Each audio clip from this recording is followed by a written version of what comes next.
Girl, it's Yes. true. It's another Goss Good Talk. morning, girl. Good Hi, you look morning. amazing. You look amazing. What? And so, as you can see here, a special, very special episode of Mhm. Goss Talk. It's got its own costume. But first, I want to thank our sponsor, Incogni. Woo! Very excited to be Yes. working with them. Thank you. How you doing, Olivia? You feeling all right? I feel so good. Yes, I could tell. Woo. And so today we are dressed up as the cast from Peter Pan, of course. Mhm. I am Captain Hook. I got no frickin' hook though, guys. What is Captain going on? both hands, both a hands. Both of these, Captain. Both of these. Pinky Herman. You know. So that's kind of out of character, but Olivia is crushing it as Yeah. Tink. You know Thanks. who else? Who else but Tink? Yeah. I was gonna maybe be Wendy, but I thought that Tink was cuter. Tink sounds like a slur. Tink? Tinkerbell.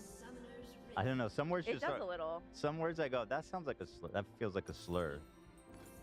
Yeah, I just let's like We're stop just saying making it, 100% even. sure, Olivia. Calm down. You I love it. you damn Tink. No. See, doesn't that no, feel fucked up? Because But it doesn't now mean I know anything. why you think that. You damn, It sounds too much like another one. you damn tink. Yeah, I don't like it. I'm sick of all these goddamn tinks. Like fairies. Yeah. Like little fairies that like go through your treasure These trove. and pull goddamn out all of- tinks are all buzzing all over the place. Golly. Oh my god, I look so cute. I can't believe it. Oh Yeah, my you look God. amazing, and we got. Thank you. We're obviously upgraded our Goss Talk set because we got slippers. Yeah, I'm wearing these shoes today, but I have my slippies. Oh, you're wearing yeah. I have two different pink fuzzies. And so what we bring, and everybody's dressed up.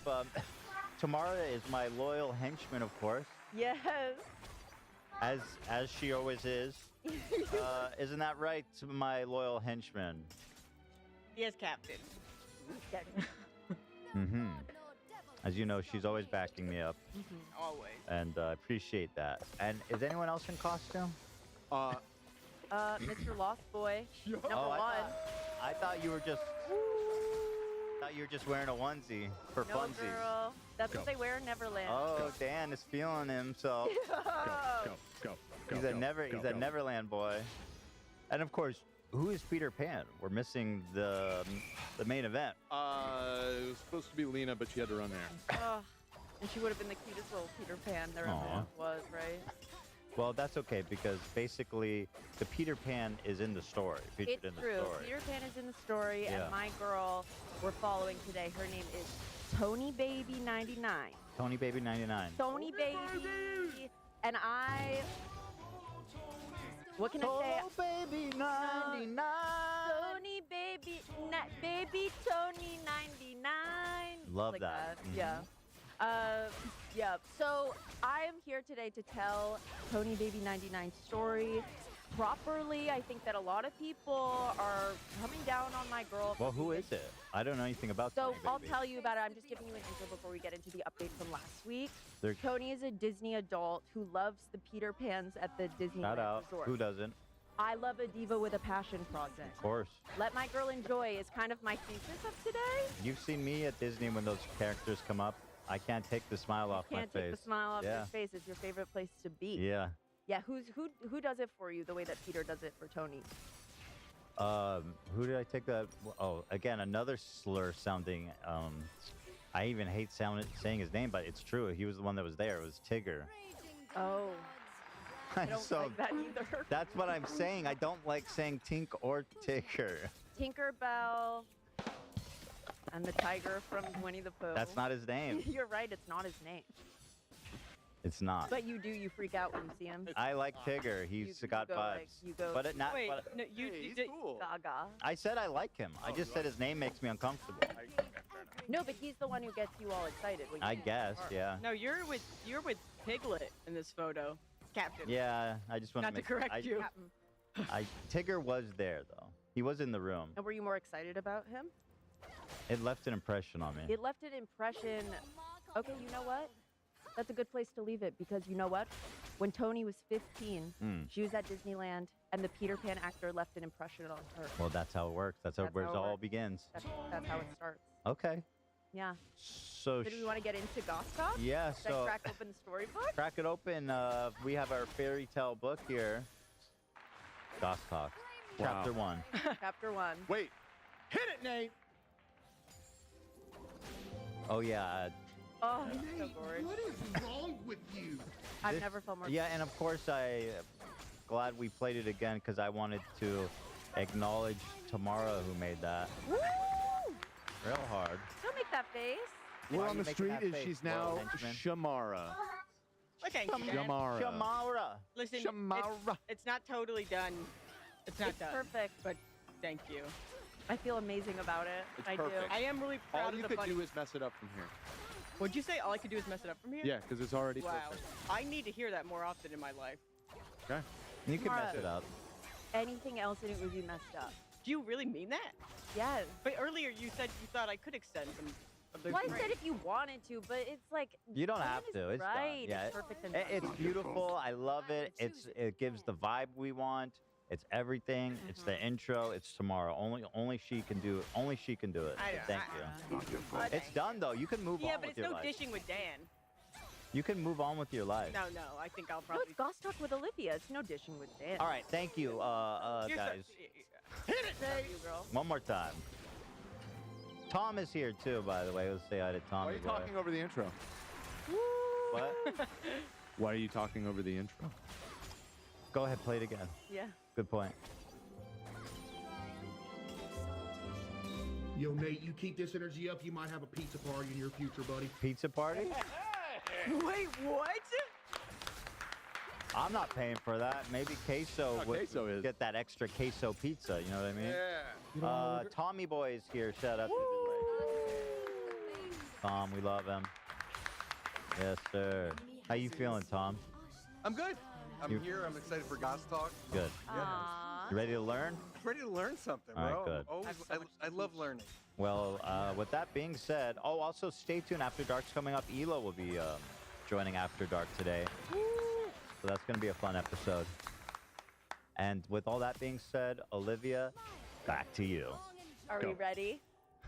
Okay, Tom, I have a question for you. Shoot. Did you watch last week's Goss Talk? Unfortunately, I did not. Oh, Liv, I'm okay, sorry. so- I'm a huge fan. No, I that's just didn't okay. see No, it. you're not. That's a lie. I'm We a- had one episode and you didn't see it. How can you be a huge fan? I work during the day with you guys here. I'm on just calls saying, and just stuff. say you're not how can you be a fan yet? You're not a fan. You haven't even seen it. I've seen old Goss Talk. He has That's seen true. Goss Like Talk, Olivia. but you are right. He hasn't seen my new one. Yeah, Okay. it's ridiculous. Tom, I asked you because I want to fill you in before I give the update. Okay. So Ariana Grande is back together Right. with her boyfriend Girl, I know. from 2016. Girl, I know. Of course. And she is not with Sponge anymore. We broke up months ago quietly. The and we're sponge still is dry. The redhead dude? Yeah. Yeah, Yep. he was kind of creepy. I'm looking. I never. Oh liked yeah. him. He also left his wife and Newborn. And newborn. Oh, shout So, out. I don't love. But are we ready for the Google slides? I'm so ready. I'm so ready. Oh, Dan, here comes the Lost. Get it together, Lost Boy. You know the thing about the Lost Boys is they're like supposedly wearing animal skins, like real ones. So Dan the vegetarian. Well, but that's a necessity, right? You're right. Right, Dan? It's different when you do it up front for survival. I had to skin this bear. You did. Yeah. I It was- had to put where its flesh Yeah, as my outer survival. layer. Neverland dropped below 0. Aren't the Lost Boys just victims though? Like, shouldn't we handle them more delicately? Their story. That you know what? They're survivors. I've spent the past day like going through the Lost Boys. Like I made a little quiz for you, so in it I have to talk about like the motifs because I wanted to have some exciting questions. No, Yeah, Peter Pan is a beautiful, beautiful, devastating story. about a pedophile. Well, you could interpret it that way, or you could interpret it the way of I think Walt Disney intended, where it's just like you don't want to grow up. Right. That's the surface. But your But at the understanding end of the day, is that he's you have a pedo. you have an older man, who is older. Yeah, Is he older? he's older Peter than the Pan's Lost a Boys. man. Older than Lost Boys. Yeah, right. Well, I'm trying to frame it so obviously to support my thesis more. Right, absolutely. He's Right, older Cap, than the you're Lost right. Boys. The Lost Boys are what, like 10, and Peter Pan's like maybe like 6, 17. Oh no, I think Peter Pan's probably No. honestly 13, 12, Oh, right? I I think do they, think they're he- no, yeah, he's like probably 9 or 10. Whoa, whoa, Well, he's dead. Peter Pan. he's that little? They're supposed- He's- yeah, he's they're like supposed to be when? like little kids still. but My he's God. older. That's Is he the whole point. older or the same age as the Lost Boys? Well, He's I think he's chronologically older, but the whole thing is that he's like eternally young. No, I know. Nobody their ages, I thought. Right, so they're all like the same age. I know, but I'm just wondering who's older. He is. He's been Yeah, there I the guess he's longest. older. Yeah, and so- he's convinced all the Lost Boys. to Yeah, stay with exactly. So, like, he's got his harem of boys Children. that he collects to his taste, to his specification. Mhm. Hello. He's This is fucked up. He doesn't Captain. He doesn't sexually abuse them. He makes them fight. That's like abuse. Well, they don't show the sexual part in the Disney movie. No, you're just. Wait, But they wrong. live in a This guy- cave. No, that's gross. No, he makes them participate in deadly battle with Yeah. grown, hardened pirates. Well, that's just Right. That's, True. How? could- that's just how you become a man. Right. No, but he definitely assaults them. I don't think so. I don't. You don't? No, I think that it's a different meaning entirely. But we'll get to that Because because I mean, if you think about the Michael Jackson analogy, because he always wanted to be Peter Pan. He had Neverland, and he would collect boys of different, well, of young gauges, He would. and he had a harem of boys, He did. you know, who worshipped him and loved him. Typically one at a time, though, right? He would like his. He Well, he would have spend a lot of time parties. with- Yes. And I yes. think Peter Pan did it the same way. He would separate one at a time. He Yeah. wasn't in a group stuff. None of that is canon. None of that None is of in that the is novel. canon. None of that I'm is in the sitting here novel. listening to you. I'm like, yeah, yeah. I don't know. I feel like it was all there in the subtext. I don't know if you guys. I'm an English lit major, so I kind of see things most don't. Yeah, we About- focus on poetry. What the fuck do you know about literature? Michael Jackson Peter has given Pan. Peter Pan a bad name. What the fuck Yeah, do he you know did about kind of Peter Pan? fuck up Peter Pan, which was already a weird story. He made it even worse. Yeah, But talk about a weird story, Olivia. ain't that the truth? Ready, Goss talk. Hit Let's it. do our updates first. Hit it. Hit it. Mm-hmm. Nate, don't fall for it. Love it, Tamara. Thank you so much. You're so welcome. All right. Wait, can you talk like my henchman? We don't have to get into this, but I think he has a lisp, Yeah, he does. so I think I can't do that. But I'll call you captain. You could just go, thank you, boss. You're so smart and great. Talk like that. Yes, sir. Remember LeFou when we said Aiden Ross was just like LeFou from Beauty and the Beast? Yeah, to entertain. Tate. Yeah, totally.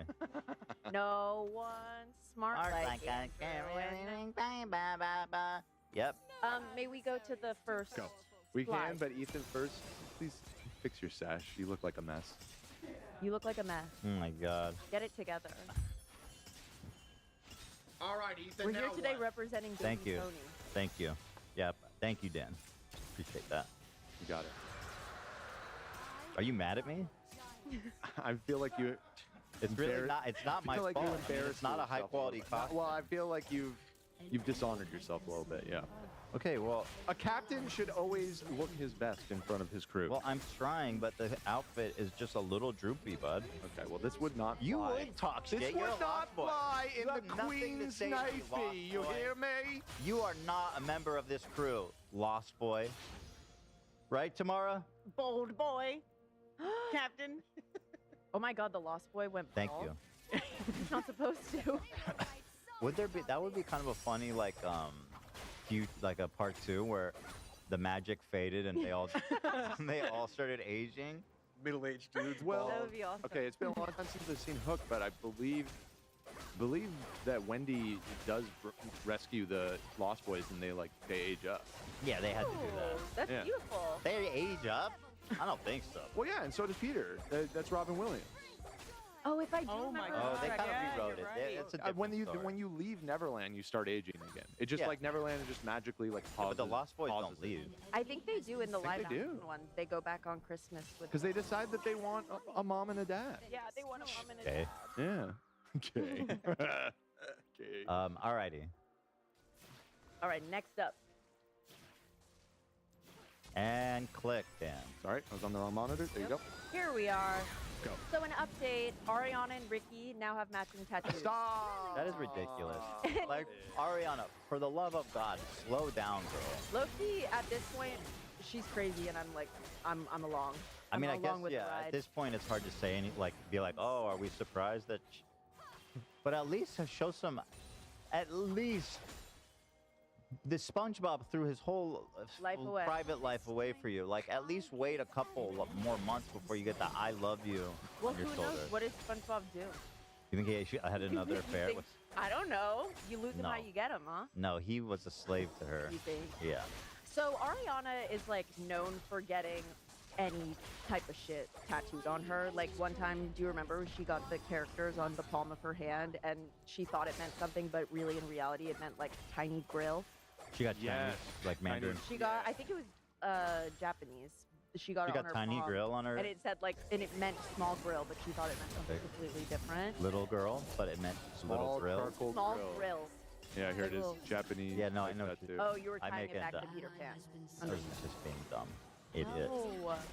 Oh, let's see here. Oh my God, on the palm of her hand too. Like Wait, that is that's not. her real hand? Yeah. That looks like a mannequin. What It the does. heck? But it looks puffy, like a glove blown up. Yeah. Probably swollen. Are you sure that's real, I Olivia? swear. I agree. That doesn't look real. This was a I mean, big this is a news story, article. guys. Yeah, this is the Guardian. How can Ariana Grande not have someone around her Yeah. to translate that? She's an impulsive girl, impulsive queen. That she got like bamboozled by some Japanese tattoo artist. What did she think it said? Good question. Let me see what it says. Japanese Small barbecue. charcoal drill, it says. Attempt to ink an ode to her single 7 rings. She thought it said 7 rings. I guess. But too bad. Indeed, I left out this character. You should have gone in between. It hurt like fuck, and Yeah. it still looks tight. I wouldn't have lasted with one more symbol. Okay, so she just tapped out. Yeah. I guess. Okay. Oh, she bailed. Yeah, that's what. Or that Well, was her in excuse. between, so she did the 2 on the outside, so it doesn't sound like she bailed. Oh, She yeah, just never planned mind. to do smaller. Okay. Okay. But yeah, so she'll tattoo anything. She got 8 million tattoos. Remember, she put Pete's dad's. Yeah. Does she erase Vietnam them after numbers they or break up? something? Yeah, she typically she gets them covered up. She had a thing here on her ribs that said "always." That was for Never. Pete, and she covered it up. Never. You know what's funny? She got a memorial to his dad who died in 9/11. On her Did she foot. cover that up? Yeah, she did. That's fucking hilarious. No. Never actually- forget. Never forget. In her "Thank What? You Next" behind the scenes video, she shows her feet. She goes, "Look at these beautiful feet. Look at these Oh tattoo my feet," and it goodness. shows the tattoo cover up. Never forget. Imagine covering up an homage forget. to a fallen 9/11 hero. I'm trying to forget. Who would do that? Trying to forget. Doing my Oh best to my forget. god. That's so funny. Okay, so next. So Ariana hard launched him. Remember this. She would like maybe soft launch SpongeBob like Yeah. months and months or maybe even years into their relationship. She tagged Ricky. But they're old lovers, so They're maybe old- they're just yeah. picking up where they left off. It's exciting. They're old lovers. It is fucking crazy of her to do this. I'm loving it though. Because she was No so one heard it. recently with SpongeBob. Yeah, Yeah. I assume. And just like you're letting the I mean, you're Ariana Grande and you're choosing to let the world know, and I appreciate that. You don't have to. Well, clearly she wants the world to know. She's telling a story. I know SpongeBob's at home just feeling like the biggest fucking idiot, and we all knew that was gonna happen Yeah. from the first second. Yeah. What a dumbass, bro! Look in the mirror, goofy ass fuck. Goofy ass fuck. You dumb goofy ass fuck. He is singing 8 times a week on Broadway right now. Who as gives a Seymour. fuck? But you're right, who gives a fuck? Nobody. Even if he can tap dance, I don't care. No. I do think it may have helped his career because he's like headlining a big show now. I agree. I think that, I mean, I knew who he was because of SpongeBob. I probably would have, like, remembered who he was through Wicked, but I absolutely solidified to know who he is until I die. Yes. Because of what happened to him. Yes, and I had no idea who he was. Exactly. And now I can't get that taste out of my nightmare. No. No. You know? So Ariana posted this, and then in this dump, she included, next up please, this. This is before she got the matching tattoo. It looks like it's a photo of a piece of notebook paper, and it says, in quotes, "I do love you," and then it says, "beautiful day" with a heart. So Ariana posted this first, and then 2 days later, let's go to the next slide, matching tattoos. He has different font. She has like much smaller font. His is like, This is epic, cool. yeah, fucking how do you explain gangster. that? Bro, you gotta. Fuck, dude. These boyfriends are enabling her. Like, the man she needs is the one that's gonna stand up to her and say, "Baby, No. let's wait a year for the tattoos." You know what I mean? You know, yeah, I do know what you mean. Like, this is just another doomed relationship where she's calling all the shots, and they're doing obviously dumb, foolish, public stunts that's gonna make them all look dumb in like 6 months. She does have a song on her new album that people are thinking is about him called Bunny Hop Bad Thing, where she literally narrates, like, this is a bad thing, this is a bad thing, but I don't care. He's not married, at least. No, literally, exactly. Nothing bad about that. Which is why when I told you the snark theory of that I don't believe that people are saying that she's hooking up with her married director, I disagree, but that's why they're like, that song is obviously about a married man. Well, it seems like she's pretty in love with her With Ricky. her boy of the hour. I'm happy about that. Good for her. You think it's gonna last? Man, I hope so. No. You know? Like, Just say no. No, Yeah. I don't. But I hope that she's happy, and I hope that she figures she figures it out with him, or She isn't, and no she one? won't. Yeah, yeah. I didn't even hear you. Just by odds, you know. Yeah. Okay, well, they're in love. Okay, well, there's that little update for you guys. Now, let's get into it. Do you even know Peter Pan like that, Ethan? No, I don't think We get so. some You know who game that? show like music going. Oh. Do I know who these actors are? Do No. you even know Do you Peter even Pan? know Peter Pan like that? No. I don't. Welcome to this game show. Do you even know Peter Pan like that? Where I ask you all your questions and you let me know if you know Peter Pan like Okay, that. fantastic. So that top right photo is from the live action Peter Pan that came out when I was probably 6 or 7 years old. He was like my awakening. Dreamboat. Dreamboat, I'll love him till I die. Mm-hmm. That's How did he age? You and my sister are the beautifully, same actually. person. He was Olivia. in the It's movie, crazy. do you know Soul Sister? Okay. Or Soul Surfer, not Soul Sister. Because sometimes those cute boys don't age well. A lot of times. Jonathan Taylor Thomas, for example. I mean, he looks fine, but Who is that the guy who married JTT. the lady who's a lot older than him?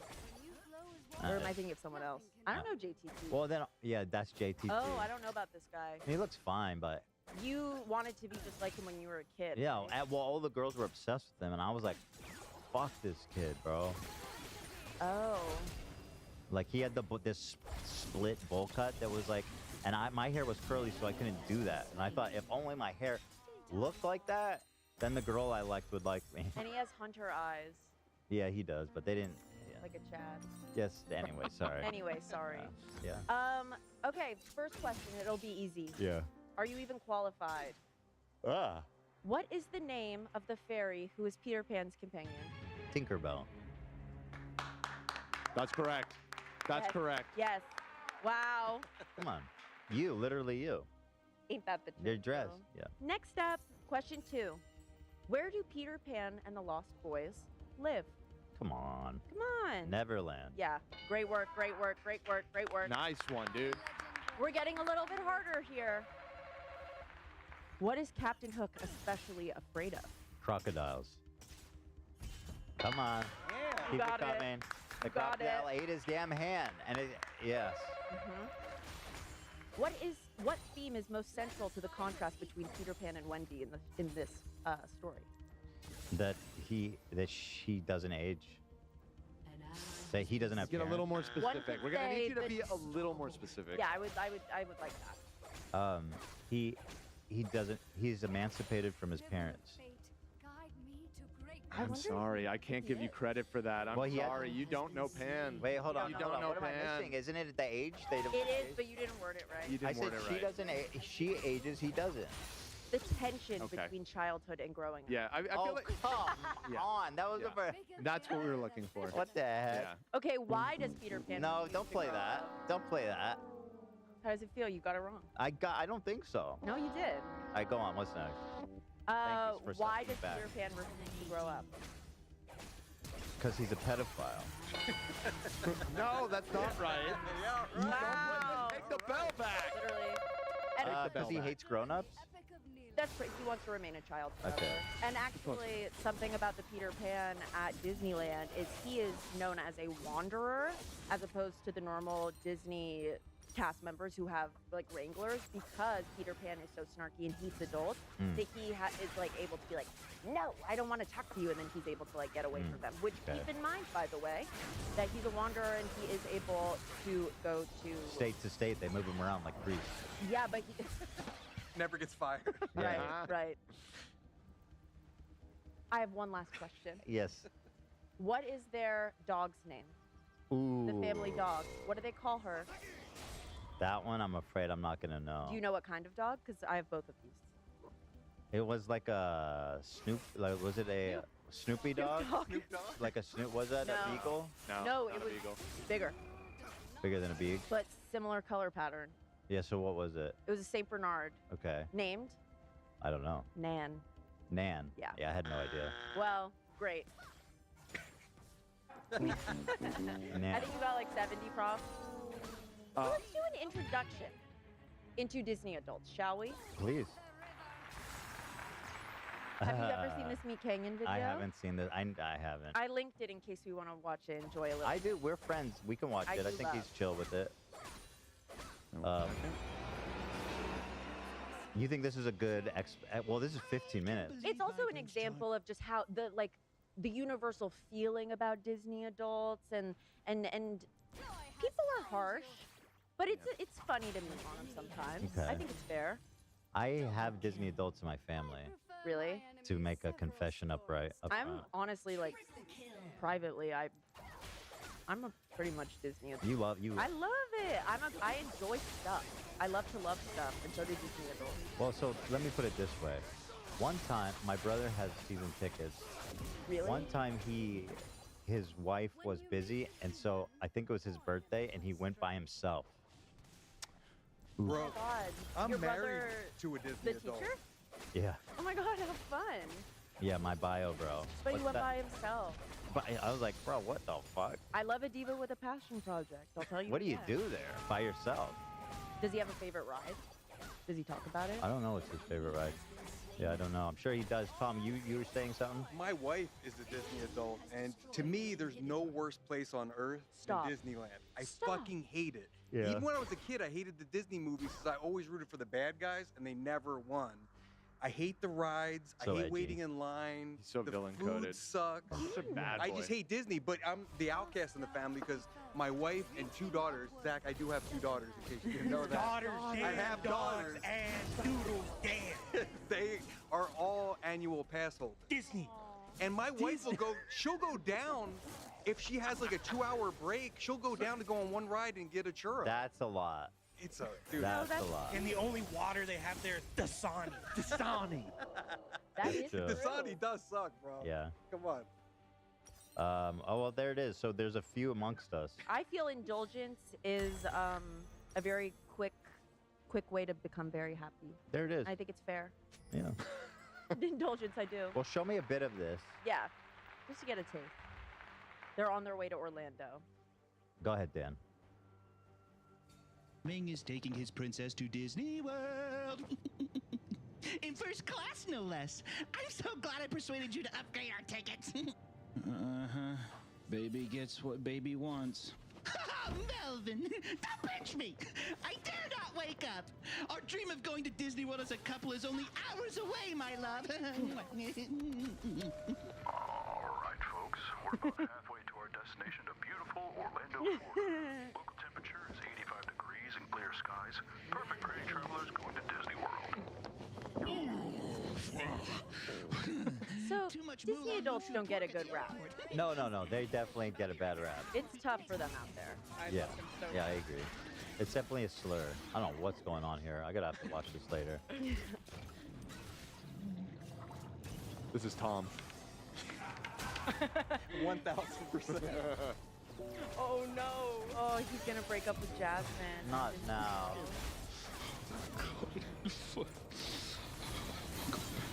Oh, God. Should have brought more pads. Oh God. Oh my. Oh my God. I've got a heavy flu. Oh my goodness. Oh my God. Nemo. Where are you? Where the fuck are you, Nemo? Oh, there he is. Okay, I'm okay. Are you all right? I can't go back. I won't go back. Yes. Disney World? Oh wow. Okay. Oh my God! Is there a doctor on the plane? Yeah, I get the. So yeah, We not should the probably best, finish this video. depiction.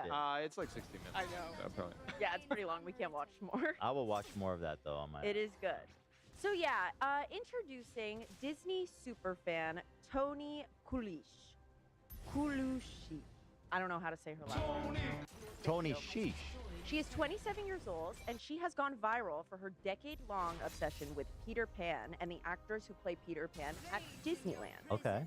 Toni goes to Disneyland every single week to spend time with Peter Pan. She is an annual pass holder, so she tries her best to get there once a week. Okay. And she does not, I would like to clarify, she actually does not see Peter Pan every time she tries to. if He's she can. wandering. She's wandering, Yeah. but there was one time, a full 9-week stretch where she did not see Peter. Oh, that must have been miserable for I her. know. She was walking around holding a dinosaur that she crocheted for him for 9 weeks. Oh. So it's not like she was like looking for him echolocation Peter Pan actor on. So you're saying it could be creepier. It could be, and I have those stories for you as well. Okay. So I have a couple videos of Tony at Disneyland with Peter. I This hate is the the way doctor, that, the next that slide. Peter Pan is depicted. Like this actor and the way he's drawn is very. I find him very creepy, to be honest with you. Why? Wait. I don't Just know. like a little bird. Just let it go, man. Little The crow. vibes are just off. The vibes are fine. I'm Captain Hook. What the fuck do you want, bro? Yeah, exactly. He's The The fucking vibes a are hater, off dude. on that. I knew that punk was no good. Anywho, Yeah. All right, let's get back to Ethan. thank you. All right, so am I Yeah, the opening? Tony goes to Disney every single week to spend time. Got it. Thank you. So she meets Hand in us. hand. This is 2016. Thank you. So 2016 to 2026. Okay, wow. So this is 10 years ago. Mm-hmm. It's been a Oh, they're decade. really? He's really dedicated. I need to know who initiated that. Well, she definitely initiated it. Yeah. You think she So touched she's just him following him, eh? So she's definitely cuckoo bananas for Peter Pan. It which looks like, is honestly, allowed. it kind of looks like he's trying to get rid of her. Okay, so that Walking pretty briskly. a lot of body language experts have weighed in, and I will be honest. Obviously, socially acceptable behavior is debated. I think that at a place like Disneyland, there are a lot of times adults and children who come with all like varying placements on the spectrum, and I think that a special interest in Peter Pan, as long as you're not like short, like some of the exact Peter Pans that she spent time with came out and actually said like, I'm not uncomfortable by what she did. Mhm. There are other girls who did make me uncomfortable, and those are like, it's between the actor, Tony, and the company. That being said, watching these videos, it is interesting because I wouldn't, maybe if I were there, I'd be like, come on, girl. Well, so also these characters are meant to be shared and enjoyed by everyone. Like Yes. you're not supposed to follow them around wherever they go. And she's also kind of taking advantage of the fact that Peter Pan doesn't have chaperone. A handler. Yeah, he's no handler, so he can't tell her to fuck off. He is a wanderer. All he could do is walk faster. He could walk faster. There are, like, do you remember when we went to Disney and they showed us, like, the back rooms? Yeah. He does have that ability. I'm not sure, like, how frequent those doors just run off, are yeah. on the No, that's park, pretty but frequent from what I remember. Yeah, there's like, little, he secret does have that entrances ability all all the the time. beeline for the exit. It'd Yeah. be weird. Whenever. Right. Well, let me watch Yeah, the let's rest keep of going. this. Yeah. There's so much. We're digging into the media now. I think his He's outfit down could be with better, her. eh? He's doing shtick with the little bird or whatever that is. His outfit's not that good for like Disney. You think? It's kind of thrown together, no? I mean, what is Peter Pan gonna? Well, what's his shirt made out of? It's not made of cotton. It does look like polyester, and those Yeah. tights are not fitted well to his leg, in my personal opinion. If I were the costume designer, I would maybe do a tighter leg. I would think this was just a fanatic who showed up. I wouldn't think he was an official Peter Pan Well, you're not allowed to do that. Did you know that? to show up It's as called Disney bounding is what you're allowed to do for Yeah. Disney adults, because if you go dressed up in the actual costume, people will get confused. Got it. So you have to wear, like, if you wanted to dress up like Captain Hook as a Disney bound guy, you would, like, maybe put on red shorts, a white t-shirt, and a red hoodie, and then, like, draw on maybe a little thing, and then Got walk it. around like this. Got it. Wait, what is the term? Disney bound? bounding. What? I don't know why it's called that, but it's called Boundaries? Disney bounding. If you want to dress up as a character. You can't dress up like the characters because it's confusing for people. You have to look. It's like there's a fine line between dressing up like the character and like wearing an outfit in homage. I see. Here. It's like Here are I some see. examples. Like She's bound. that's a bit honestly. Oh yeah, she's close to Belle. She's close. I would have maybe kicked her out. here, this is That, here's Snow yeah, White. that lady's obviously a visitor. Yeah, visitor. Right. I don't know why. Bell should have been rejected. I agree. Turned away at the door. Nate sent a good one. Okay, one sec. So we get. I mean, we You get. got the idea. Nate, stop. Yeah. So let's watch the video that actually caused all of this Okay. to go viral. Okay. Tony posted. By the way she's interlocked in his arm, she put her arm there. She made the move to lock arms. She did. I Look at will that. say she has initiated touch, and And that that- does happen in videos, and that is not necessarily okay in terms of social interaction for my rule. He cannot get away at that point. Right. Yeah, so let's see here. It's me. So, it is you. A few weeks ago, Tony posted a video of herself giving Peter a crocheted duck. The interaction got her torn apart on the internet, accusing her of being sexually obsessed with Peter Pan. Okay. They circulated a petition to have Disney ban her from parks. That posted seems her a little arrested. hard. There were so many videos that we will get to where people were just lying about her, saying that she was tracking the Peters. I don't think that's all No, necessary. and it wasn't happening. So Well, let's if he was actually doing that, Disney would have stepped in. I mean, they monitor everything. Yes. So this video that went viral. She's clearly extremely special needs, She definitely has autism. and so In my personal, I don't know. like the I last thing. don't say definitely, Olivia. Never But say that. listen, something's going on. Olivia said I diagnosed. didn't really find that Olivia. necessarily apparent from what we've been shown so far. She's Yeah. just walking around. I don't Just know. Well, making man, 100% I know she got a sure, special Olivia. interest, Dan. So No, you. she's trust me. It's better that she's extremely special needs. Okay, 'cause well, if I she's haven't, not, I then haven't this seen, is I haven't seen her weirder. talk yet, so I You don't know, know. But at any rate, Oh, and how they my talk. point is that we don't need to be One trying to time- ruin her life. Yeah, Logan Paul was on this show, and he once said that the best advice he was ever given was don't speak in absolutes. And I don't mean to think about that, but I do remember it. So me going, yeah, definitely. She 100% has autism. Logan Paul would kill me if he heard me speaking in absolute like that. And Yeah, he'd be so mad. Okay, so this is the video. It seems like he kind of wants to get away from her. Let's see. What? Whoa! Where did you get this? I made it. No, you didn't. I made it. This is really nice. Thanks. What am I supposed to do with it? I wanted to take a picture of you with it. Okay. Go. Go. You guys look just like each other. If you were a duck. Hey. Perfection. All right, Oh, take that the was a photo. duck. Yeah. Yeah, I guess you're right. Take the photo. Amazing. We've So got would your it. duck quack or would it crow? Oh, it would definitely crow. It's not as good as me though. No. What? This is already weird. Pause it. I'm uncomfortable already.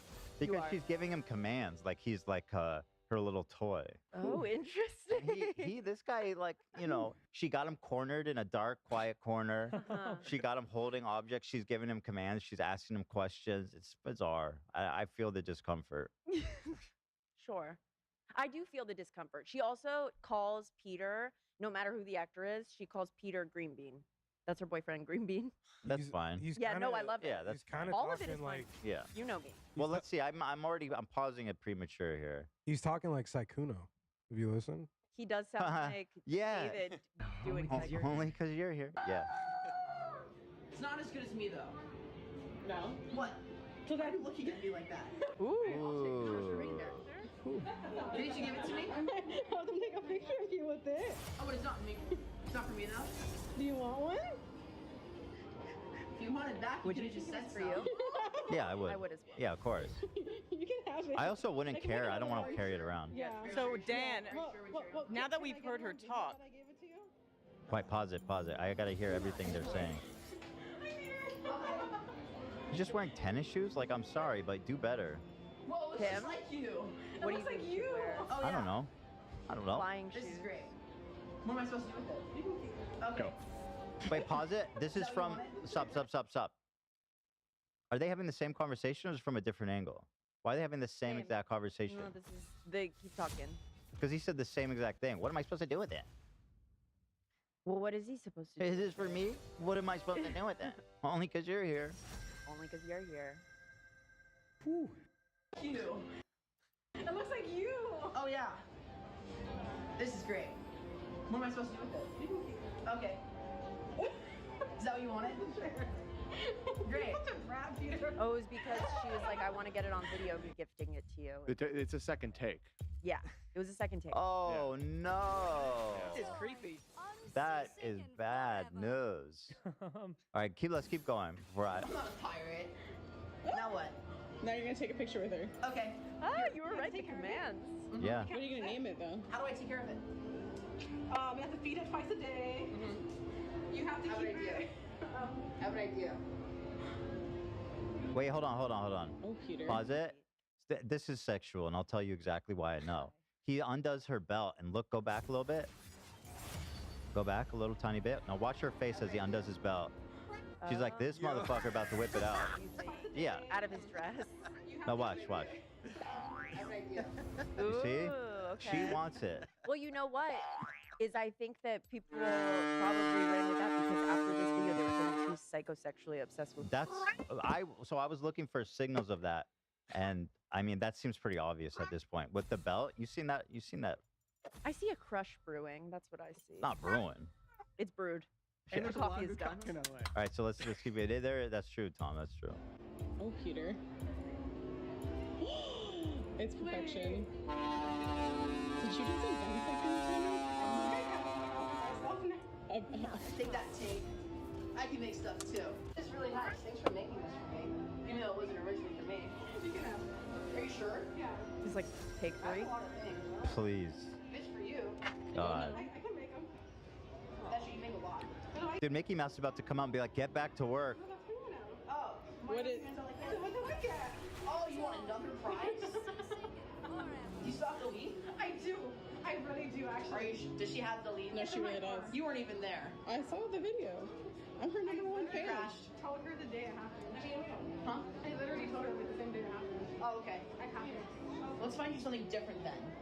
Who would give you the same gift to me at once? We could scroll through the comments. What else do you too. like besides leaves? People are quite mean. Well, I want to watch every second of this. Okay. Yeah. Ducks. So this is now a long time they've been together. Yeah. And it looks like he's been intercepted. Maybe he's looking for Help. He's giving the SOS. maybe. Yeah, he's sending out the signs. You're so right, Captain. He's sending out the signs to the other characters. Blinking in And look at Morse the code. kid is waiting. Ducks have necks. This is a chick. They're little tiny. Hey, quack, look. Quack, quack, quack, quack, quack, quack. Ew. That was Like, this bee is crazy. pretty good. Whatever that was. A crow. This one crows. See, it's a crow. He's like, this is why I only hang out with other boys. This is a crow. It is a really cute little crocheted duck. I can breathe it. Uh-oh. I'm watching you. I'm watching you. Because you make hats. I'm a hatter. You're a hatter. We're in competition. You win. I think you made him jealous. I've never seen him jealous before. Why are they still together? Oh, would you? He's entertaining her fantasies. I love Yeah, but like, he's got a... He has very. Say it. See, I think he's on this motherfucker. Poor guy. He's on a tight leash. There's only so much those guys can do when you're Wait, under pause it, Disney Dan. Hey, contract. Dan, I do not want to miss a second of this video. Thank you. Well, go ahead tomorrow. I think he's this guy's on a tight. He's working for Disney. The They're big watching. D.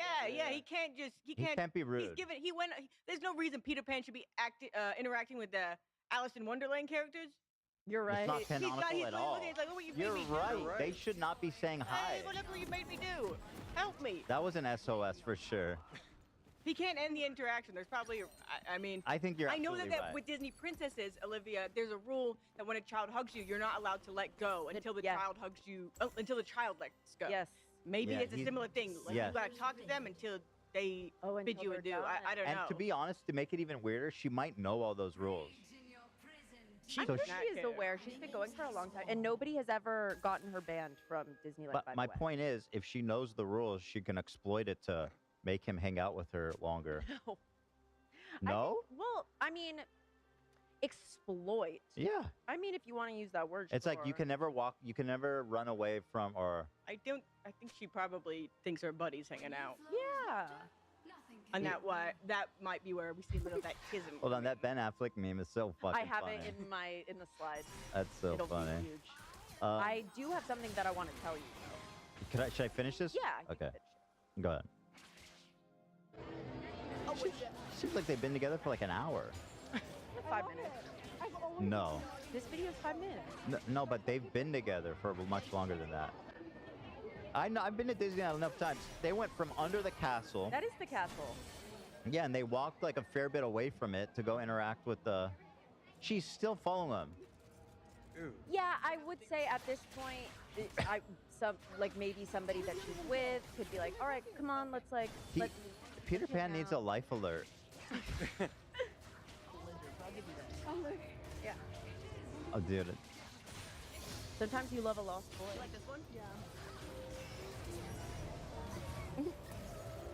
Well, now what? You have your prizes. Do you think they're aware that she might be special needs on the spectrum, something like that? They probably get special training. These guys are basically crisis agents.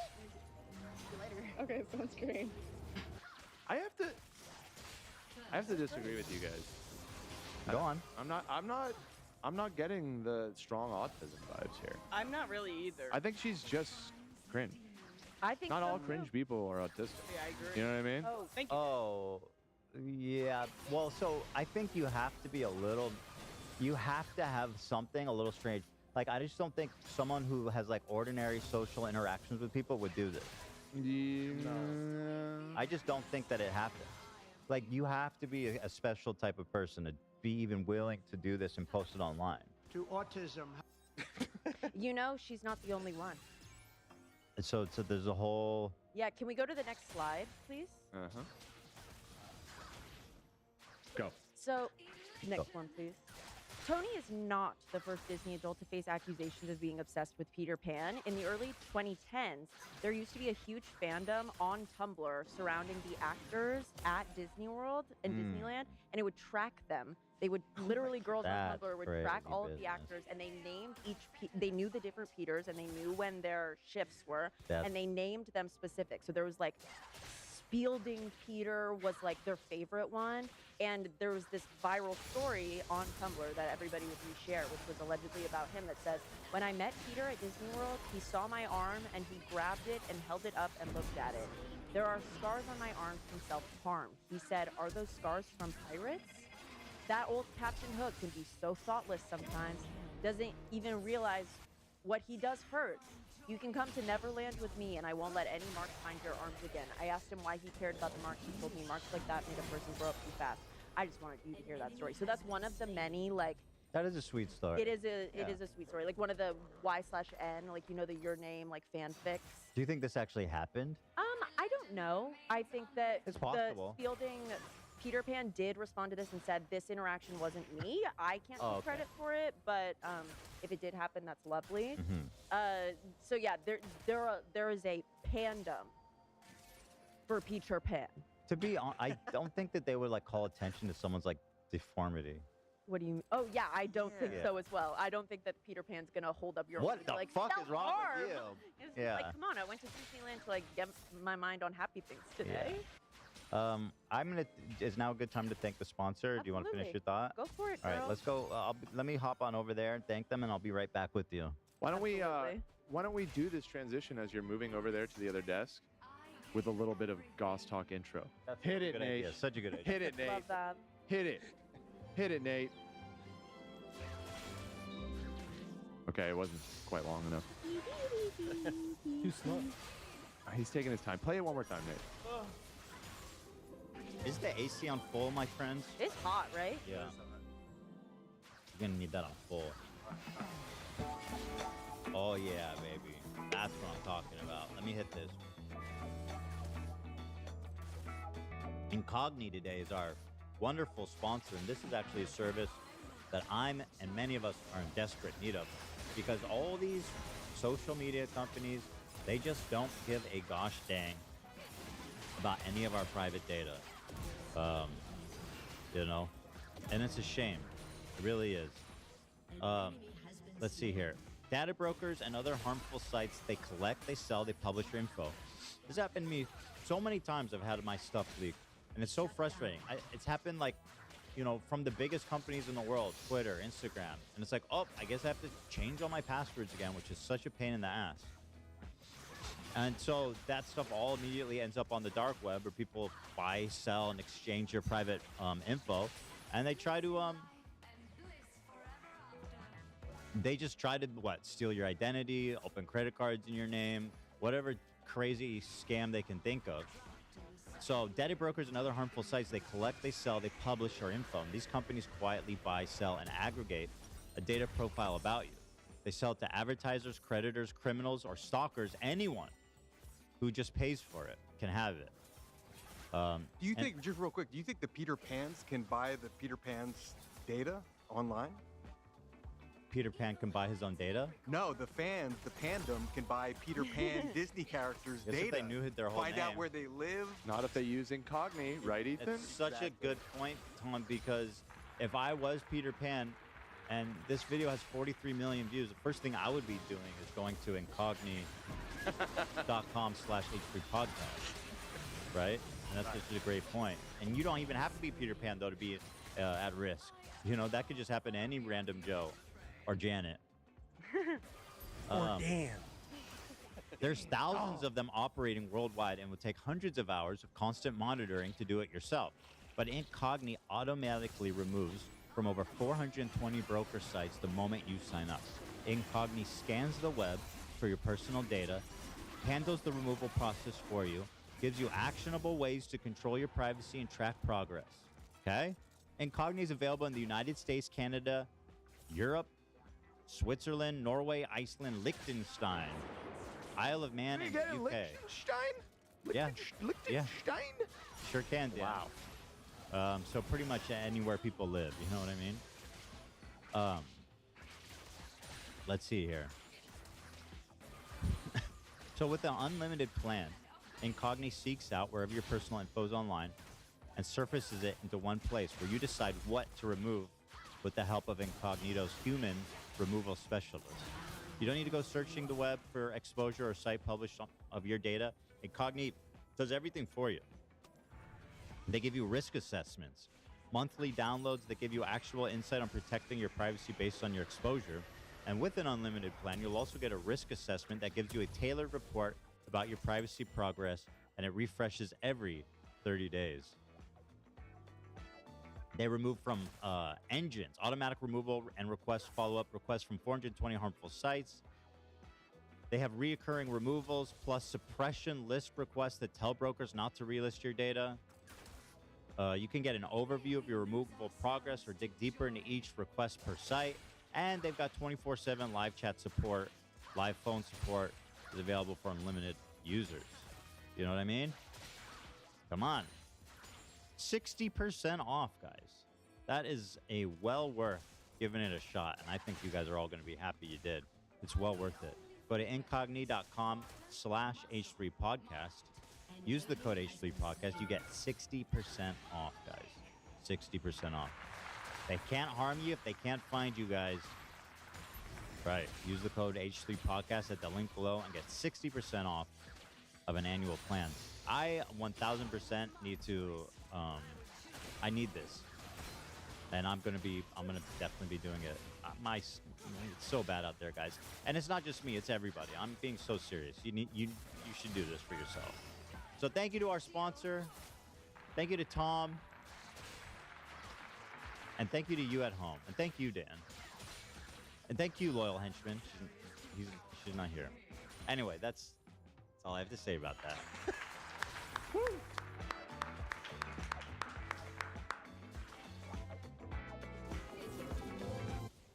No, Nate. Oh. Oh, shit. Nate, what is wrong with you? Seriously. What do we got? Oh, we got a special something. There's, we got Happy Meals because, I'll be honest, my boys, cheers. The official meal of Lost Boys. Yeah.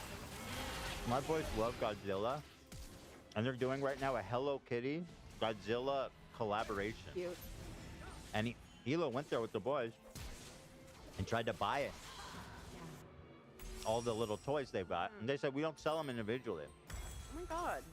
So I think what she did today to try to get all of them, is she bought everyone a Happy Meal. Blind box opening. Yeah. Should we do it? Yeah. open it. Everybody should open one at a time. Mhm. Wait, this is amazing. I know So Brucey really wanted the he wanted the Mecha Godzilla which Hello one? Kitty one. I'm not sure. Let me see what I got. I want this one. Oh. I think I got a classic Godzilla. What? Everyone open Is she yours. pretty, Let's see what though? you got. This is ridiculous, Tom. McDonald's should be paying me for this crap. It's outrageous. Donald loves a huge Godzilla it's collector. cute, but it's like it's not. Oh, you got King That's Ghidorah. Me and Eli also I got the wanted same that one as Olivia. Do you want to switch? Wait, what? I might have to give this to my Your boys, Hello though. Yeah, Eli's gonna want Godzilla? that Who's gonna want this one? No, Eli's gonna want what you think. Oh, Yeah, I think that's I okay. think I got the one. She does have good. I got the same one you got. Yes, sir. You got the same one? Yeah. Why I got was the same it one too, You Ethan. you could trade Olivia. Could I trade? Everyone got one but me. Trade? Dan, you wanted a Happy Meal? I want the toy. I take the toy, throw the food out. Don't eat that trash. Well, that's the Hello exciting. Kitty Godzilla toy, and I didn't get one. Well, what did everyone get? Don't hold out on me. Me and Zach got Godzilla. Okay. I'm the only one who got something different. Dan, what'd you get? Smart, what'd you Wait, no, get? me and Eli also got King Ghidorah. This one. I didn't get shit, dude. You didn't get a toy? I was instructed not to order Happy I Meals. got nothing. No or fucking toy, vegetarian. no bitches, bro. No bitches, Dan. No bitches. No bitches, no Wait, that's toy. genuinely fucked up, though, to not give a kid. Yeah. No, I didn't get anything. Nobody offered. Nobody told Oh, me. you to were get Happy Godzilla. Meal. I just said I was told not to order for the vegetarians. Oh, dude, no fucking Happy Meal? Sorry. This guy's got no Happy Meal, dude. Do you want my toy, Dan? I don't like. Eli's running it. Yes. Okay, you can have it. Where you want it? He I got think a I good got a good one. I want the King He Ghidorah. got such a good one. He wanted... So, yeah, here. Did we get... I don't know. Yeah, take it. What did you get? You got one of these too. Oh. Wait, everybody's got this one now, too. That's the coolest. That's the cutest one. Okay. So we all you'll got trade with Ethan. Who do I get to trade with? Didn't Bruce say you wanted the Mecha Godzilla, or you wanted that one? I don't see that. I think it's the number 2. Or this one, maybe. It's so cute. That is actually a really cool little I love these. toilet? That doesn't sound right. True, true. Wait, why do I have 2 French fries in here? Did it fall? Just two. Oh, did you get extra fries instead of apple slices? That's what happened. Oh my god, juice. Is this Karopi? Is this Karopi Ghidorah? Is Oh my that god, what's that's happening? so salty. Is that what his name is? Fuck. So Karopi? yum. Mm-hmm. Thank you Best tomorrow. day ever alert. Alright, let's go. Something I've been saying recently is No, best I- life ever. Best life ever, oh my Best god. life ever. Something like good but small happens. Best life ever. Literally best life. Okay, ready? And I'm loving it. You're loving it? Yeah. Oh, that makes me so happy. So we have so much more footage of Tony if we want to watch. Of course I do. Which one? There's so a it's bunch in under here. the where the Tony goes to Disney every single week. All of those links. Okay. Let's just go down the list. Yep. Thank you.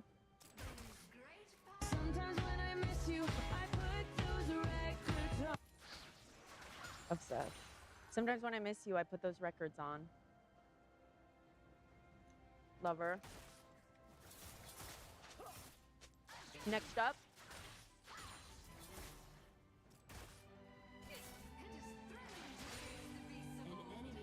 Oh, this is Dan. This is him. Oh, really? Yes. Okay, so this guy allegedly is in our chat and allegedly might call in. Not Mike. He's calling he in. is? Yeah. What's his name? His name is Hayden. Hayden. I'm so excited to talk to you. I can't wait. This is actually going to be really helpful for covering the story. Absolutely. Yeah. All right, let's hear him. For me? I didn't know you were going to I want Turn it up. A dinosaur. Make Next it. Tuesday? Yeah. A green dinosaur? Like a dino chicken nugget? Yeah. I can do that. I can do it. You will do it? Next Tuesday. High five. Oh, yeah. Pinky promise. Next Tuesday. You promise? Promise. Okay, good. Green chicken nugget dinosaur. Yes. I'll make it for you. Bye. So I've been carrying around He knows. this dinosaur. He did what the other one couldn't. Yeah. Bye. Yeah, bon voyage, crazy lady. Smart. See you later. I've been learning that if you want boundaries in place, you need to say it. Well, he didn't. He just ran. No, he did. He said bye, and then he ran. Yeah, I guess. But that's what he wanted. Is he wanted to say goodbye. This is now week 9, and we're gonna see if we can finally find Peter Pan and give him the dinosaur today. I think today's the day. Today's the day. What does that mean, week 9? She's been trying to find him for 9 weeks? So she goes every week, or she tries her best to go every week. And so it seems that she hasn't seen either Peter or this particular Peter who wanted the dinosaur, but she does, the way that she's spoken about it, she typically just sees the character. She doesn't really see the actor. She doesn't want to get to know the actors, really. Not unless they've left the park already. She just, she wants to see Peter, and Peter wanted a dinosaur. So she didn't see him for 9 weeks, and now she did. Right. Go on, Dan. Let's see this. She found him. Whoa, look at this! Oh, I wonder if Hayden still has it.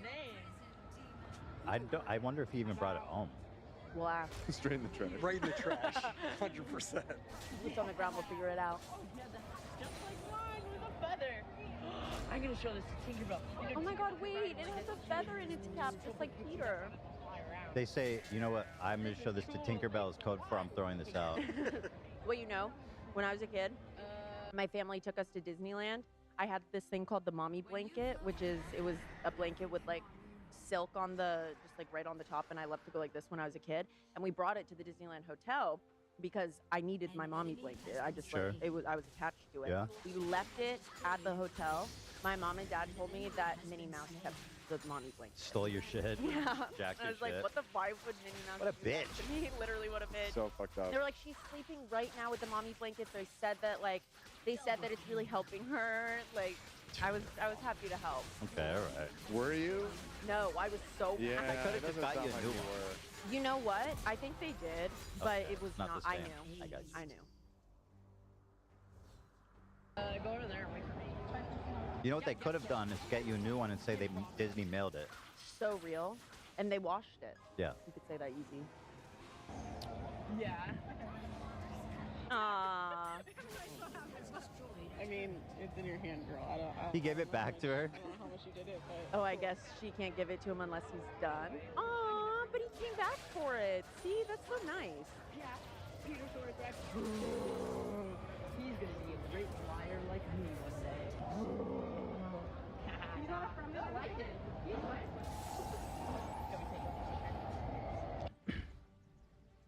All right. Mission complete. And Did the it. last one is like a compilation with creepy music that everybody was sharing Okay. everywhere. Of, The- all of The one of her cornering him under the castle is definitely the worst one. Yeah.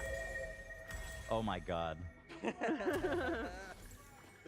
Are these all a collection of different ones or all hers? they're all hers. This but is all it's a from her. collection From a decade. of Holy posting. smokes. Yeah. Okay.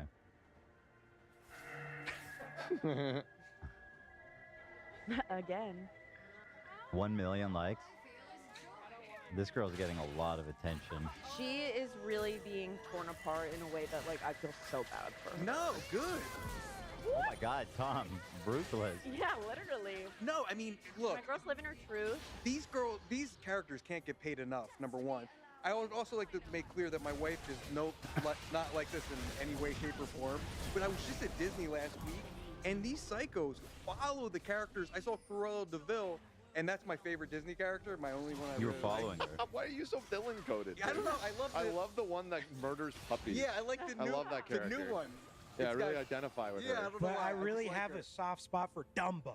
But I watched these people follow her around, and you could tell she was getting annoyed, and you can't do anything. Well, I hate to tell you, but That's that's, her probably that's character. Cruella de Vil's character. Yeah. Nah, Yeah, I saw fear in her eyes, bro. I don't know, I saw fear. He's clearly not a real fan, Dan. Weird. Hey, Tom, she killed Dalmatian. I think besides unwanted touch. In my personal opinion, I feel that she is following the rules of the park and with the normal character interactions. I would love to hear from more Peters. I can't wait to hear from Hayden, how Hayden feels. Yeah, I that's do really have- huge.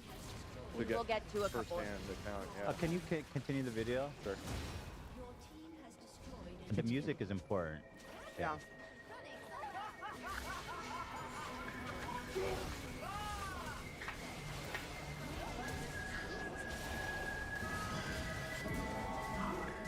Okay, so Ginger. It's always a good morning when you see the green beans. So she posted Whoa, a video the other coming day. at fast. Yep, she posted a video the other day that said if he wanted to just run away, he would, and people took that exact video and said he literally was running away. Now, I mean, Tom, I mean, theoretically, I agree that these people are definitely pushing social boundaries. That being said, the fallout of having millions of people on TikTok who are generally the worst people alive and all across social media just hounding you is a fate undeserving of that nobody crime. deserves, short of, you know, the worst among us. No, I'm okay with it. I think it's sending a strong message to the rest of these psychos out here that it's not okay, that there is boundaries, even if they're in character, and But you they- can't follow people around the park like that. What about the kids? Is I think anyone you thinking about the can. kids? I think Yeah. you can follow the characters around. Well, like that. but what if they do What about have they kick her out? full-blown autism? Even still, I don't But think they. don't you think it would be Disney's responsibility then if they have full-blown autism to have? Yeah, of course. I mean, look, I don't, do feel that way. Yeah. I don't want I do. anyone who is on the spectrum or has like serious issues to be thrown out and mocked online, but I don't think she has autism. I think she's just Well, I do agree like with you over on the that. top. I don't think we've I think seen she's enough. just weird. I think Some she's people are weird. just weird. Yeah, I think she's just a weirdo. I agree. Yeah. But guys, weird doesn't mean something. No, it doesn't always mean autism, though. That's. But I'm that's saying just there's not true. something going on. Okay, I guess maybe. You know what I mean? Like people go, this is a tangent, but I always think this: people who murder people, they try to plead insanity. Like I was crazy. Don't you have to be crazy to kill someone? That's an interesting take. Like if you're normal, you don't kill someone. Right. Good point. One of my, I watch true crime sometimes, and Annie Elise is one of my faves. And last week I was watching one of her videos, and she said that there was this like super annoying criminal who was like going to plead insanity, even though they were in their right mind when they killed someone. And she goes, they were gonna plead insanity. Dream big, I guess. And that made me laugh really hard. I don't know why I Dream was big. saying it to you, but it was Yeah. very funny. Well, Okay. there it is. Are you ready? Yes, ma'am. There's more. Certainly an interesting topic. Can I tell you something? Absolutely, yes. She's married. Okay, that adds an interesting Oh my dynamic. god! I So- thought you would freak out. No, I mean she's not. It's a fantasy situation. I don't think she's like cheating or anything. Right. She's been married for 4 years. Would you Kids? let Ela No do kids. this? He's a Marine. Listen, I would He's a not have Marine. married He's a Ela. if Marine. you know what I mean? You think know he what you're dresses getting up for yourself her? into. Wait, did you say he's a Marine? I said he's a Marine. Oh no. She misses her man. She makes Oh, him dress like no. him, though. Yeah. You know, yeah. That's like the stereotype that like he's like out on deployment and she's like literally That fucking is- skipping around with Peter Pan. Mhm. And the nautical imagery is still there. Peter does fight on ships quite a bit. He is somewhat of a Marine Yeah. himself. yeah. That's true. Well, he's like, hey, at least when I'm gone, I know there's dudes looking after her who aren't trying to fuck her. Mhm. I suppose. Right. No, Because he's into boys anyway. right. The few, the proud. Semper Fi. So Tony, who's 27, has a full-time job and a husband of 4 years. She goes to Disneyland about once a week to make content, and a quote from her is, "It's not like I'm going to the store or to my job and thinking about Peter Pan." I don't know, girl. Yeah, I don't believe her. I definitely don't believe her. And then she says, "It's just that when I'm at Disney, I'm able to release my inner child, and that's what Peter Pan stands for." She also doesn't think that Disney fandom has crept into the rest of her life in an unhealthy type of way. She says that her husband of 4 years loves her, and she has a full-time job as a manager of a big box retail store. She has no formal affiliation with the brand. I did read that she worked there in 2018, but she doesn't work with them Was she anymore. fired? I don't think so. I mean, she wouldn't have said that if she was, but she may have been. Then people, like they do on the internet, take it way too far and they started posting videos where they were spreading false information about Tony, like making it seem like she was actually a dangerous person who was truly, like by definition, stalking these people. Like what? Saying like what? Saying like, let's go to the next. The people took it way too far, detailing videos. So fucking funny. I love that. Oh, that's her husband.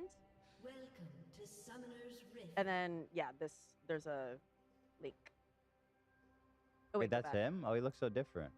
Wait, go back one.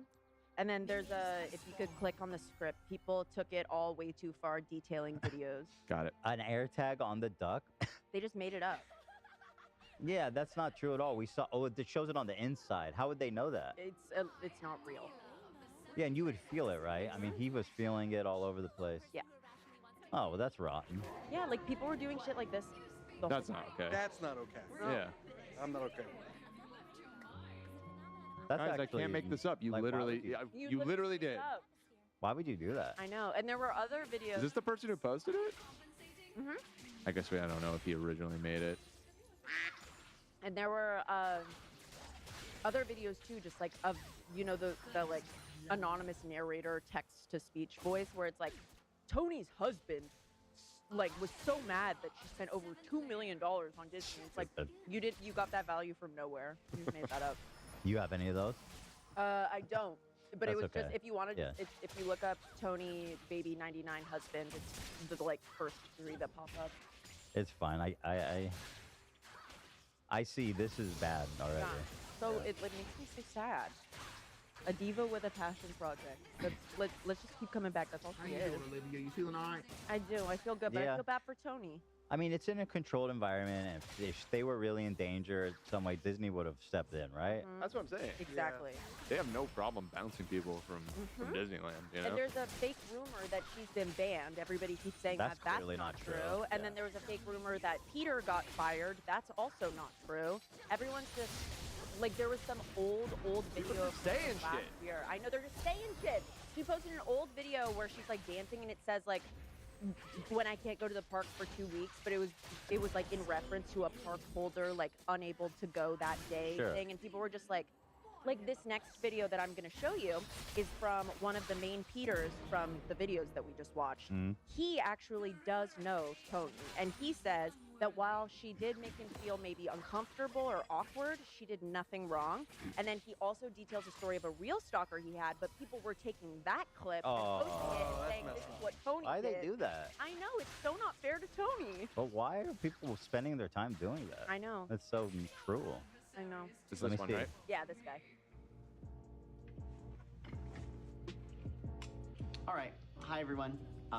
It's me. I Mini recognize video. He has such a That cute wasn't even face. like a millennial pause. What kind of pause do you call this? Kind of what? You know about the millennial pause? Yeah. Wait, was that the crocheted dinosaur on the chair? All right. No, it was a Peter Hi, Pan everyone. hat. It's me. Can you turn it up a Many little bit for videos me, that have Dan? been going around on TikTok. Thank I you. flew with Peter in Disneyland from 2014 to 2021, and That's a long time. I had many interactions with Tony. So, as you can see in the video, Tony's behavior did make me feel a little awkward and uncomfortable, but at no point did it cross any boundaries of what Pause. a character interaction should look like. It's a lot for him to even make that concession, I feel like. What, that he felt awkward or Yeah. uncomfortable? I think that, yeah, it is a choice to like let it be known, but I do think that him saying there were no rules broken, everything was good, Yeah. and then detailing an actual like wrong. Let me hear it. At Disneyland, she was very enthusiastic about meeting the character, maybe a little more so than most, but it never crossed the boundary of trying to get to know the performer. And so I see. we need to end the discourse and the harassment. Dan, you got a and giant online cursor right over his toxicity face. that is being Sorry? Let me see my beautiful Peter. aimed at Yeah. her. She's doing nothing wrong. She's acting within all the guidelines of what a guest should do. And to be honest, like, this is what Disneyland is. There's gonna be weird, obsessive people, and they're gonna Yeah, that's play what out I'm their saying. fantasy. That's the whole pitch. That's the whole pitch. Come on now. Right. Yeah. If baby Tony can't go have fun at Disneyland, where Where? can he go have fun? Nowhere, really. Nowhere. Neverland. More than most, Yeah. but she's within her right to do so. And the best thing that you can do with personalities that are a little extra is cut off their supply to attention. So stop the likes, stop the comments. So that's not happening. The reposts. And so I know you're here looking for tea, and so I do have a story about another stalker that is not Tony, that did cross the boundary. So one day, well, He's not being very careful. Yeah, he words. just accidentally Yeah, he just called her a stalker. Wait, he Wait, did? go back. He said, I do have a No, story no, about He's like, I do have a story about another He said, stalker. unlike her, this was a real stalker.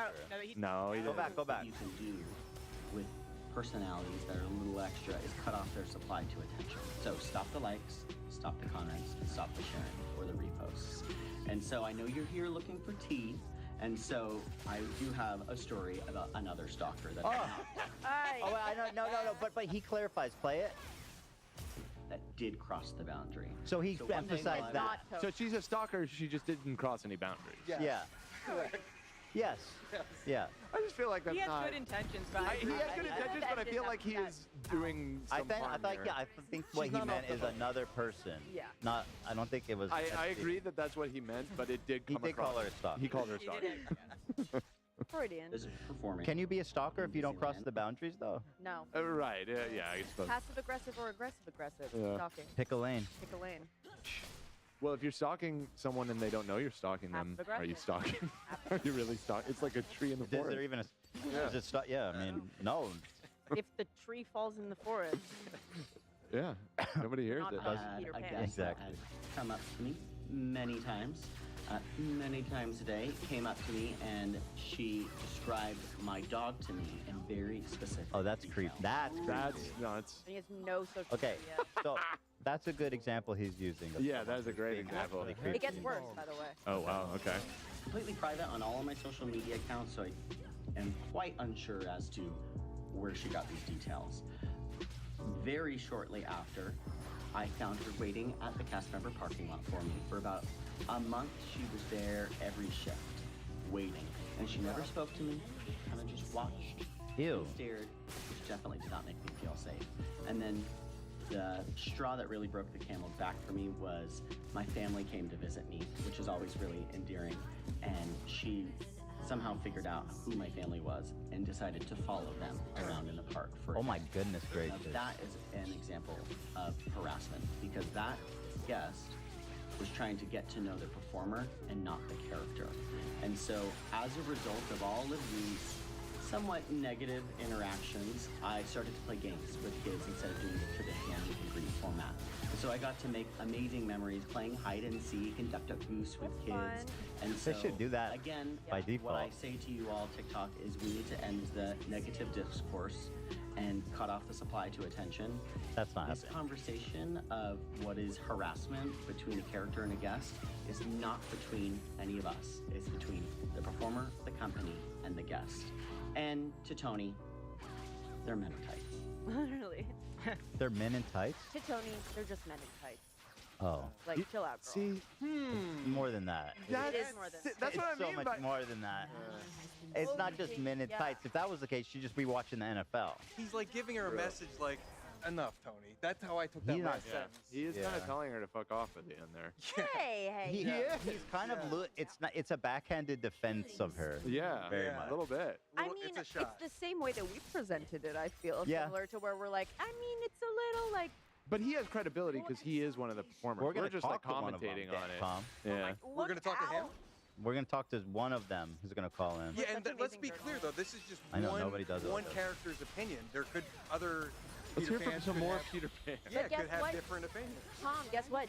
She's been going every week for 10 years and she's never been spoken to, talked to, banned. Yeah. That's sort of the end all be all because again, Disney, But- like we've said, they have that place locked down. They're watching everything, and But what did they just say? He was talking about the stalker who was in the parking lot for a whole month every day. Disney didn't get That's rid of concerning.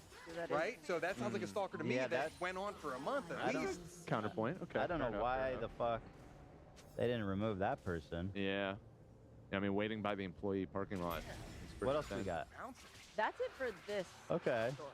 I think we kind of voiced our opinion on that one. Well- But then in that case, let's talk to the Yeah. Peter Pan. Yeah. Okay, so Bring in I'm gonna Peter. I'm gonna try and bring in Peter And I think here. this is a perfect opportunity to really dig into this, on a deeper level. And this person's name is what, Dan? Hayden. Hayden. Yeah. I thought you would freak out when you found out she was married. No, Me too, she's not kinda. I don't see it as cheating. No, it's I don't odd. see it as cheating No, but either. It's just crazy that she is so fascinated with this man, and guess what? She's got her own. But it's a fictional man. Right? I know. It's just still. Yeah. You wouldn't expect. Well, she probably makes him dress up like Peter Pan. I hope she does. She does. Because I'm sure that it would fulfill She something. definitely does. She does. She does. Good. I'm happy she gets to feel happy. Or maybe he won't, and that's why she has to do this. Oh my god. Maybe he's like refusing. No, he does. It's not enough for him. Yeah. Interesting.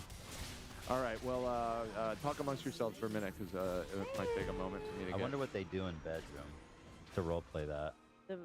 Oh, well. Call me Wendy, Daddy. Although Daddy, You can't call Peter yeah, Pan it wouldn't Daddy. work. He doesn't want Daddy to doesn't know. work. Yeah, Call me Wendy. Like baby. Yeah, that's a weird. Boy. It doesn't work in that dynamic. Peter. Peter. Hmm. I do believe in fairies. I do believe in fucking. I do believe in having sex in Neverland. In Neverland. I don't know.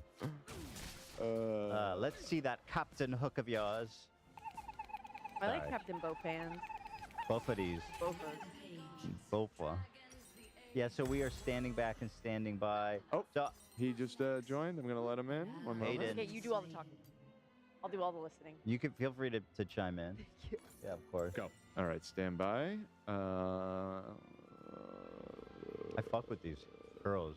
Yeah, they look good. It looks look like your good. content court wig, just black. It's nicer though. You think? I like that it's cut into pieces, so it like drapes here and then in the back Okay. separately. Reminds me of my mom. Content court again. I'll get one like that. Mm.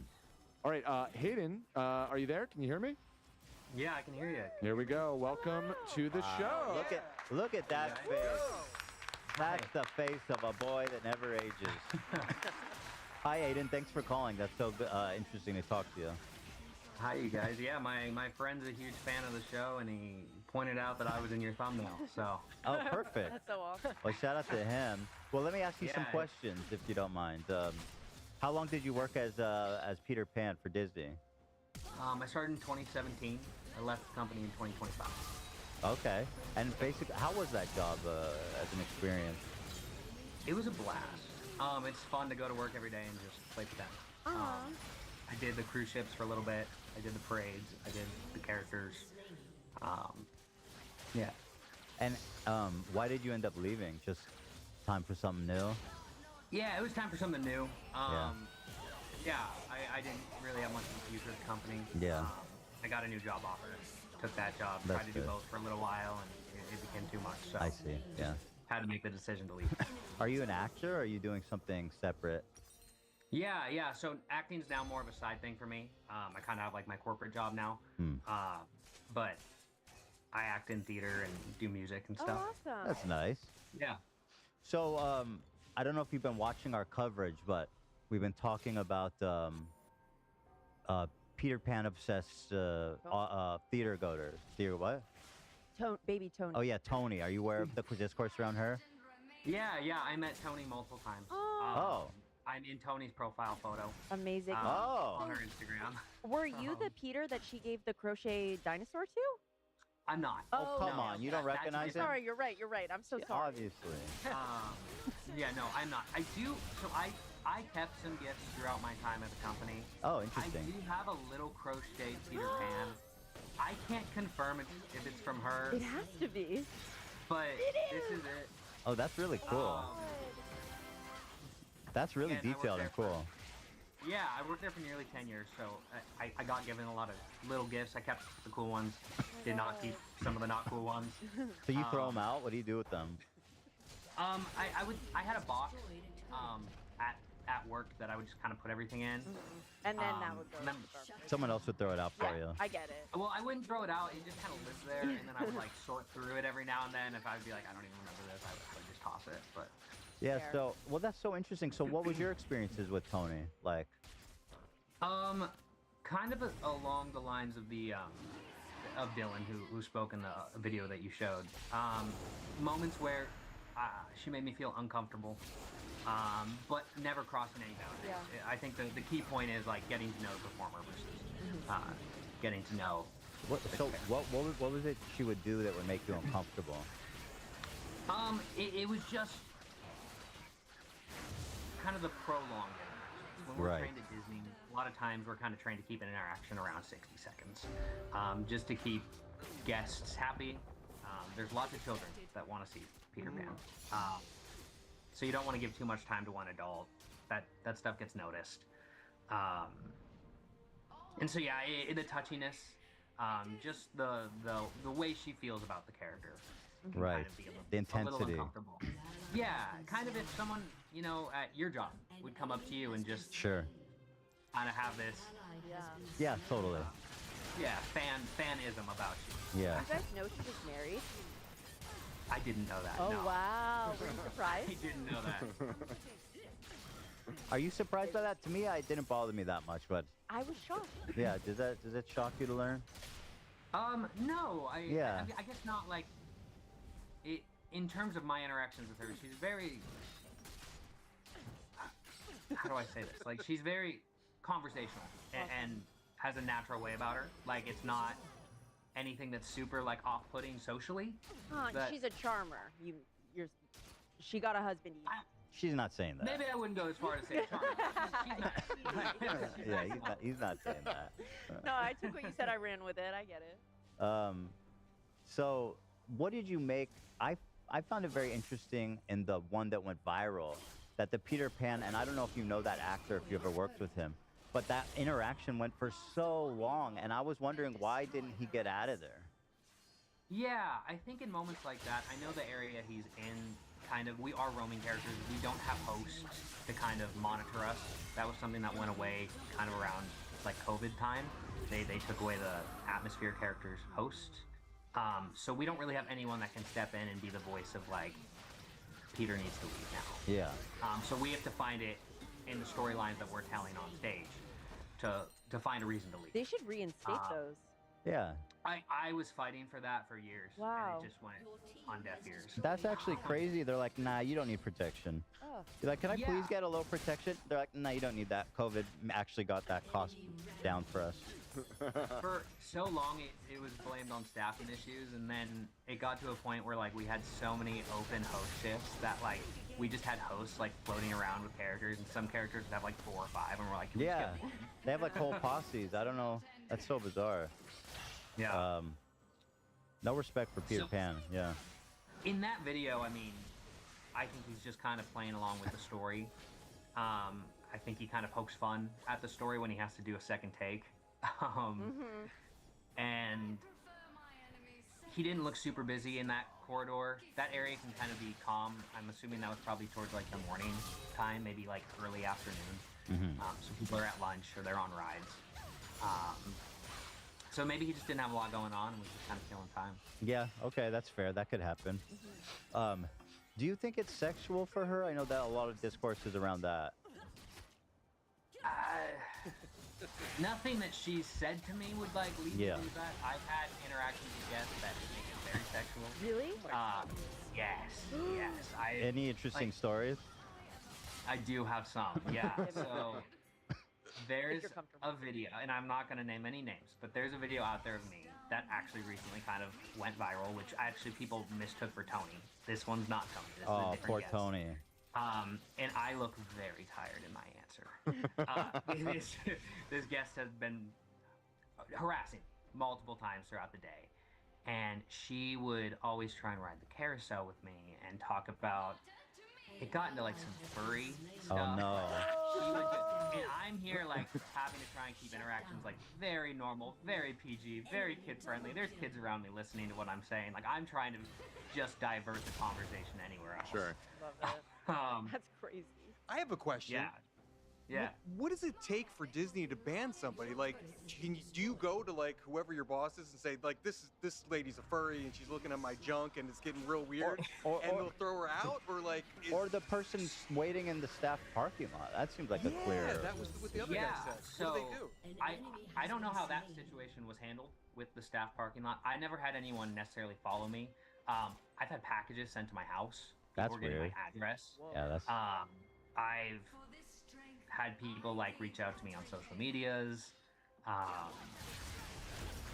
I did report one person in my time to HR. I brought up multiple people to managers just to keep an eye on them. Hey, like this person follows me throughout my day. They're not bothering me yet, but just maybe try and keep an eye on it. What did you report the one person for to HR? This is the same girl that would talk about being a furry. Okay. Yeah, and all these sexual fantasies she had about Peter Pan, and she would visit me every single time I was out. She knew my set times. She knew where I would come out of. So it was you. She was obsessed with your version of Peter Pan, specifically. I don't all think of it was them. specifically me. I think it was all of them. How'd they not kick her out? That seems crazy. That was the thing. So I opened up an HR claim that went to them.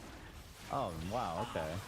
Months I guess later, we're wrong, Dan. Yeah, I guess so. Months later, another actor opened up the same HR claim, and then they started coming back to me, and they're like, "Hey, we're so sorry. We may have jumped the gun." And at that point, I was like, "You have my statements. Like, I don't know." Yeah. Right. I'm sorry.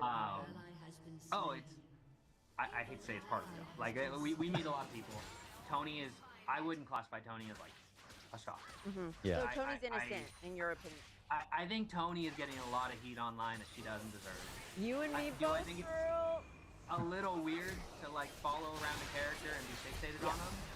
Yeah, it's a little weird, but I think that's the extent of it. Yeah, and well, the thing that definitely is the people lying about her.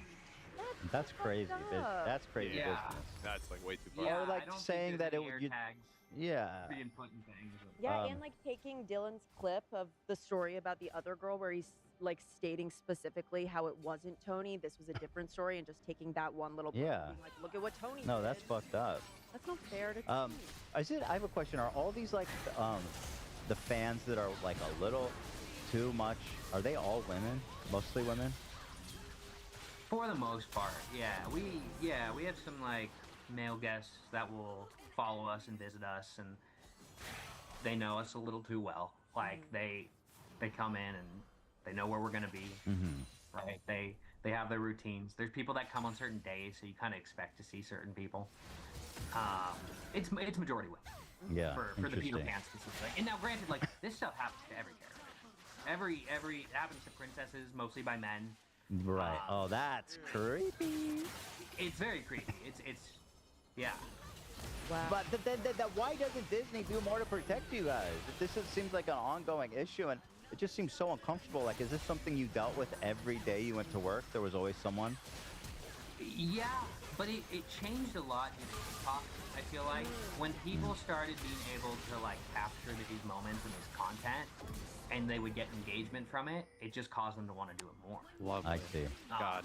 So social media definitely ramped up how much it was happening. Just making everything And better. once again, TikTok is, I say it again, a Just the huge word. mistake. Yeah, huge mistake. It is sadly like the orbiter of mission, so. It's just a huge mistake, yeah. Huge. Yeah.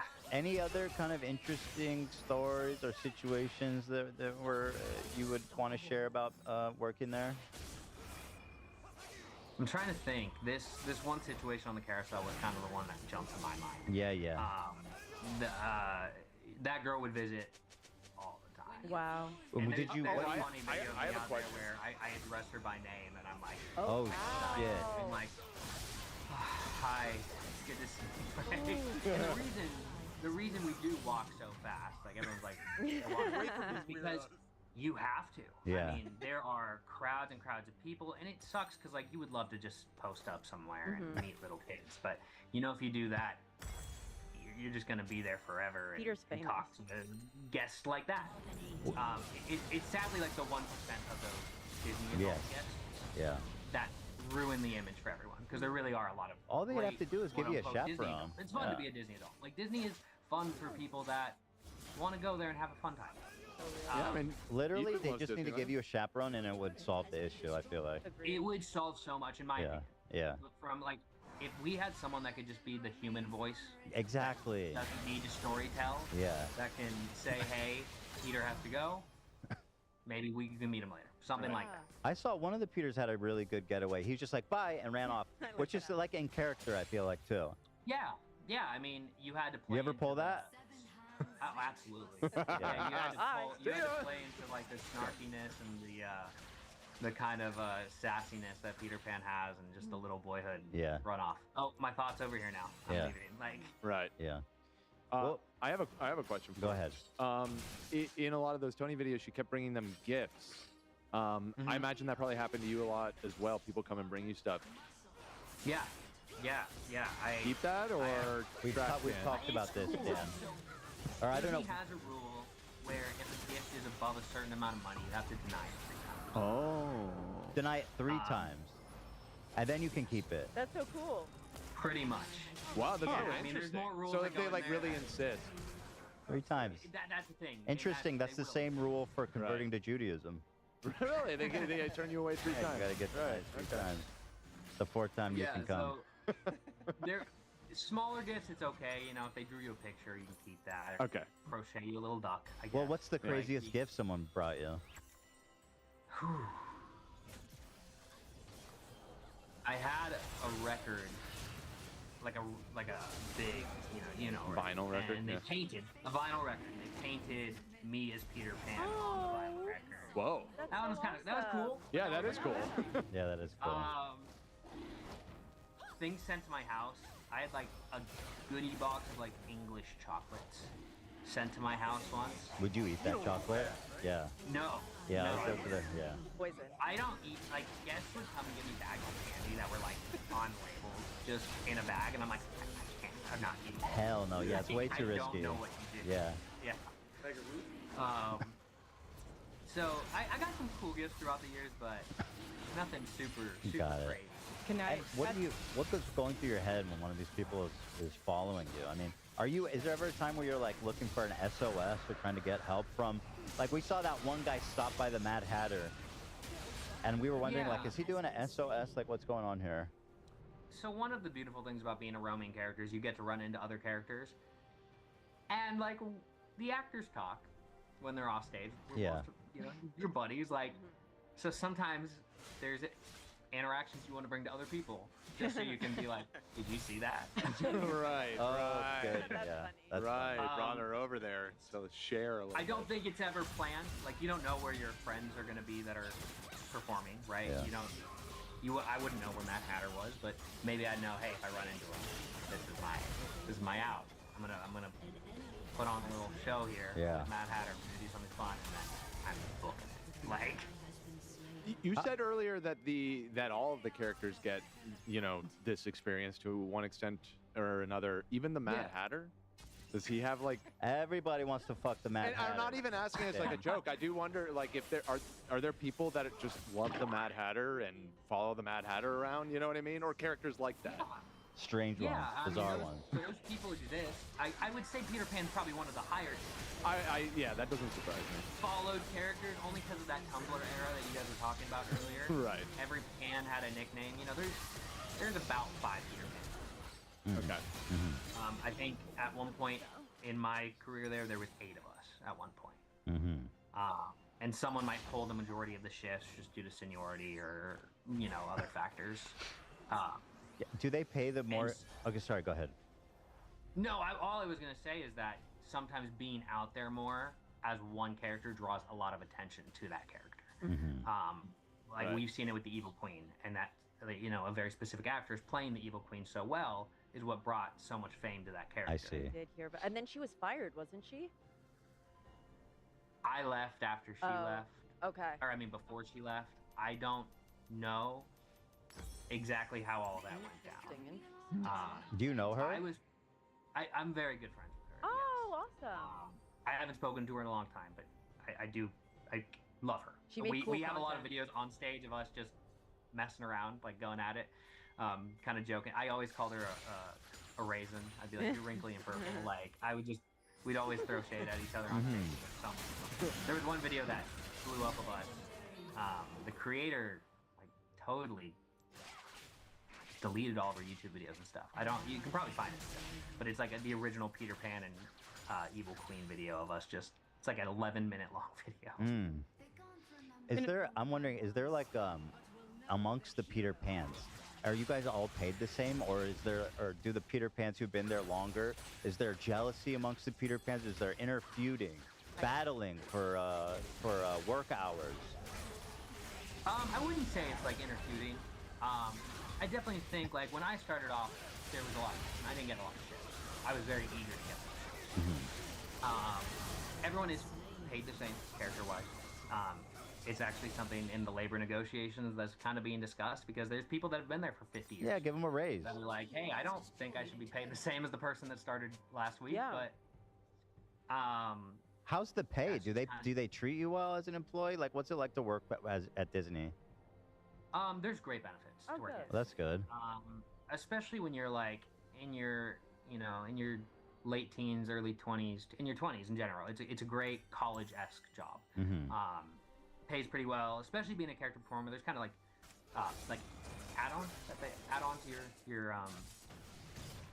your benefits and stuff. So it's a good job to have. Yeah. They also have some cool tuition stuff that they. Oh, that's good. Or That's nice. as a whole, like I love my time. Oh, good. How long are your shifts? So it varies per character. I've had characters I played where I would go in for like 6 hours, 4 hours. And the Peter Pan shifts would be like between 8.5 to like 10. That's insane. That's Long walking day. all day for Long 8, time 10 to be hours. on like that. It got long, yeah. There was a point for about 3 years from like COVID to about 2025 where I was Monday through Friday. And I would do it, you would start around 7 a.m. Oh my gosh. Clock in at 6:45. They give you X amount of time to kind of get ready. Then you'd be expected to do about 6 on-stage moments throughout the day for about 45 minutes to an hour, however long that would be. And I would clock out sometimes around like 4:35. That is such a long day. Yeah. Yeah, and then you consider drive time and stuff. I mean, it was working a shift would be like a 13-hour, 14-hour commitment. Wow. And like 5 Tonys. You're probably so exhausted by the end of the day. Yeah, I mean, you would have to find ways to conserve energy. Yeah. I would always see comments on videos where I kind of used my normal voice towards like the back half of my time as Peter Pan. Yeah. I wouldn't necessarily try and do like a higher pitched voice because it would tank your voice. I was trying to do shows outside of work, go to rehearsals and have to sing and stuff, and that would be taxing. So. Oh wow. Are you guys told to prioritize like children at all? Like, let's say if you're with a Disney adult and you can see that there's children or that want to talk to you, are you supposed to prioritize them? Yeah, I think it's the general idea is yes. The children always come first. That's why we do this job. That's why this job exists. If you think about entertainment as a whole, it's not a profitable segment for Disney. Like, meeting Peter Pan doesn't make them any money.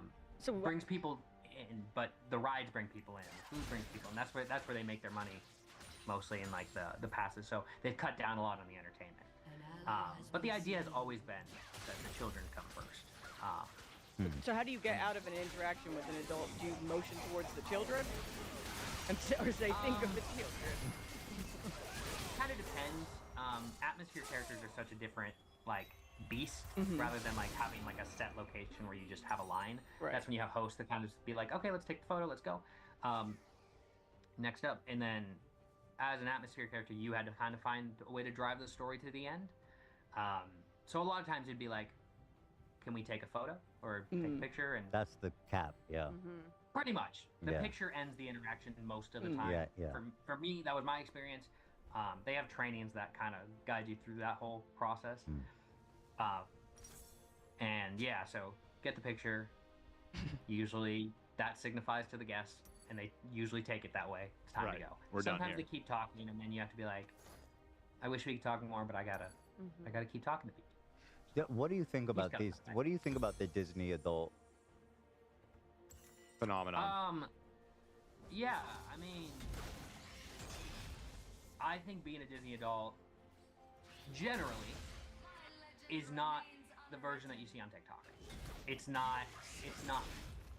Tony is not your typical Disney adult. She's someone that loves character interactions, loves Peter Pan character interactions.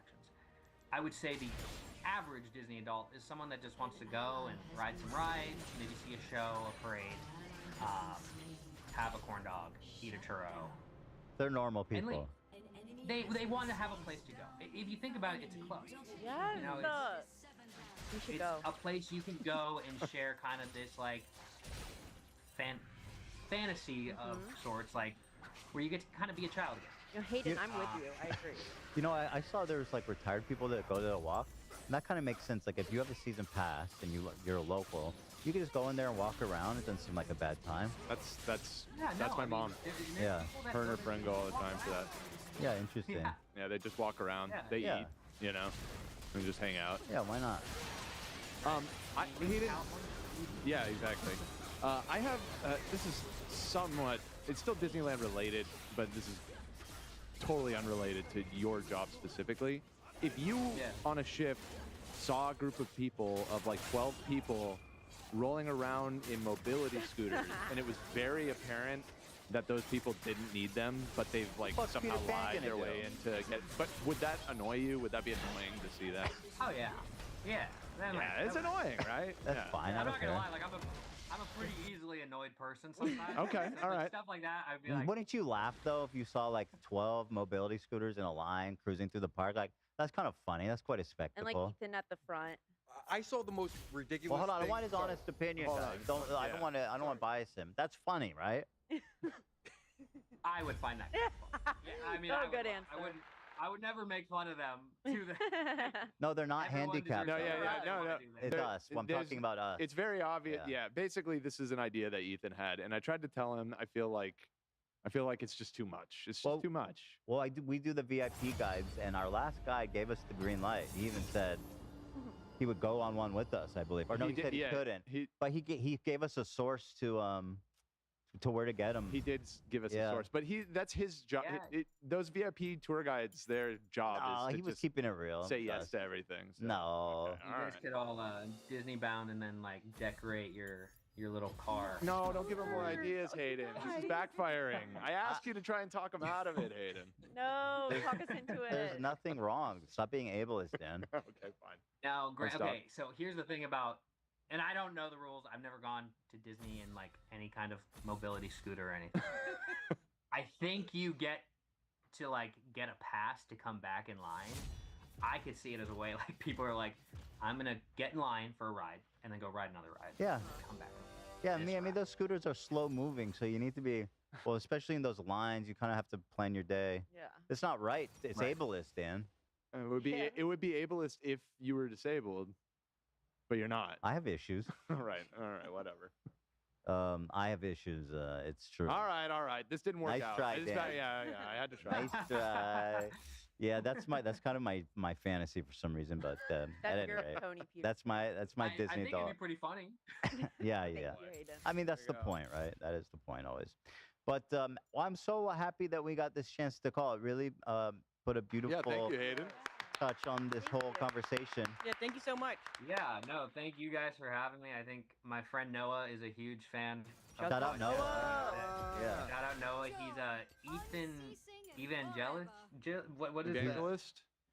Evangelist. That's what he told me. Oh, I Yeah, love yeah. that. Yeah. Oh, he's He's an evangelist. He's an evangelist. There you go. Exactly. I love that about him. Shout out Yeah, Noah. my favorite thing about it. Yeah. So, yeah, he's a huge fan. Saw the thumbnail, texted me, was like, "Dude, this is you." He was probably like, what the fuck? So I guess is there one Awesome. more? Is there anything you want to say, kind of in closing, about the Tony situation or anything? Yeah, I think Tony deserves people to cool off of her. Yeah. I again, like, A little bit of grace for Tony. Tony deserves grace. Like, she goes to the park to have fun, to meet Peter Pan. She never crosses any lines. Mhm. She's not. I don't think she knows my name. Maybe she does. Aw. If she does, she's never made it apparent.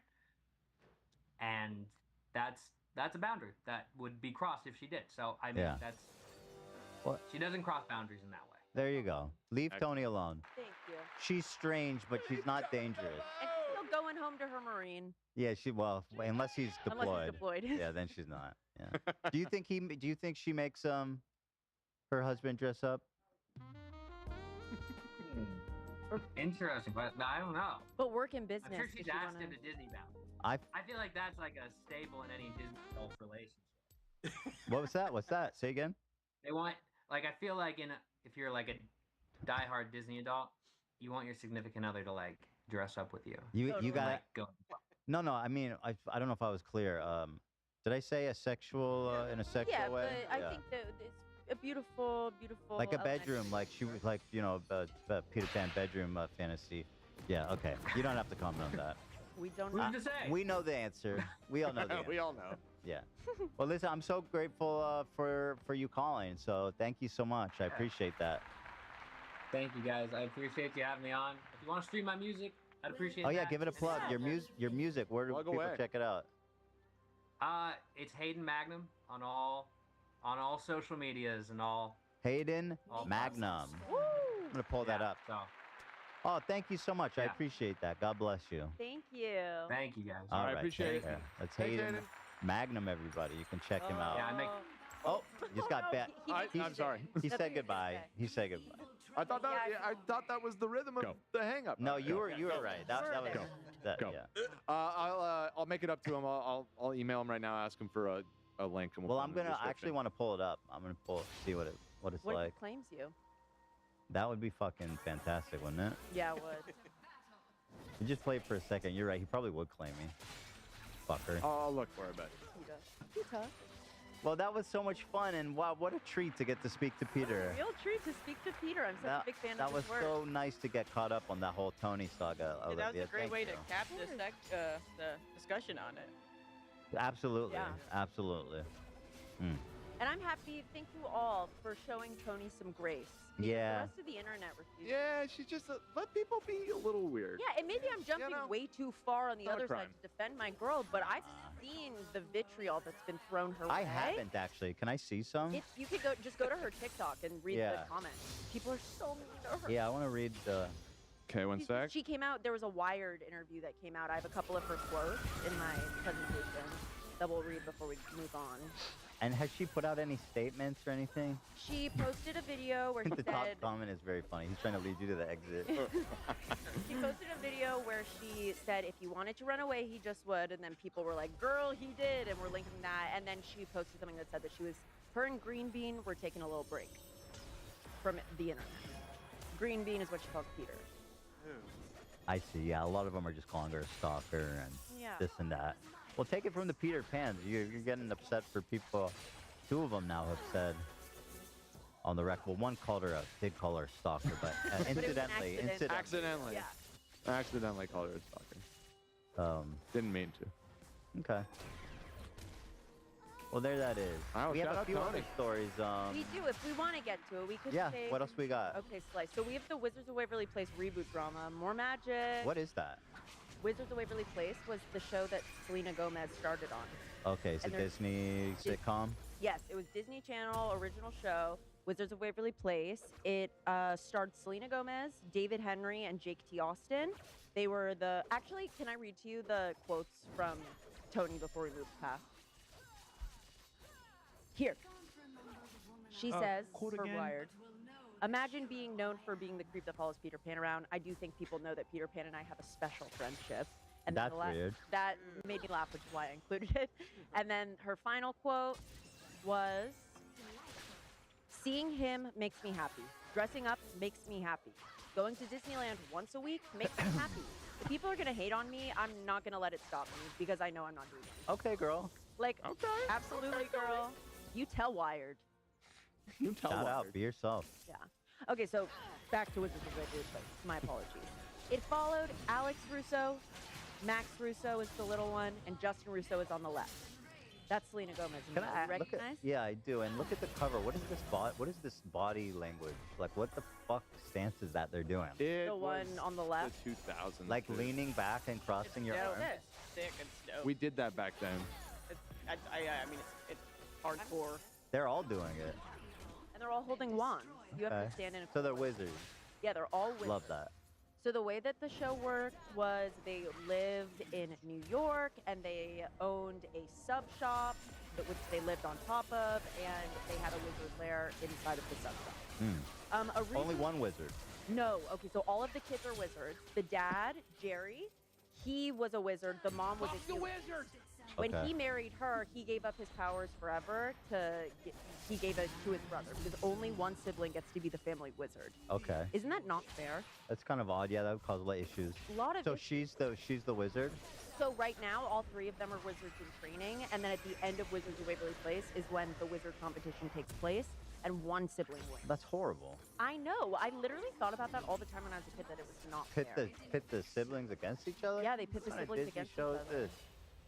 But this was it was a very good show. It was written well. The movie really explored that one part specifically. Alex in the movie wins it, but then she realizes like, I don't even know anything. Like, you're the one who's supposed to. I wanted to, win it, but you know everything. It's so emotional. It's the most beautiful scene. It's It Selena is. Gomez's best work, genuinely. So wait, she's Alex, So Alex is Selena Gomez. and she gives it to her brother. So in the movie, she gets the powers, and she needs all of the magic to undo a wish that she made where she said, I wish you and Dad had never even met. So Oh, her and come on. the kids are slowly disappearing, and she wins the wizard competition because she needs to like harvest all of the magic in order to like undo it.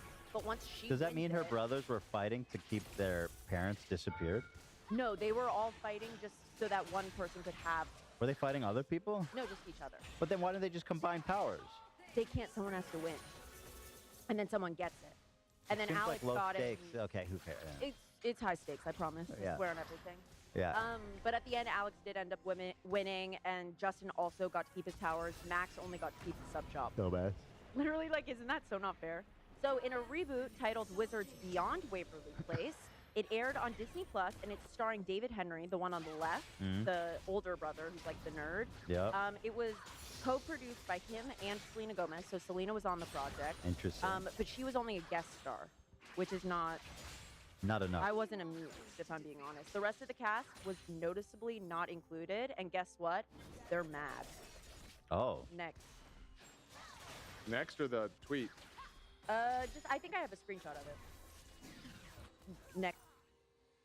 All 4 of these original cast members have come out against David Henry. And they're acting, so they're still acting, it looks like.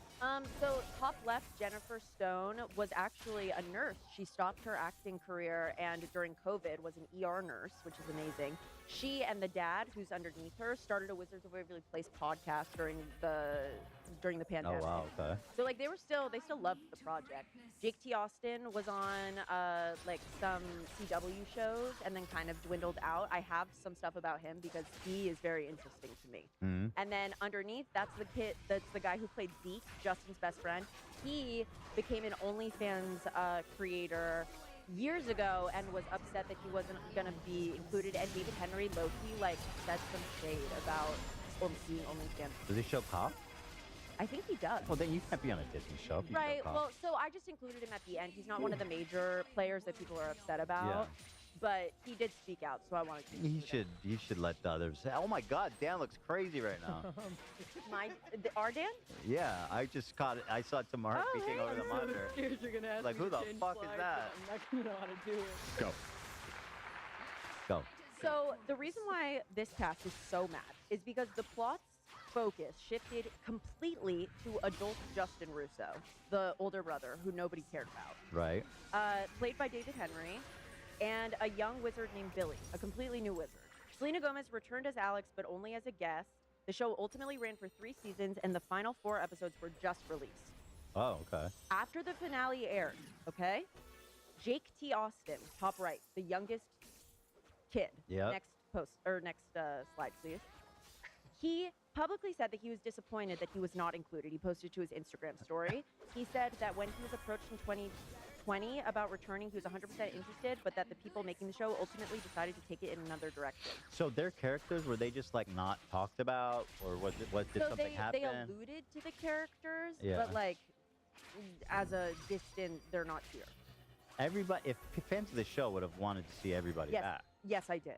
I really And if wanted. they're all down, that's the whole point of a reboot. 100%. And also that's like what you need to make a good reboot. That's the whole like formula. Is if everybody's in, Love. it'll be great. Yeah. If it's only a few, then it's not fun. Right. It's sad. It's kind of sad. Especially when you know that they all wanted to come back, and this one guy was just being a dick, apparently. Literally. And I have more receipts. So Jake T. Austin posts. To all the Wizards fans, me. Just wanted to say for the record how disappointed I am to have not been included in the spinoff. I was asked back in 2020 if I was interested in reprising my role and said that I was 100% in. Unfortunately, the powers that he decided to take the show in a different direction, and my character wasn't part of the equation. Even though I wasn't involved, I still have nothing but love for my former castmates, wish them continued success. Thank you to all the fans who watched over the years. The show wouldn't be what it is without your support. And then David Henry responds, and he says this is a lie. So the guy who made the show. Yeah, the older brother. So this guy's, I thought that was like a totally gracious. I totally agreed. He wasn't involved. Everybody was like, why isn't he involved? He wasn't blaming anyone. He was just saying they did it. Yeah. So the main actor now is calling him a liar. Right. So David Henry hit back. Oh, wait, actually, before we move on, something interesting about Jake T. Austin is that in 2016, he started dating the president of his fan club. Oh, my God. I remember when this happened when I was in high school. I thought it was crazy. Next slide, please. That is. This is when it happened. So 2009, she said, I want to meet Jake T. Austin so badly. She would tweet at him all the time. Oh, my God. Literally.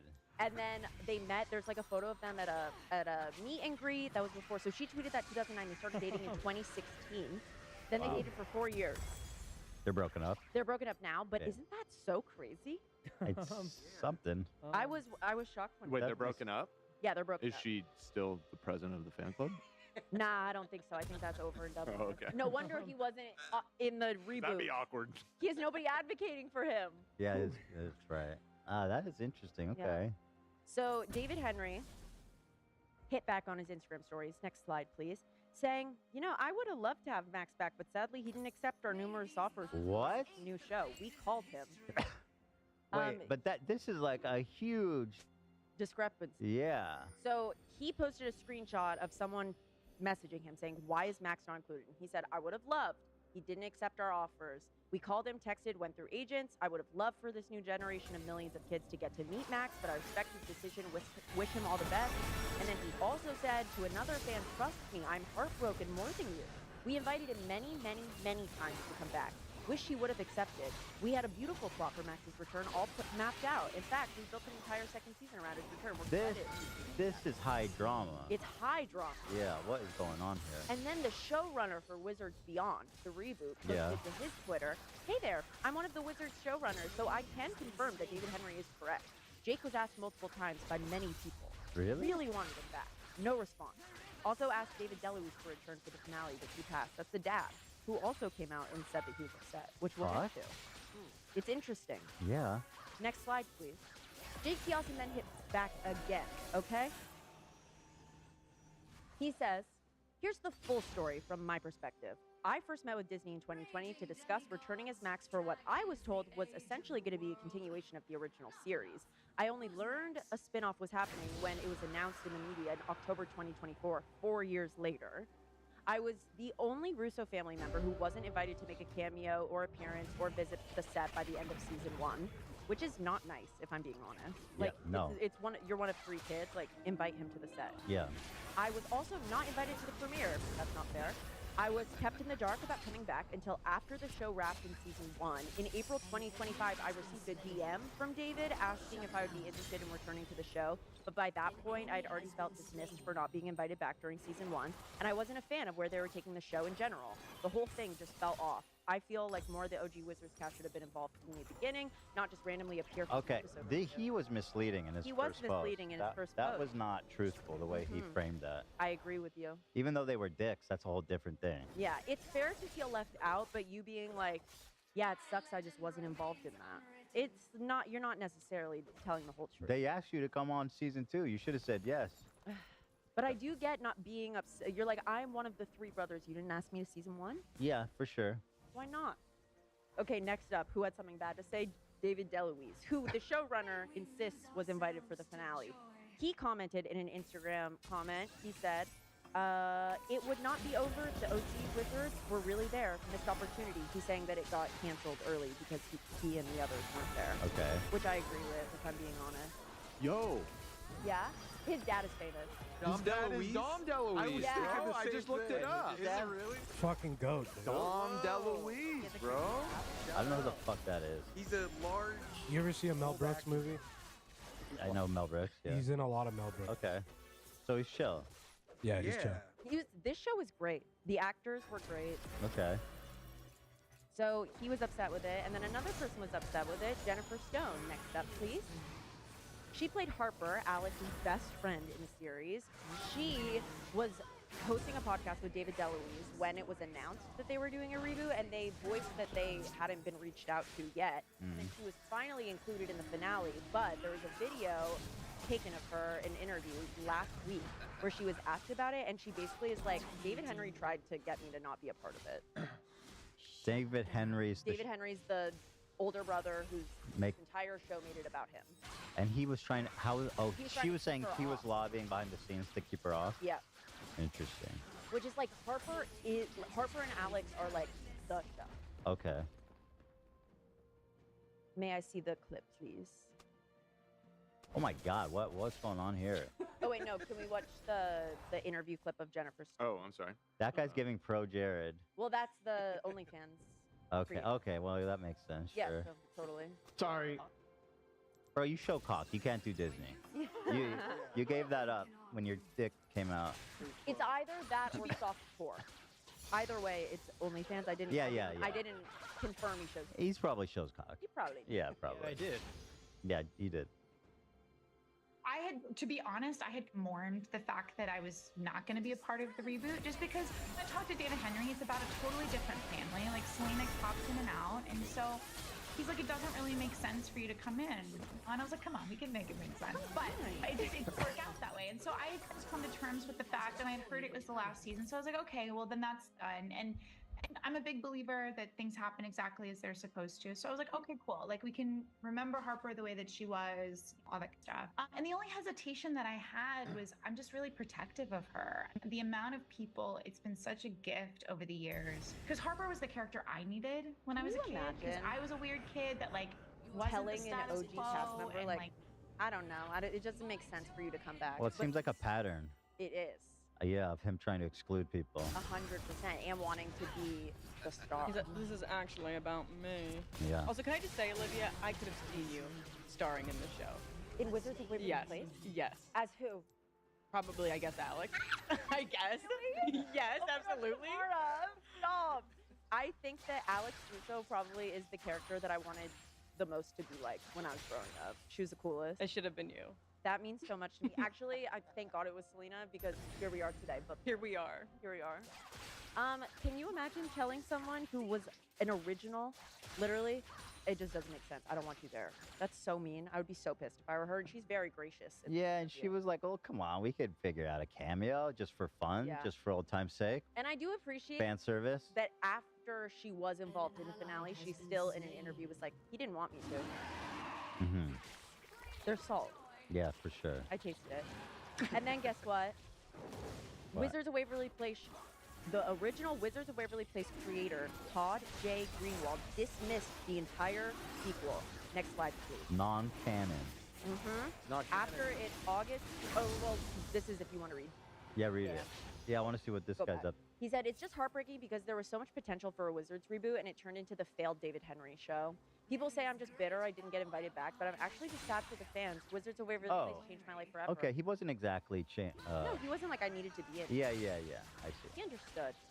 But I love the fact that he called it a failed David Henry show. Yeah, that was good.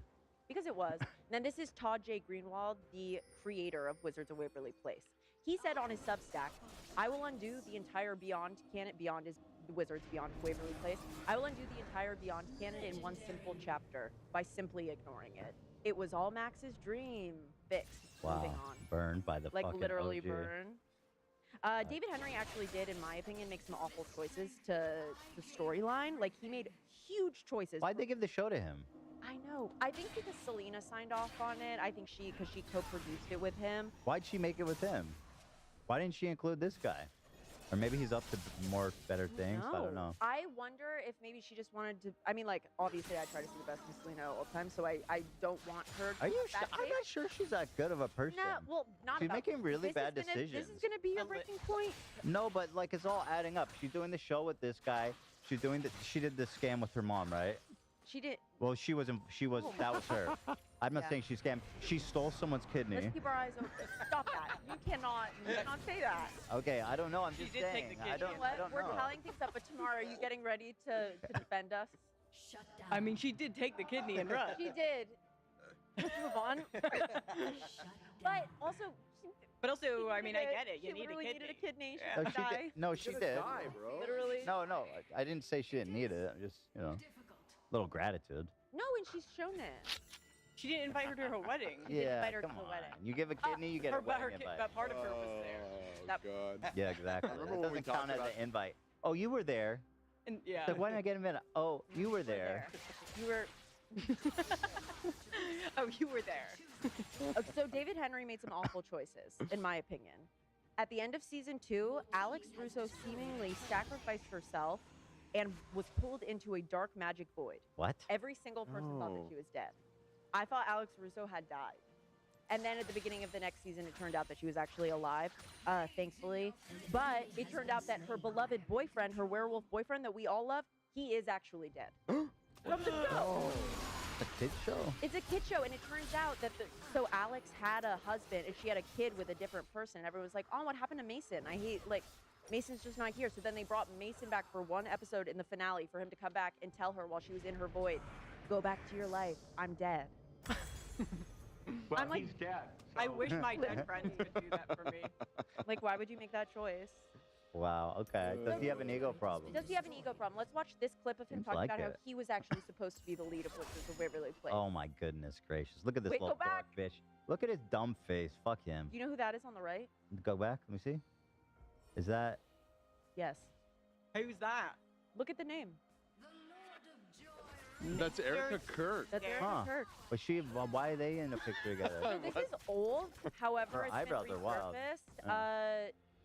David Henry is not outright about his political affiliations. He is very religious. He talks about being religious, Got he's it. pretty religiously conservative. He talks about family values. Got it. So this Yeah, isn't, it's that not enough. a crazy stretch that he's making out with Erica Kirk. Can we Look watch- at his dumb fucking face, Agreed. bro. You know what? Actually, I met him when I was 9 years old. He wouldn't take a photo with me at the Wango Tango. Ew, what a creep. I know. Freak. I know. Loser. Ungrateful. He was wearing a tank top. A white beater, you mean? No, it was Yeah, like a exactly. loose and gray and like acid. It was slip loose? walk. It was a loose tank top with like low and like the low armpits. Oh my Disgusting. god. With like a necklace with Absolutely, unforgivably. I'm in disgust. No. Puh. Fuck you. literally. So let's watch this video. Yeah, let's take a look. Which I like how dramatic it is already. Does he have an ego problem? Does he have an ego problem? Here it is. Very funny story about Wizards. So I had grown up doing a lot of, I was like the kid in a lot of sitcoms, and Disney was tracking me.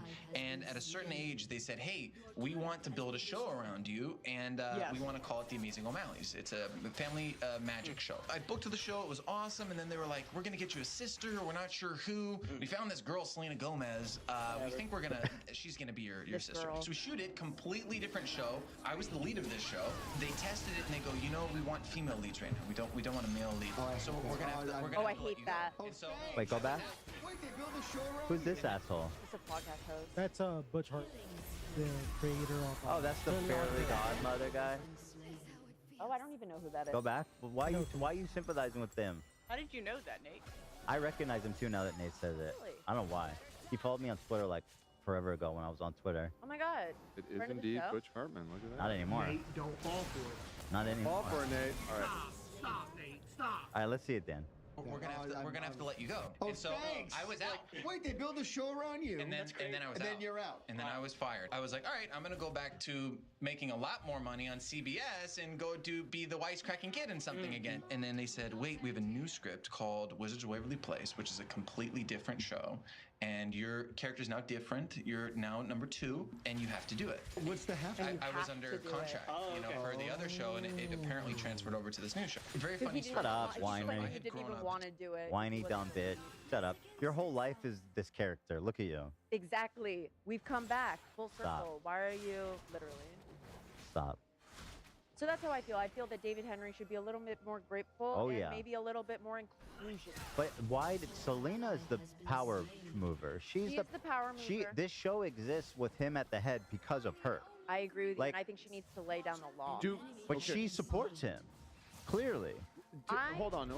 I actually do have some questions about this, and this, you may or may not have the answers to it, Olivia, but how much involvement do we really think Selena had in this? The reason I'm asking is because she was so integral to the original show. Right. I wouldn't be surprised if in the later seasons she was negotiated some. She basically might have been owed a producer credit and some money on anything Wizard of Waverly Place, My question regardless for you of is her this, level Dan. of involvement. Why would they choose this dumbass that doesn't even seem like he was a beloved character in the show? Well, that would be Disney's question, Yeah, but not why Selena. choose him and then decide to exclude all the other ones? I mean, I don't know. I'm not excusing that That's part of why- it. I'm just questioning how much say Selena actually had. I know she has a producer credit, but that really could just be a function of her existing contracts with Disney. I know when they announced it, it was like a photo of her and David together. Okay, I mean, I agree with you, Dan. I feel like she was probably just No, like, no, But I you guys do are running feel- No, I agree with you. She's working on so many other projects. I'm sure she was like, I would Nah. be happy to help facilitate this. Yeah, and then what? But then when she learns he's not inviting the other people, she could literally call him and be like, "What the fuck, dude?" Well, she did post something on her Instagram story last year where she was like, it was a black screen and it was like stating that someone she was talking to was pretending to be Jake T. Austin and she was trying to get in touch with Jake T. Austin. Nobody ever really knew why, but she Right. was like, here's this number of this guy scamming me saying that he's Jake and it's not Jake. What? It was weird.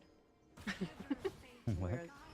Okay, but how do we feel? Because that's the end of that story. If you want, I have like a quick little story about a stolen wedding dress. Yeah, I want to do that. You do? But yeah, we'll cap it off with that. Okay. But what I want to say is, I think we need to look closer at Selena. Stop. I'm being serious.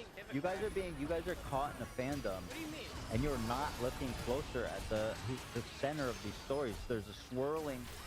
There's a pattern. Maelstrom. There's a pattern evolving. But There's a hurricane, pattern and the center of it is Selena Gomez. You're writing stories right No, now. I am not. You're writing stories. I am not. You guys are I blind. think she just probably didn't give a shit. Sure, Yeah. say That's that. Probably. kind of my Yeah, I don't think that impression. she was- I just No, don't but think she she- really had much to do with this. I don't know. reboot. Listen. I'm not saying I'm a hater because I don't want that. I heat. know, you But what can't I am because saying is I I've have worked I hard. have my eye on you. I've worked hard to get you to a place where we love her. I've got my eye on her. Okay, you know I what? like One more that she- scandal I like where that she's she at the didn't center of. Yes, yeah. I'm Three telling you. months. Not making 100% sure, Olivia. Calm down. Thank you. That was perfect. Okay, I get it. I get it, Castro. I get it. Exactly. Alright. So, you want to hear about this Yeah, stolen wedding yeah. dress? Let's do one more. Cap it off. here. Okay. You did say it was quick. I just want to remind you that AB and Harley are on Oh, right. standby. Oh, okay. Let's check in with them. Yeah. You rather do that first? Yeah. Sure. Okay. Yeah. They're not there. Do you want me to You can go move to the party. desk, Dan? Hold on 1 second. He told me he was ready. You can go. Yeah.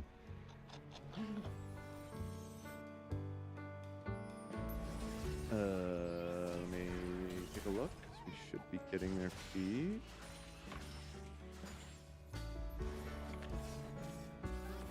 Oh, are they just watching me? Yeah. We're waiting for AB and Harley. Mm-hmm. Just watching you, yeah. I think those curls suit you nicely. Ethan, I'm talking to you. Say what now? You know, never mind. The hair? Yes. I think it looks good on me too. I mean, don't I you like the naturally way it's have curly draping. hair? I really do. You could just grow your hair out and it would probably look not too Nah, these dissimilar curls from are mine. special. Mine just gets kind of. Well, you could get it froey. like permed or whatever. I don't know. Is that even the right term for it? Froey? Why are you giving him I don't know advice, anything buddy? about hair. I don't have it. Don't I ask have no me about idea. hair. Go. Go. Go. Just Go. on Go. Yes, sir. It's just us. Well, can I run to the bathroom? What are you guys up to? All right. We just got his feed. Maybe they have like horrible service where they are. Connection is dog shit. All right, I'm gonna take some super chats while hopefully they So, work that out. Should I run? I'll run to the bathroom. Sure. Peter Pan, your Peter Pan in your thumbnails is my childhood best friend. He just sent an email to Dan. This was obviously from the beginning of the show, and we got it. Thank you, Heezy Dude, for making that connection. That was actually great. So really appreciate you putting us in touch with him. Jen donated multiple times in a row and just kept saying, go. Go. Go. Dan Swordlove cost me $250 on a Warhammer 40k starter set. Oh no. Side note, I've gone back to rewatch Dan read that opening monologue 3 times. Wow. Thank you, Jordan Hayes. Thank you. Thank you. They are, of course, if you don't know, I switched and substituted in for David yesterday on After Dark and gave a little mini dissertation on the Warhammer 40k franchise. So if you've ever been curious about that, go check out After Dark. Go. Go. You know, you should talk about next time on that. What, Nate? You talk about Big Walk. I did start Big Walk last night, and I gotta say, despite me kind of being a hater and repeatedly telling Nate that it sounded boring, because why would I want to walk? It's pretty fun. Pretty fun. I was playing with some of my boys, and we were walking. We were solving puzzles. We were doing bants. We were bantering. Why the fuck are you walking right through? That's right. That was us. That was us. Is Dan gonna finally try Wonka now? Why are you asking me that, Avery? Go. Stop. Why? Just because I tried Big Walk and liked it? Don't push Avery. Don't push. Don't push, Avery. Don't push. On we go. I love you, man, but this Wonka thing, you gotta let it go. Joseph said, saw TikTok over the weekend of a group of ladies riding mobility scooters together at Disney World, so it definitely seems like the Gatsby trip is feasible. Thanks. Thanks for that. Thanks for sending that super chat, man. Dan confirmed furry. Because of the suit? I mean, I guess today that's technically true. I don't think this counts, though. This is just a onesie. Go. This is just a classic onesie. I need a Shamara t-shirt. Holy shit. Do you mean like the blue striped shirt that she's wearing, or with Shamara? People were like kind of thirsting over Shamara, I gotta say. Wait, they were? Yeah. Should I go put it back on? Maybe. I don't know. It was that's so up to hot you. in here. Nate, how's their feed looking? Still, They're stubborn? gone. They're gone. Oh. Gone. Got it. They don't show it I worked at Disneyland for 6 years, and during was close friends with Miss Cinderella and Poppins, and very familiar with Pier. Happy to share some insider deeds on how things go down. Happens a lot. Well, I appreciate the offer, but obviously we took somebody else up on the offer first, so. But thanks. KM Sasaki, yo, the goated Reddit poster. I hope that the Nate Queso soundbites I submitted helps make the Queso soundbite package this year's winner. You came up with those, bro? KM Sasaki, I gotta say, is like a posting god. He made that post the other day of some birds do belong in their cage, about Olivia with shoving that bird back in the cage. That is like one of the funniest posts that's ever been on our subreddit. So shout out to you. Yeah, that was a god tier post. All right, let's see, Nate. And he also came up with those. So yeah, that's good stuff. Spooky Kabuki. Hey, what's up, man? You can fight, you can fly, you can crow. Thanks, Dan, for showing my models yesterday. Yes, Spooky is a member of the community that's very talented painter of Warhammer stuff. So we showcase some of their stuff. Scotty Jones. When the Lost Boys begin to grow up, Peter, quote, thins them out. Readers and pop culture theories frequently interpret this dark phrase as murder, though others argue it means banishment. Murder. It was murder in it. A lot of those old fairy tales they're pretty grim, you know? They were pretty dark, so I wouldn't, maybe he was killing the Lost Boys, you know what I mean? Did you ever see the second Peter Pan movie? The second Peter Pan movie. Yeah, Disney made a direct-to-DVD one. Oh, And like an that animated one? He starts dating Wendy's daughter, or he starts being interested. It's kind of weird. His name's Nate. No. Well, I mean, those stories are about, like, you know, coming of age and everything, so I don't know. Obviously, it creates some weird, awkward situations with the whole not aging thing, but this person said, Dan, that is not the plot to Hook starring Robin Williams, brother. What? I didn't say it was the plot. Hook. When I brought up Hook, I was talking about the fact that Hook. that Wendy brought some of the Lost Boys back. because she starts like an orphanage. Isn't it? I feel like it's, maybe it's not explicit, but I feel like it's strongly implied that like the orphanage is her sort of taking care of the Lost Boys. But maybe I'm reading into Wait, it. I thought you said that they They aged when they leave Neverland. They do. That's what I So mean. why would she start an orphanage for a bunch of grown men? Well, they leave, they're kids, but they don't have any parents, so they go to the orphanage and she takes care of them, and they do grow Oh, up. and then they age. Yeah, once I they're see. back I in thought the you were real talking world. about some like Yeah, no. instant age. You know, I'm not the biggest Hook fan or anything, but I do think I'm right. But forgive me if I'm misremembering a movie I haven't seen since I was like 12. I also have a palm tattoo. Chat, that shit hurts. Yeah, I don't doubt it. Oh, that's Tattoo Georgie. What's up? What's up, girl? Bro, we need Olivia and Ethan or Tamara and Ethan to do a Friend Me style trivia day. I love the trivia eps. Also, love you girls. Ethan, release more music, please. Peace and love. Your mic's closed.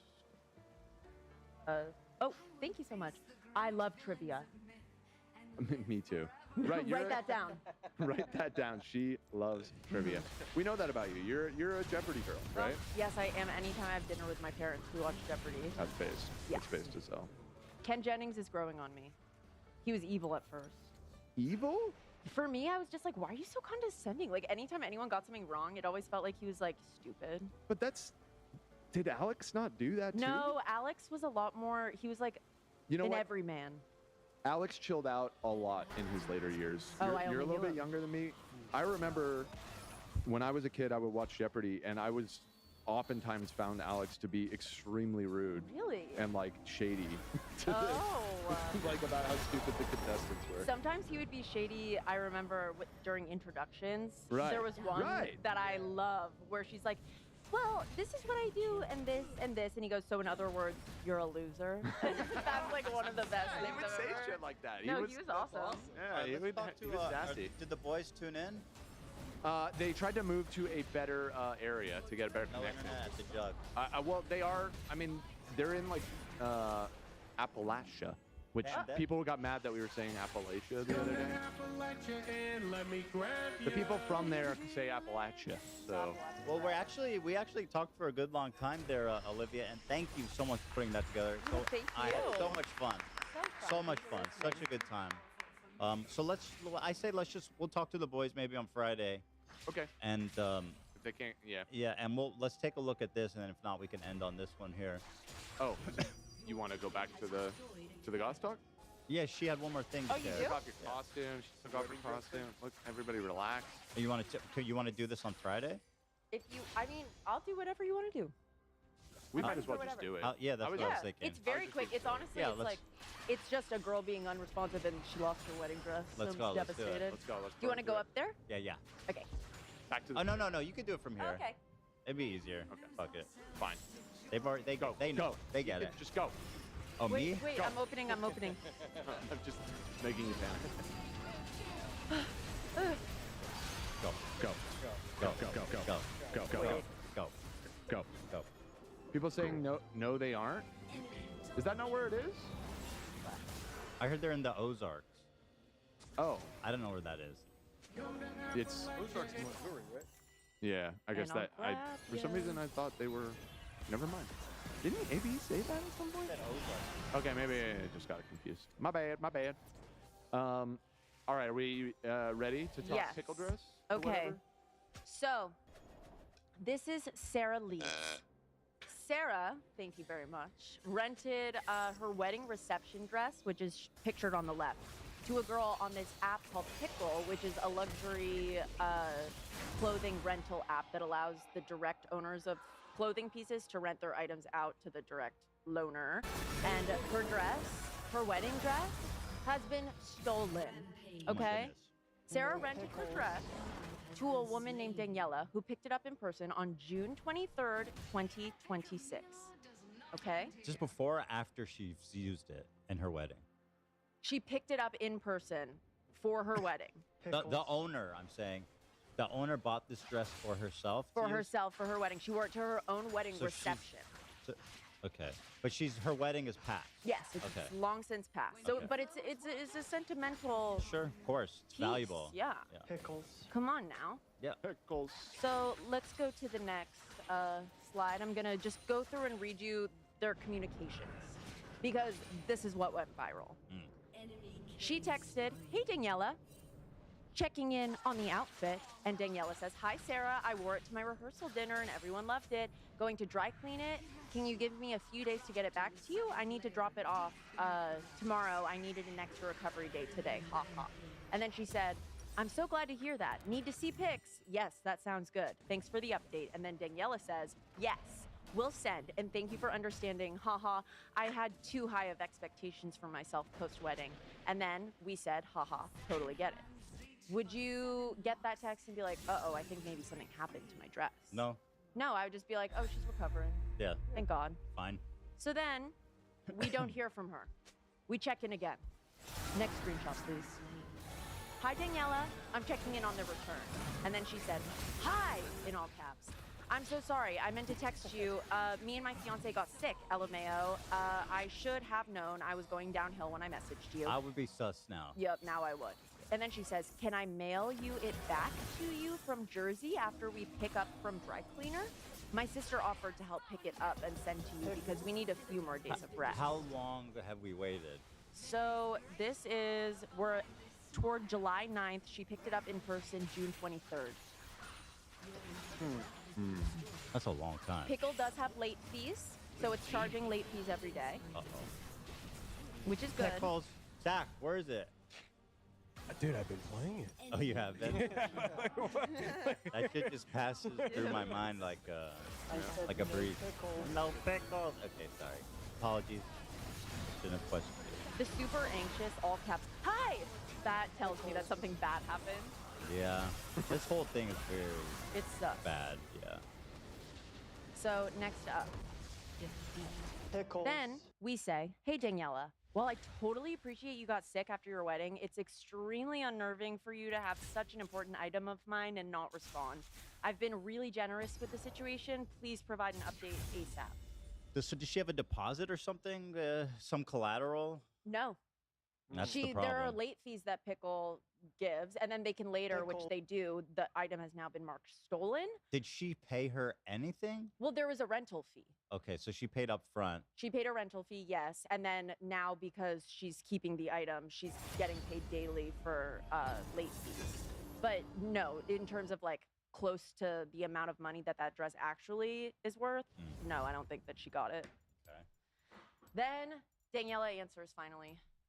She says, "Hi, Sarah. I'm just catching up on messages now. I'm still behind on all wedding texts, but have been making sure I prioritize responding to you as best as I can. We've all been taken out by this nasty virus, so it's just been a struggle for all of us and now a lot of our immediate families. I am so sorry and embarrassed that I'm even in this situation. I promise I am a normal person. You have my cell, my Instagram, etc. I'm not keeping your set purposefully at all. I have your return slip ready. We were just delayed on all ends over here, and I know I've already asked for grace, but I'm sorry. I need to ask for a bit more." The fuck? More. Like, what do you mean? Wait, so just, did you lose it or no? Is it ruined or no? Yeah. Give me my dress. Like, what the hell? So Pickle. then we get fully ghosted. We say, "I'm sorry about that. Happy to give you more time to get healthy. I just equally appreciate communication. A super simple text just to know what's going on. Please let me know the latest on Monday." And then she checked in on Monday, checking in here. She didn't hear back. So on Tuesday, she goes, "Hey, Daniela, please respond with an update." And then we don't hear back, so we send them one more thing. "Daniela, Pickle just informed me that the item has been marked stolen. I did not mark it stolen, so I'm assuming you're claiming to keep it or something. I'm extremely confused and heartbroken. You were so adamant that you weren't keeping it purposefully, so I'm reaching out in the hopes that you might decide to make this right." So the company, something happened that tipped the company off that it was stolen. Must have been. Out of her, what? Okay. Maybe a certain amount of days pass before they go, it's gone. Maybe. It's They like- marking it stolen, or like Yeah, maybe. officially. That's yeah. possible, because in these texts, she is insinuating that maybe something happened where you contacted the app, but you're not contacting me, but it could just be like preset. So who knows? Next we have Sarah, or no, Daniela, while she was ghosting, Sarah was posting photos of her wedding in the dress. Oh, hell no. Oh, I God. know. Did she look great? She did. She looked really cute. Go to the next photo. I covered her face because I don't want to give it out. So like she that. just like maybe she just loves it so much she wants to keep She it. just wants to keep it forever and ever. You think? Maybe some people have other. They have other theories. The internet did some sleuthing and they realized that Daniela does own a clothing company that Pickle for some reason follows on their Instagram.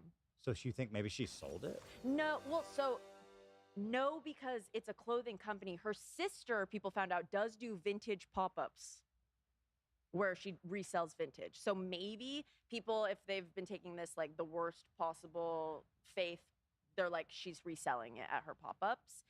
We don't know. As of right now, the dress has been stolen and Sarah has taken her videos down. So it's possible that it's been, that's why I didn't want to show her face. It's possible that they figured it out, but Sarah has not told us that. She's just taken her video down.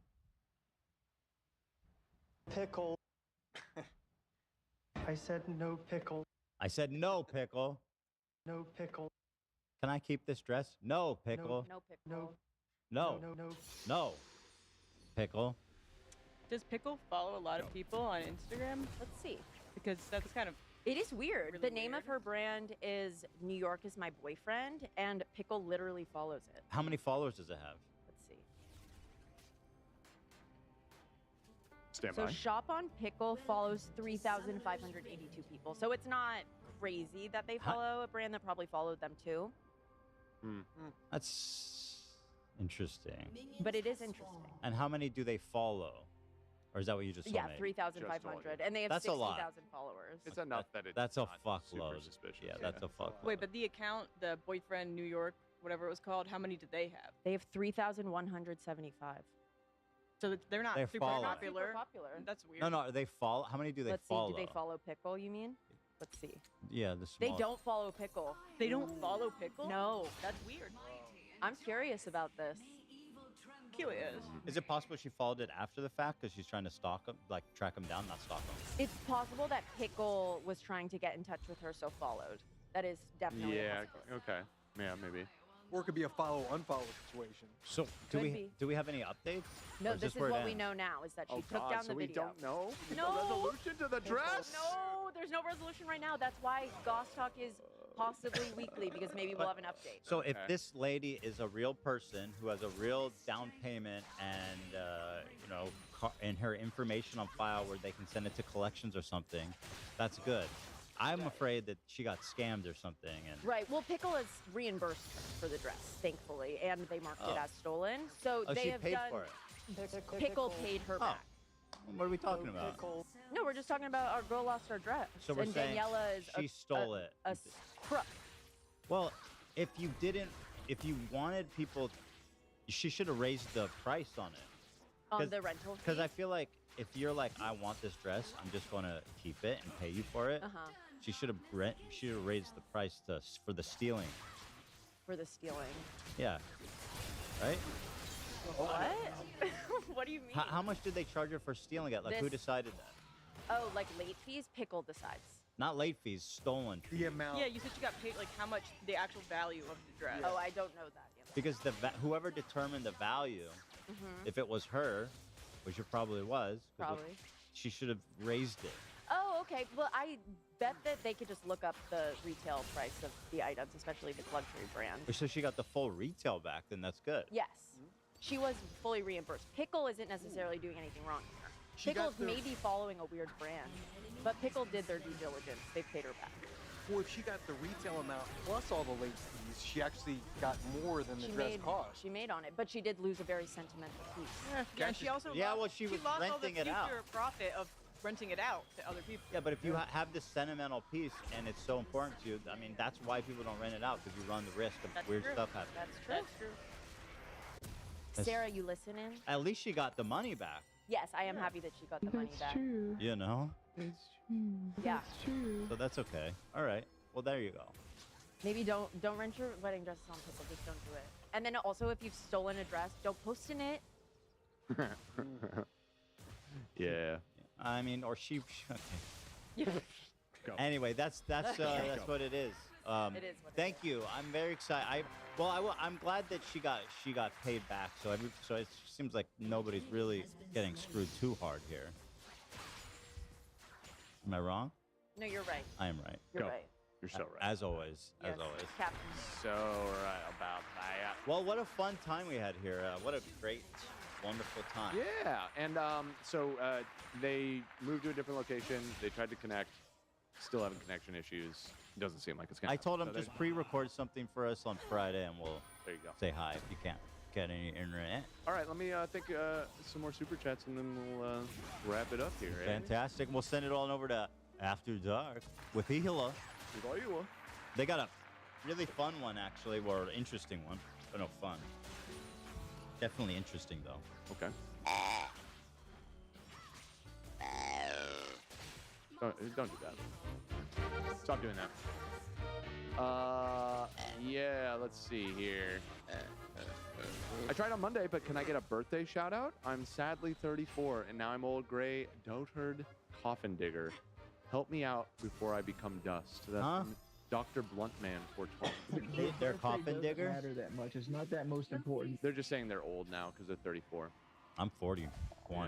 I don't want to say the one part. But it's true. But it's true. Well, happy Tom, how's birthday, it feel to be actually Dr. old? Bluntman? Bro, I'm right back at you, bro. I mean, you're no kid You're either. significantly older than me. Bro, but I look younger, so... Well, not really. So the only kinda- person that said that is Lena's mom, who would definitely change her mind in the new lighting. And she did say you look 60 to be, like, let's put it out there. Yeah, which was such an outlier, we can ignore it. You know, like when you're doing statistics, you ignore huge outliners. I don't exclude anything either. Well, of course you I wouldn't. include everything. The only thing you exclude is every hair on your head. Ouch. Damn. That hurts. Got him. Aleske said, chatting again in hopes y'all see I worked at Disneyland from 20... Oh, this is another... Was this the same person from before? This person really wanted to share their experience, and then we ended up getting the experience from someone else. Well, we got... Sorry that I didn't see these until now. This is from Aleske. They worked in Fantasylands, and they were friends with Poppins, but also knew Peter well. She's getting highlighted, but this happens a lot and worse at times. Yeah, that seems to comport with what with old Hayden was saying there as well.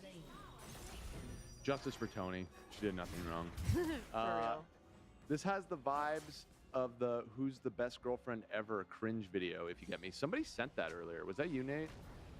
Yes, I did. Yeah, Nate had the same thought. You guys know that video, right? It's rough. Dude, Nate, Dude, Nate, are you serious? You guys remember this? Who has the best girlfriend ever? Oh, iconic. Yeah, no, amazing. Who just Who are bought these? you What all about them? this stuff? Who just bought you all this They were stuff? saying the Peter Pan videos have the same energy as this video, Okay, and okay. actually Nate had sent this in the Discord earlier, saying this also reminded him. So And all the stuff? And all this stuff. My girl bought all of it, and I'm about to eat this, and then we're gonna chow on that after. So, and happy Easter. Yeah. But we're not eating it all. Just know that. Because we gotta save some. Yeah. I can't believe this is a real video. it's Frank. so Truly incredible. it's so much. It's so much. All right. Anyways, thank you, Jaku. A lot of people were making the joke with the Tony situation that it's like going to a strip club and thinking the stripper loves you back. Yeah. Let's see. Tomorrow should wear that every show. This is my second super chat because I sent one without the message. I never sent a super chat before. Papa bless. I thought Moose has never sent a super chat and had to send one to say that you need to wear that outfit every day. Wait, sorry. What? People are thirsting for Shmi Tamara. Oh, yeah. Like big. Yeah. Oh, yeah. Yeah, the little... Maybe I'll start an account Yeah. Yeah. where I just cosplaying as him. Tamara. Fat Love, Shmi- Smee Tamara. Yeah. Only Shmi? Yeah, only Shmi. How bizarre. Aisha says, Dan, I need you to know that your Warhammer PowerPoint was so compelling that I went out and bought the Eisenhorn Omnibus right after the episode finished, started reading last night, and I'm hooked. There you go. I told you it's a good one. It's definitely a good one. Glad to hear it. Go. Go. Go. Go. H3 Pride Minute said, never forget Ethan leaked his number for free. It's true. I live for my fans. What can I say? Yeah. Breezy said, I have a McDonald's Toy Connect. My brother manages a bunch of them, and whenever they have things I want, I ask him for it. I can help the family out if needed. I was playing it up. I see you in the chat, Nate. I do feel a lot happier. Nate, get out of the chat. You're working, man. You're working, dude. You can see me working though. Yeah, I see you typing. I don't know if you're working or if you're chatting or what. My dream all over again. You don't. We're right there, Nate. You Nate, don't- I'm so serious. You We're right don't there. need to be chatting with the audience. Do you want to know what he said? Yes, before you I get do. mad? He said Tamara fans are never beating the allegations. What allegations? That he spread it. Oh, that they're weird. Oh, that they're not normal. Oh, that's fair. That's a fair. I It's a guess fair that. observation. I guess that did need it to be typed out. All right, let's see, Nate. Carlisle Ballard. I am so sorry. Carlisle. I don't know how to pronounce that. That's Carelessly? No, hold on. Carlisle? Let me put Carlisle. this in the Discord. You guys, how do you say that name? Carlisle. Oh yeah, I think, Carlisle. Yeah, I think. Oh, wait, I was yeah. right. Carlisle? Yeah. I do think so. Yeah, I think so. That's so much simpler than it looks. It's just that S is This silent. is really tripping me up. Okay. Anyways, they said, Olive, I haven't missed one How do you episode. how do you pronounce ISLE? Isle? Right. I get it now. Oh, right. I just I wasn't thinking in terms of island. How's it feel to be me? I was me getting how to say stuff. I was inland, dude. English My major, mind bro. was inland. Yeah. Well, get it I'm on out. an island, Get dude. it out there. Inland. Olive, I haven't missed one episode since your first PowerPoint. So excited and relieved that you're rejoining as I'm moving to the opposite side of the planet. Gauze Talk with will help me feel at home. Thank you and love you, girly. Oh my That's from God. Carlisle Ballard. I love you, Ballard. Carlisle, and I love the way you spell your name. I do. I do. Carlisle. Nobody would ever guess that was how it was spelled. No, except for you, me, and Tamara. Yeah. Well, if someone said my name's Carlisle and I went to write it out, I think I would be somewhat confused. Or I wouldn't spell it like that. It kind of is exactly how you spell it out, but it's like It's not phonetic. No. Yeah. I don't think I've ever seen Carlisle written, as far as I can remember. Me neither. It's like this makes sense, I So guess. This is my first time. Yeah. First time. Yeah. Dan doesn't remember watching Twilight. Right, that was the name of a character in that, right? Yeah. The only thing Yes. is that that's a movie, not a book, and therefore I didn't see the way it was But it is spelled. a book. But I didn't read the book. I watched the movie. But I know, but you just said it's a movie, not a book. That's They not what know- he meant. They said Dan watched Twilight. All right. Thank Nice you. fucking try, Tamara. Trying to own me? After all the chicken AI nonsense you pulled. Dan, I spent a lot of time thinking about that yesterday. Yes, I did. Well, I went actually back and I watched it at home again with Ela because I wanted her to weigh in on it. What was your takeaway after further reflection? My takeaway? Yeah. I just like I think you guys did show me a lot of evidence that there is something real there, but I can't help but feel I want to just trust it, my own brain, and just I don't know, I would say you guys did convince me, but also if I took a step back again and I'm presented with the idea and the visuals, I'm like, okay, again, that's AI. Wasn't that funny though? How you were like, people can do interesting things. We don't need the AI. And I said they did, and you don't believe that. That is, yes. But I mean, I still don't know if it's real. It is. Am I the only one here that We have to go to a mom. constantly having a dream? It's the only solution. I do regret how I came for Kate, though. But you apologized at the end. It was okay. Consistently having a dream. All right, Dan, I need you to know if... Oh, no, I'm sorry. I read that one. My boyfriend is a McDonald's franchisee. Y'all hit me up if you need me to pull some strings. This is the second McDonald's franchisee in the audience offering to give us toys. Look at our... We got the hookups. Big to-do audience. Yeah. Loaded. I'm flying to London this week to perform/sing on a Disney cruise. Love the set and love the costumes. That's from Mandy Rose Wolf. Oh my God, that's what Shout out. Hayden said he was doing. There you go. It's a good gig. My friend is literally on a Harry Potter train right now, performing. A train? Yes. How do you perform on a train? How many people you fit in with that? It's I don't know, a good amount. I 20? think he's like a performer. Yeah, More. I think he might go from car to car. Oh, okay. Yeah, I don't know. I imagine it would have to be like that, but that doesn't seem like the ideal setting for a. We should performance. go. Do you guys want to go? No, hell no. No. I Totally. wouldn't imagine No train. anything Yeah, I would me want to do either. less Yeah, no, than me a Harry either. Potter It seems train. more like a weekend. Yeah. I didn't want to go. A weekend thing. Dan, is that a chair cover? And if so, where did you get it? I need to get it for my brother. It's become a chair cover, but it is actually. It's just a hoodie. Pretty sick. Somebody was gonna throw this out. They were throwing away a bunch of Teddy Fresh, like I don't know, inspo items or whatever. They have a million articles of clothing over there, and it was just in like a garbage bin. I don't know And I was why like, they would have had kind of that. hype, dude. Super sick. I have no idea. No idea where it came from, but no. We never Fine. collab with The Simpsons or anything. Yeah, I don't know. I saw this clip on Married with Children. Now you can't convince me that AB is not Bud Bunty. Ouch. Interesting. Nah, Ivy's not Bud. No. Oh, Bud's the son. The son. Yeah. It's interesting. That kind of does work actually. a little bit, yeah. I mean, Bud was a huge horn dog. Yeah, which he isn't, was- like really AB. But also, he was like he was also kind of like an incel, right? Like he never got it. Yeah, I don't know. I mean, He had a rap personality too, I remember. right. All right, let's wrap it up. How we doing? We're almost at the bottom here. Let me just read a couple more. Can I get a high girlie for my bestie Steffi, who quit a toxic job and is finally free from her creepy perv boss? Hell yeah. Okay. Great moves. Keep it up. Proud of you. She introduced me to H3H3 10 years ago, and we've never missed an episode. That's from Rachel. Love that. To Steffi. So shout out. Congratulations, girl. Rachel. Congratulations. Get Rachel. the fuck out of there. There's a Family Guy joke about reboots that only include unpopular characters because the successful actors moved on. Just saying. I actually do remember that. But that's not what happened in this case. I mean, kind of, because Selena was involved, but she wasn't in it, right? Or she Selena's was the just only like one. a cameo. Yeah. Right, but Selena was the only one allowed in it. Yeah. Like everybody Oh, else right. wanted to do it. Oh, yeah, I guess it is kind of a different situation then. Good It's point. like the wet blanket didn't let anybody have fun. Right.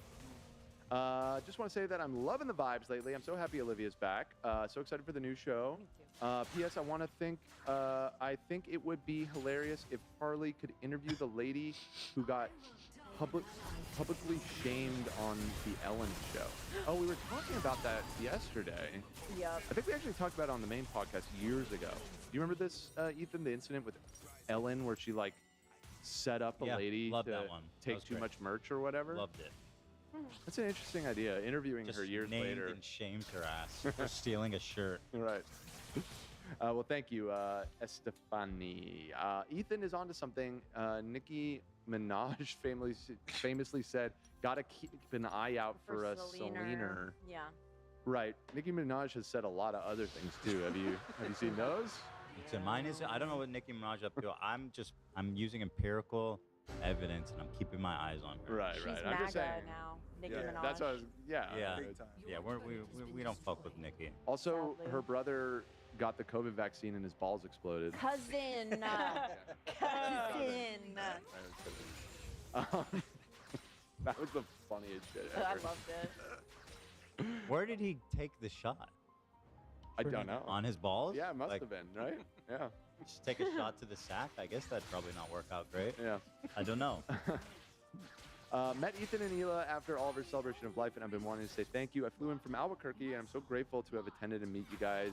Been here forever. That's from Maisie. Well, thanks for coming out and saying hi. It's always Yeah. to me. Marlena wants some credit because I made the initial Dan Queso soundbite post on the subreddit. Wow. Yeah, that's Good big. job. That's That big. is big. I feel like the Queso soundbites are going far this year. Oh, yeah. I have done this long enough that I'm wise enough to not try and call my shots, but I do think Queso is going to have a deep run in the tournament. No play. I'm not saying he's going to win, but he's going deep for sure. 100%. I mean, he's stacked. He's stacked. Yeah. No, those are powerful. I ordered a Happy Meal. The second y'all got yours, I got the Karopi Ghidorah as well. Shout out. I was so proud of myself. I knew that this was Karopi. I don't know a lot about Hello Kitty, but I saw that it was the little frog face. I'm like, that's Karopi, right? So. Yeah. Wow. That was fucking sick. Shout out to Choco Cat, by the way. Lord have mercy, Dan. Shout out to Plane of Sky. Look at Choco Cat. He's so cute. Yeah. Dan, I fear you. Anyways, Dan, I fear you. All right, and here we are at the very end here. Can y'all cover the new Gypsy Rose Ryan Anderson controversy? I I don't know. just heard a little bit about it, and it sounds crazy. Anything Gypsy Rose, I'm in. I also was talking to Kate, and we are really into Nikki Bolonsky lore. Do you know who that is? No. Okay, we'll try to convince you in the meeting that we have, and we'll see. I'll be easy to convince, I think. She has very crazy lore. Sounds great. Yep. We got more goss on the horizon. More goss. And break. Well, listen up. Very last one, I need Dan to only refer to Warhammer as War Dollies. That's what me and my friends call it, and I don't know anything else. War Girlies? I said in my presentation that it's dolls for I don't even want to say it's for boys. It can be for any gender, obviously, but obviously the stereotype is that girls play with little dolls. And boys play with Space Marines. Space Marines. But at the end of the day, it's actually the same. You're doing the same imaginary activity. It's just I know, one's way fucking cooler. The dolls. Yeah. Yeah, right. I saw your presentation. All right, let's get out of here. Thank you to everybody who donated. Ethan, I'm going to send it all back to you. There it is. Go. Fade Go. Go. And that's how we do it here at the H3 show. We got high-level transitions. We do. Only the best. Up next,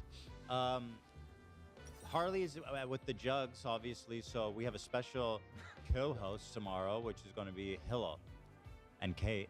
And I think someone else, David, tomorrow? obviously. Right now, not tomorrow. Oh, I mean, right. Right now, after the show.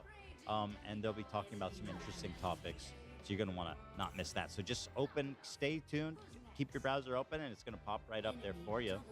And hey, members, eat your heart out. Tomorrow we're going to have a lot of fun for members. Join us. And Friday back for everyone. You guys know what it is. The H3 show coming at you live. See you next time.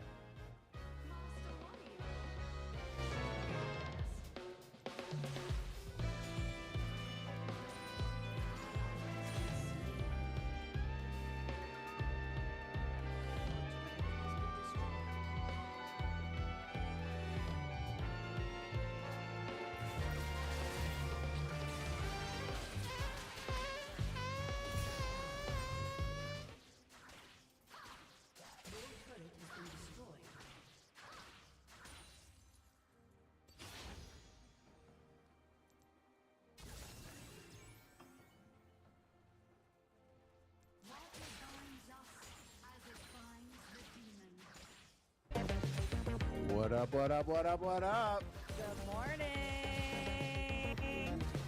Good morning, everyone.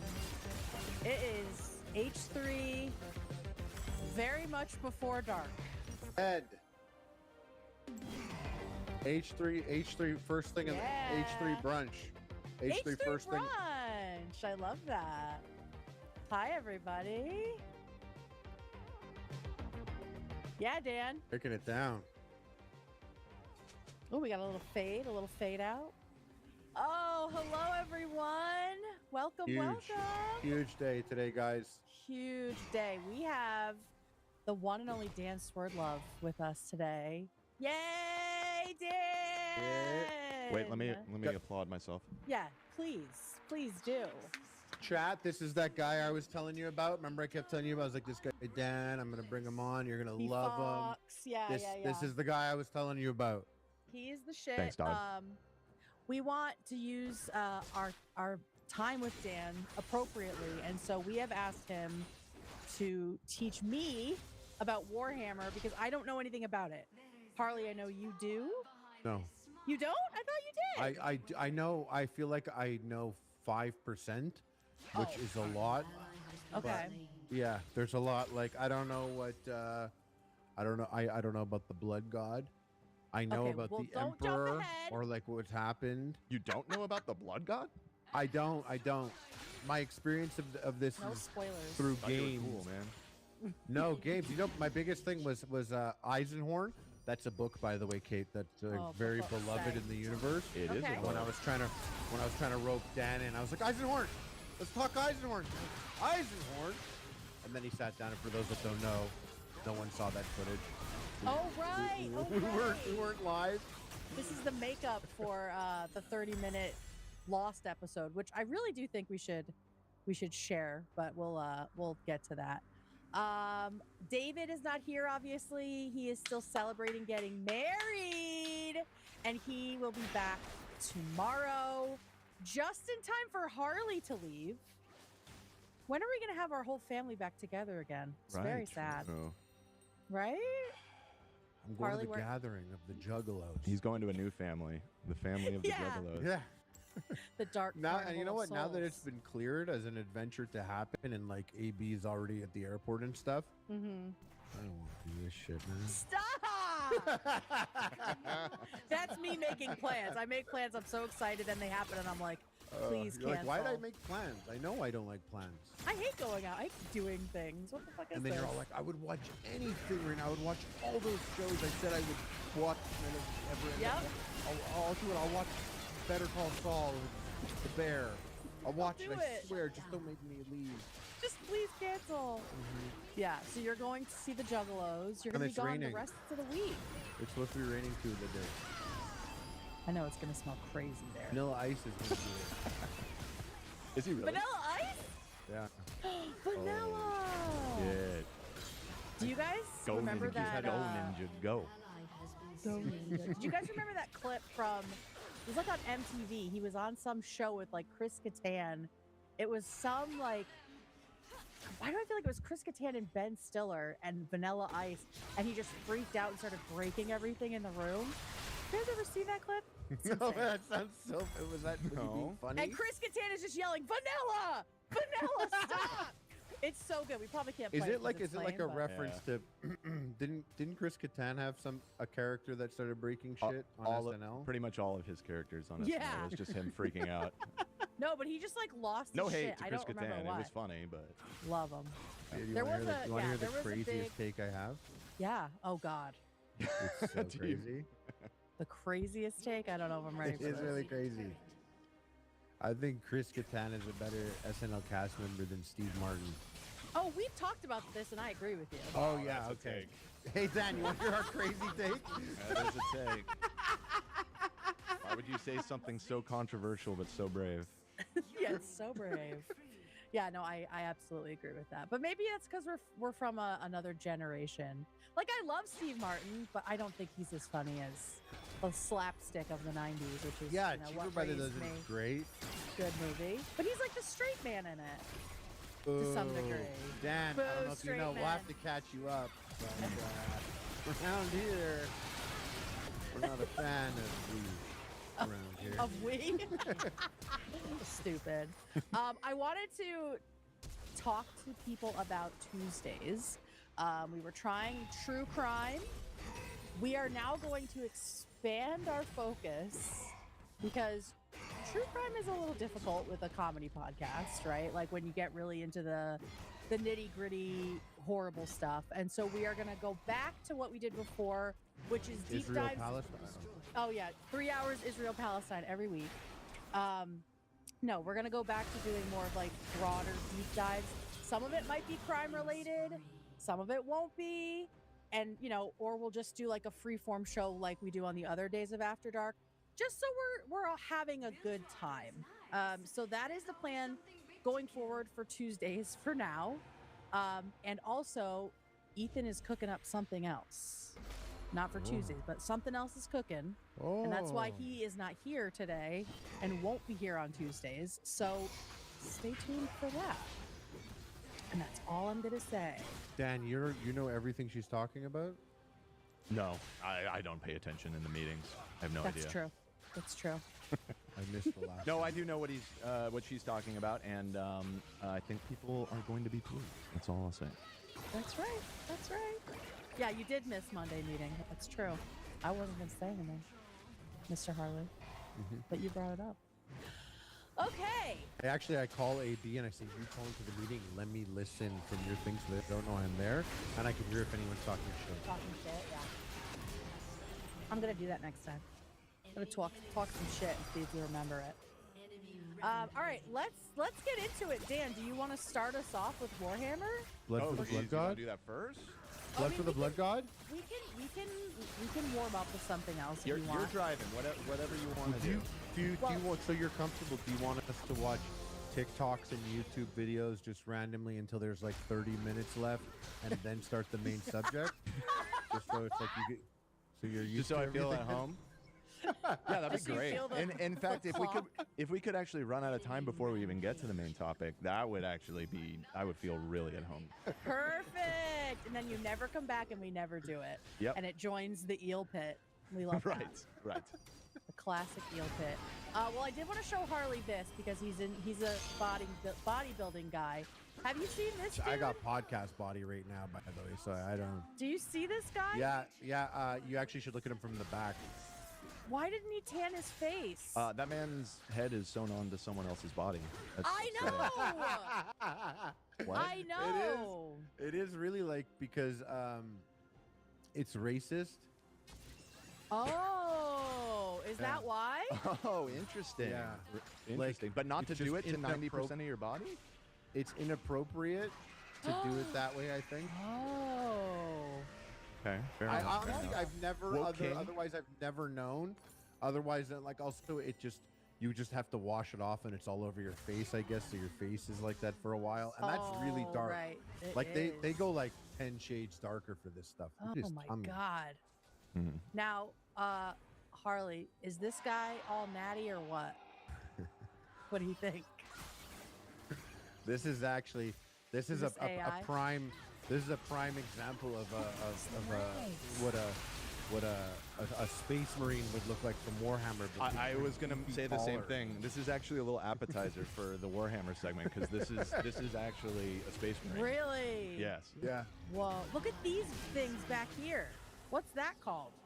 The Latin is some. So that's the lats there? Yeah. Look at It's weird because you look at some muscles and you're like, oh, like that's what that muscle's supposed to look like, or that's what that It's muscle not. could look like. Yeah. I mean, like, you look at some of these bodies, you're like, oh, that's like, it's so exaggerated, you almost learn from it. You're like, oh, yeah. Like, there oh, it it's- is. Look at these veins. Like, I didn't know our veins were like that in our legs. Oh my goodness. Look at that. Really crazy. His back is insane. His back, I want to try to find his back. And what is it? Like, I don't know. I don't remember how old he is, but I don't think I think he's like a new generation guy. What is this discoloration here? Is that from the tanning? Could be. Could be. It looks like he was wearing a shirt or something. It's very, those ass cheeks are like not even cheeks. Why is he always in the basement? You don't do front of this his shit merch. upstairs. Look at, he has no cheeks. Yeah. We don't care about cheeks in bodybuilding? Well, that is all ass muscle. Pure muscle. This makes me ill. This makes That's me an ass ill. with no fat. Wow. Oh, so ass is mostly fat. Yeah, that's Good like to know. all. Dude, this is crazy. But yeah, the first one of him Hit with him the with a tan follow. is like, I don't know. Hit a follow on that. No, I really do not need. Why? You're admiring, and that's cool. If you admire it, then you hit a follow. Look at his little pee-pee. This is crazy. It's not. Maybe it's not little. Just everything else is so big. Right. I suffer from this. Okay. Sure, buddy. It's the thighs are like so huge. They are. Mhm. They're huge, big, and long. It's crazy. Anything there would look. Yeah. Ridiculous. Yeah. That's why I'd never be able to do this. You can't have me over there with my little penis in that thong thing. Little wee hanging out. My penis's little body. Your penis's little body. I took it to the beach. It's just such a weird. I respect not doing blackface, essentially, right? Me too. I had not thought of that as I the thought about reason, it, and I don't do it. I don't think anyone does it. I don't know anyone that does it. but he does seem to have a head that is separate from his body. That is very, very strange. It's almost like the whole thing is Ridiculous. bizarre, freakish, bizarre. Yeah. Now I have some bad news for you, Kate. Oh God, This is no, all don't AI. say it. Shut the fuck up! Shut up, dude. We can talk about that. I was No. No. I'm kidding. No. I'm kidding. You I'm kidding. started it. No, I'm You know kidding. what is funny though? You know, I do like Nate's tactic. I was like, oh, he'd be Of a lying. terrible little brother, eh? Yes. Of lying. Of lying. Oh yeah, he is a really good instigator for sure. Yeah, Oh, he he's is. like master rage baiting. Yep. He's a master rage baiter for sure. Yeah. A masturbator. Okay. Oh, here's a story. So, Dan, I don't think that you are familiar with this, but Ellen DeGeneres is an enemy of our show I didn't know that. I didn't know because that. of Harley has stories, which Oh. Harley, Well, everyone Harley, has stories now. Everyone's the cat's out of the bag. Everyone knows she's a piece of shit. So. I know, but what is? Do you want to tell Dan your Well, story? I about hate Ellen? my biggest ones, and one sounds super petty, and the other one is like, oh, maybe you could see it from her point of view. Yeah. She had all these people on her show. Yep. And she was like, "Hey, everyone on the show, go. You can go before the show starts. Go to the front. There's a gift table there. I forgot Take about one this gift. Take one gift, anything you want, just one. And it's cups, hats, t-shirts, all shit, all inferior quality garbage, shit, wedding Merch, yeah. giveaway garbage. Yeah. And this one woman's there, and she's like between a mug and a hat, and she like can't decide. She goes back like 4 times, switching them, and then she just goes to the end. Everyone's gone. There's plenty on the table, so she just takes the mug and the shirt. And then like later, the show is happening, and Ellen's like, "We put a thing up, and we let everyone choose something." And she's like, "And everyone chose one thing, except for one person." And then they like show the clip of her going back 5 times and then taking the wrong thing. And Ellen's like, "Come up here. Why'd you do that?" She was like, "Oh, my sister was going to come." And then she's like laughing so much because she loves Ellen and thinks it's so funny. And Ellen's like, "You know, you stole. I was generous and you stole." She's like, "Sit on this chair here, this shameful stool." And had like this like random woman just like shamed for stealing Ellen fucking $3 bullshit mug or t-shirt. Sure, Yeah. yeah. And then she like shamed her, had her sit there and like shamed her. And then, you know, damn Daniel. Damn Daniel. Yeah, Yeah. the white vans. Oh, here we go. Here's the thing. People have been saying that to me for years.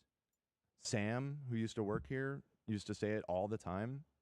I still don't really know what that's a reference to. I don't know Daniel. I'm sorry. I'm ashamed to admit this. Wait, here is this the original? I can show It doesn't to even you. matter. It doesn't But even it matter. does! It feels like at No, this point. I could still explain it that he doesn't need to know. Yeah, you should keep the streak Okay. alive. I'm not Okay. All right. But it's just a silly video, and it's this one kid filmed another kid, and he said, "Damn, Daniel," and Oh, you Ellen know brought- what? I did see it at With some the point. Okay, I do shoes. remember. Yes. yeah, so Ellen brought them both on the show. Daniel, Wow, big day for her. and the guy that films it that says, "Damn, Daniel," back with the white vans. Uh-huh. She gave Daniel. They were both there on the couch together. Interviewed both of them. She gave Daniel lifetime supply of Vans. Fuck yeah. And she gave the guy who coined the term "Damn Daniel" and the whole thing and filmed him every day and uploaded it. Yeah. She gave him a surfboard that says, "I was on the Ellen show." Well, you know what? That's above the line and below the line. That's Hollywood, baby. That's just the way it works. The star, you know, Daniel's the star of the show. I'm coming out Crazy. fighting Daniel. Harley's so mad. I'm Harley's fighting so Daniel mad. over that. How many years If that ago was did if this that was like happen? my Oh, so many years ago. if that was my mom that took the hat and the mug and Ellen pulled some shit like that, That's true. I wish I was there and I stole something and she tried to shame me. Yeah, see how that How is goes, that Ellen. woman not like, oh, sorry, Miss Billionaire, you can't afford fucking t-shirts for all of us? Oprah gives everyone a car. You're mad I took a fucking mug. Fuck you. Fuck the whole scene. Why is Ellen personally doing the enforcement here? Like, doesn't she have people for that? I think it was probably a bit for the show. Like I think It it was was to shame someone. Yeah, it was all I set see. up to see if there was a little greedy So weird. piggy in the audience and to shame them for it. I see, Wait, I see. I have a picture of the famous surfboard. I feel like it's worse than it just saying Ellen. I mean, Literally, like it's fucking like he's bad. like, I'm not even Daniel.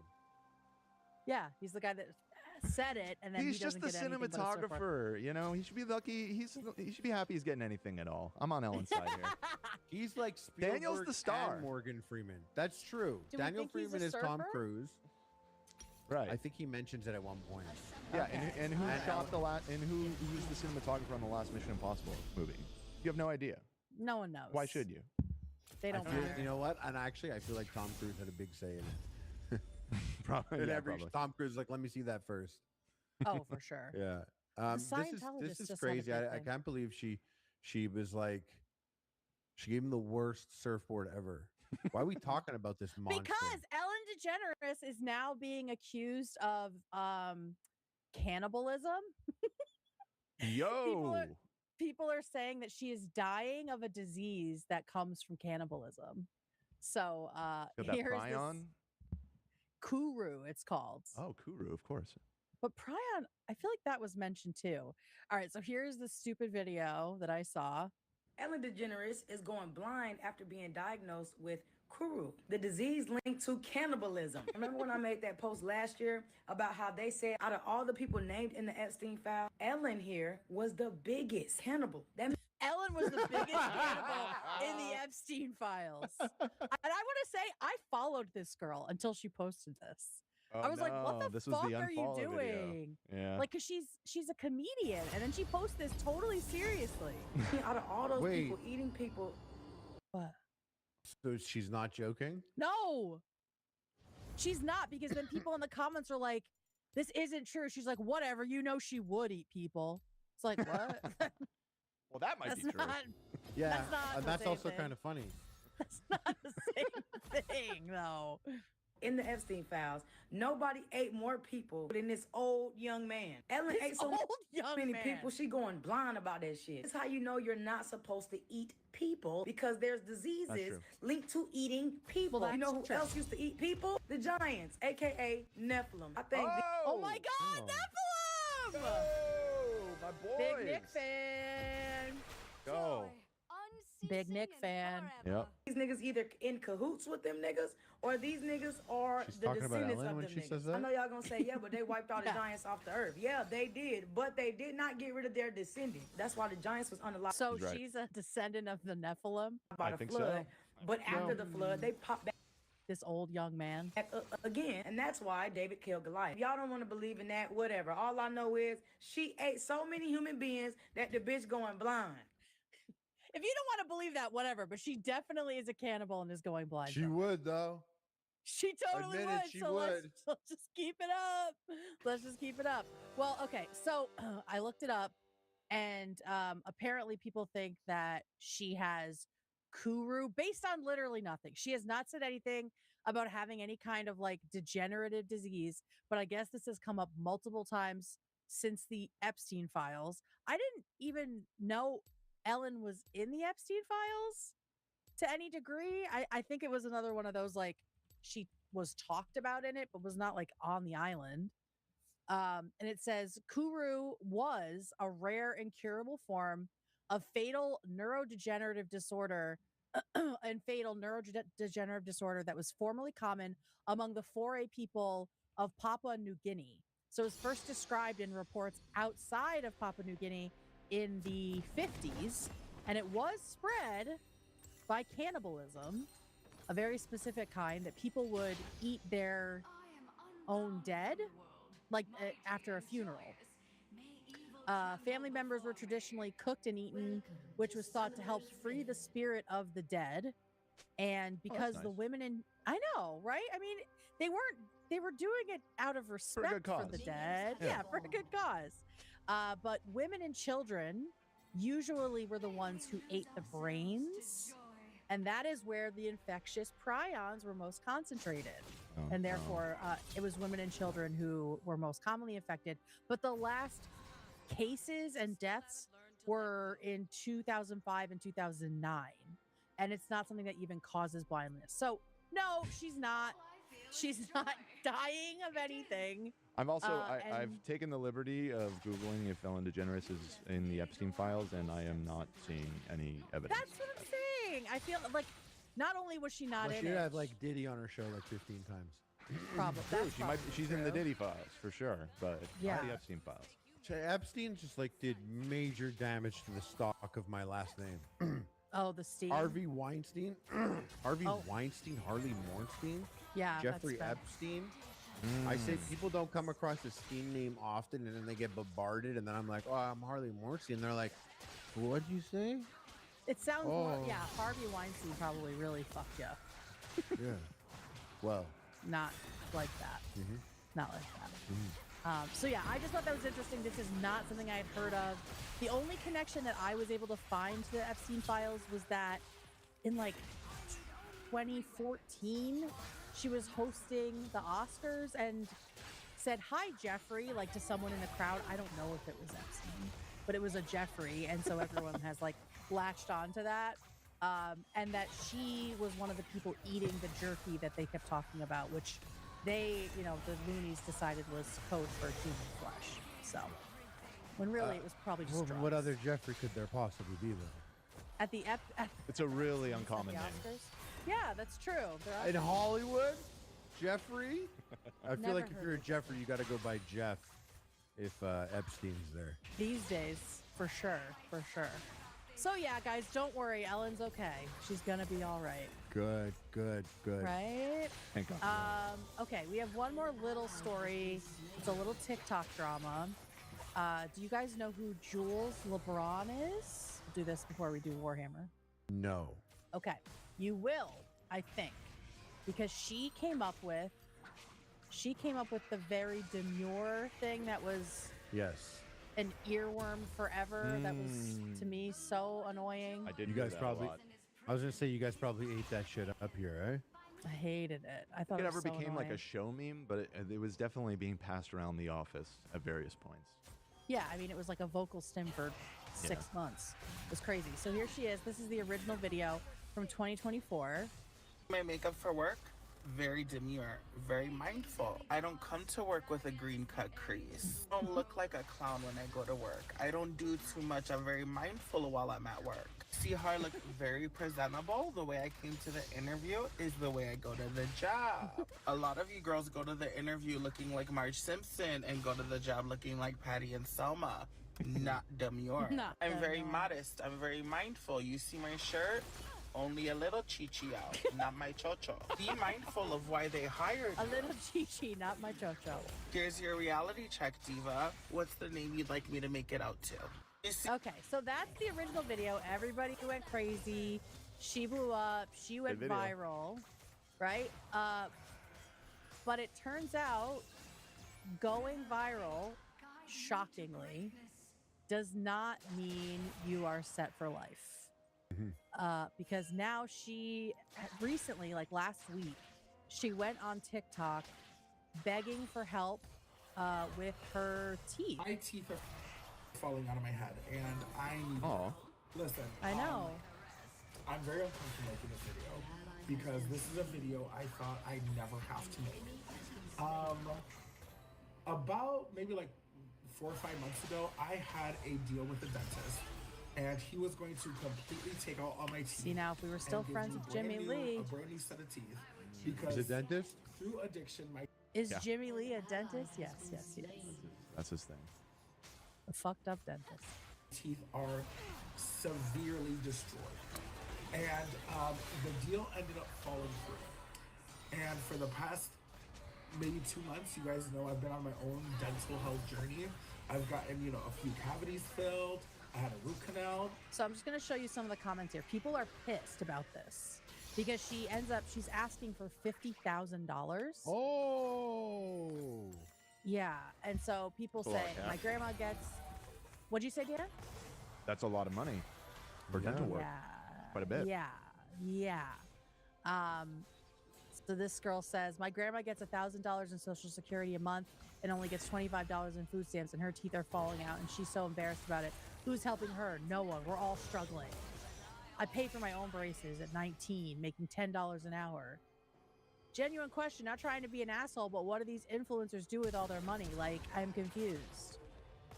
Yes, yeah, that's the tricky thing is like you don't automatically get it. Like you don't get money just because you got views. Yeah, Exactly. the Demure video, I don't think was really paying out buco buff. Yeah, how could you, right? Yeah. Right. And I think people don't realize that. Like, if you have a viral video, the most you'll probably get, unless you have like an agent or a manager that's like helping you turn that into money, is you're going to get sent free shit. That's what it is. You're going to get free makeup. You're going to get free whatever is on brand for you and asked to make like 2 to 3 videos about it. None of it is actually free. In the smallest chance you get a job at H3 or a gig at H3 like I did. I held on. I held on long and I'm part of a team now. Yep, same. Go. But it's not common. It is not common. And so people are pissed at her. At one point she talks about, I don't think that that's going to help my situation. Not in a dismissive kind of way, like All right, here course at this point. I would love to go get a regular job. This part. Girl, don't get me wrong, but even then, I don't think that that's going to help my situation. Not in a dismissive kind of way, like Elaborate a bit on that part. exactly. And She's that's what people losing me a really- bit. She's losing me. That's where people got pissed. Is when she's sort I of think she talking kind down of like did this, like was like I'm gonna be noticed. I can't be working at a job. Mm-hmm. So then some people like I feel so like famous? are yeah, that's what I got or like would be above it or something like that. Yeah, I that's, used to that's have what a people fear. are interpreting as. Right. I had a fear back in the day when I was first doing it, and I was talking with my partner at the time. I was, if this shit falls apart, I'm gonna be the guy that's trying to go get a job later, and they're like, "Are you the bacon guy?" Oh, it is. I'm like, so that's something to consider. That after the fact, there is an element of it, and I was like, I can't ever imagine working a job, you know. And then Yeah. as time went on, I was like, you know, working at GameStop would be pretty sick. Yeah, wouldn't be too bad. It would be okay. Well, that's like that actor who was on the Denzel Cosby Washington. Show. No. The actor was on the Cosby Show, and he Bill got Cosby. found working at a Trader Joe's, and people filmed him and were almost making fun of him for it. But then, I not know, fair. like he needs a fucking job. Yeah. Because of that, he ended up getting other roles, which is cool. I saw him on Broadway, but it's just like there is life after going viral, and she's acting like she can't go back to that. So let's Yeah, hear then you know what? Then you gotta find a boxing opponent and get in the ring. Get in the ring, girl. Get in the ring. I would love to go get a regular job. Girl, don't get me wrong, but even then, I don't think that that's going to help my situation. Not in a dismissive. Like instantly leaning to end that clip right there. Let's stop talking about it. Yeah, and then she's like, not to dismiss 9-to-5 jobs. But how old is this person? I have no idea. I mean, I would guess mid-20s. Me too. That's my thought. Yeah. She can't be in her 30s. Well, So I've gained I mean, a she good could. amount of she's not like followers. us. Over What, in her 40s? This is some COVID antics. Yeah. This formative years during COVID mentality type stuff. Yeah. I've seen it. I see it at the movie theaters. I see the it. movie theaters. Yeah, the These people, COVID they're kids. different. I always was like, we're messed up generation. Our music is whack. We're all blah, blah. And then I see the new kids and I'm like, whoa. They really took it to a whole new level of like, not. Yeah, like we Antisocial knew when we were behavior. being bad or being antisocial or causing a ruckus. They're like completely, it seems like they're completely unaware when they're fucking up. Yes. Yes. Yeah. For sure. That is definitely. And I'll tell you, 3 years being told 2 more weeks playing Animal Crossing, that's what they're now. That'll fuck you up. So you're That'll kind of referring to poor behavior in the movie theaters, like talking and having your phone out and that kind of stuff. I got to tell you, I'm gonna defend the youngins a little bit. I think it's a more universal phenomenon because I went and saw a movie just recently. What was it? Oh, I think it was the Bob Dylan Chalamet movie or whatever. So you know there weren't many young people in the it was like all boomers. Yeah. In that theater. And I was sitting next to a woman that I would guess was probably in her 60s. And her and her friend were like chatting and like singing out loud to like some of the songs in the movie Oh my and stuff. God. I was just like, how did you make it this far in life and not know that you're not supposed to do that in a movie theater? Like, what is happening? That is crazy. I just feel weird. like all the rules have fallen apart post-COVID. It's Yeah. not, I it's agree not with just that. the youngins. I agree. Nah, with you that know for what it sure. is, eh? Vaccine. It's the vaccine. Yeah. No, the I vax, was just for thinking sure. that. It's definitely the vaccine. They're vaxxed. All right, let's hear what her. Not her- purebloods like us. Yeah, that's guys? right. That's right. Never vax. Like you Just- both put on the same voice. That's right. That's our conservative voice. It's our truth social voice. All right, let's hear what her argument is for not working a 9 to 5. Well, you want to know what my conservative voice is? Yeah. Check it out. How's it sound? Stupid. They didn't vet me, dude. They didn't vet me. I'm not the vaccine. They didn't vet me. I'm kidding. I'm kidding. It's a joke. There's an army of people out there that hate me that are like, everything he said is dead ass. Oh, serious, 100%. and we're going to tell everyone that he said that. Dude, are there conservative Canadians? They can't be as insane as American. Oh, conservatives. we had, what do you mean? Our guy, we had a guy that did, took everything out of the Trump playbook. He was doing everything like Trump would. And then Trump was like, fuck Canada. And his whole playbook fell apart because he was all about like doing the Trump thing. Okay. And it was like, if you like Trump, you're going to like Canada, Trump. And then Trump was like, fuck Canada. Fuck Canada, we're And then- invading them. Yeah, and all the Yeah. people, and like, just turns out like conservative Canadians tend to be very proud of being Canadian.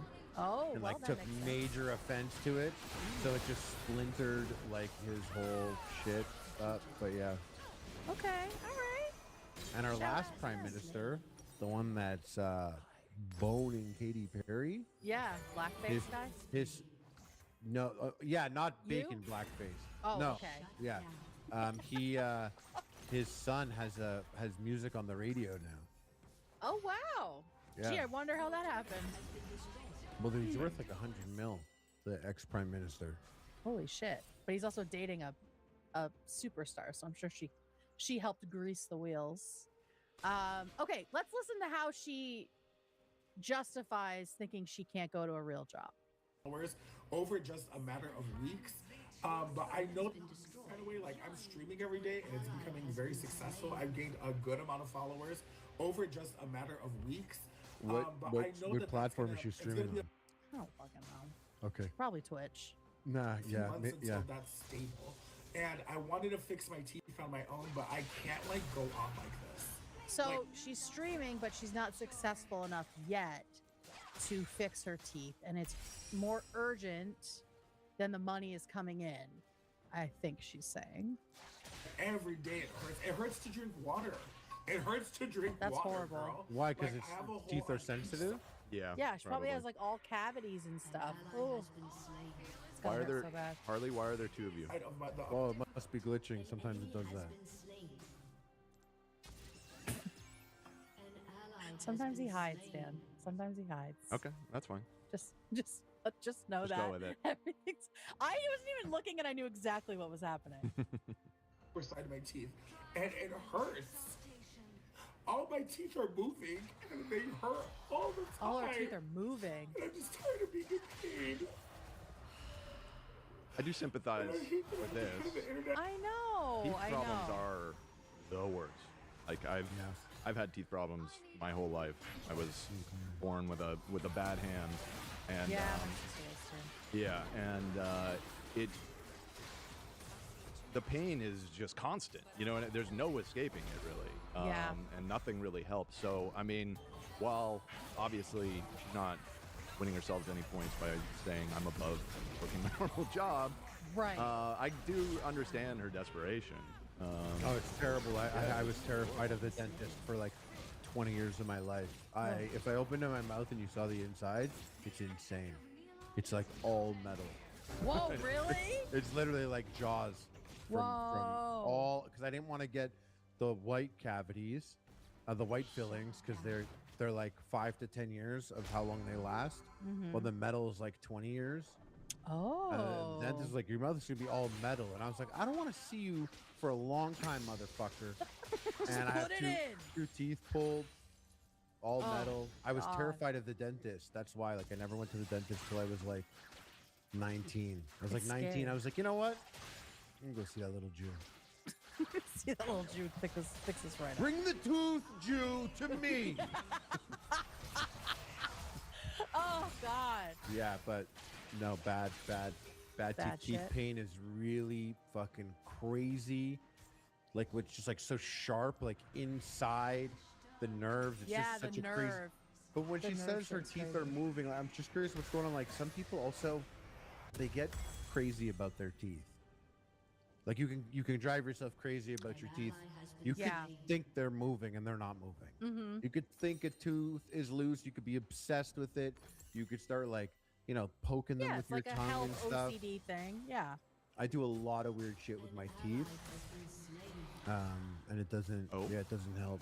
Probably because you're dental trauma. No, I put the Invisalign, and I love biting down on it really hard, and I grind my teeth when I sleep. It's all really good stuff. But this is like I'm curious. It's also like 50 grand. It's a lot. What's the operation? Right. What are we what trying to doing? do? Right. And is this like 50 grand for chunky white veneers? Is that what we're doing? Because that would be insane. Maybe it is veneers. Yeah. Veneers or price wise. Implants. Mhm, Implants can get mhm. pretty expensive pretty quickly. Yeah. So, yeah, I'm not sure what exactly she needs. She doesn't say. She just says she needs to get her teeth fixed because it hurts. And as you might have seen, that was a re-upload because all of her videos have come down since all of this happened. But we do have some reactions. This person says that Jules has always been a grifter. Jules LeBron has always been a grifter and, dare I say, a bad person. Let me preface this by saying my point of this video is not to dogpile or to contribute to the echo chamber of the trending topic revolving her right now. It's to shed light on her. That is literally Why what do you're doing. why do people pretend? Yeah, that like that's we not know what what you're you're doing? doing.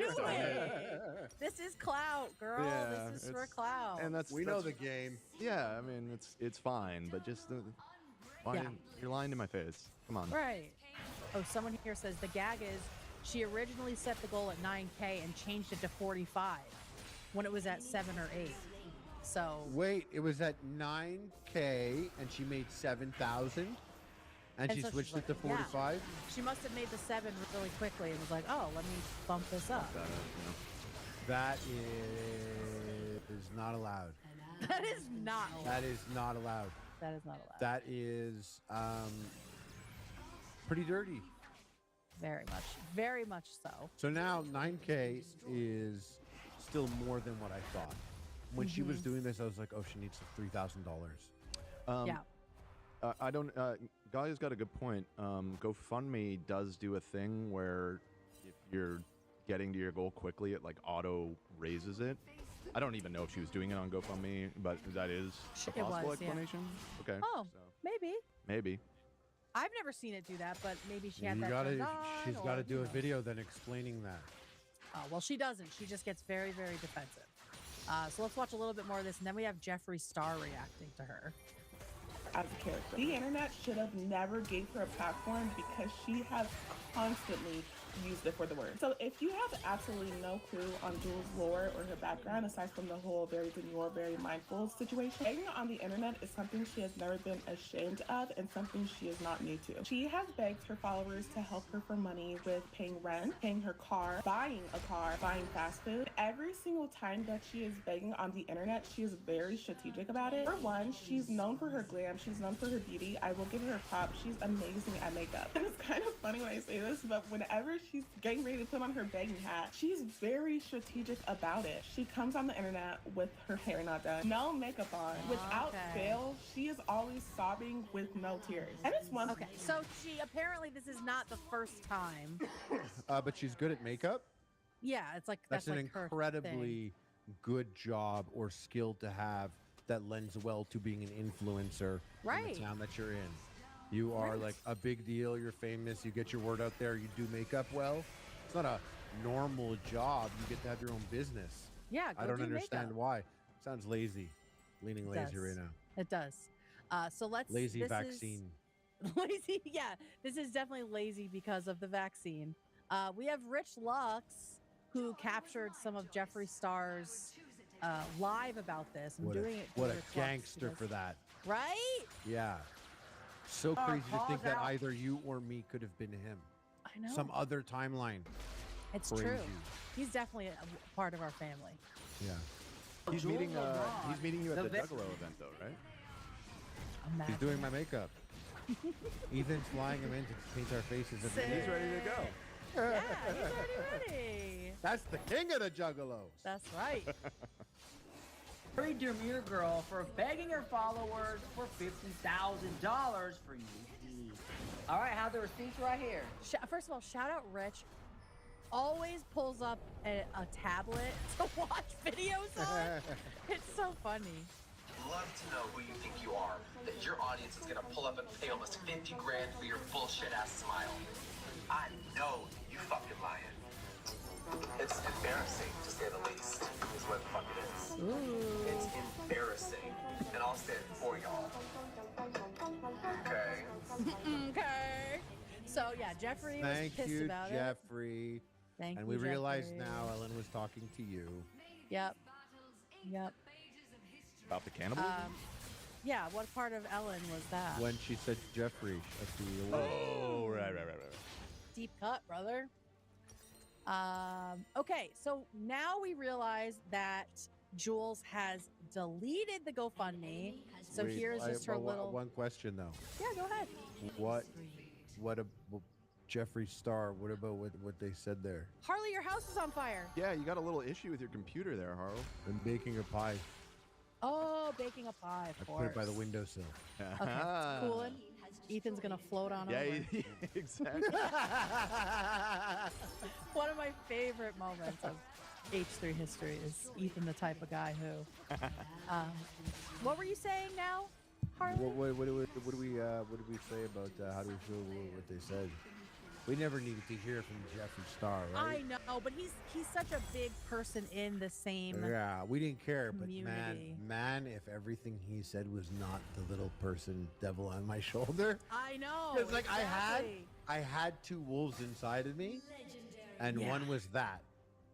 I know. I mean, I understand why people were pissed because shit is really bad right now, right? Like economically, and I think that a lot of the comments show that people are struggling, and so they feel like someone else should not be begging when they also can't make ends meet on things that maybe they consider less cosmetic, right? And so I totally get that. But she got dogpiled, like really, really bad. And people, and I get it. I feel like to some degree it's justified, but maybe not to the degree it was, unless she really is a manipulator and a scammer and a grifter and, you know, all these other things. Like she's. Ow, my teeth are hurting. I need them shaved down to nubs and then having gigantic white chiclets placed on top. I need that. Yeah, I I need don't. that. Yeah, she clearly was Veneers not are going for. supposed to be crazy painful. How much? Let's see. How much do veneers cost? $25,000. This says, oh my God, they could be up to $2,500 per tooth. Per tooth? I was Is gonna add do up it. quick if you need your whole mouth done. crazy. I looked into it. I wanted to do it. How many teeth are in someone's head? I went up to my orthodontist and I said I want to have Steve Harvey's teeth. I swear to God. And he was like, "Why? Well, that's insane." And I was like, "I know, but everything I say and do will be way funnier." Oh my God, And I'm Harley. in the job of being fun. And this was before everyone. Like I was literally, and I was in a weird place, but I went as a joke. I was like, make a joke of my mouth. Yeah. And now everyone in Ibiza is dead serious about it. They're Yes. dead. I was The joking. turkey teeth. I was like, make my face a joke. And my orthodontist was like, "Get Invisalign, chill out. That's crazy and expensive, and you got to do. Don't ruin your teeth." And now people are like Boba Fett from Star Wars. They're has like going chunky white to really veneers. do it, It's yeah. off-putting. It's They really just all weird. look like nutcrackers to me. Like that's all I can see. Okay, so adults tend to have 32 teeth in their heads. $2,500 a pop. That's $80K. $80,000. If she was going to go that route, and if she had that many teeth Stupid. left, so 50K could be a reasonable cost for that kind of thing. But no, I don't think that's something you should have your fans funding. So she deleted the GoFundMe. Everyone's been issued a refund. I don't know. I don't have much else to say on this. So she just did a little teeny tiny video saying that. Like it's been released, and then she did a whole series of videos where it's just the top of her head like this. Everyone's been issued a refund. I don't know. I don't have much else to say on this. Okay, so she takes down the GoFundMe, and then I was like, what we were talking about earlier about the fact that being a meme doesn't really translate into money. And I guess she did an interview with Tamron It could Hall. actually do the opposite. People could be like, "We don't want this at our business. You just bring a lot of headache." Well, that's what happened with Ice Poseidon. Brittany Broski got fired Hmm. when she did the kombucha thing. Her bank, she was working at a bank and they fired her. So it's not Bitcoin. always great. It's not always great. All right, so this is Jules LeBron talking about when being a meme turns not fun. Start to not have fun. How soon in? It was because brands started. I thought Very Demure was kind of leading me into this new space. Yeah. So then I'm assuming that now this video that had First like of all, a funny get this woman a fan. She's like actively sweating. catchphrase is going to kind of lead me to a new level of things. I'm not understanding at first that it's because of Very Demure. I'm understanding it as because I had videos that had 27 million views before this, 32 million views before this. So I was not understanding that that's what they platform? wanted from me. TikTok, for sure. So what? So inflated. The views on TikTok are so inflated and stupid. YouTube's up next. YouTube's doing that now. That's right. Then I'm Those TikTok getting numbers. cameras, I'm making content, I'm trying to give them the best brand, advertisements I can give them. And they're like, but could you scrap all that? And could you just say Very Demure for us? And you're thinking, wait a minute. She's melting on camera. Like, help That's your not all people. that I am. That's when I started to feel like there's a disconnect. Okay, so basically what we were saying, she was a meme and they just wanted her to do the meme, and that was upsetting for her and also not They not may, fun. may have been like, "What do you want to do? Do you have any ideas?" She was like, "I want veneers."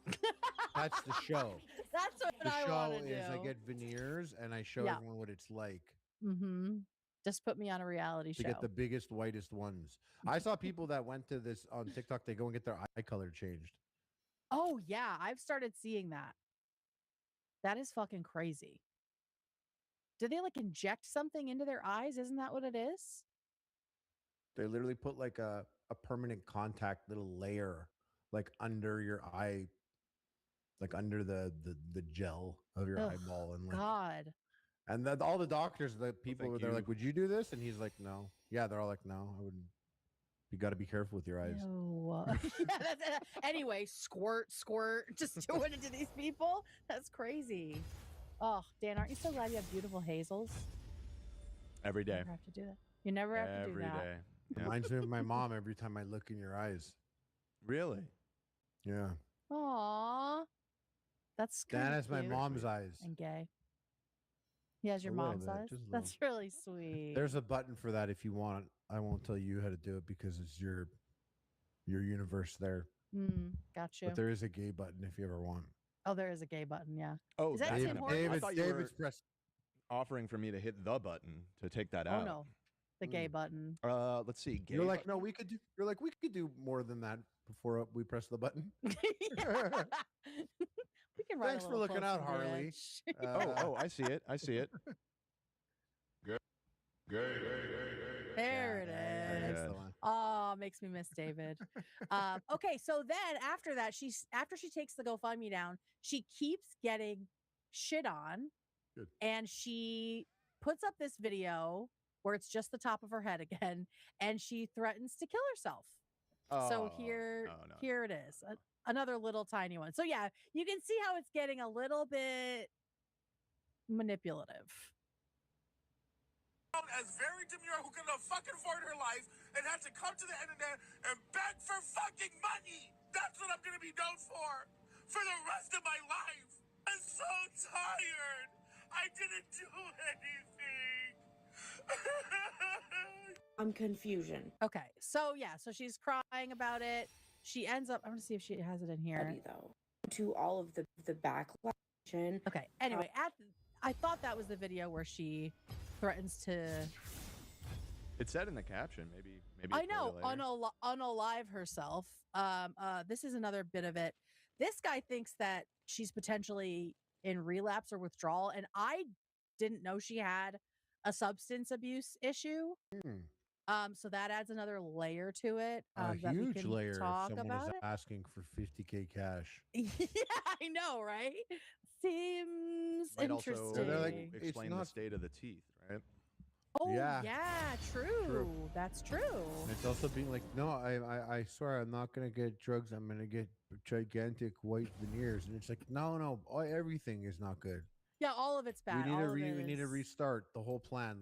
Let's build a strong foundation and work from there. Let's go to the hospital. Yeah. Start at the hospital, and then we'll see what happens from there. All right. So here is a little bit more from this. That's what I'm gonna be known for my teeth. I deserve this. I'm gonna probably fuck myself. Oh, there it is. I'm gonna probably effing kill myself. Fuck about. I just want myself. I'm tired. I feel like I fought my ass off for this fucking position, and for what? For what? No one cares. No one cares. What position? My life is gonna be ruined. I guess Like the position TikTok of position? being famous on TikTok. Oh. I mean, this is very unhinged. Yeah. It's a wrap. After this, I'm never gonna get a fucking brain deal again. I'm never gonna be able to do shit again on the internet. Well, this You're is right, but it wasn't because of the other stuff. It's going to be stuff like this. As very demure who couldn't fucking afford her life and had to come to the internet and for the rest of my life while my family sits here and makes me pay $3,000 a month I can't fucking afford. And I'm this big, I can't afford this. I'm so tired. She's saying What her is that? family's making her pay $3K a month? Yeah. What does that mean? Is that for rent? Unclear. Why That she needs would to pay. That'd be a little weird. That'd be insane, right? Everybody has to pay rent. Yeah, No? what is going on? I didn't do anything.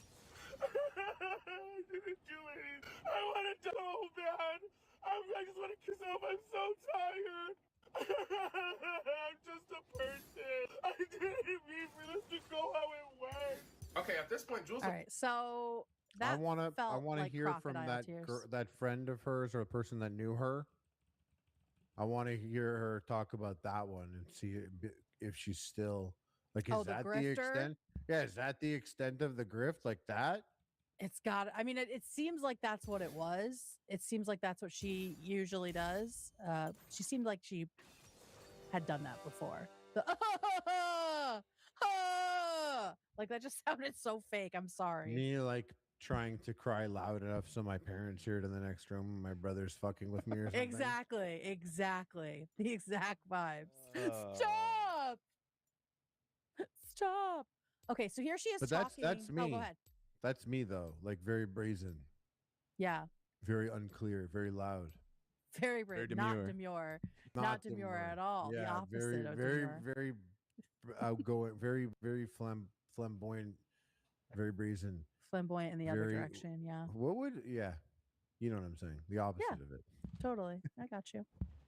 Okay. So she did talk about, like, openly about relapsing Mhm. on drugs earlier this year.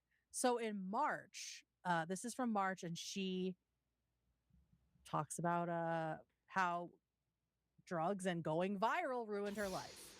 See my life because substance abuse ruined it.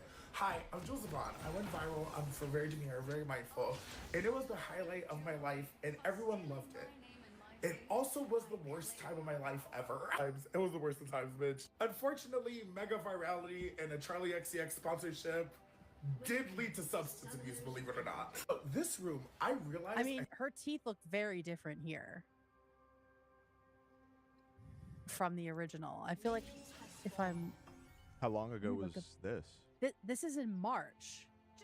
And it seems like her teeth have really migrated. Like, this is from August. Okay. Falling out of my head, and I need your help. Listen, I'm very uncomfortable making this video because this is a video I thought I'd never have to make. Looks like they have definitely moved. About maybe like 4 or 5 months ago, I had a deal with a dentist. They look smaller too. They do look smaller. Right? Did she get them Drunk? sanded down already? You like doing that would just expose your teeth. Oh. The veneer, like if they did something to do it themselves. I saw someone on Reddit once just be like, oh, I shaved this tooth down because it was uneven compared to my ex with a nail filer and it hurts so much now. It's not stopper. What do I do? And everyone's like, you can't do that. Yeah. Maybe this person did something to their mouth. Yeah, it seems like her teeth are smaller now, but it doesn't seem like that long of a time for that to happen. But yeah, here she is. And that's talking why about she didn't. That's why she didn't show her mouth when she's taking the newer videos. Just top of her head. Yeah, maybe. I think I shaved off this eyebrow accidentally. So this room is my streaming studio, and I'm trying to get back into streaming. And that's why we're focusing on getting sober, because I need to turn my career around. I need to get back a little to manic everything. here. I think a lot of people are like, oh, she fell off. Bitch, I was on drugs. But my house fell into despair during this time. No shit. So we're going to clean up the studio so that we can get back to streaming and so that we can maintain our career. Also, am I inspired by Tana Mojo? Yes. But bitch, is she now doing her job influencing? You influence me to fix my life and get sober? That's the best influence there is. Shit, it's raining. My windows are open. Okay, Can I buy this? I know.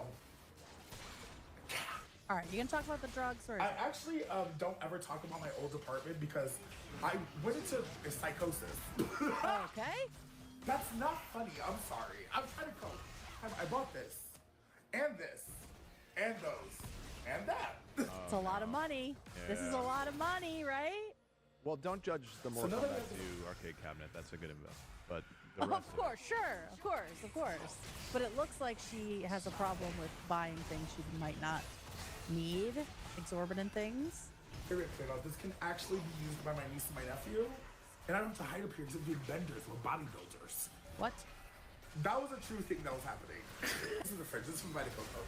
Vita Coco makes you look good. Don't look at my living room. Or I'm charging you for things. Okay, go. Okay. What are those Okay, up so there? this is Sell up- those. What are those? Yeah, above right. the There's a door? lot of stuff here. It's all clean. We're making progress, divas. Looks like they're Barbies. And you know, oh my God. Collectibles. It's so much worse than I thought. Okay, so anyway, my producer convinced me that I needed a supercomputer, so I bought. Oh my God. No, literally. I bought a data like center. An $8,000 supercomputer. Yeah. It's using all the water in the neighborhood. What the fuck was going on? We know what you want. You guys are a separate floor away. Keep it down. She published this on her account. Yeah. Why do I- Yeah. She's not an account Oh, it's I the would Mortal follow. So many American Girl dolls. I mean, those cost a lot of money. Oh, they're days. American Girl dolls? Oh yeah. Yep. Oh, yeah. Yep. This feels Someone like said she we're bought tied hers up and last year. kidnapped. I know, and she's just showing us all her dolls. Yeah, like Look I how feel she's kidnapped treating here. these very Hostage expensive video. dolls. Yeah, this definitely feels like. So we're gonna move these into the makeup room. That's also the doll room. Let's take all these to the makeup room. Early. And I got silverware in here. But it turns out when you're depressed, bitch, and you leave your dishes to raw, you just throw out the silverware. Wow. Okay. So yeah. not great. We're Not great with their you're money. not paying for your teeth if you're gonna throw away all your forks. Right, exactly. Just treating it like it's like plastic forks. Like it's That is you just use it once. crazy. That is crazy. Please, I need 50K.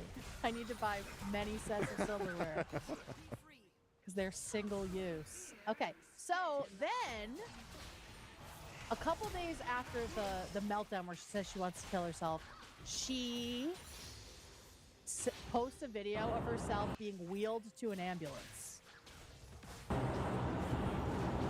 Obviously, this had to be re-uploaded. And she says, "You see how I collapsed from stress? Very demure, very mindful. You guys got me. You guys got me." All right, so she gets wheeled to an ambulance and apparently was suffering from cardiac arrest as a result. Because I asked for help with my teeth, the consequences of asking for help was cardiac arrest. She doesn't say anything else, but yeah. So she now has said that she had a heart attack because of the stress. Look what we did to her. Look what we did. And then this is what she posted just earlier today or last night. I'm gonna be honest with you guys. You know, when you're in that hospital bed and you have collapsed and you just watched like Perez Hilton, like almost unalive himself on live with thousands of people watching. I'm watching several of my plus size mutuals get canceled. Every single person that the media is hating right now, or social media I should say, is plus size and or trans. Like, I'm watching these same people explain themselves eloquently and very clearly, and I'm watching the internet purposefully misunderstand them. Now I am probably the first person to be like, that's misogyny, that's transphobia, that's fatphobia, right? Girl, this is not any of those things. This is people being upset that you were begging for money when they, as your fans, know how terrible you are with money and that you might have a drug problem. Hey, listen, I don't know you, but if she's saying that, you really got to start reflecting. If Kate is saying yeah, it's you not really- fat phobia, you know, like, come on, girl. Like, it's not a good look. I'm sorry that she is feeling the way she's feeling, and I hope that she is able to find, well, sobriety, the right combination of medications, perhaps, some sort of support system, and a job. A way to make money so she's not feeling this stressed out all the time. So yeah, I mean that's the Jules LeBron tea, and she's also was like making Hayden Panettiere's death about herself, and I mean she's a bit of a mess, and that does happen. Bit of a mess. That does happen when you go super viral sometimes. Isn't what you thought it was going to be. You know, it feels like her expectations were a big part of the problem here.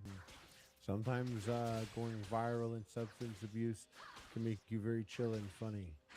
It's true. Sometimes you get paid for substance abuse. Hey, you know what I do want to say? He didn't buy any of my drugs. Yeah. He didn't. But he hit me up and was like, how much was everything for Shambhala? Mm-hmm. And I was like, nah, I was going anyways. He was like, no, I got, and he just, yeah, he paid for the trailer and everything. dude. Ethan just did it. Shout out. Hit me up. Here's a question for you. And I had a question. I was like, what kind of memberships you get on that video, bro, that you're hitting me up now? Let me see everything going on back there. Give me a password. Oh God. Something I didn't talk to you about with Shambhala. Okay, you are the Shambhala expert. You go to Shambhala with no cash. What is that move? What's that move about? Going there with no cash? Mm-hmm. Did I have a problem at any point? But then you're like making other people buy stuff and then Venmoing them. Why not bring your own cash? What you just described actually sounds easier. For you? They love it. Who's they? just everyone that I'm like, when I'm like, hey, I owe you, by the way, they love that. Do they? AB loved when I owed him $150. He loved it. Okay. That was just something I noticed. Like, oh, I thought Harley was... I hit him with I was like, oh, what do I owe you? 150, right? And he was like, yeah. And I saw it in his face. He liked it. He knew money was coming. That was his. Yeah. Maybe upcharge you a little bit. Yeah. No, we got there super late, so I was supposed to go to okay. a bank before. Gotcha. And then once like we got to out of civilization, and the next civilization we got to, there's no bank to put money in. Oh, gotcha. Okay. All right. Just wondering. Yeah. Well, Dan, I think it's your time if you're there. I'm here. All It's right. my time. Yay, Dan! I'm so excited. Blood for All the right. blood god. Blood for the blood god and all that. So, okay. Well, if you don't mind popping open that little PowerPoint presentation. Oh, there you go. Got okay. you. Got you. All right. So, we're starting from the top here. I guess I'll start by just asking you. What is your what do you know? What do you know about Warhammer? I know that you paint figurines. Okay. And is that it? That's literally it. Okay. And what would you on a scale of 1 to 10? What is your like familiarity and interest in like science fiction and you know, and I guess fantasy genre kind of stuff like that? Where would you place yourself? Because I'm trying to figure out the familiarity level of she loves how much I need to explain. You know. Probably like a 6 or a 7. Oh, Like okay. I've dabbled in some Baldur's Gate. So I Okay. like Okay. does that help? Definitely. I mean, the Okay. DNA. So Baldur's Gate is based on Dungeons and Dragons.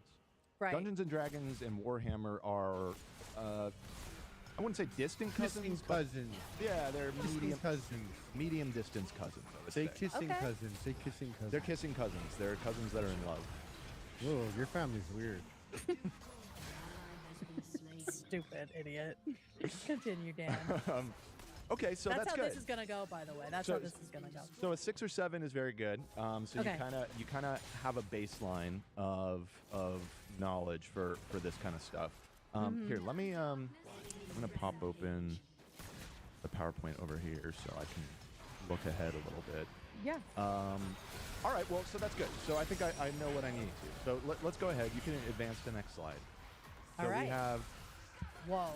What the hell is Warhammer, and why are there 40,000 of them?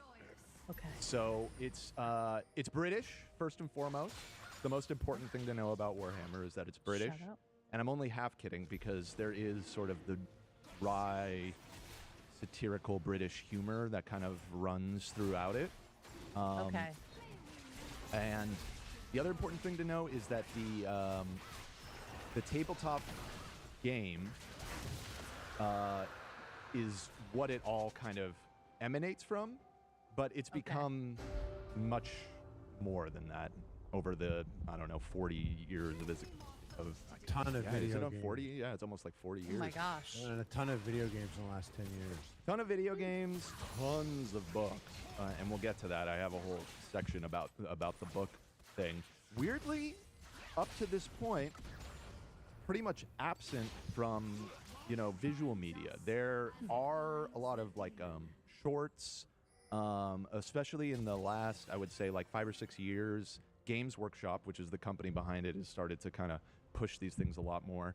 But up until that point, there really wasn't much like visual media, TV shows or movie. No, like there's no Warhammer movie, there's no Warhammer TV show, but that's changing in the near future here. Yeah, and we'll get to that in just a moment. So, really, at its core, like you said, what is Warhammer? They're little toys. You buy plastic. They come in these things called sprues. That's what all that on the right is. After you're into it for a little while, your closet will be full of those obnoxious things. And you cut them out, and you assemble them, and you paint them, and then theoretically you play them. Although a lot of people that are into it don't actually play the game. That kind of underlies everything. They're either just into the hobby aspect of it, just like enjoy doing the painting and the building, or they don't even do that and they're just into the books and the lore and the video games and all that kind of stuff, which for a long time was me. I didn't get into it until I got a little bit older. I've been into Warhammer since like elementary school. It was the first time I played a Warhammer video game. Yeah, it was a game called Chaos Gate that came out in the 90s that I was really bad at because it's very complicated, and I was like 7, and I just thought it looked cool, and I would just click around and die a lot because I really had no idea how to play. But that and the fact that my local game store that was on the way to my elementary school, I'd be riding my bike to school every morning, and in their window they had a giant display of like a big battlefield with like hundreds of these figures and everything, and I just thought that looked so fucking cool. And then I think I went in there one day and saw that the boxes cost like $30, and that's in like 1994 dollars. That was a lot of money to 8-year-old Dan. So I put that off until I was an adult and had a job, and then eventually I did get into the tabletop game, but Warhammer actually started as a fantasy thing. You'll notice it's Warhammer 40,000. That's because it's the sci-fi version of it. The original Warhammer, it's just called Warhammer, is a fantasy thing that is more like Lord of the Rings and Dungeons and Dragons and that kind of stuff. And after that kind of took off and started to get successful in the 80s, they decided to do a sci-fi kind of spin-off of it. And that DNA still runs under everything. So all of the aliens in Warhammer, they're all like fantasy races. There's orcs and elves, and demons and all kinds of stuff that you would see, but now it's in space, essentially. It's in space. And so is 40,000 like the year? That's the year that it takes place. Oh, okay. Yeah, so it's the year 40,000. And I'll give you like the setting intro in just a little bit. So why are you hearing so much more about Warhammer right now? Well, it's more popular than it's ever been. Games Workshop is making buku bucks selling these plastic figures. Oh my God. I think it's like one of the most profitable businesses in Great Britain. That is crazy. Yeah. And that wasn't always the case, but it's steadily gotten more and more popular over the decades. And I think more people are into it now than at any point in the past. So here's the big thing. Recession indicator. Right, yeah. So Henry Cavill, who you may know as the actor who played Superman in the Snyder movies, and also the main dude from the Witcher series, he is a big old. You know Henry Cavill, Kate? You know Henry Cavill? Yeah, Kate? I know him. Isn't he gay? Aren't you? I think he's gay. I don't know if that's true, but sure, he's Let gay. me see. Henry Cavill gay. Oh, he's not gay. I'm thinking of someone else. Continue. No, he's Canadian and Jewish. Yeah. Oh. So like, you know. Anyway. It's the same ballpark. Yeah. So he is a big old nerd and has been into Warhammer since he was a little kid, and this is his sort of passion in life. And he has been trying to get a Warhammer television series in development for several years now. I feel like it was initially announced that he was attached to it like 5 years ago or something. Well, it was just announced it is moving forward at Amazon. So there is going to be, for the first time, a live-action Warhammer television show a couple years from now. It's probably going to take a long time. It seems like Amazon's going to dump a ton of money into it. But in a few years, it's going to be the big thing, I suspect. And there's like a 15-minute episode of a show, Kate, on Amazon called Secret Level, and they have a Warhammer episode. Fucking sick. Yeah? Yeah, it's pretty cool. Sick. It's so Warhammer's so grim. Anyways, yeah. Oh, I'm thinking of Matt Bomer. Thank you, guys. Thank you. They look very similar. I see Mike Flanagan is writing it. He did Haunting of Hill House, which I love. Oh. Which I didn't know. But yeah, that's one of my favorite shows. Look at that. The Life of Chuck. Dr. Sleep he did. Let's see what else he has on his IMDb here. Yeah, I'm not Yeah, he's done the whole super series. familiar with him, but Dr. Yeah, he's done all of like those Haunting of Hill House series, The Fall of the House of Usher, Midnight Mass. Interesting. So a lot of like kind of gothic horror stuff in his. So that's actually kind of tracks with the tone of the Warhammer stuff, at least in part. Be a good fit. It's hard to pin down because, as you'll see, it really. Warhammer is a setting first and foremost. It's not really a story. And actually, I think our next. No, there's one slide before that. So actually, let's go on to the next slide. Okay. And there is this iconic intro that has existed since the 80s that I am going to read to you in my best Doom and Darkness voice. Do you have this memorized? No, not memorized. That's way too long. Okay. But I am familiar with it, and it's a pretty iconic. People that are into Warhammer know about this. This has evolved and changed over the years. This is, I believe, the original one that came out in 1987 in the book that you see on the side here. That was actually subtitled Rogue Trader. And I feel like it gives you, like, this is a good crash course to the setting to just give you a sense of what's going on and the tone and everything. So hold on one moment. This is called Rogue Trader? The original Warhammer game was called Rogue Trader, yes. Okay, that was one of the better video games that I got recently. Did you play it? 5 years, Rogue Trader. Yeah, Oh, it's very awesome. Baldur's Gate. Yes. Yeah, it's very Baldur's Gate code, and you're like, if you don't hurry to do shit, drastic things happen, and I didn't realize, and it's fucking hard. But yeah, It's a very difficult game, but yeah, I enjoyed that one quite a bit. All right, so I have some music to set the tone. Here we go. You can hear this, right? Oh, yes. Yes, I was scared it was going to be the baguette music. All right, you ready? It is the 41st millennium. For more than 100 centuries, the Emperor has sat immobile on the golden throne of Earth. He is the master of mankind by the will of the gods, and the master of 1,000,000 worlds by the might of his inexhaustible armies. He is a rotting carcass, writhing invisibly with the power from the dark age of technology. He is the carrion lord of the Imperium, for whom 1,000 souls are sacrificed every day, so that he may never truly die. Yet even in his deathless state, the Emperor continues his eternal vigilance. Mighty battle fleets cross the daemon-infested miasma of the Warp, the only route between distant stars, and their way lit by the Astronomicon, the psychic manifestation of the Emperor's will. Vast armies give battle in his name on uncounted worlds. Greatest among his soldiers are the Adeptus Astartes, the Space Marines, bioengineered super warriors.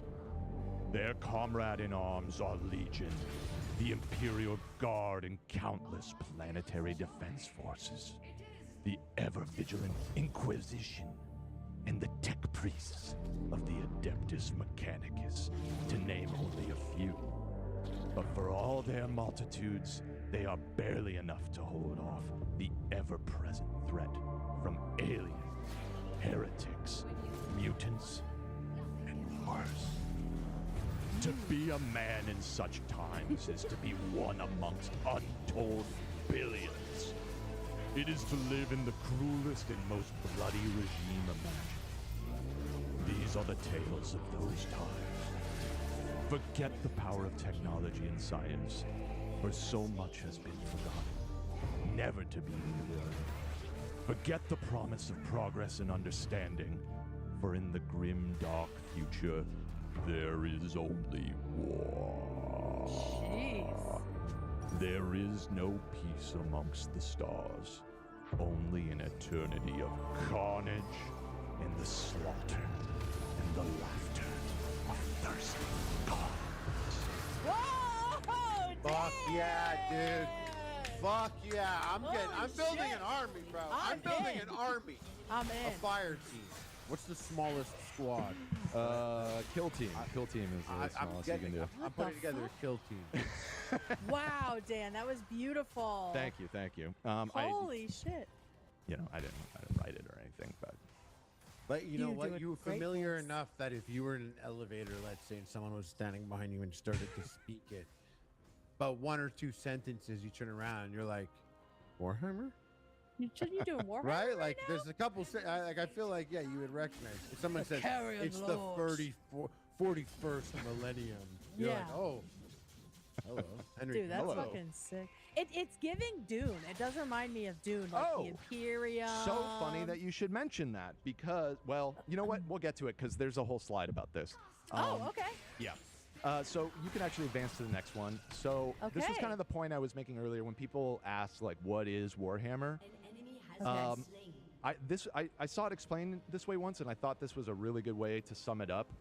If you were to ask what genre World War II movies are, the answer is it totally depends, right? Because it's a setting. So within Warhammer, there are war stories, there's detective stories that have like kind of a noir vibe. There's horror stories. There's comedies. There's like, it just kind of depends what angle that particular That's author is. interesting, because coming I at it always from. thought Warhammer, I was like, I don't think it is a canon. I think it's just a vibe. But then I went in further. I'm like, oh, there is a story. There's a like story. a main character to an extent. It's like a of universe sorts in a that way. stuff's happening. In the grand, like in the way that, like, I guess Darth Vader or Luke Skywalker would be. But it seems so huge that I was just able to be like, oh, it's just a vibe. But this is a great explanation, and it's similar to like World War movie. Right. And you can take that in so many different directions depending on the setting, and it could be like a prison escape movie or whatever. You can do almost any kind of movie within that setting. Same thing applies Now, here. is there a story that is as dog shit as Pearl Harbor? The Michael Bay Warhammer. Pearl Harbor? Yeah, the one with Ben Affleck. Ben and Liv Affleck. Tyler. Oh Yeah. Terrible. So you're asking facetiously. The answer is yes, because the quality of the output from there's so much Warhammer shit. It is definitely not all created equal. Some of it is pretty lowbrow, and some of it is genuinely really good. I would point to the one that Harley's familiar with, the Eisenhorn books, as listen, it's not high literature or anything, but they're page turners. They're really well written, got cool characters. It came recommended to me from someone I very much respect. There you go. What? Okay, so is everything that is created about Warhammer or in that universe coming from the same place, or is anybody allowed to write about it? Is there like IP?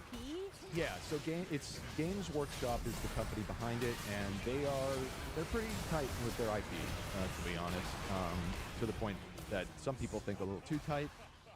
But I mean, it's gone back and forth. Historically, sometimes they go after people. Sometimes there's a very famous example where some dude by himself, a director and CG artist, put in years of work solo making these short YouTube videos on Patreon of these animations of like it's just like a short film essentially, and they're really good, and they got really fucking popular.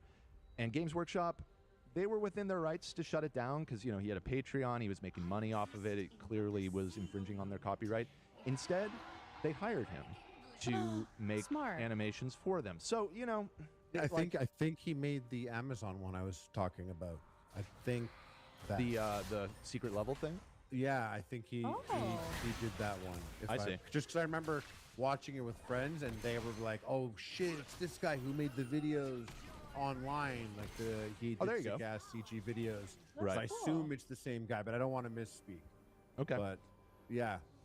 So like I was just gonna say, lucky for him, he's sick at it. Right. Yeah. It helped that it was really, really good. And they're like, yeah, you get it. Interesting. So like Eisenhorn, the book was written by the people at Games Workshop, What is it? or Games rather, Workshop? they hire established genre and like sci-fi authors and stuff, and they kind of integrate it. And I think because there's so many of them, I think they have like a lore council that works for them to kind of make sure, at least to an extent, they aren't all contradicting each other and kind of keep Yeah, everything. Star Wars had a guy like that. Right, yeah, and then he sold it for $4 billion or something. So yeah, I mean, again, there are plenty of contradictions that still happen, but they do their best to kind of keep things on track. But each author is going to bring kind of their own spin, their own tone to it, and everything, and so you can really again go off in a million different directions with the setting. Okay, so we can hit the next slide. So this is an important element that is maybe hard to pick up on from the outside when you're just seeing like these characters and everything. It's satire. It started in the 80s with a bunch of like British anti-authority, like punk dudes that were really into like comics and all that kind of stuff, and it's supposed to be tongue-in-cheek. And the far and away the best example that I can point to is if you're familiar with the 1990 Starship Troopers movie. This is like as close, in my opinion, to an existing Warhammer movie that's out there in terms of tone, and also the fact that it's a bunch of military dudes fighting bug aliens, which is a thing that happens in Warhammer as well. But if you've seen that movie, and if you're familiar with it, you know that it is all sort of intentionally really over the top, and it feels like it's like a propaganda piece. You seen it, Kate? Yeah, have you seen this movie? I feel like I've seen pieces of it. I don't think I've watched the whole thing. She hates it. Get her, boys. I hate movies. Well, it's I'm looking it up now. It's from. Have you ever seen RoboCop? Yeah. Okay, so the same director. It's I would say RoboCop also has the same kind of satirical tone I to it. didn't pick up on these things until like literally like 10 years more after the movies came out. I didn't realize they were jokes. I was a kid, so I'm like, cool, shooting bugs with guns. Oh, robot police officer, love it. And then like, I go back now and I'm like, oh shit, interesting themes, funny jokes, great movie in a way that I didn't even think of. And you were far from alone in that, because this movie famously got reviewed very poorly when it came out, and a lot of people were like, "This is a fascistic movie.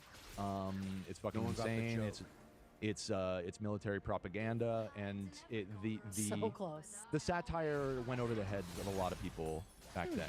And because in Warhammer, the humans are they fucking hate aliens too. That's one thing I picked up on is they're like disgusted. Super. Like alien, everything that's not is that the right term? Species? Like, I don't even know what the word is. Yeah, maybe. But like anything that's not human needs to be purified. Like like everything is disgust, and they're super religious. They put like scripts on their armor. They like pray to the machine god. Right? The machine Something god, like that, or more so the emperor, which you heard me mention many times. Machine god. Spoiler alert: they're the same person. Whoa! They're the same person. That's crazy. Shit. I didn't know that. Yeah. And and another thing, there's also like, sorry to keep jumping in, but I only know like bits and pieces. But Dan, there's kind of like a little bit of a sorting hat thing going on in Warhammer. No. There's like Harry Potter? What do you mean? Like a sorting hat like Harry Potter. I kind of was reading about the different types of space marines and whatnot, and I was like, I'm a salamander? Right. Yeah, so the Space Marines, I have a whole section on Space Marines. I'll kind of give them the overall explanation when we get to that, because they're kind of the poster boys for the genre, or for I just want the Kate setting. to put her brain to maybe that she's a salamander too, but I'm a salamander? I don't know. We'll see. We'll get to that. You could be. We can pick your we can pick your Is there a crew. We can pick your quiz? chapter. Yeah, All right, cool. we I can love do that that. later. Yes. So you'll notice that I said it's satire, folks, with an asterisk, and there's a little note, sort of. More on this later. This setting does have a problem, and I don't think it would be fair to not address it, where there is a section of the fan base that doesn't necessarily understand its satire either, and maybe like some of the darker elements unironically. And that has been an ongoing point of discourse within the Warhammer community for the last 10 years or so of, if this is the fault of Games Workshop, or if this is the fault of the audience for just missing missing the point, missing the joke. So more on that later. All right, so you can advance it to the next slide. So I will say I looked up Starship Troopers, and it was originally a novel, which I didn't know, from the 50s. The novel from the 50s. You could find the Japanese anime full movie on Yes. YouTube. Actually, it's really. Oh, I watched, really? I watched Oh, 5 Harley. minutes of it. Yeah, I watched 5 minutes of Wow. it. I was like, oh, I'm gonna save this for a There's night. so many little actually pretty holes cool. to go down. I love that. All right.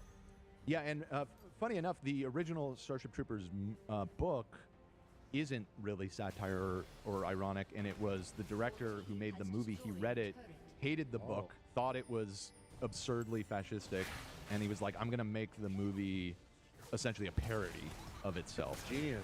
Yeah. I didn't know that. Right. All right, so yeah, you can hit the next slide. By the way, Ethan chimed in WhatsApp, I see, and he says he loves Starship Troopers. Shout I don't blame him. out. Awesome movie. Yeah. So yeah, at the end of the day, this is what Warhammer is really about. It's somewhere in between model train building and like doll houses and cake decorating. So if any of those appeal to you, there might be something in Warhammer that will appeal This to you. appeals only to men, each one straighter than the last. I will say I have started following a lot more miniature accounts for some reason. I don't know what it is, My but I algorithm really is like when feeding they. It probably is, but like people building really intricate doll houses and stuff like that, and getting the little furniture, and Talk also about cake Marina decorating. Mini? So yeah. I don't know. Talk if about that's- Marina Mini? I don't think so. But Yeah, and I maybe. mean, the model train building in particular definitely shares roots because all Warhammer and games like it that, involve the game itself involves, you play on the tabletop with a bunch of little figures and everything. So this all got popularized in the early to mid 20th century with war games that were like realistic, like people would like, usually men, older men, would get really into making tons of little figures, and they'd like play out the Battle of Waterloo or something. You know what I mean? Oh, okay. Yeah. And do Napoleonic battles on the tabletop and everything. And that's sort of where a lot of this came from. And then people took that and were like, hey, what if we made it sci-fi? And that's kind of how we wound up here. And the model train building too, and just model building in general. I don't know if you've ever built a plastic model or seen those. I mean, I showed you earlier with the little plastic sprues, but I actually got into that pretty young because my grandfather would buy me the World War II airplane models, and we would build it together when I was a little kid. I had stupid fingers. Couldn't do Gundams. Never on the planes or model cars. Always thought they were so cool, but my hands were so dumb. Right. Okay, so you can advance to the next one here. Oh, Harley, that's why you had to go and roll clay, right? Yeah. You had With Douglas and Newton. Douglas and Newton. You had what is Special it called? Motor skills, fine motor skills Yeah. issues. You too? No, I didn't. Well, fuck you then. Well, fuck you then. All right, so okay, So, it's a so craft these, hobby. it's a craft hobby. That's what it really all boils down to. And just these are kind of the tools of the trade. Most people never play the game. Painting and building the miniatures is pretty much just as popular. And I think I've even seen surveys where it's like only like 30% of people actually play the game, and most people either collect them or don't even collect them, and they're just into the books and the other They're kind of straight men. aspects of the They- community. They paint their miniature and they're like, I shall call him Cassian Dravis. Wait, so the things that they're painting are just made up, and they can paint whatever they want? Or are they painting specific characters? They're painting specific No, characters. Colors, too. Colors, right? Isn't colors a thing? Colors? I don't know. I You was just mean like blood, like they always use Specific like colors. a blood angel red or something. Right. So yes, exactly. We kind of covered it a little bit, but there's all of these factions, right? There's like the Space Marines are sort of the poster boy ones, but then there's also like the orcs and the elves and all these factions, and they all have like kind of a range of different types of little troop guys. And the way the game itself actually works is you get a book, and each of those little figures has like they have this much health and they do this much damage and yada yada yada. And the game is ultimately played with dice, and so you move the figures around the board. You know, each one of them will have. This one can move 6 inches each turn. So, you know, you use a ruler and you measure out 6 inches and you move your little guys forward. And then you roll the dice to see if they hit with their guns. And then you remove the ones that they kill and you play that out over a series of rounds. Cool dudes use a ruler. Cool dudes use a ruler. You pull a ruler and that's you measure true. to make sure. Or uncool dudes use a ruler. What's because you kind of everybody, all types of dudes, cool and uncool, use a ruler. They all You kind of use a need a ruler ruler. for this? That's you kind of need a ruler to play the game. So is it always a battle? Is that what the game is battling each other? The actual tabletop game, yeah. Each it's generally it's one person versus one person, and you have your big army, which could be anywhere between like some armies only have like 10 models, and some have literally hundreds. It just kind of depends on the. I know, Kate. I know what you're thinking. What? You're thinking the same thing I was thinking around this time when I was learning about Warhammer. Can I make them fuck? Is that what Yeah, you're literally. You're the Space Marines have dicks. saying? Yeah, that is exactly what I was thinking. Yeah. Exactly what I was thinking. They may have them, but they don't use them. They are in the canon. The Space Marines are like essentially like asexual due to their like conditioning. They don't really care about anything but serving the Emperor and killing his enemies. Like they've been brainwashed into that from childhood. Because again, Are there any that like break away? There are, but it's generally a bad idea because the alternative oftentimes is much worse. This is something important to understand. The setting is intentionally just like over the top dark and horrible. Yeah. So there are really not any good guys. Like the humans, like us, we're pretty awful, but a lot of the alternatives are even worse. And that's kind of the tongue-in-cheekness that runs throughout the entire thing. Is like, yeah, you can break away, but then you'll end up getting corrupted by demons and mutating and living an eternity of torment. Like that. That's the alternative. Maybe your life, your whole life, is you're a floating skull that wipes a Space Marine's ass. And everyone is so honored. You're honored to do that, but that's all you do. Literally, Kate, they have floating skulls that wipe ass. They do everything for them. They do. They're like little assistants. Yeah. Yeah. Oh my god. Yeah. It's again. It takes a particular sense of humor to appreciate it, but you know, a lot of the humor is just like it's so over the top, gory and dark and horrible that it loops around to being funny, in my opinion. Got you. Yeah. So you can advance to the next slide. Okay. And yeah, I mean, this is just kind of a general thing about any kind of hobby like this, but the reason people get really into the painting and everything is it's fun to get better at it, and it's very easy to see yourself getting better. This is just like some random image that I found on Google Images that sort of gives an example, but the one on the left is just like basically blue paint and gold paint.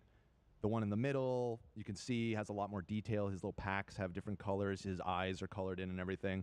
And then the final one has shading. It has decals put onto it. There's darker areas in the parts that are supposed to be shadowed and everything. And it's kind of it's cool to see yourself improving over time. And I'm not the type of person that could paint this. And I know that they have special paints and stuff that stay in the ridges, but it's very cool. I do buy action figures though, and I got this one. It was the most basic one. Nice. He was just a regular dude, and he came with the chainsaw sword thing. Hell yeah! And he also has the bigger gun, but this is all like posable, and it all comes together. Is that a Space Marine? That sure is, Kate. Look at you. And it's not just a Space Marine. Ultramarine, right? Is it an Ultramarine? No, that is an Ultramarine, which these are probably, if you were forced to pick one faction that are the good guys, it's them. They're the Ultramarines. Their main dude is a generally pretty nice guy. He tries not to be horrible all the time.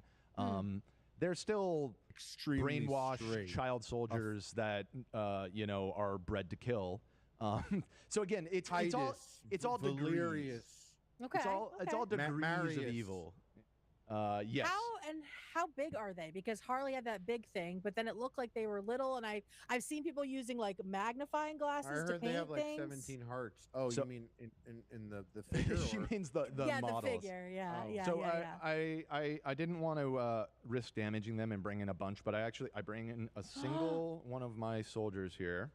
And We you can get kind one of see the soldier, scale guys. here. You get one soldier. So here, is there a way to Can go you full do- screen? yeah, I guess not. You should be able But you to. can kind of get an impression here of the Go size. like this. Go like this, but over your face, behind it.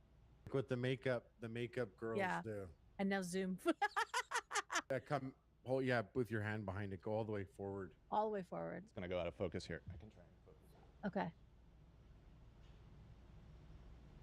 Closer. Oh, oh. That's about as good as. You painted this guy. Yeah. You painted that. Yeah. Wow, Dan. Yeah, I painted this guy. So That's yeah, so they're sick. they're very small. Beautiful. So it's a very like I use a magnifying glass, and you have to get like really Dude, my hands are down too in there. shaky. I can't do You're blurred anything now, like just that. so you know. Oh yeah. My hands are too shaky. I can't paint. I can't a magnifying glass. Like there's no way. Right. Yeah, Sounds very I barely calm. can do my nails. Sounds I very don't have the meditative. steadiest hands either. With practice, I've gotten a lot better. Just doing it a lot, I've gotten a lot steadier and just figuring out ways to kind of brace your elbow against something so that you can get as steady as possible. And oftentimes, the thing is like it's very. I've had to learn this. It's very easy to get really caught up in the details because you're looking at a magnifying glass and it's like, oh no, I went like a little off the line or whatever. Oh yeah. You saw how small these things are. When it's even like a foot away, you can't fucking see that shit. So Yeah. a lot of your little mistakes and imperfections, it just kind of gets absorbed into the overall look of it. And again, you'll play with a table with like 60 of these, so you're not really looking at each one individually. Anyways, they're kind of moving as like a big unit and everything. And is that a specific character, or is that just one of the Yeah, so army? my army is the Adeptus Mechanicus.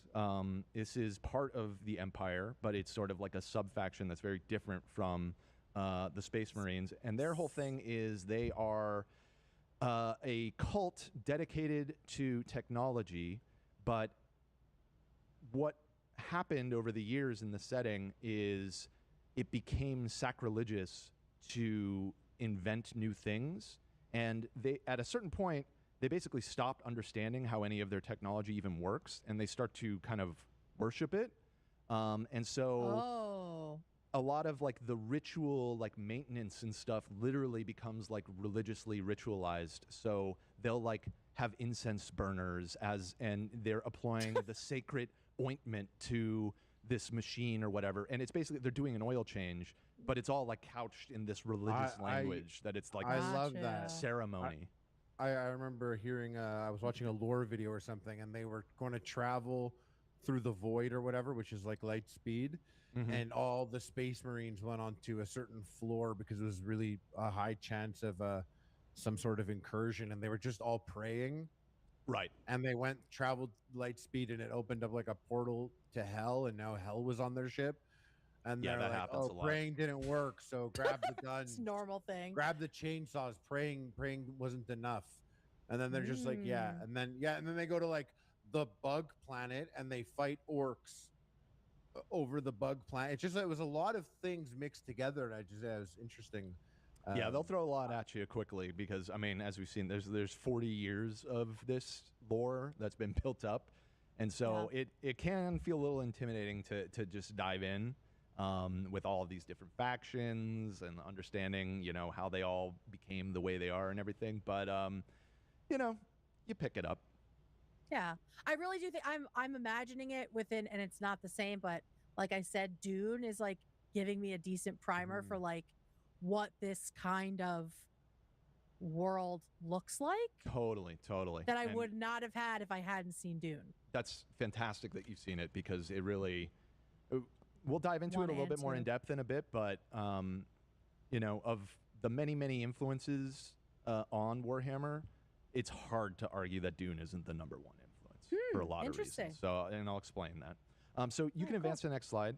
So this is kind of the last part of the hobby side of it. What does it cost?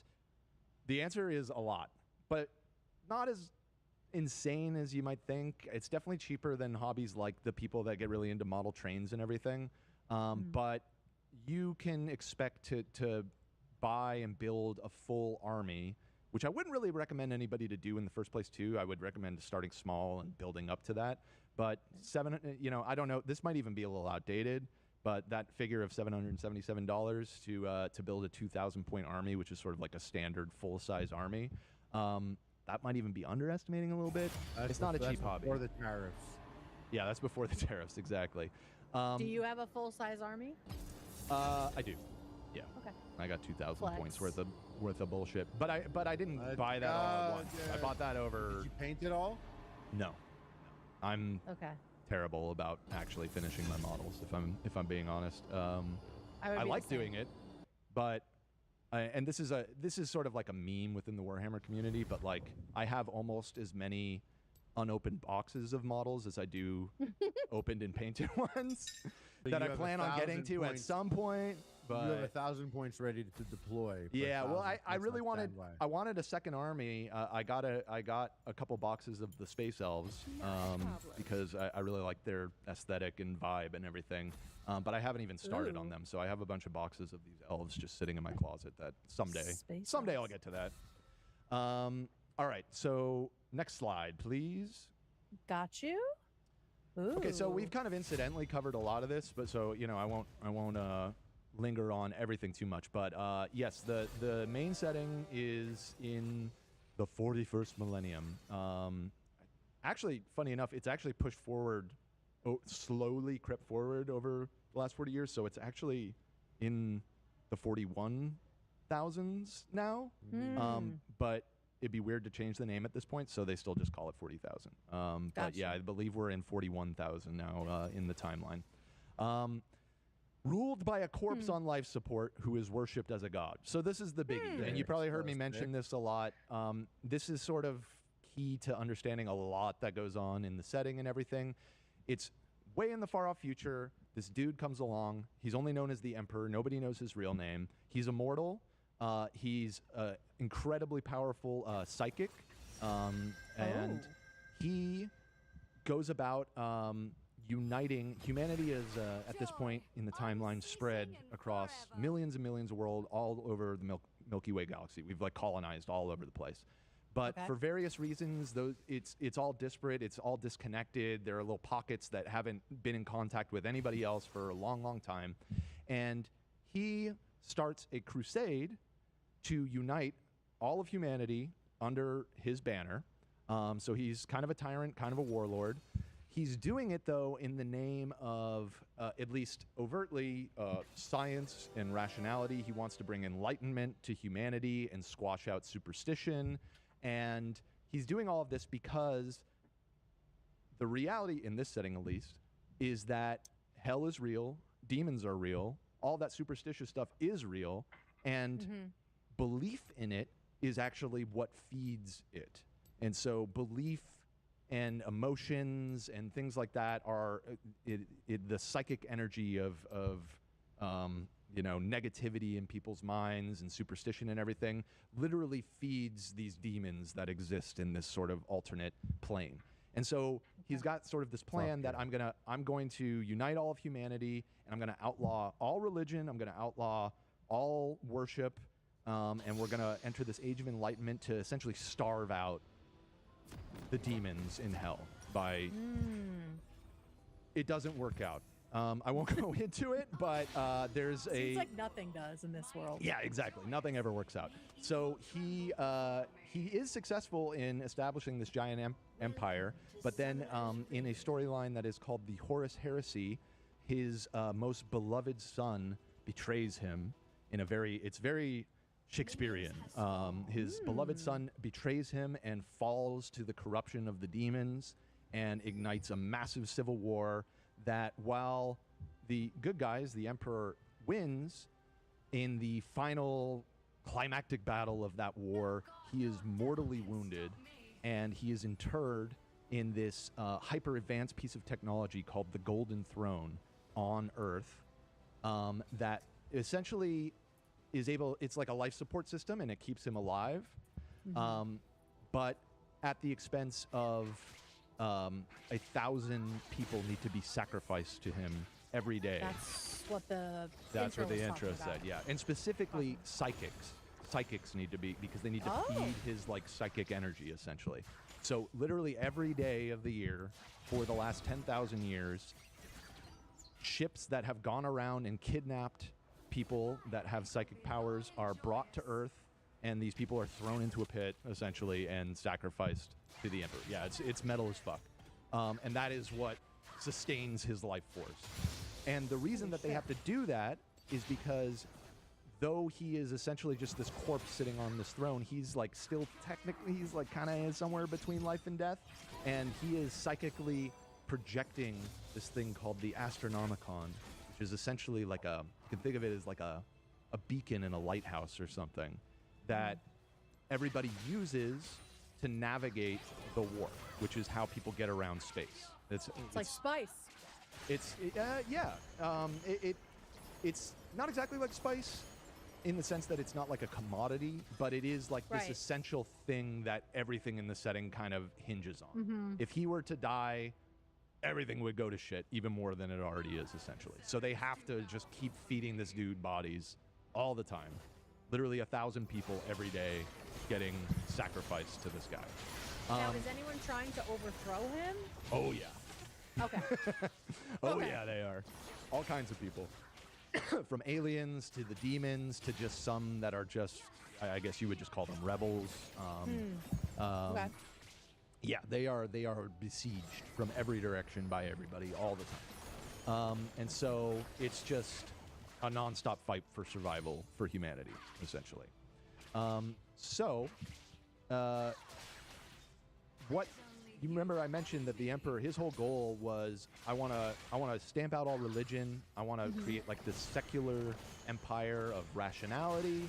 So the irony that is kind of baked into this is because he's like half dead on this corpse, over the course of 10,000 years, which is how long it's been since that happened to him, everything has devolved, and basically everything, all of his worst nightmares have become true because now humanity worships him as God.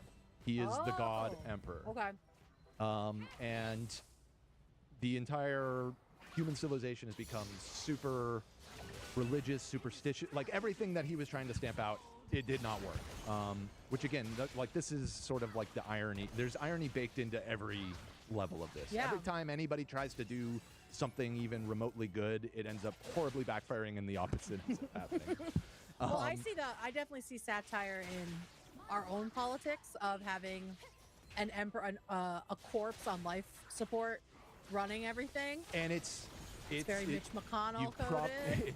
And you may have seen, but there are a lot of people in the MAGA world that refer to Trump as the God Emperor, and you may have not been familiar with it, but I feel like this has died out because everybody's kind of getting sick of Trump, even his supporters. But especially in like 2016, when he was kind of on his rise and everything, people would make memes with his face on the Emperor character all the time and everything. And yeah, I have kind of a coda to all of this where we're going to talk about the fact that there's a lot of shitheads that are really into Warhammer and kind of co-opt its imagery and everything. All right, so you can go on to the next slide. One other question Go about for it. this. This illustration is beautiful, and I was wondering, are there like graphic novels or comic books about this, or is it all just... No, there are, and there's actually a lot of really awesome art surrounding it. Over the years, Games Workshop has commissioned and brought in a lot of really talented artists over the years. A lot of it actually doesn't come from comics or anything. It comes from the rule books for the game. When you buy the rule books are actually always really well done with like beautiful images and everything, and just lots of stuff to just kind of add spice. You know what I mean? Add some vibes to everything. All right, so you can advance to the next one. So this I just put into. So this is the Milky Way galaxy. Holy shit! And all of those are planets, and this is like not even a 100th of how many worlds there actually are. The scale in this setting is stupid. It's absolutely massive. And they're There's- all named, and everyone knows what they are. I mean, I'm not going to say that I know what every single one is, but, you know, yes, there are a lot of named planets. Because, again, we're talking about 40 years of books all all adding onto the pile. All right, so you can go to the next. Okay. Right, so let's talk about the roots. So you can go to the next one. Okay. It's Dune, baby. Far and away, the #1 influence on Warhammer is Dune. It's a feudal space empire. There is a barely human god emperor that controls everything and is worshipped by the entire galaxy. There are noble houses. It's technologically regressive. Artificial intelligence is outlawed. That is also the case in Warhammer. And there are mutants with psychic powers running around all over the place. All of those are elements in Dune. All of those are in Warhammer. There's no doubt that Dune is the biggest influence. But it's not the only influence. Oh, my mic's falling. It's not the only influence. You can go to the next slide. Oh. So this is okay, something that yeah. Dune doesn't really have, but the aesthetics are really lean into medieval Catholic Church iconography. There are, there's incense burning all over the place. There's cathedrals all over the place. It's all at the service of worshiping the emperor, essentially. And so, technology at this point as well, or is it really the Emperor is the god here? the emperor is the god. There's some nuance there. The faction that I play, the Mechanicus, is sort of they're based on Mars, and they're sort of everybody has to worship the emperor. You get killed if you don't. The only exception is they carve out this weird sort of exception for the cult of the Mechanicus, because though they worship the emperor as well, they refer to him as the Omnissiah, and they see him as like the god of technology. And it's sort of like I guess you could say it's sort of like Eastern Orthodox versus Catholic. It's like they're worshiping the same god, but they have a very different like way of doing it. Yeah. Okay. So, and yeah, I mean, again, they wouldn't even think about it as worshiping technology. I guess they do think of it as worshiping technology, but again, like they're actually afraid of any. They don't want to make anything new. That's considered like sacrilegious to invent something new. All right, you can go to the next slide. Okay. Even this here, like growing up Catholic, ritual that has outlived the reason for the ritual. I mean, it's all satire. I can definitely see it. Yep, big time. That makes sense. And then this is the other huge influence that goes a little bit more under the radar. Not completely. It's not like super obscure, but there is a gentleman by the name of Michael Moorcock, who was an author. Yeah, Moorcock. Wait.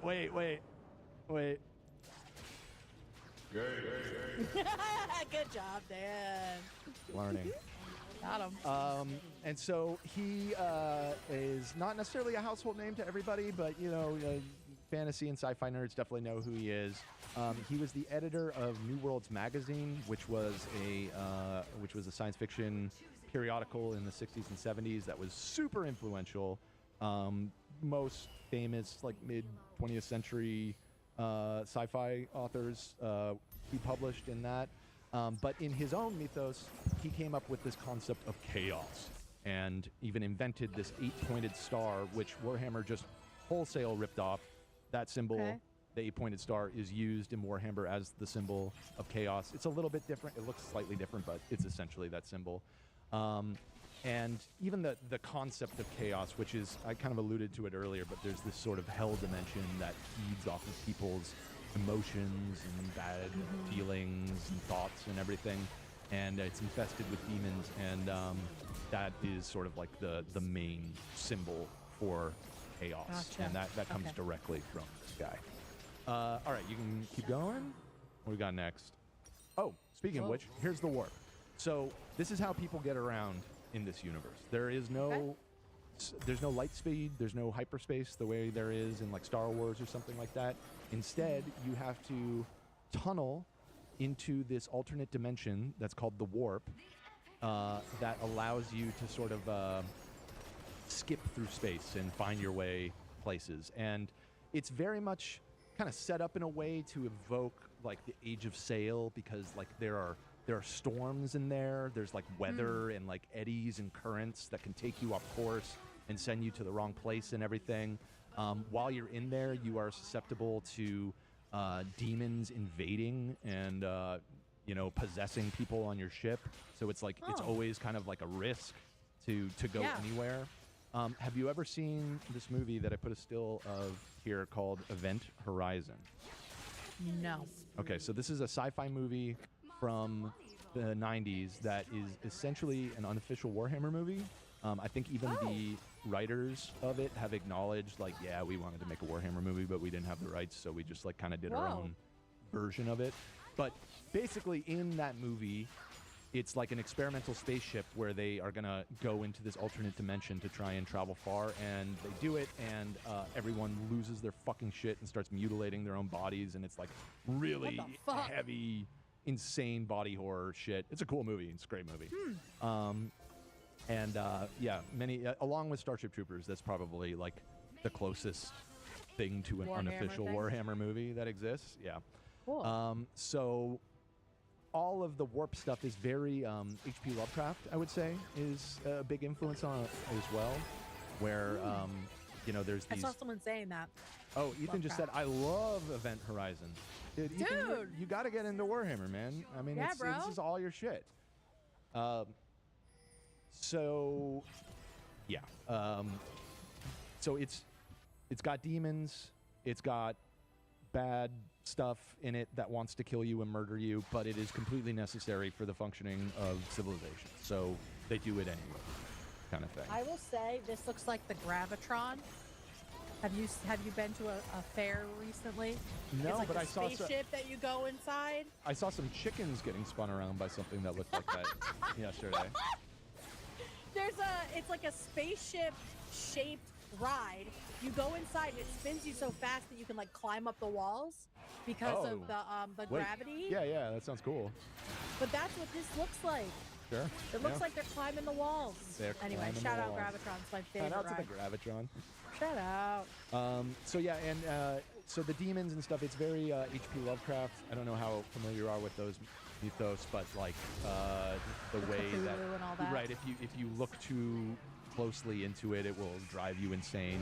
That's sort of how it's characterized in the setting. Gotcha. All right, so you can move on. Here's the big one.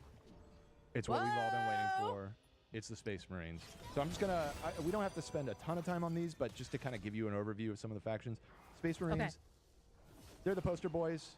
They're genetically engineered warrior monks.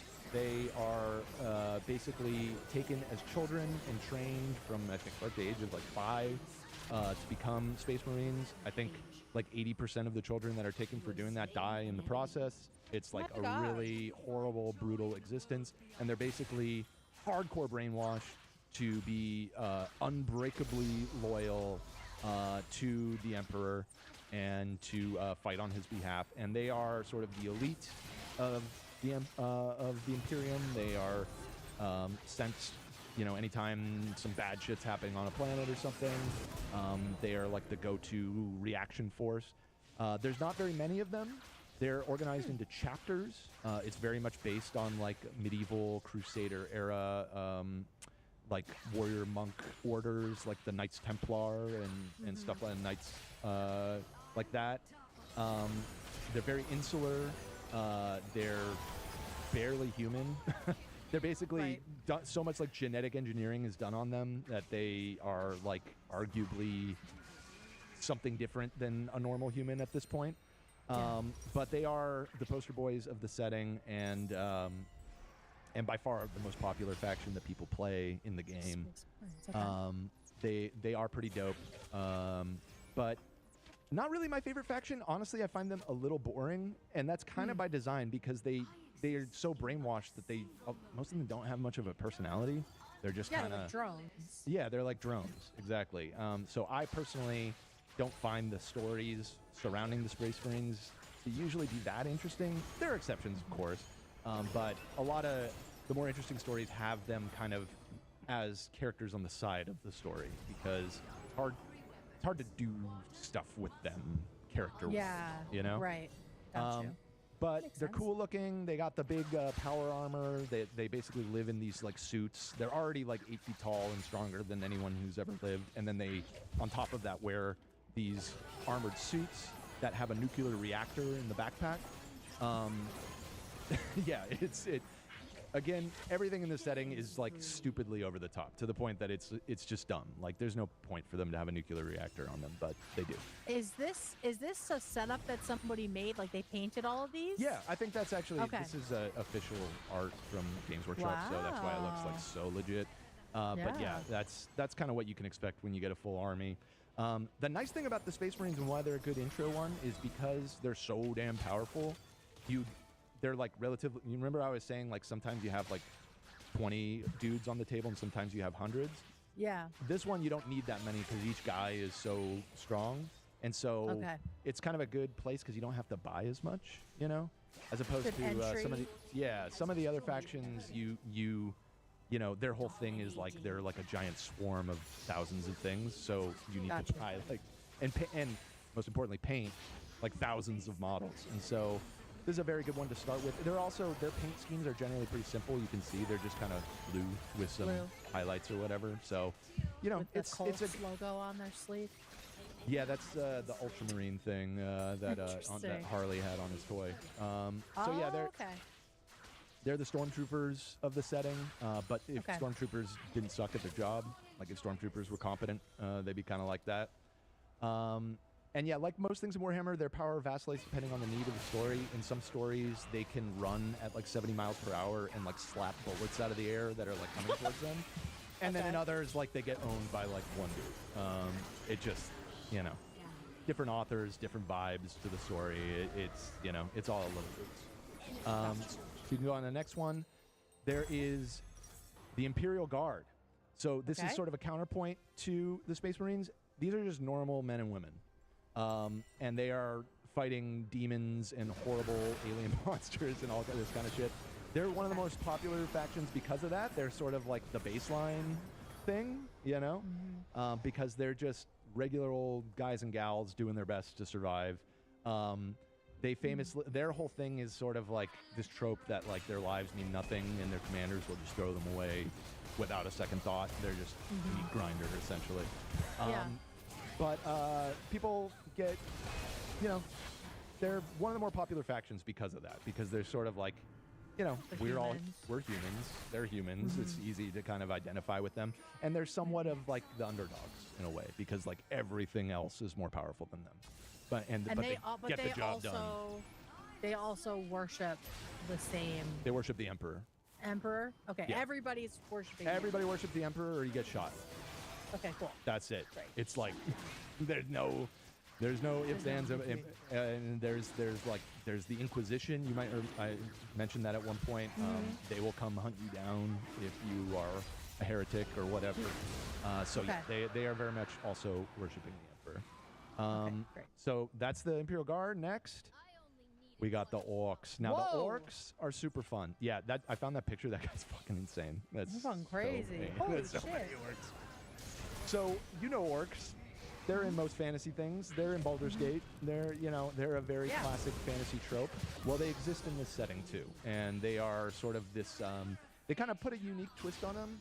Their biology, they're basically a fungus that gets spread around, and like a fungus, they're like spores that go into the ground and then they grow and turn into these orcs.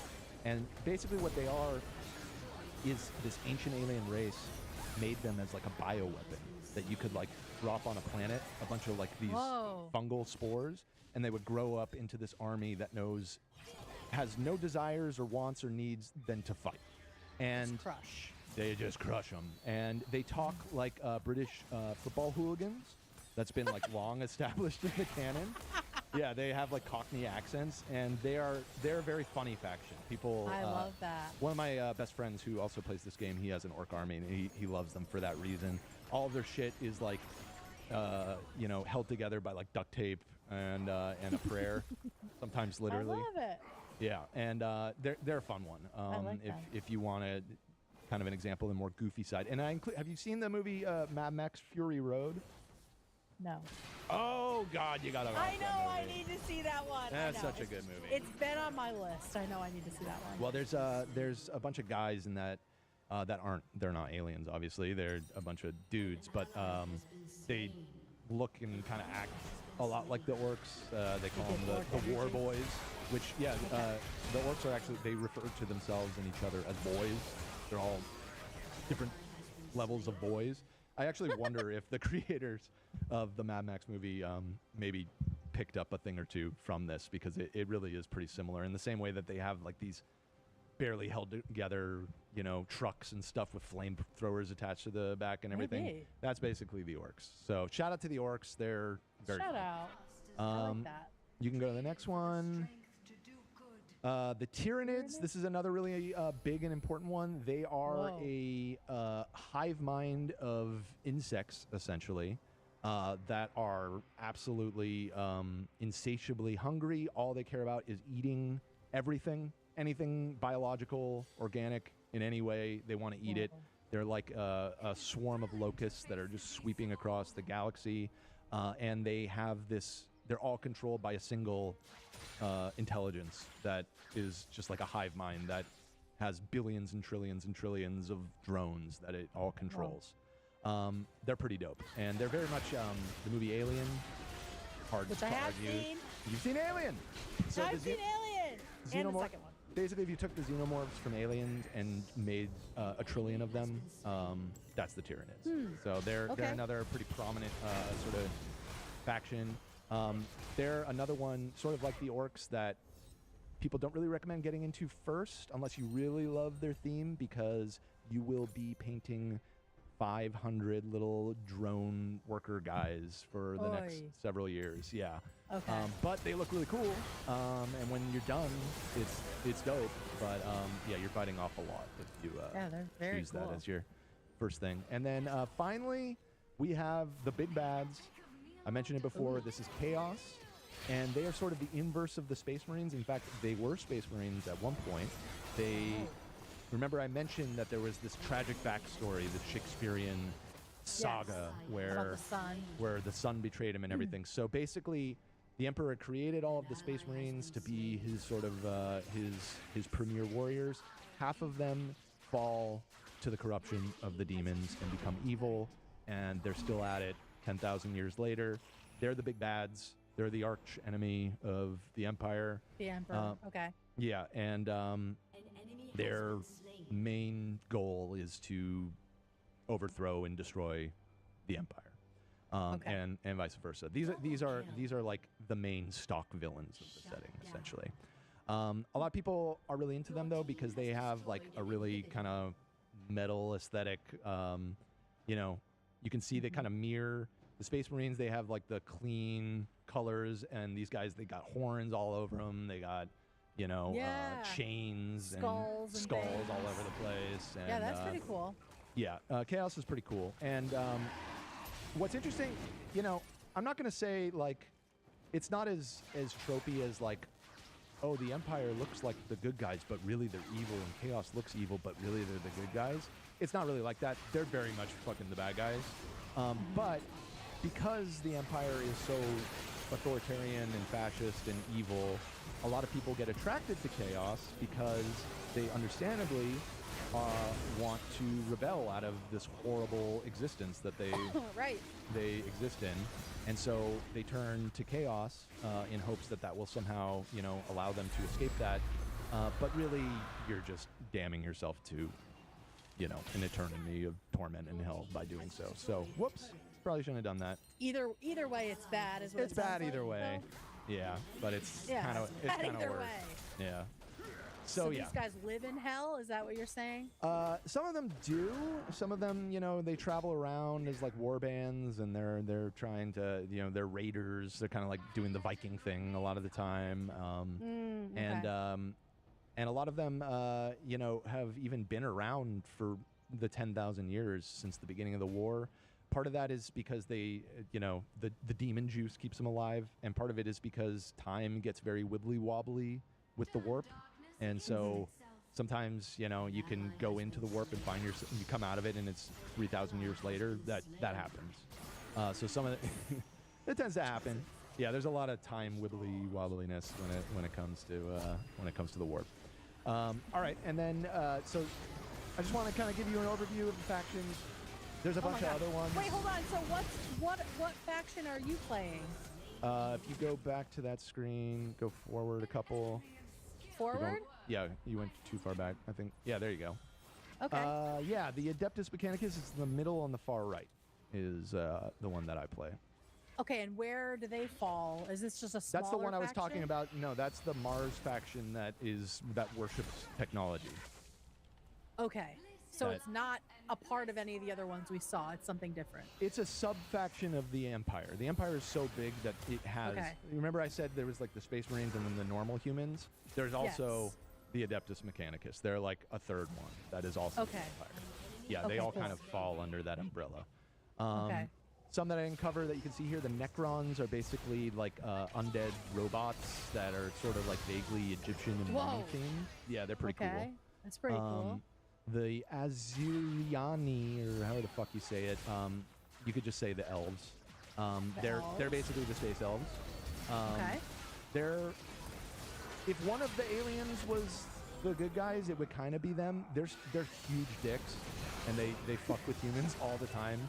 They're very like arrogant, but every once in a while the humans and them will kind of, if there was one alien that the humans sometimes kind of sort of work together, because they also hate chaos the same way that the humans do. So Okay. enemy of my enemy kind of thing. But they're definitely but- not friendly. Gotcha. Okay, Yeah. so all the people except for Chaos are worshiping, or all the characters or creatures are worshiping the Empire. So not, what? Not the elves. They're, Not the elves. They're their own set of Okay. things that we don't have to get into. But all humans, all humans worship the Empire. Okay. Yeah. And all these other things come from other places. Yeah, I mean it's a mix. The Tau in the top right, they're another alien. It's too much to get into, but they're like a young upstart race that is, at least on the surface, seems much more optimistic and sort of Star Trek-y future compared to the Empire. But like everything in Warhammer, there's like a horrible underbelly, and they're all being like mind controlled with pheromones from this higher caste that may or may not be an actual other alien race that's manipulating the Tau. So like, there's always layers. Like anytime it seems like, oh, these guys are like kind of good guys, it's like they're Everybody's bad. Everybody's bad. This bitch seems cool. What's her deal? Who are you pointing at? The Harlequins? Oh, so those are elves too. The Harlequins actually are really cool. It's hard to explain. They're all three of those. The top left, those are all elves. It's the good elves. It's the good elves. The evil elves, which are the Drukhari, and then the Harlequins, which are ambiguous. They're sort of they play all Bisexual. sides. They're bisexual. The bisexual elves. The bisexual elves, yeah. Okay. I We think. have a. Go ahead. No, you go ahead. Well, someone said, "Yo, can you cover the Adeptus Sororitas, please?" Oh, they're I've not seen that on a here. lot in chat. Okay, so I've seen that a lot in chat. So many people for a long time have pointed out that this is a very male-dominated setting. All of the Space Marines are dudes. There are women in the Imperial Guard, the like normal humans. There's lots of women there.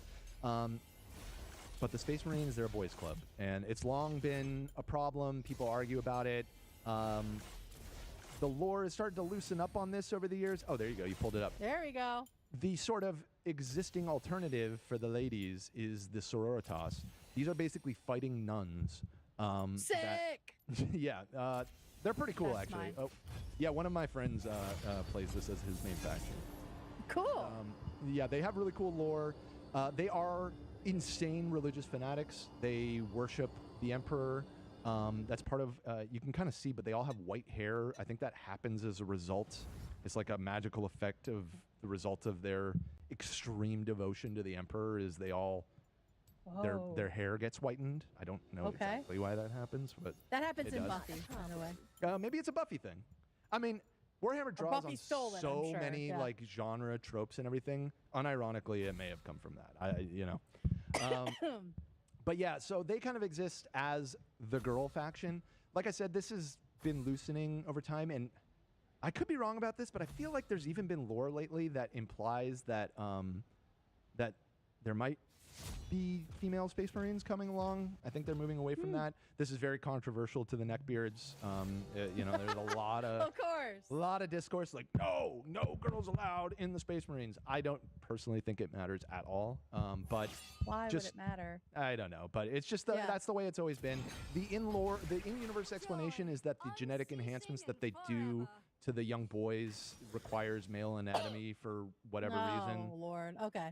I don't know. Is the 80s. Like, yeah, of course.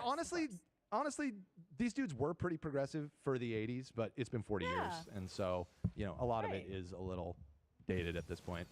But yeah, I mean, most of the other factions also, like the elves, there are a lot of women elves characters. I was going to say, these look like ladies up here. Yeah, exactly. There's no female orcs, but they're kind of genderless. I mean, they present male, I guess you could say, but okay. They're mushroom people. Like, they're not people, so they don't really have a gender. Same with the Tyranids. They're like bug people. They're a female Adeptus Mechanica, the faction that I play. So this one, yeah. Yeah. So it's evolving. They're progressing. I think at some point in the future there will probably be some canon female Space Marines, but as far as I'm aware, that still has not happened because there's a lot of annoying pushback against it. What a glass ceiling. Yeah, we got to break that glass ceiling. Yeah, and somebody said the misogyny of the Empire is part of the Empire. It being backwards is built into it. That's fair. That is true. I mean, a lot of it is supposed to be insanely regressive. What is ironic is there is sort of an underlying. I mean, listen, it's a fascist empire. It's not exactly progressive, but that has been like kind of an ongoing thing. Is like you'll see it crop up in some of the books sometimes. They don't care about sexual orientation at all. They don't really care about they don't care a lot about how you live your life personally, as long as you worship the empire or the emperor rather. Like that, you need to be sincerely devoted in your religious belief to the emperor. Beyond that, kind of do whatever you want is sort queer of the attitude. The yeah, emperor. The queer allies, the emperor. The corpse god. Yeah, the corpse god. Before we move on, can you tell me about Adeptus Astartes, please? So that is the oh, what up, Harley? He's back. What up? I was listening to everything. I'm sure. So that is the in-universe name for the Space Marines.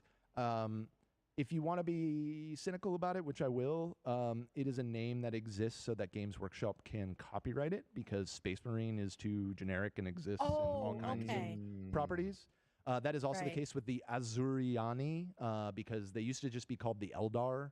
And I guess that is not copyrightable either because that is actually Tolkien's name for the elves, or one of his names for the elves in Lord of the Rings. Drukhari, same thing. So like they had to kind of come up with their own little names for a lot of these. Astra Militarum, because Imperial Guard was too generic. So that's where a lot of that comes from. Okay. People are saying, has Dan even mentioned the Primarchs? I don't. It's a huge part of the backstory. There's too much. Like I didn't want to get bought. The son that I said betrayed the Emperor. He was a Primarch. There were 20 of them. They were all his sons. Half of them betrayed him. Half of them stayed loyal. They are like they're like the Marvel superheroes of the setting. They're all like even beyond the Space Marines, like superhumans that are insanely powerful and arguably immortal. Yada yada. They're really integral to the backstory. They're not as relevant to the main setting. One of them is the guy who's kind of running the show now is one of his sons, one of the Primarchs, because he's not a corpse like his dad, so he can actually like get out there and control things a little bit. And he's kind of, again, like it's all in degrees, but if there was like a protagonist of the setting, it would be him. So yeah, that's the super brief version of the Primarchs, just so I can say that I mentioned it, but it's not super important to understand the overall thing. All right, we're almost done. I gotta head. I was actually supposed to head out at 1. Oh shit! No, but I did some finishing touches, but I kept you on my big screen upstairs, so in case I had any questions. Do you have a list? Do you but- want to ask some questions? I don't have any questions. I have a question for you, Harley, before you go, which you can leave at any I'm a time. salamander. Which one of these would you be? Who are you picking?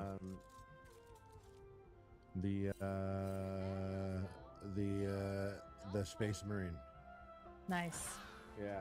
Nice. Boring. Yeah. Boring. Basic bitch. Yeah, I shit. know, but you know what? You said Adeptus Mechanicus, and I don't know much about Warhammer, but when you said that, I was like, of course. From what I Big know, I fan was like, energy. of course. Yeah. Yeah. Fair. But like Space Marines kind of answer to the Adeptus Mechanicus. Like in all the games that I've played, that's always like they're peers, I would say. they kind of like pull. I guess you know what is. I guess one Adeptus Mechanicus could outrank a particular. That's the thing. space, It's very feudal in the same way that it was in the Middle Ages, where the degree of your power oftentimes just depends on how many dudes with guns you have behind you. Each one's straighter than the last. Yeah, it's just might makes right is usually how the pecking order is determined. The Space Marines are pretty high up there though, because they're like the Emperor's like chosen essentially, and so most people defer to them in most situations. But there are individuals in some of the other factions that might outrank them. It kind of depends on the story and what's happening in that particular setting or whatever. Gotcha. Well, I'm gonna head out. Thank you so much. Okay, guys. all right, have I'm going fun. I'm going to the. I wish honestly I want to stay here so badly. I know. can't express to you guys how I'm not. Oh come on! I know you're juggalo pilled. Well, I'm coming back, Juggalo Pilled. I promise. I can't wait to see what your makeup looks like. It's gonna be awesome. Yeah. Okay. Have fun. Bye. Bye. See you, dude. Just so you know, Dan, Yeah. I would be either Drakari or the Adeptus Sororitas, I believe. Oh, okay. Those The would be my Drukhari are picks. very cool. They're like the evil elves. Their whole thing is, how would I sum it up? God, there's so much like lore. So they're trying to I'm overthrow trying to think the how to put it. Emperor. Yeah, I mean that's not like their main goal. Their main goal is just to kill all survive. these people. The whole thing. Okay. So basically, what happened? Quick crash course version is in the Love past. The elves, they were the most powerful faction in the galaxy. They ruled the whole galaxy essentially, and they were so powerful and so far beyond everybody else. They started to become really insular and hedonistic. They were constantly in pursuit of bigger thrills. They basically became addicts to pain and pleasure and started to get really like depraved and would have like blood orgies and all kinds of crazy shit. Fuck and they yeah. did this so fucking much. And they're also, because they're elves, they're very psychically potent. So they did this so fucking much that they actually birthed a demon god by accident called Slanesh that then Cool. proceeded to almost entirely wipe out their civilization. The elves that exist now are all survivors of that horrible event. The good elves, they were ones that they saw this coming. They saw all of their homies like getting down in the blood orgy or whatever, and they're like, "This is bad news. We're getting out of here." So they fled, and they managed to escape getting eaten by a demon. The Drukhari, they were ones. Forgive me, Warhammer nerds, if I'm a little vague on this, but I believe they survived because at the time that this happens, they all live in this sort of like pocket dimension that it protects them from Oh my gosh. getting eaten by the demon. And their whole thing, the Drukhari, is that they fend off their souls getting eaten by this demon by constantly causing and inflicting on themselves and others pain that sort of feeds that demon in lieu of them. So like they're super, and their whole aesthetic is very like they're like in full BDSM gear all the time, and like they're all about like carving flesh and doing weird shit. like experiments and stuff. They're a pretty interesting faction, and they're that's a good example of like they hate and fight chaos, but they are not good guys. It's just like their way of dealing with chaos is being horrible and torturing people. And so they go around, they kidnap people and bring them back to that pocket dimension and make them suffer through horrible, you know, they throw them in like gladiator pits and make them fight and, you know, torture them. And they're pretty brutal. They're pretty metal faction.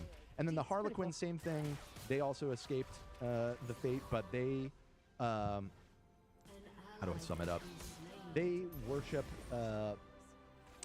this god, an elf god that is sort of like the trickster god, and he managed to trick that demon god to save like a handful of these people. And they're sort of, if there was the good elves and the evil elves, they're sort of like the ambiguously neutral elves. They play all sides Gotcha. against each other and everything. Gotcha.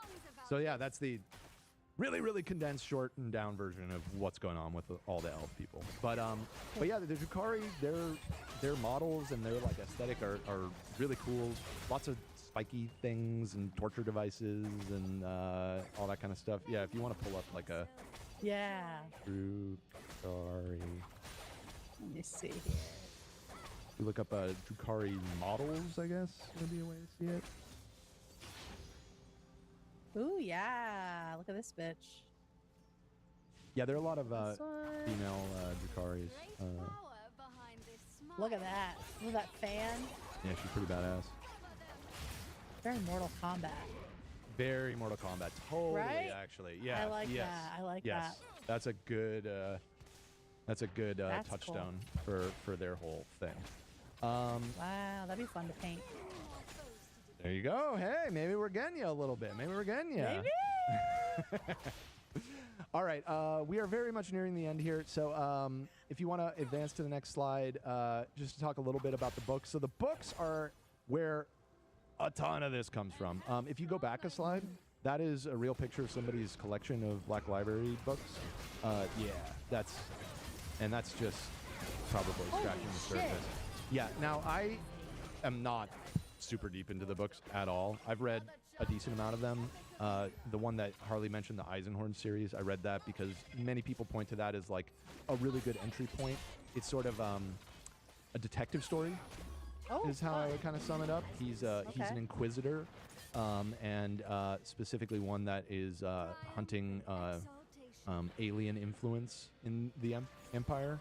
And it's all about like kind of his misadventures, trying to solve all of these mysteries and everything. And they're just, again, it's not high literature, but they're very well executed, well written, page turner kind of books. Pretty fun, interesting characters. So yeah, if somebody wants to get into it by way of the books, that's probably the best one. A good place to start. Yeah, and it gives you a good overview of a lot of different elements of the setting all in one. And so.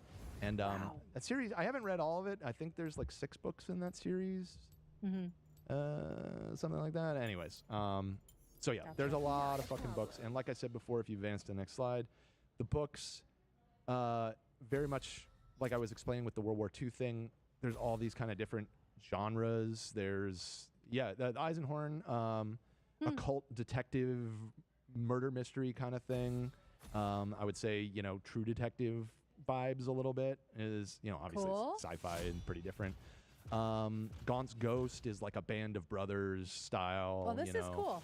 The Kane novels are kind of goofy, and I would compare them to MASH, if you're familiar with that old show, where it's like it's kind of serious and it's set in a war, but it's like kind of goofy and silly and comedic at the same time.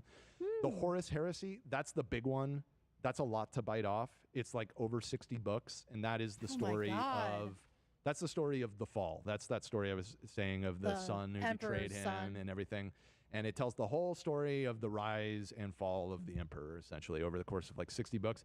I have dabbled in that one. I have definitely not read all 60 of them. I've read like 3 or 4 of them in random order. That you don't have to read them in order at all. It kind of skips around a lot and explores different sides of the conflict and everything. And then there's even like kind of more child geared ones out there. I haven't read those, but there's ones that are sort of more Percy Jackson sort of vibes or something like that. Cool. All right, next slide. This is sort of like the final point and something I've been alluding to throughout. Satire that looks magnificent gets read straight. So this is an ongoing problem. And it's funny, I Googled, I was like, movies that people misinterpret, and I found this graphic that, while I don't know all of these movies and don't exactly know what they're saying, there's many that stand out to me. Fight Club, The Matrix, Starship Troopers, Whiplash. These are all movies that I see discourse and I'm like, you either didn't You watch don't the movie get or it. you didn't get what the movie was trying to say. This happens a Yeah. lot with Warhammer. This happens a lot. Okay. There is unfortunately a lot.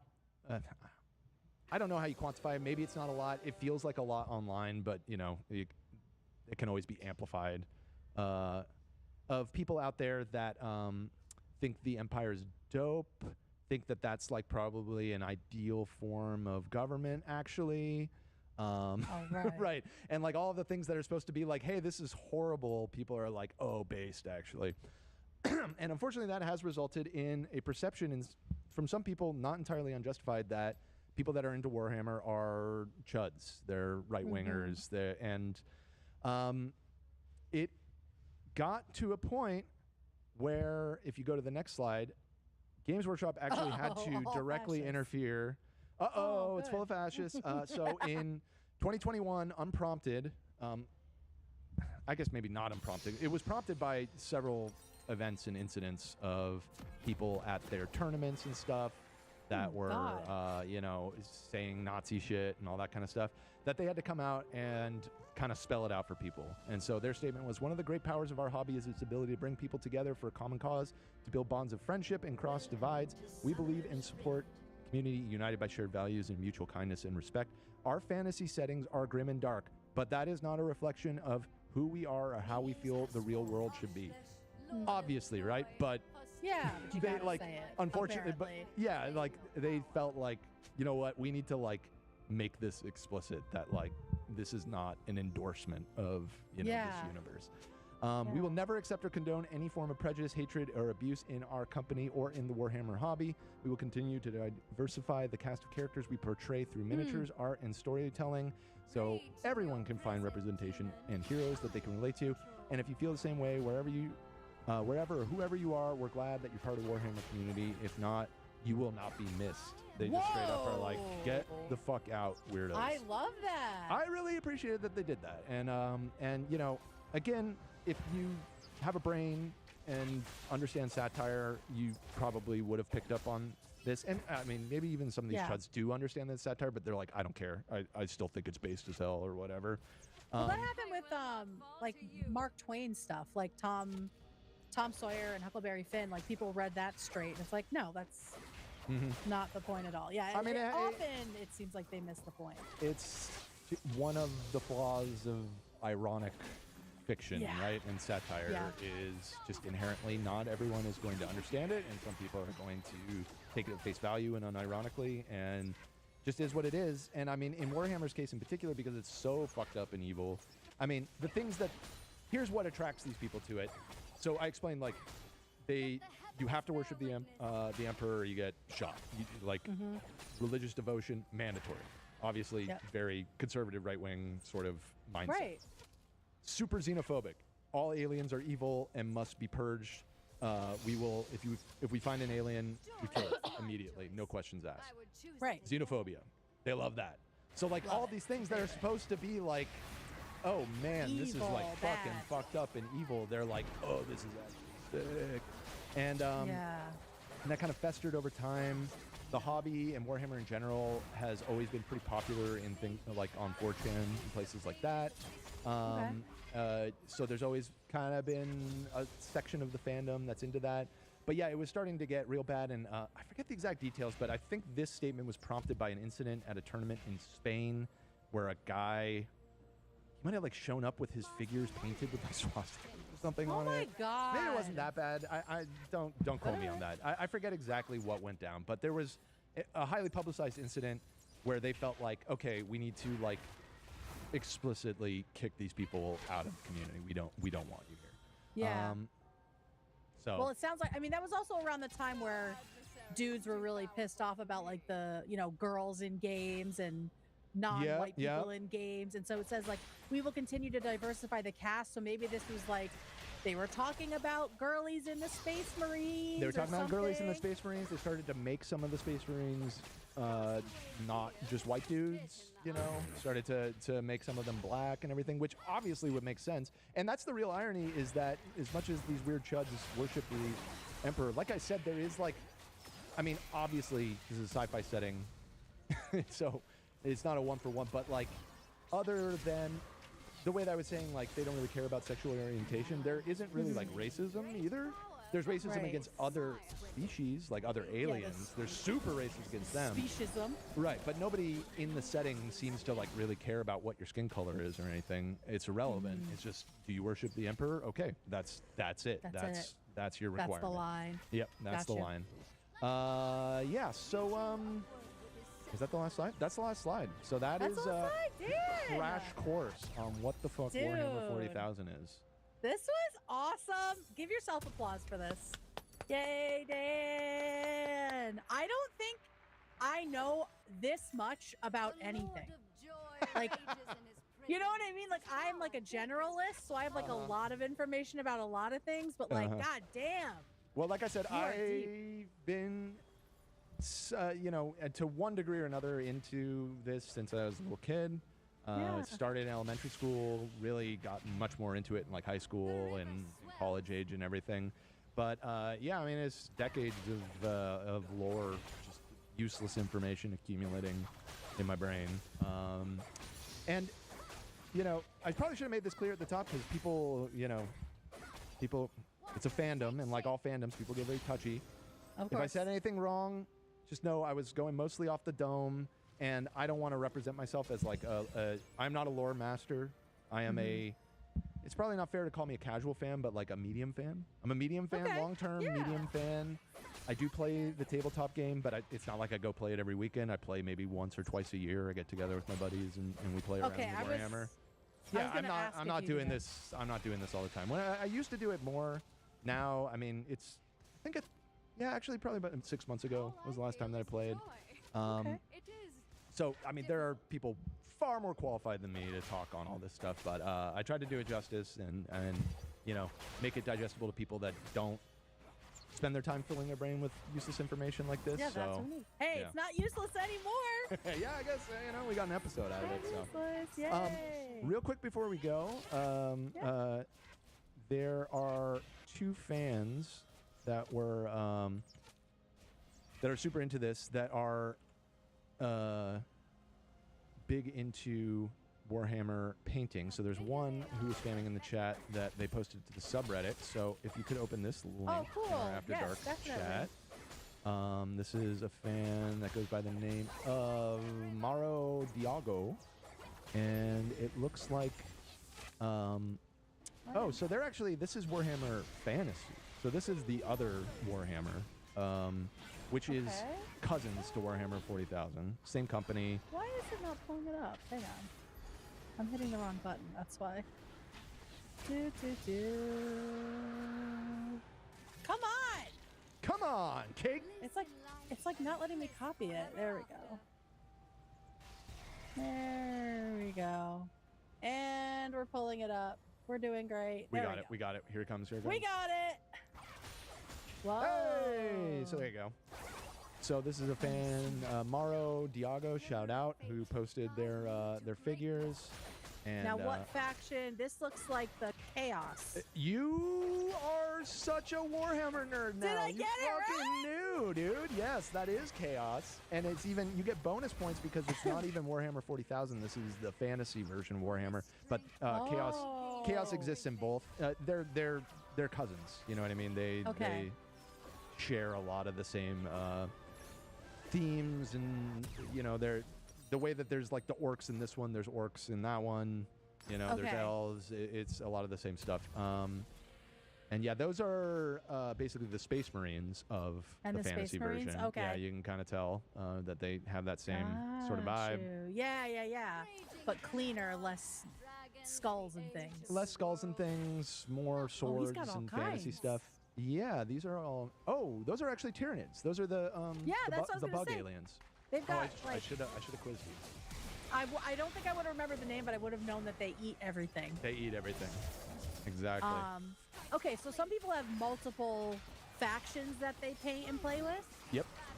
Okay. Yep. Yeah, most. Whoa. I would even say most people. Like I said. Oh yeah, those are some Tyranid models. Those are pretty dope. I love that. Look at that, like blood goo coming off of them. Arm. That is cool. That's sick. Wow, these are beautifully painted. Yeah, they did a great job. Wow. And oh my there's- God. Oh, they got a lot. They got a lot. Holy shit. Yeah, they are into this shit. So, and it looks like they have a lot unpainted. No judgment. That's how I am too. It's valid, yeah. I have a lot that are built and still waiting their day to be painted. Hopefully, I'll be able to get to those soon. Wow. And then there's one other fan that I would be remiss if I didn't shout them out because they were in the chat yesterday, and actually I've spoken with them before because they post in our members Discord quite a bit. Shout out to the members Discord. Shout out. Spooky Kabuki, and I remember that name. you know that name? These are some great shots. They are really good at painting. Whoa. Yeah, they're very impressive. Okay, hang on, everybody. I'm getting it. Come on now. Come on. Come on now. All right, this is Spooky Kabuki. Oh, there's a bunch. This is awesome. Yeah. Okay. Whoa. That's a cool one. So that's the Tau. Those are the aliens I was telling you that are like kind of seem like good guys, but they're secretly being mind controlled kind of thing. Have a dark underbelly. We didn't really get into them super deep, but that's one of their models. They have a very kind of Japanese anime aesthetic. Okay. Which kind of gives them a unique design space compared to the like medieval Catholic vibe of the Space Marines and all that. But yeah, they're pretty cool. That is the head of an orc. Yeah. Wow, it's so small. Yeah, that gives you a good sense of how tiny some of these guys Is are. this the And that chaos is thing? no, that's actually an orc, I believe. That must be part of the same model that head's from. Whoa. Yeah. That's another faction that we didn't even. There are so many factions. We didn't cover them all, but. Who's this guy? Is this a Space Marine? You know, I think that's actually part of that faction that was up above. They're the custodian. Basically, they're the Emperor's bodyguards. Is the long and short of it. Okay. He's got like he's got a legion of personal bodyguards. That is one of the things that you can get. Whoa, they look like flying monkeys. Yeah, for real. So yeah, There shout was out to one that I Spooky saw. Kabuki. Yeah, there's one. That was really crazy. I want to see it. Whoa, who are these guys? Those are the Kroot. They're part of the Tau. Who are the Tau? Yeah.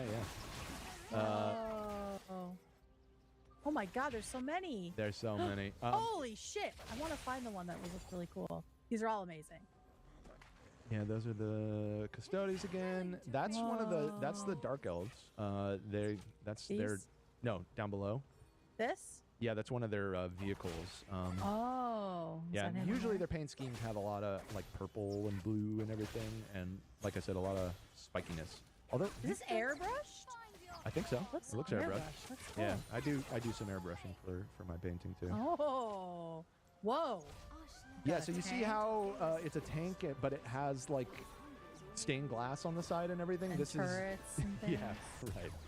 So that's very much the sort of Catholic medieval That's church cool. influences coming into it. So yeah, shout out Love to Spooky Kabuki, Wow. really talented guy. Shout out. Yeah. I saw one in the thing that I really want to see. At the very bottom is probably the one that you were talking about. These ones were cool. Oh, What the yeah. hell is this thing? I think those are Necrons. Those are the space Egyptian mummies that I was talking about. Oh, yeah, those are Yeah. cool. That's pretty sick. This one. Yeah. No, Whoa. that's a beautiful model. That's an elf, Beautiful. I believe. That's an Eldar model. It's done super Thank well. you. Yeah, that's definitely Spooky airbrushing. Kabuki. Shout out Spooky Kabuki. Oh, beautiful job. All right, well, I mean, that's pretty much it. We could do some super chats and get out of here. But Sure. man, this was awesome. Thank you. I'm glad you enjoyed it. I tried to make it entertaining to the audience and everything. You did, hopefully- I think. I haven't actually had the chat up. Is anybody still watching? Oh yeah, people are Yeah, out there. All right, shout we're out. out here. Shout out. We love Dan. Come on.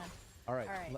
Let me go to this, and then I believe we hit this. Hey. Hey. All right. Let's see. Today is the 18th. Thank you to everybody who's been donating. Yeah. Let's see. I won't be able to watch live as I will be sleeping. Just wanted to pop in and say thank you for keeping me sane and super excited about the Harley T. Also, back in July, my car was totaled and I was listening to True 2's Hup Hup. While you were listening to the show, Oh shit. we are not liable. I just want We to make are that not. super clear. Yeah. We're not taking responsibility for that. Thank you, Zoe. Sorry about your car.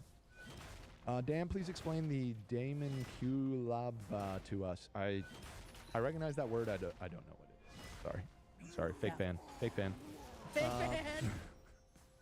Dude, is that backwards hat Dan on H3 After Dark? Things are about to get wild. It's true.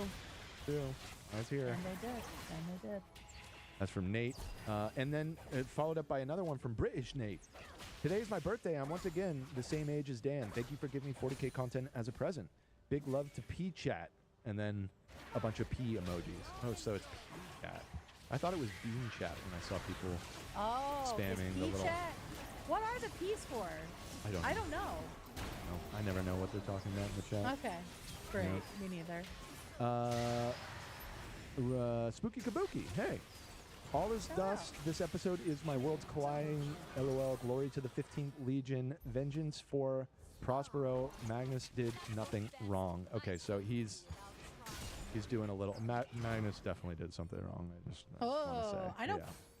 Prospero's from Shakespeare. That's what I know, Prospero. Yeah, lots of that's very good.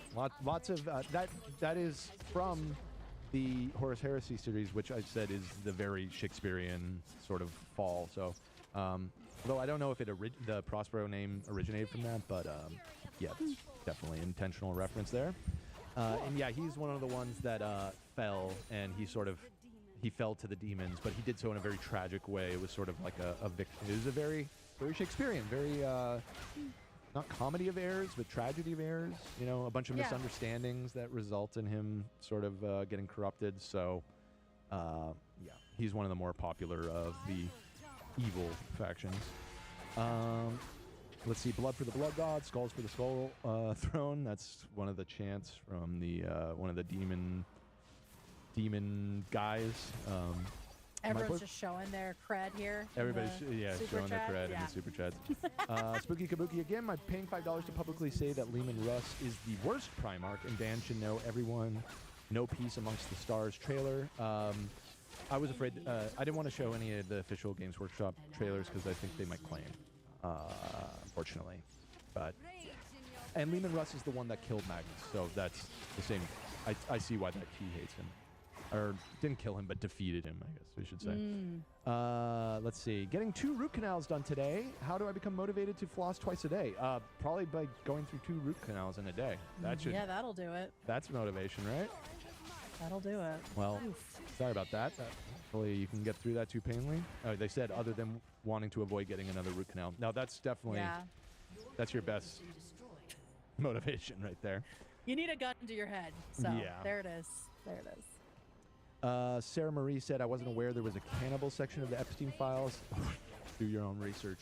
Hello, the jerky. Hello. Come on, the jerky. Right. The jerky. Gay for Mole Man said, early morning steam is here. Love the love this midnight live for me.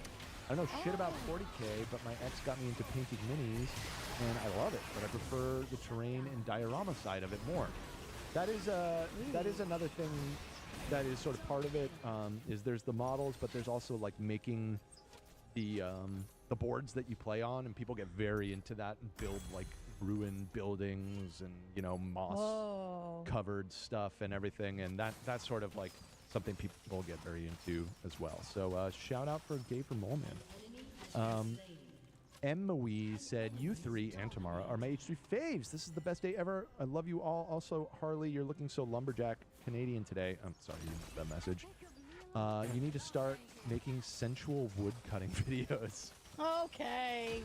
Horny jail. Yeah. Horny jail for them. Put her away. So it happens here a lot. Yeah. The horny jail is full over here at After Dark. We're overcrowded. Spaghetti Legs said, particularly for biopics about musicians, the older folks in the theater think it's a sing-along event. Yes, that's what I experienced. It happened to me as well when I saw the Queen biopic, Born Yesterday, Out Behavior. Yep, fair enough, fair enough. What the fuck? What is happening? Richard said Heresy Detective. Yes, another little Warhammer shout out. Jenna said, I'm going to Vegas for the first time to celebrate my 30th birthday next week and just wondering if you guys have any recs. Love you all. Yeah, I don't go to Vegas. That's my rec. No, I No. love Vegas. I love Vegas. Yeah, I'm being facetious. It's just, I feel like Vegas has got way worse in the last 5 to 10 Yeah? years. Oh, yeah. probably. I used to go often for work back in my old life because we would do gigs. There were, all kinds of trade shows and events and everything happening in Vegas. And I used to have a blast up there because it was, if you don't drink and gamble, it's pretty affordable. But that has changed. It's fucking That's expensive true. now. That's true. That is Which very it's like, true. what's the point if it's not cheap? You know? Yeah. Yeah, they used so- to make it cheap to get you there, but Exactly. not anymore. Yeah, the My hotels are recommendation, if you like going to a spa, the Caesar's Palace, I believe if you get a hotel room, the spa is only like $100 for a day pass, which is like way discounted. Pretty And good. the spa is awesome. It's like Roman baths. It's very cool. Oh, that's that would be what kinda we cool. did. And we Alright. did like a really good escape room also in Caesar's Palace. I would say it's Caesar's Palace. That's my recommendation. That's the recommendation. Go to Caesar's I had Palace. just like the best weekend there with all that stuff. So Caesar's is good. Caesar's, Bellagio, which I think is right next door, right? Yeah, that little yes, pocket. yeah. Those are some of the better ones for sure. Yep. People are saying go to Meow Wolf. Right? Yeah, that is pretty cool. That's that like art exhibit thing that's out there. Oh yeah. Yeah. Somebody said it's only affordable if you win, and the house always wins. That's True. true. Oh, the neon sign graveyard is also very cool. When I went there a few years ago, oh, it's awesome. It's so cool. When I went there a few years ago, it was they did like a Tim Burton theme to it. He had like taken it over for a period of time, like almost like a residency, and that was really cool. So they do some fun stuff there. Nice. Something off the strip you can go to. Yeah, for sure. Oh, you can also shoot guns in Vegas, and Fuck yeah. I don't know if that's your speed, but it is pretty fun. We took Love to go do that one of the recent times that we went out because it's a lot harder to do that in Sweden, which is probably a good thing. Which is probably a good thing if I'm being honest.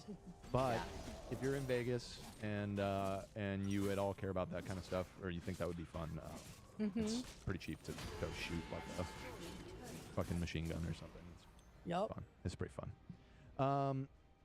A super chat that just came in, and I got to read this because this is actually kind of a trip. My husband is a writer for Total War Warhammer, and it's been so cool to watch this together and live. Shout out from Bulgaria. Thank you, Dan family.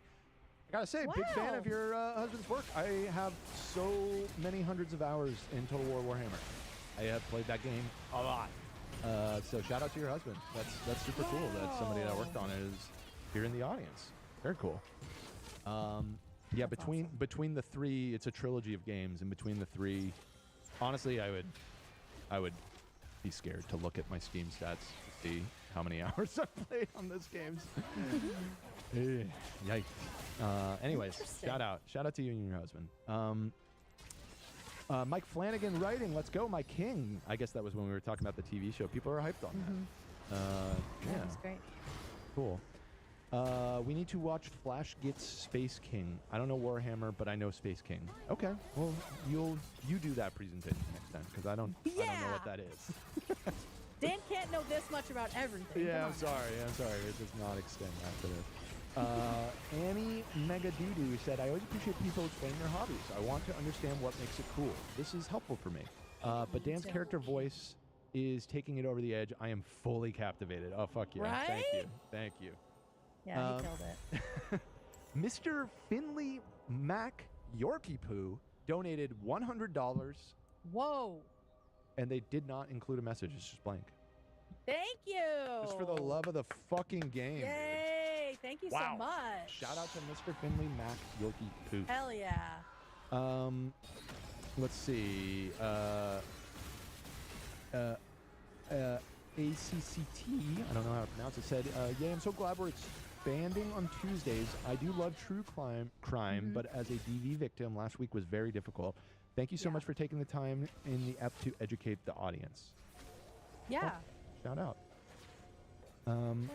Ray Arcade said, "Dan, 12-hour A Song of Ice and Fire complete lore in theory stream when?" You know, a few years ago, I would have been interested in doing that. I'm out. I'm fucking out. On what? No, to A Song of Ice and Fire, Game of Thrones. That's the book series. It's called A Song of Ice and Fire. Was a huge fan. Like so many people from the show got me into the books. Even bigger fan of the books. Have read the whole series twice, I think. And maybe, I think I've read the first book 3 times. Wow. So big fan of the books and everything. He's retired. He can't admit it, but he has retired, which honestly is okay. No hate to the guy. He's very old. He's written a lot, brought a lot of joy to the world. He's never finishing the books. It's not happening. The series is over. The TV show ending is the one that we got, and it sucks. It sucks fucking ass. So that is unfortunate, but I'm out. I'm out on everything Game of Thrones related. I watched the first season of House of the Dragon. It was pretty good. Not enough to compel me. I haven't watched the second season, and I haven't watched the other Game of Thrones show that they started. It's just too, like, why torture myself? Like, we're never getting the ending to the story. That's right. We know that. So why get invested? Yeah. I used to be really into all of the theory crafting and like and all that kind of stuff, but I'm out. Fucking out.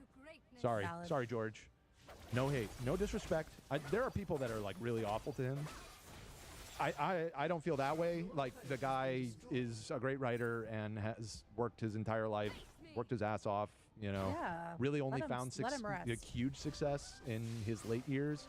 He's now in his 70s, I believe. George R. Martin age. Bro, 77. If he doesn't want to finish the books, that's fine. But I can't do it anymore. I can't be invested anymore. Out. Dan, please watch Night of the Seven Kings. I know. I'm sure it's great. I don't like. There are lots of great things out there. You know what I mean? Right. There's other shows. There's other movies. There's not enough time. I don't want to get invested in this thing that we know pretty much for a fact. He has not admitted this, but get fucking rid. It's over. I mean, it's been It's like over. 15 years. He's not releasing any more books. It's over.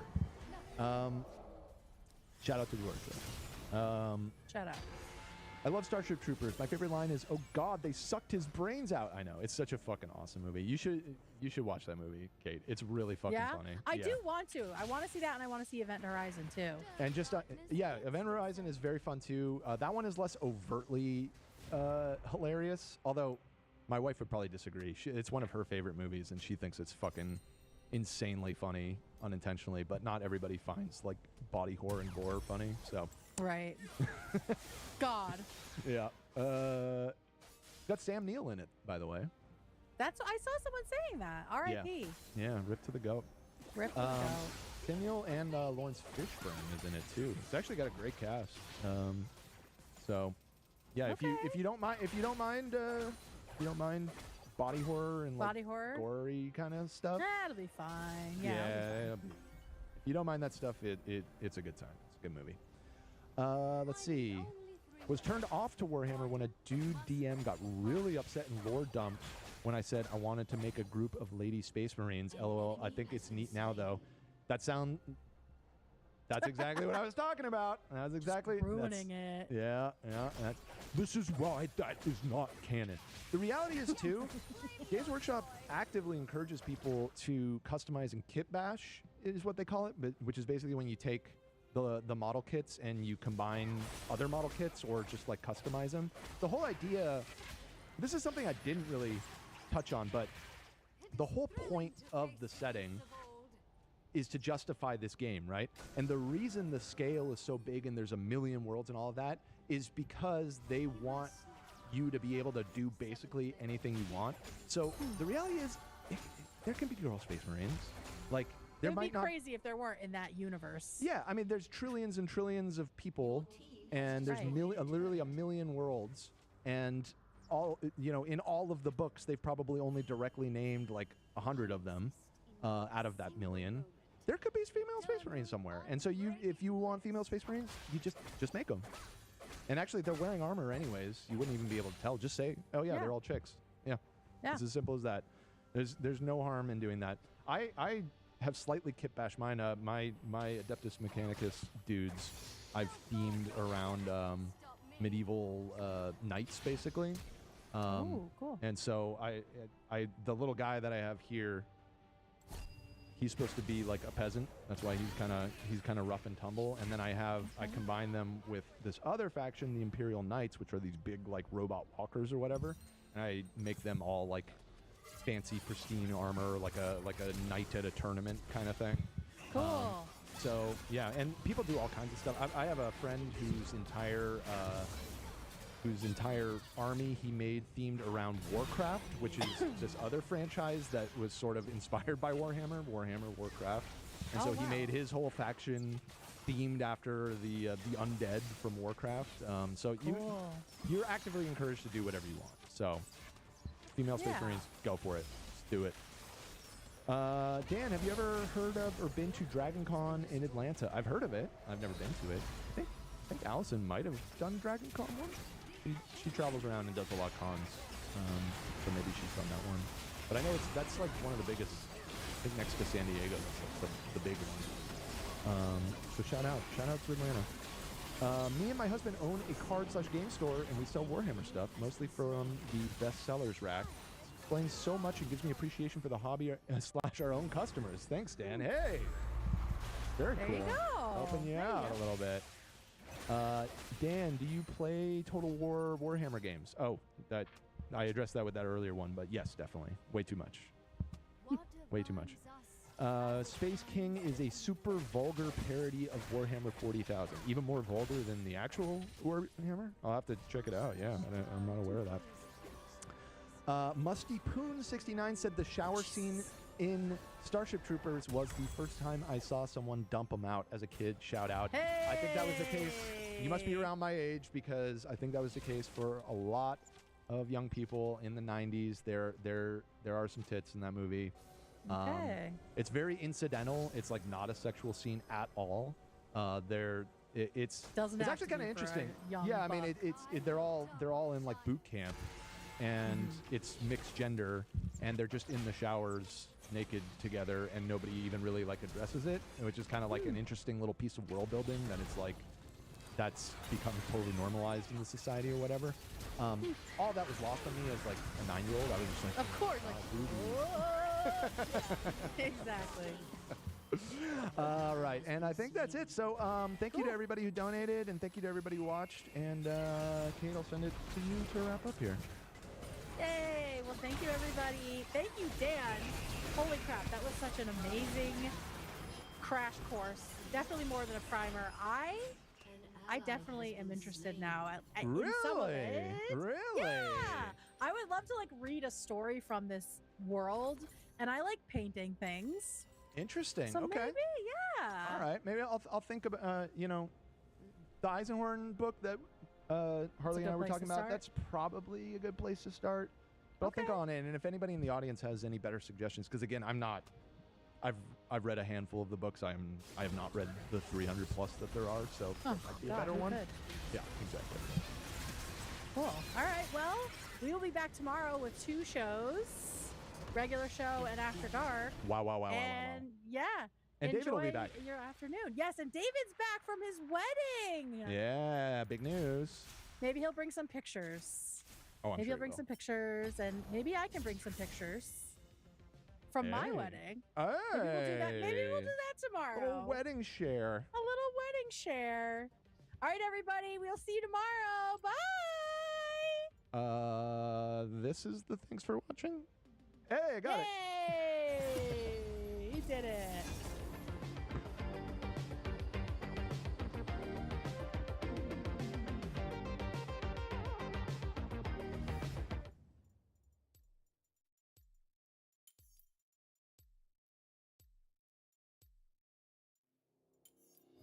Not a problem. 3, 2.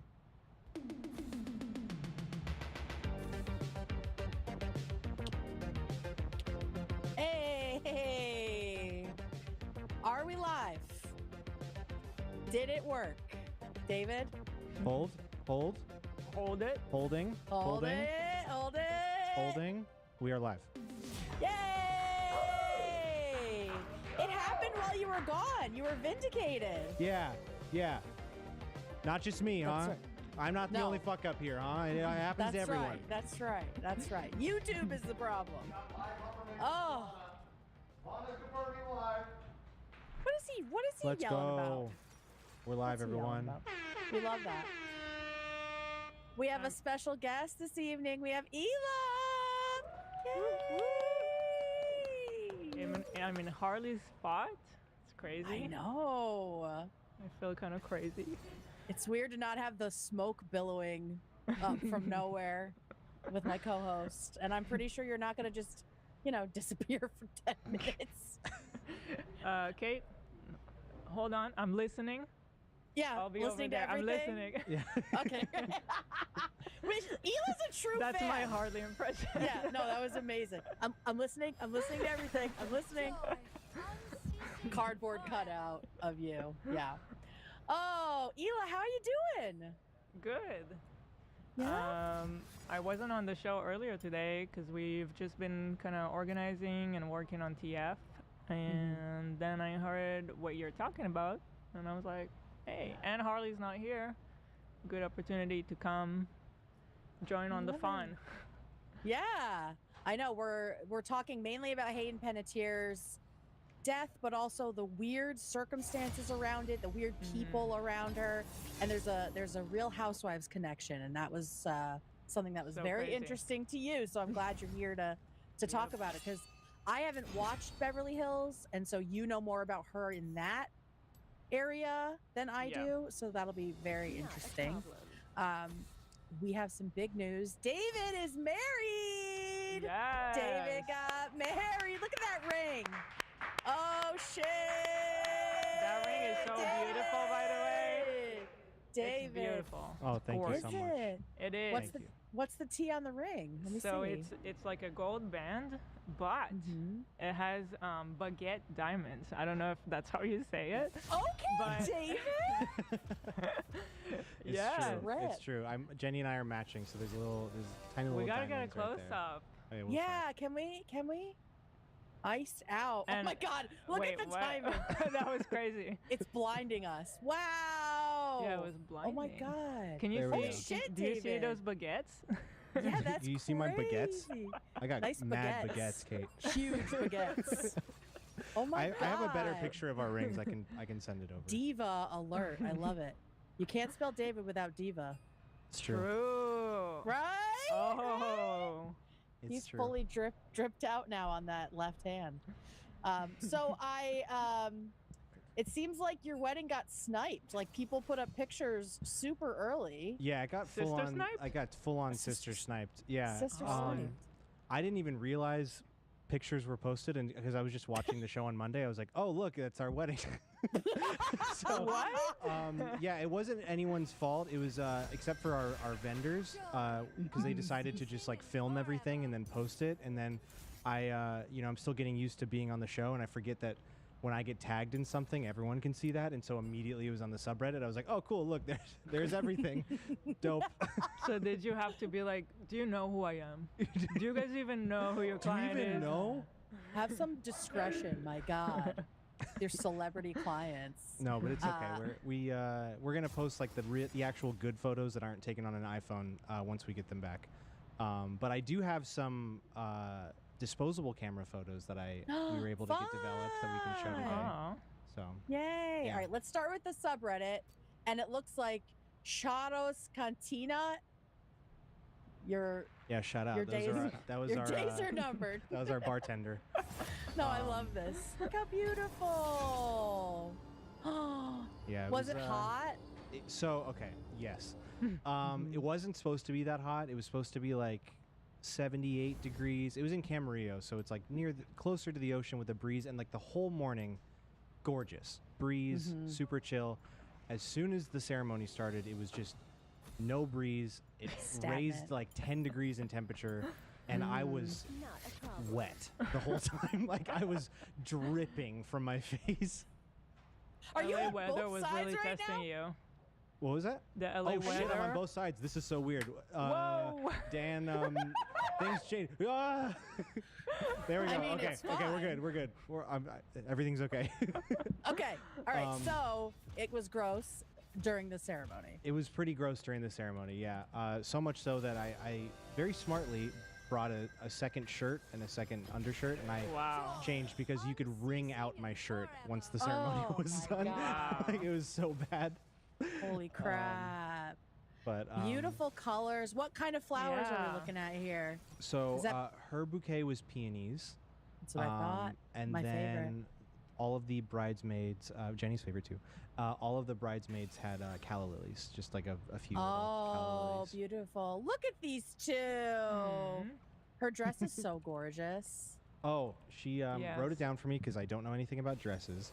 Okay, shout out Jenny. She said it was an ivory A-line wedding gown. Okay.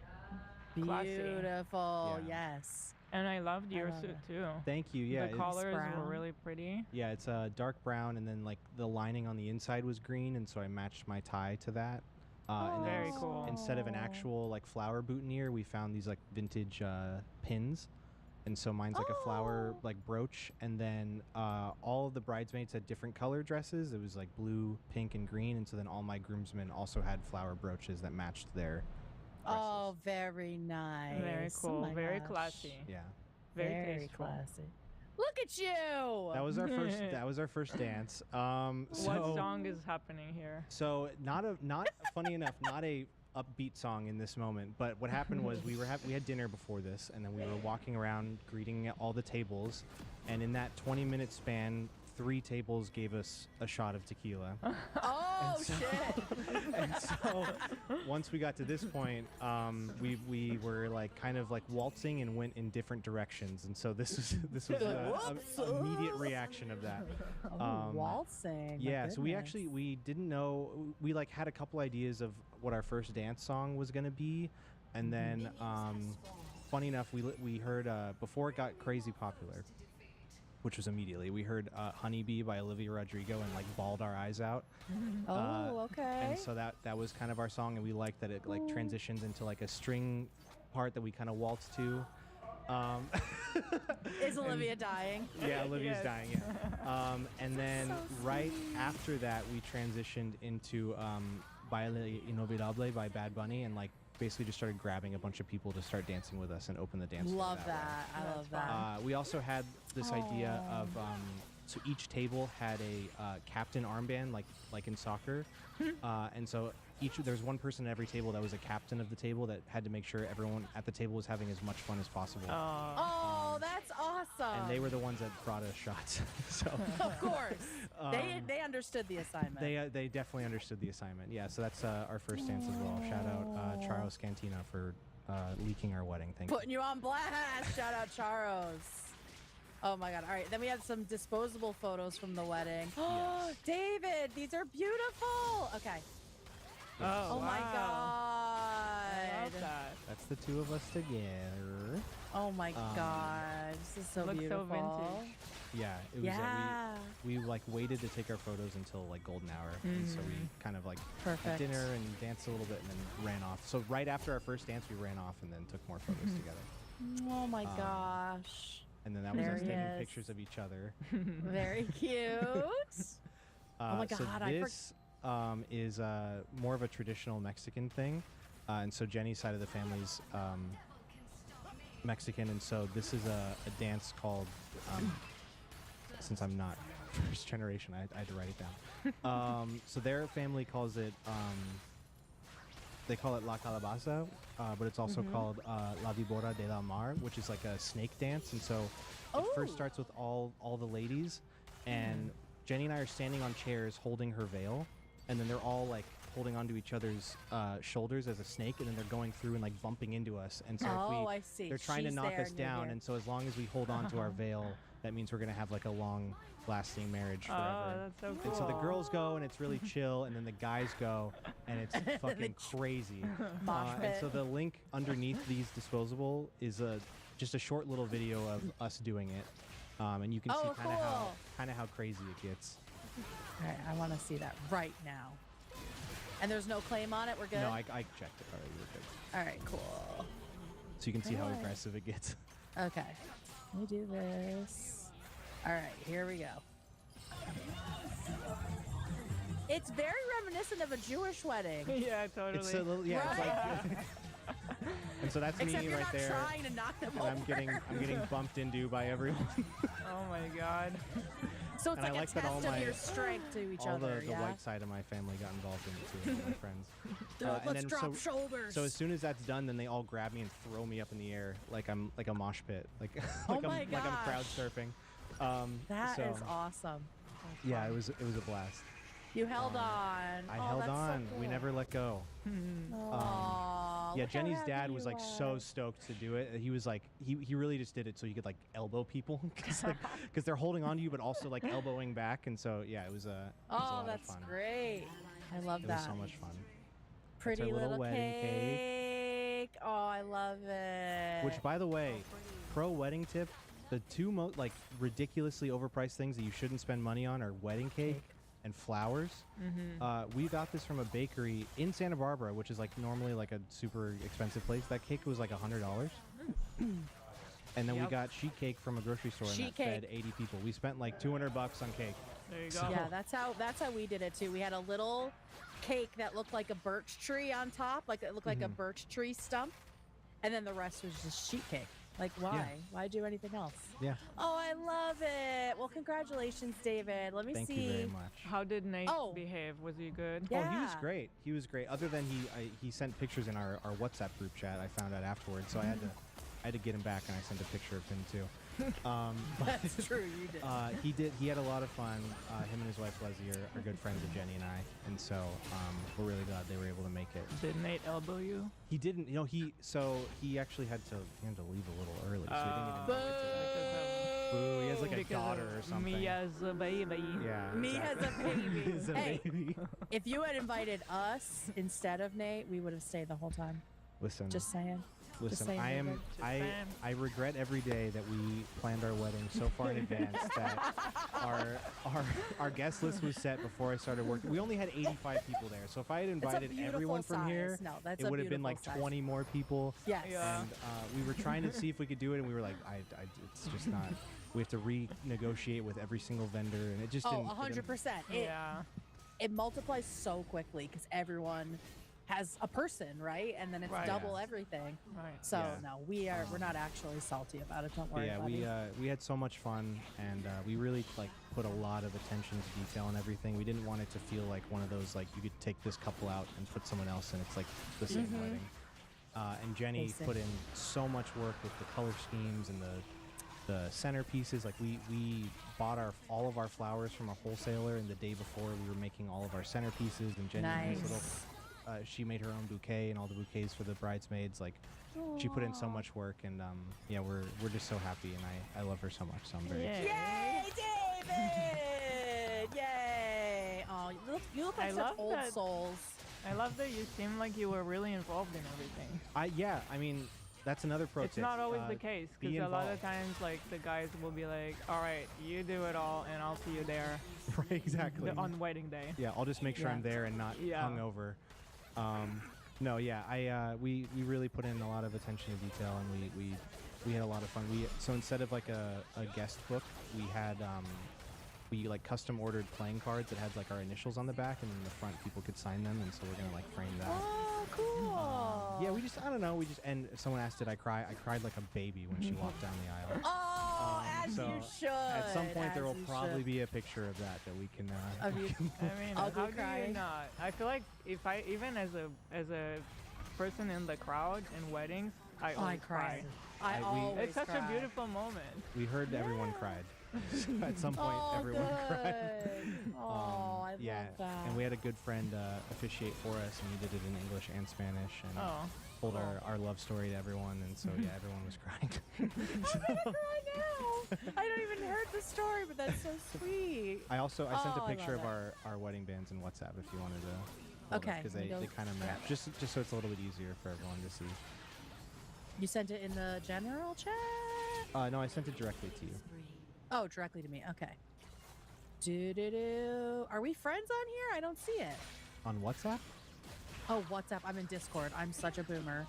Holy There shit. you go. Thank you. Thank Jesus you. Christ. Thank you. I was waiting for that. You just know Oh, Kate's we're text is friends like on 2x. Shut up. She's like, where did you send it? Well, when you send it in WhatsApp, I can't open it on the internet. Okay, do you want me to send it in What do you Discord? mean? Yes, please. Well, because I open it and it doesn't Is open it- a browser. It just like downloads it. All right, let me send it in the general. But you're using your Thanks, own Sonny computer, Jim. right? Is this your Yeah. computer? It's your computer. You yeah. can log Yeah. into WhatsApp on your computer. Do you It's know true. that? I am. Oh, I you am. do? I'm on it now. But if I pull it up, Yeah. I don't want to. All right, I now don't it's want in to pull up Discord. the chat. Okay. Okay. I In don't know. Discord. Bold. It's all I good. trust you. Thank you. Thank you, Queen. Okay, there it is. And now I can open this with the browser. Give her a second, Okay, guys. everyone, it's She's still getting used to it. There. She's getting There used to we go. computers. There Look it how is. pretty. So they I match. love it. Pretty. Oh my god, you guys Hers are are so baguettes cute. as well, just without. Mine has like a gold border and hers doesn't. And then her engagement ring, the main stone is an emerald cut, and so these are like baguettes are very similar to emerald cuts. So we just it all Yeah. matches. Love Oh it. my god, so sweet. So fancy. Yeah, dripping So in baguettes. fancy. I know, right? It's baguettes on baguettes. Well, congratulations, David. We're all Thank so you so happy much. for you. Yeah. Oh, real quick, funny story that yeah. was told in our ceremony. It was our disastrous first date that we had, which was. So I have a friend who owns a sushi restaurant in Hollywood, and he was setting up a like omakase experience. Which, if anyone doesn't know what that is, it's like you just pay a price and then the chef makes food for you. Yeah. And so he was like, he wanted to test it out with different people who knew more about sushi, who knew less, and like I knew a lot about sushi. I love sushi. Jenny wasn't as big of a fan, and so he wanted like both of our opinions. And so this is while we were still in college. We had our last class together for the semester, which was like it ended at 10:30. We got there at 8, and then we changed and went to the sushi restaurant at like 12:30, and did a 14-course sushi restaurant that each course had sake pairings. Oh shit! 14. 14. And he was like, oh, they only make 50 bottles of these a year, blah, blah, blah. And so, like, sometimes Jenny wasn't finishing them, and I was like, this is expensive stuff. I should help her finish David. it. Oh my god. And so it ended at 3, and we were shit-faced. Holy crap. 3 hours of drinking. We is got in an crazy. Uber. We made it about 15 minutes, and we had to pull over to a Home Goods, and I had to throw up in the Home Goods bathroom.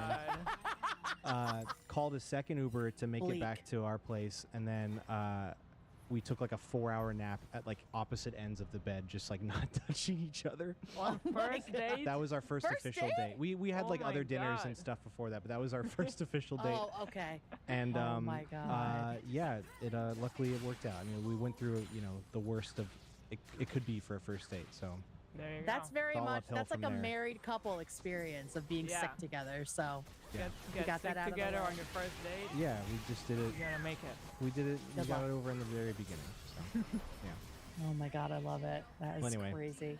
Thanks for Look letting me at talk that. about my Good wedding. luck.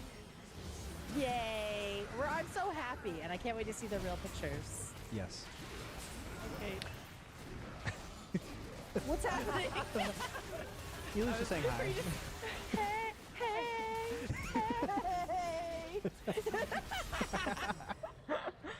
oh my god.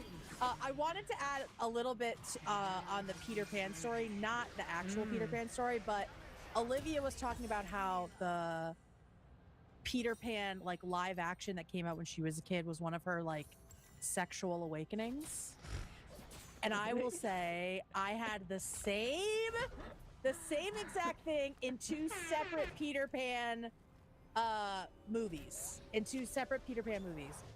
The first one was in the 1954 version of Peter Pan, because back in the day and still on Broadway, Peter Pan is always played by a woman. I don't know if you guys knew that. No. I guess because, their voice isn't deep. So they've always cast women to play. And so, one of my first like, whoa, girls can look like that was this Peter Pan in 1954. Look at this little lesbian. Oh, I see. Right? I see Right? what you're saying. This is literally my type. God, my sound bites are going crazy. I'm so rusty. I'm sorry. I'm trying to do this. They got moved. They got switched around. I'm sorry. Oh, I mean, I But can yeah, do so that too. this is Mary Martin, famous Peter Pan, and I was enthralled, just dazzled. And now all I've ever dated is Peter Pan lesbians that look like this, that the boyish charm, you know, I've just always been into. Thank you so much. Just very much. She was so like, funny. it was like, we watched it nonstop. And then the other Peter Pan moment that I was like, I think I'm gay, was when the mermaids make out with Peter Pan, Robin Williams, and Hook, because they're like giving him oxygen, but they were just like so pretty, and they were all just like sucking face with him, and I was like, whoa, I want to be Peter Pan right now. Oh. So those are my two gay awakening moments from Peter Pan. So thank you, Olivia, for reminding me of that. Just some little things about me. Oh, and then I have one more lesbian thing before we get into Hayden Panettiere. Thank you so much. I like to prioritize gay things at the top of the show. Okay, so I've seen a couple like Victoria's Secret meltdowns. I don't know what's going on at Victoria's Secret that makes women snap. That place is still happening. Apparently. And so this is the latest one, but this lady here goes off on this gay couple over here, and the Peter Pan of the two defends her woman, defends her Wendy, if you will. What a great way to put it. The Peter Pan of the two. There's two types of lesbians, Peter Pans and Wendy's. So, all right, so she's flipping out. You're fucking with the wrong woman, honey. Oh shit. She's about to get lit up. Oh, hit her. Oh shit. Shoved her down. You don't fuck with her. That's right. That's right, Peter. Look at this stance. Squares up immediately. Yeah. And she's standing there like, yeah, do it, bitch. Mm-hmm. I wish you would. That's my Peter Pan. Right? Wow. Isn't that great? Fucking squared up on her. And then she starts throwing stuff. Oh my god. Is this crazy? This is all over like shopping for some lotions and yeah, like what are we doing? Some thongs. No one messes with her. So shout out to lesbians. No hesitation squaring up on her. She's like, I'll let my lady handle it, but as soon as you put hands on her, it's time to go. And I love that. So shout out. I love that. That would be me, by the way. What, you be squaring up? Yeah. Oh, same. Hell Same. yeah. I'm definitely the fighter in our relationship. I'll hit someone. I never have, but I will. But you will. Same. I never have, but I'm not afraid of confrontation.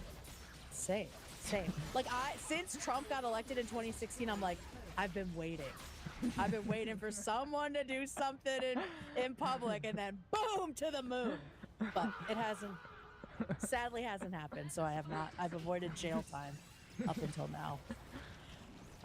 Okay, let's talk Hayden Panettiere. I will say up front, we are just asking questions. Mm-hmm. Nobody here has been charged with anything. No one is considered a suspect in any way.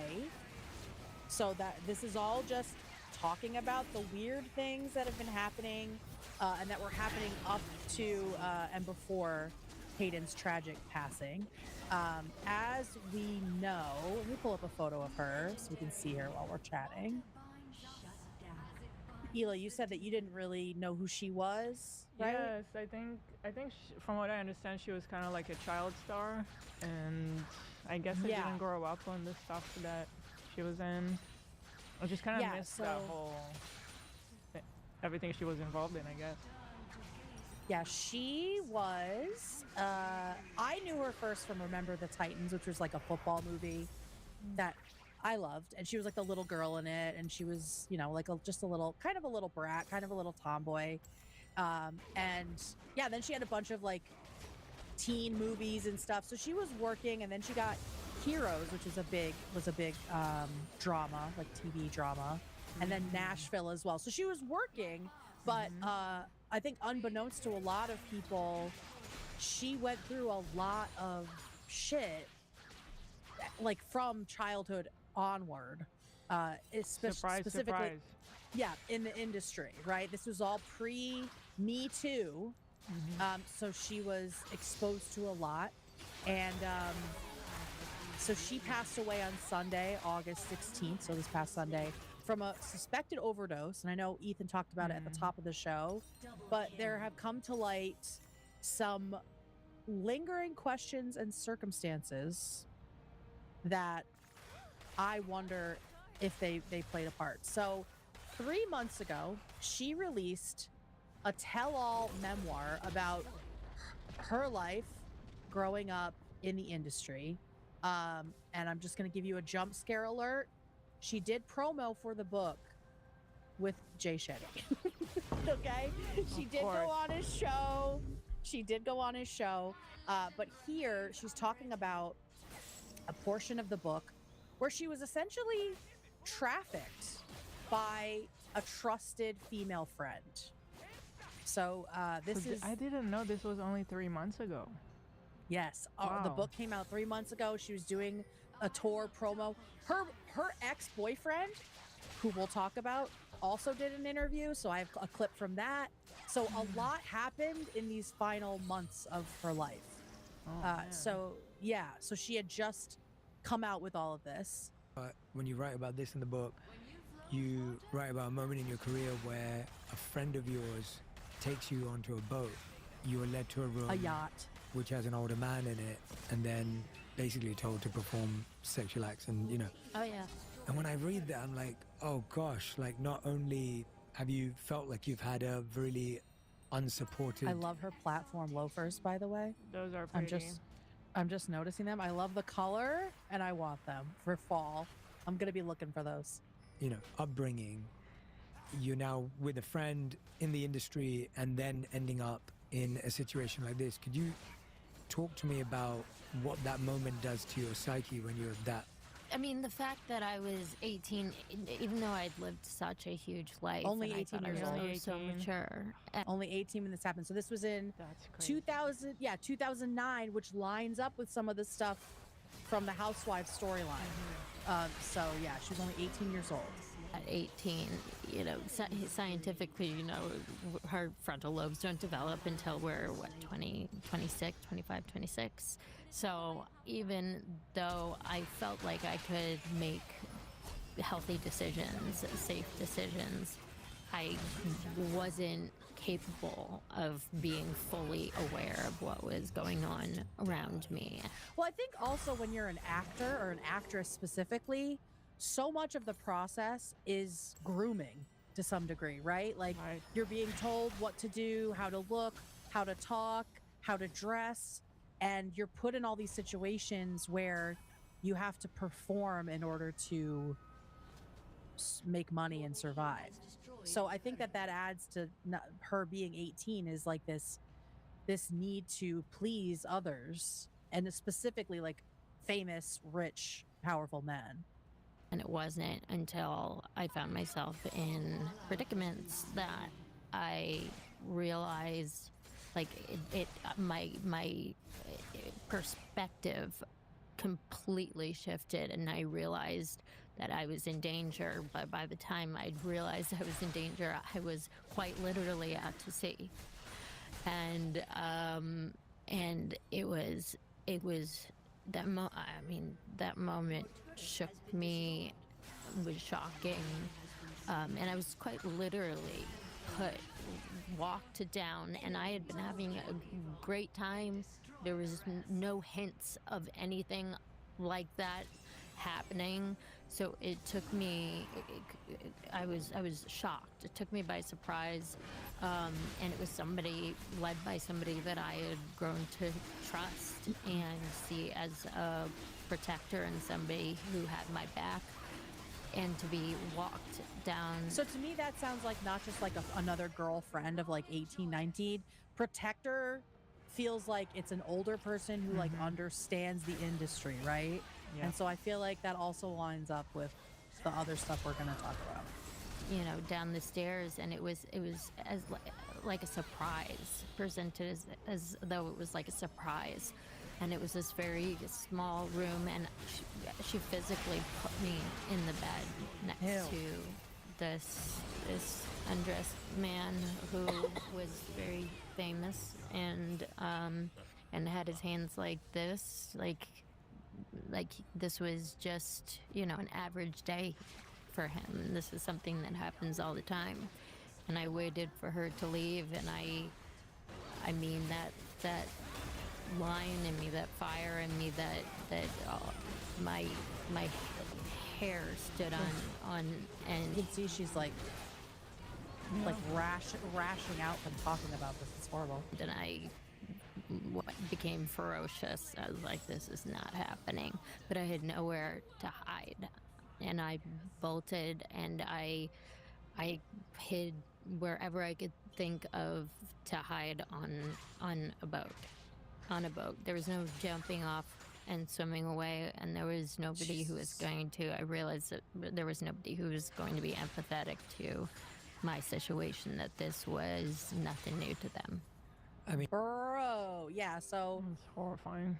Horrifying to be stuck in that way, to be essentially captive on this boat and with somebody who thinks you thought was your friend and maybe even like a mother figure in the industry, and then for them to do this is like, I can't imagine how that felt.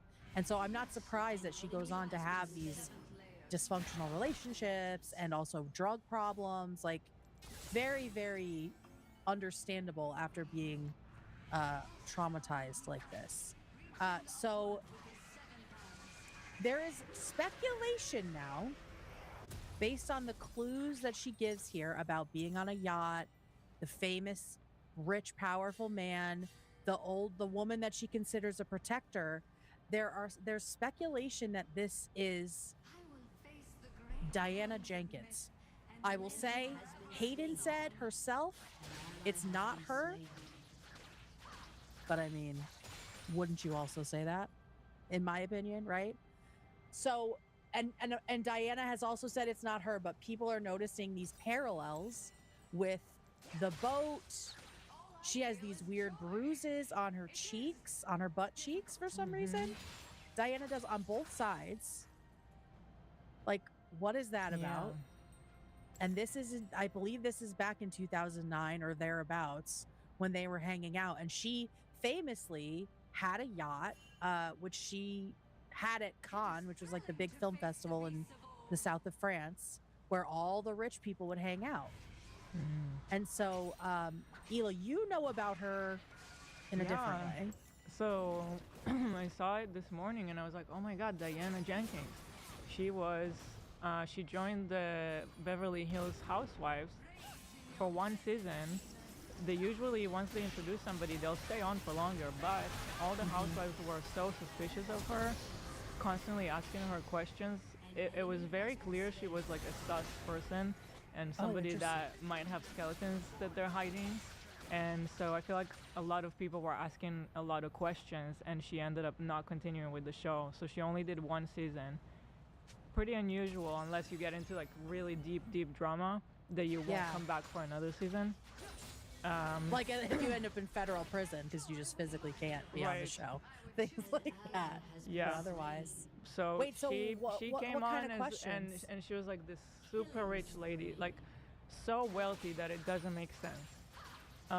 Apparently she got like in her divorce 300 million or something like that. Yeah.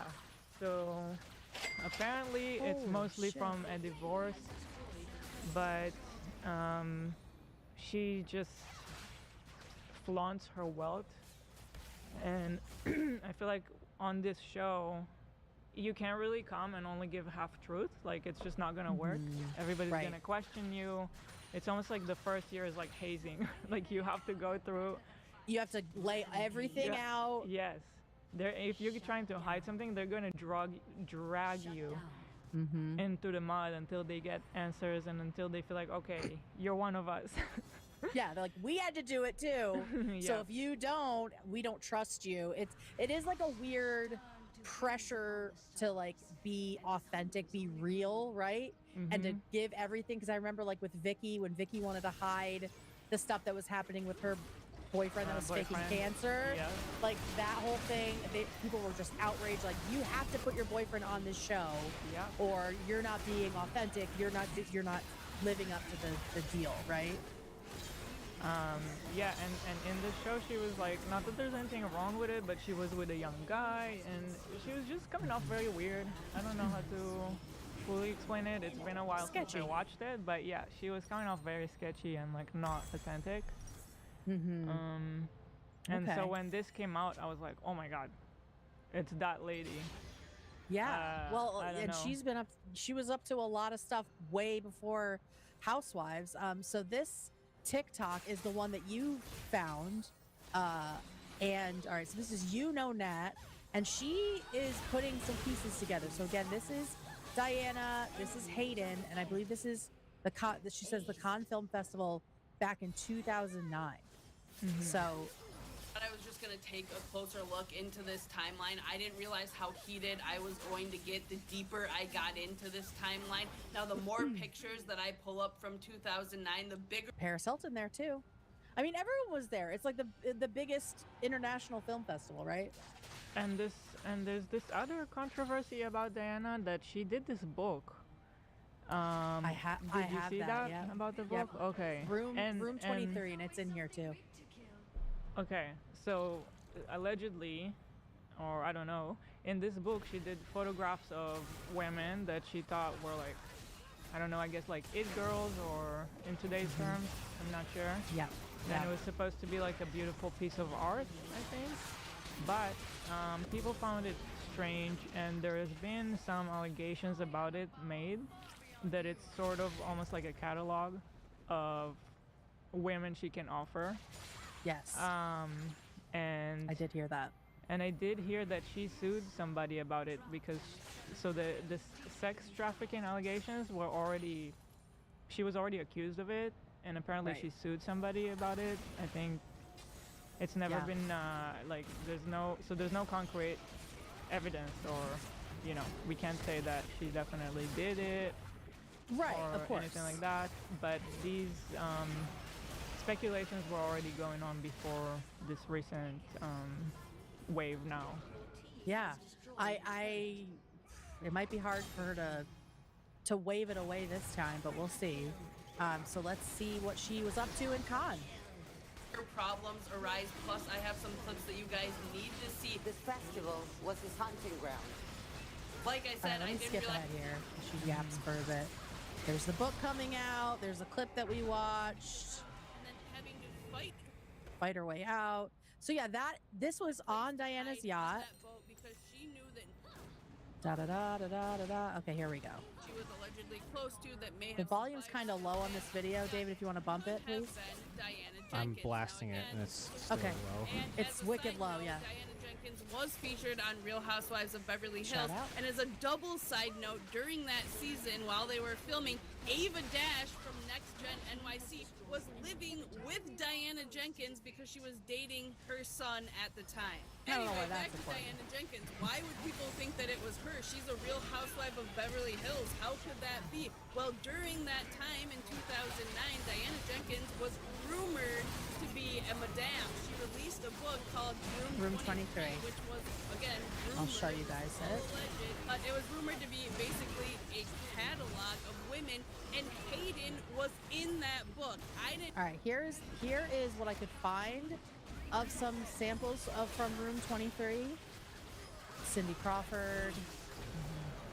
Who is this? Alice Evans, whoever the hell that is. So there were men and women in it. Okay. I mean, maybe she could have pimped out both. There's Heidi Klum. Who's this now? Mae Anderson. There's a lot of girls I don't know. But yeah, this definitely feels like this girl might be in her mind up for sale, right? Like the men's photos aren't looking like this. Like dressed like a maid, very much. Oh, that's Diana right there. It's all very like suggestive. James Blunt is also like in all of this too, which is weird. They were very close, but like what are we doing? The men just get to wear clothes. Dennis Hopper gets to wear clothes, but the women are all in like these suggestive positions. They're naked, they're in bed, they're in costume, they're little girls with their teddy bears, like, and these are names I haven't really heard of, so I feel like they were kind of tucked in there, you know? And there were like, some what more are we doing? famous names, right? Like Lindsay Lohan, I think, and Paris Hilton, I think. Brett Ratner, who's a scumbag, in my opinion. And then just like a faceless black woman in a bikini or in lingerie. And there's Hayden. Still up on the website. Like she's on sale for dinner on this table, right? Right. There she is again. Oh, she gets 2 pictures in here. Wow. And again, underdressed with this man and this random man in a suit. It's all very suggestive. Let me see the other. Yeah, all the guys are just getting like to look cool, and the girls are all like overly sexualized. Here's Lindsay Lohan. Let me see if I can blow this up a little bit. Yeah, there's Lindsay. Who's this guy? I don't even care. Like, yeah, I don't think that I don't know. I can see it. I can definitely see that she potentially was using this in some way, because all the girls look like sex workers with peace and love, and the men are just allowed to be fully clothed. Like, what is this? Diana Ramirez? I don't know who that is. Another naked person? Like, they're all just in fishnets. It's all just very, very weird. So yeah, this is the book that she's talking about in this clip, and it does really look. It doesn't look great. It looks like a menu. Until now. Now, I hope that makes sense so far. Diana Jenkins in 2009 released a coffee table book called Room 23. Hayden Panettiere was in it. So was Lisa Rinna. So was Lindsay Lohan, I believe. At least she was at the release party. And something else that I didn't know until tonight is that is allegedly where Hayden met her baby daddy. At least around that time is when she met the man that she went on to have her daughter with. And I want to know how they happened to capture this perfect So I guess that's photo the father of her child. Like a couple, if this is when they met, how did they know? Is Diana the one that connected them? They always just said that they met through a friend. Is Diana that friend? I would like to know. I'm just curious. I don't know. But I digress. So back to the timeline. In 2009, Hayden would have been around 19 years old, which is in her book when she said that this yachting experience happened. And it is true that she was seen with Diana in 2009 at Cannes. Now, if that's not enough to make all of this seem eerie, there's more, because James Blunt, the singer, actually wrote a book where he has a chapter detailing Talking about the yacht. Diana's yacht. Called Diana's Boat, and they talk so about— it's very likely, at least to me, that if it wasn't Diana who was shoving her into a bedroom, it was at least happening on Diana's boat. But I feel like you wouldn't do that on someone else's boat, right? Like all the clips, they are constantly together, like throughout Con. They're like in every picture together. At almost every single event. Every picture. They're together. Now, around 2012 is when the blind item came out from Crazy Days and Nights that alleged that Diana may be operating some sort of high-profile ring that— All right, the other clip I just wanted to show that's in here is, I believe it's an Italian actress or director. Here she is, talking about another potential connection to this moment at the same time, 2009. Roll the clip. In 1997. Oh, 97. I was by Harvey Weinstein here at Cannes. I was 21 years old. This festival was his hunting ground. He was definitely still active in 2009. Biggest movie producer, I right? want to make a prediction. Harvey Weinstein will never be welcomed here ever again. He will live in disgrace, shunned by a film community that once embraced him and covered up for his crimes. There's Ghislaine. There's Epstein. And even tonight, sitting among you, there are those who still have to be held accountable for their conduct against women. Amen. For a behavior that does not belong in this industry, does not belong in any industry or workplace. Okay, so Mike, when I saw this, I was like, was the man in the bed Harvey Weinstein? We don't know. Like, Yeah, we don't know. Could be. I mean, he was doing shit to everybody. Minions have spawned. I wonder if she would have come out when everything was happening, or why she But might have wanted to also- stay quiet, or Who knows what what she's been struggling with? Was she capable of coming out and taking on that kind of attention? Yeah, it's hard. yeah, and everyone's telling you not to, right? I'm sure all her people are like, you don't want to do that. You don't want to do that. It's gonna put a stamp on you, right? So that was my thought, and then I was like, okay, so are they thinking that this Diana Jenkins person was like Hollywood's Ghislaine Maxwell?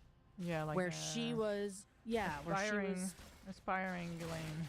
Yeah, aspiring. That was her biggest Inspo. hero. Yeah, exactly. So I thought that was crazy. We don't have any evidence that this is true. Yeah, there's no evidence, and she has been litigious about it. Yes, exactly. So we will continue to say this is all our opinion.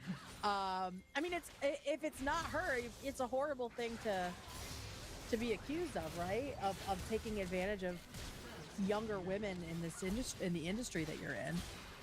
So I hope it's not her, but it does expose what seems to be a huge problem, is like the trafficking of these younger starlets that probably is still happening at these big events, right? So Hayden was very impacted by this moment. It's pretty clear from everything that happens next, because another thing she talks about in the book is this abusive ex-boyfriend who is like in and out of her life for years.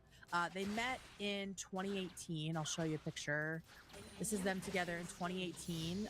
His name is Brian Hickerson, and he's supposedly an actor, but his IMDb is empty. I couldn't find anything that he's actually done.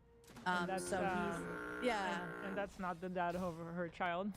No, this is another guy. So they were in a very, very toxic pattern of getting back together, falling out. Since 2018 up until this year, it was on again, off again. And not just that, I mean, there was like multiple cases of domestic violence that he was arrested for against her. Wow. All this stuff was happening. I think most of us had no idea, right? Like, she wasn't like A-list where everything was constantly like everyone was reporting on her. I knew none of this, right? Like, to me, she had kind of like disappeared. She herself talked about struggling with an addiction to pharmaceutical drugs, which again started when she was a teenager, because one of her reps gave her what she now thinks is an amphetamine, like an upper, while she was working. Yeah. And then Brian, the abusive ex-boyfriend, had an addiction to alcohol and probably pills as well. And so one weird thing is that Brian says he is part of an Alcoholics Anonymous group led by Shia LaBeouf. Sorry? I know! Like, what are we talking about? Like, I remember in the Channel 5 video that Shia said he didn't care about AA or it didn't work for him. Like, there was this whole thing. So I don't know what Brian's talking about, but you'll see from a video I have of Brian, he's definitely not sober. So I don't think it's working out with Shia. Okay, so abuse allegations for Brian. He, like I said, he was arrested multiple times for domestic violence. 2019, so less than a year into their relationship, he was charged with 7 felony counts, including assault, injuring a girlfriend, and dissuading a witness from prosecuting a crime. And then he ended up with 2 felonies, 2 felony counts of injuring her. And then we have a mugshot from 2 years later, 2021. He spent 45 days in prison after pleading, again, no contest to 2 felony counts of injuring Hayden. So he had like 4 felonies, I think, and that becomes important in the story. So Hayden's family and friends have been trying to get her away, from Brian for years, like essentially since the beginning. And this year in March, so like 2 months before her book came out, she hired private security to make sure he stayed away from her. And my first thought is, was she worried about what she wrote in the book and like his reaction to that? Potentially. Yeah. Or it just had, hit a point where she needed extra protection. But unfortunately, like in a lot of abusive relationships, she went back. She went back a lot. And she did talk about the abuse in the memoir, and we have Brian's reaction to it because he, for some unknown reason, drugs probably, he decided to talk about it to TMZ. He gives his opinion on it, and I mean, the dude is definitely on pills in my opinion. Have you read Hayden's book? So what do you think? Hayden's book's incredible. Despite some of the kind of rehashing some of the things He's like that trying to do happened Matthew between you guys, McConaughey. you still thought it was good? No, I think it's great. I think everyone should read it. I mean, the domestic violence stuff that I think is like 272, page 272, my chapter. He has the page number memorized of my chapter. His chapter? My chapter about domestic violence. He's like proud of it. Thank you, David. That is what he sounds like. Everybody should read it. Yeah. How was it for you reading that? Everybody should read it. My chapter. How was it for you reading that? But yeah, I mean, it was, who wants to read something about themselves like that, right? But What is this? Like, what is his face? Right. Like, it's so put on. you know, you got to be vulnerable, and I did it. So, I did it. Like, he's just like, he almost seems proud of it. That was a very strange reaction. Hey guys, I guess I'm guilty. I guess I did it. Like, what the hell? Was there anything before that you asked Hayden to keep out of the book? Yeah. What did? Oh, and someone said my chapter. He claims that chapter. What the fuck? Right? Because I'm sure there were parts. Maybe there were parts in that chapter that are about the nice times in their relationship.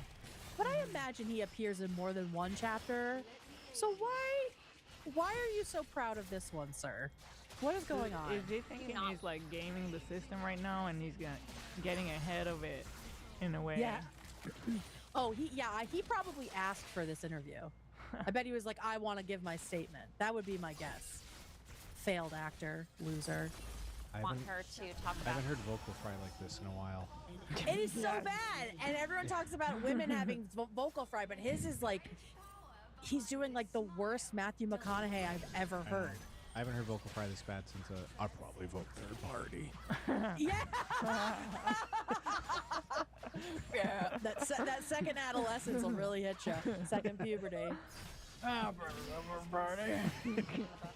So there's a story where This is so quiet. I was drunk, right? Right. Aiden was standing across the room, and I had a phone in my hand. I know. I might Hey, speed it up actually because it is so painful, and we It's know really now. painful. Yeah, let's do 2 and see if he sounds like a normal person. So he's talking about one of the things he wanted her to leave out of the book. I had a phone in my hand, and I said, That's 2x. He sounds fucking normal. and I said, I'll give you 10 seconds. This is crazy. All right. I said, I'll give you 10 seconds to run as fast as you can before I throw it at you. Yeah, that would be very tough to read about yourself, but also would Insane be a thing to horrific say. situation to be in as well. Of course. Do you think this is an important chapter for not just survivors to read, but also for people that are abusers? Do you think it's important for both sides to be reading something like this? I think it's more important for abusers. My biggest thing about domestic violence is I don't think it is Literally so slow because I want to go back to 1 just to hear the difference. This is how he really sounds. all early enough in life. Never in my life did I ever get taught Great cutaway there. what domestic violence was, right? Right. Maybe if I did at an early age, maybe I wouldn't have done what I did. Right. Maybe I wouldn't have done what I did. Who knows? Right. Oh my lord! Wow, All right, he's so rotten. He's he giving is bad rotten, right? vibes. Bad vibes. I get the vibes that this guy will continue to abuse.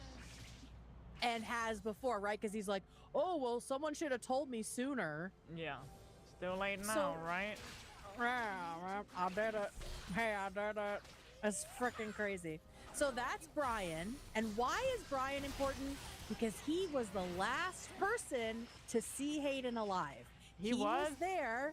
He was there. Oh my god. With his brother when she died.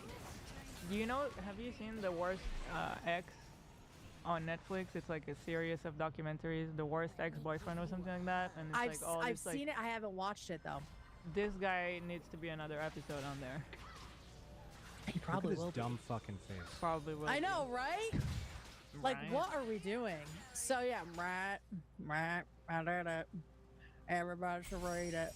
So Hayden died in Greenville, South Carolina, which is where Brian and his brother are from. And the day before she died, the day before she overdosed, potentially. Do we know that, or it's just They're speculation? saying, yeah, they've said it's a suspected overdose. Someone in chat said that the DEA is looking into it now. I don't know if that's true. So the day before she died, and it was in an Airbnb in Greenville, South Carolina, she and this motherfucker flew from LA to South Carolina. Oh my god. So it appears that they were back in touch with each other. Huh. And so and we was now, she yeah. sober? Do we know about her, like? Unclear. I'm assuming not. She mentions in her memoir that anytime she got back with Brian, she would like cut off all of her family and friends, so they wouldn't know what she was doing. So I imagine leaving LA Such a to go to. toxic- Yeah, exactly. It feels like Yeah. she was isolating herself. So, yeah, they were both there the night of her death.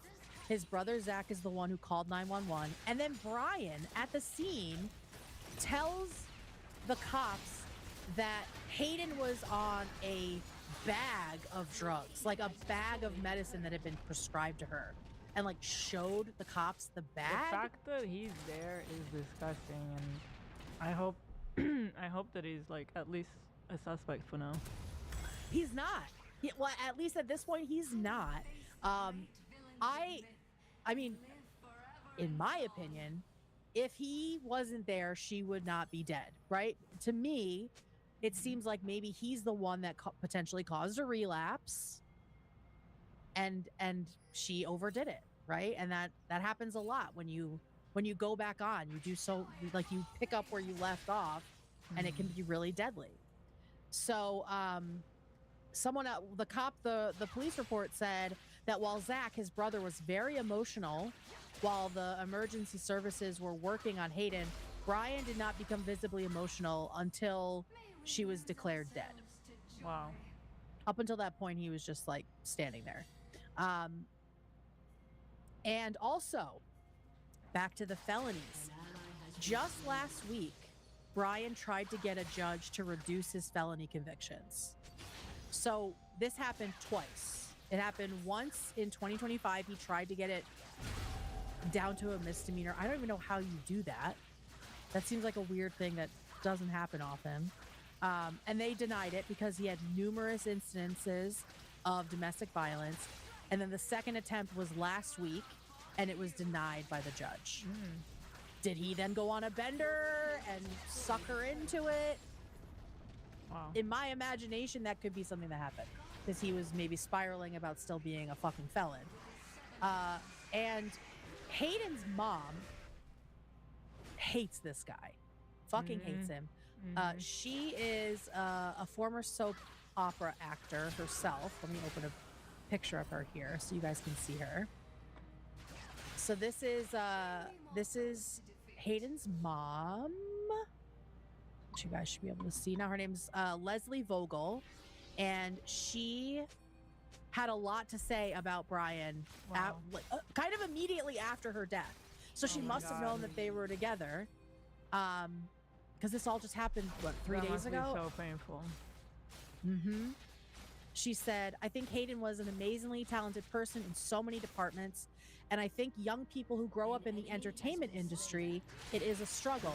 And it's a very challenging industry. And it's not unusual for them to sadly find the wrong path. And then she said, this person in her life that we have been trying to get rid of for quite some time was with her at her death. And that was Brian Hickerson. Horrible. And so she said that she doesn't know much else about the investigation, but that she is planning to speak to a detective herself. So, yeah, not great. And she also said that Brian Hickerson is one of the worst people she's ever met in her life. Wow. Oh, no, wait. Brian said that about the mom. Brian said about Hayden's mom that she is one of the worst people he's ever met in his life. Huh. When? So When did he say that?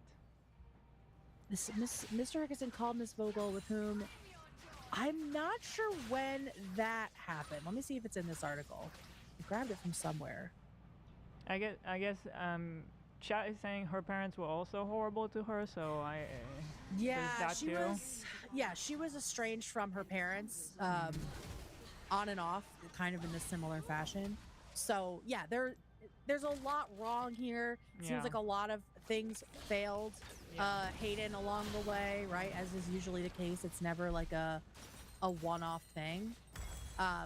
But we did get some information just from this morning where the cops showed up to Brian Hickerson's grandmother's house to do a welfare check.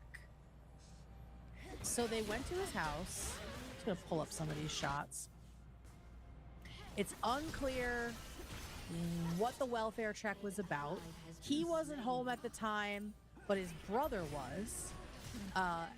And so, I mean, they didn't take anybody with them or anything, but they saw him at the house the day before. So today he wasn't home or at his grandmother's house, but this is a shot from yesterday where they caught him outside of his grandmother's house, apparently maybe he's staying there.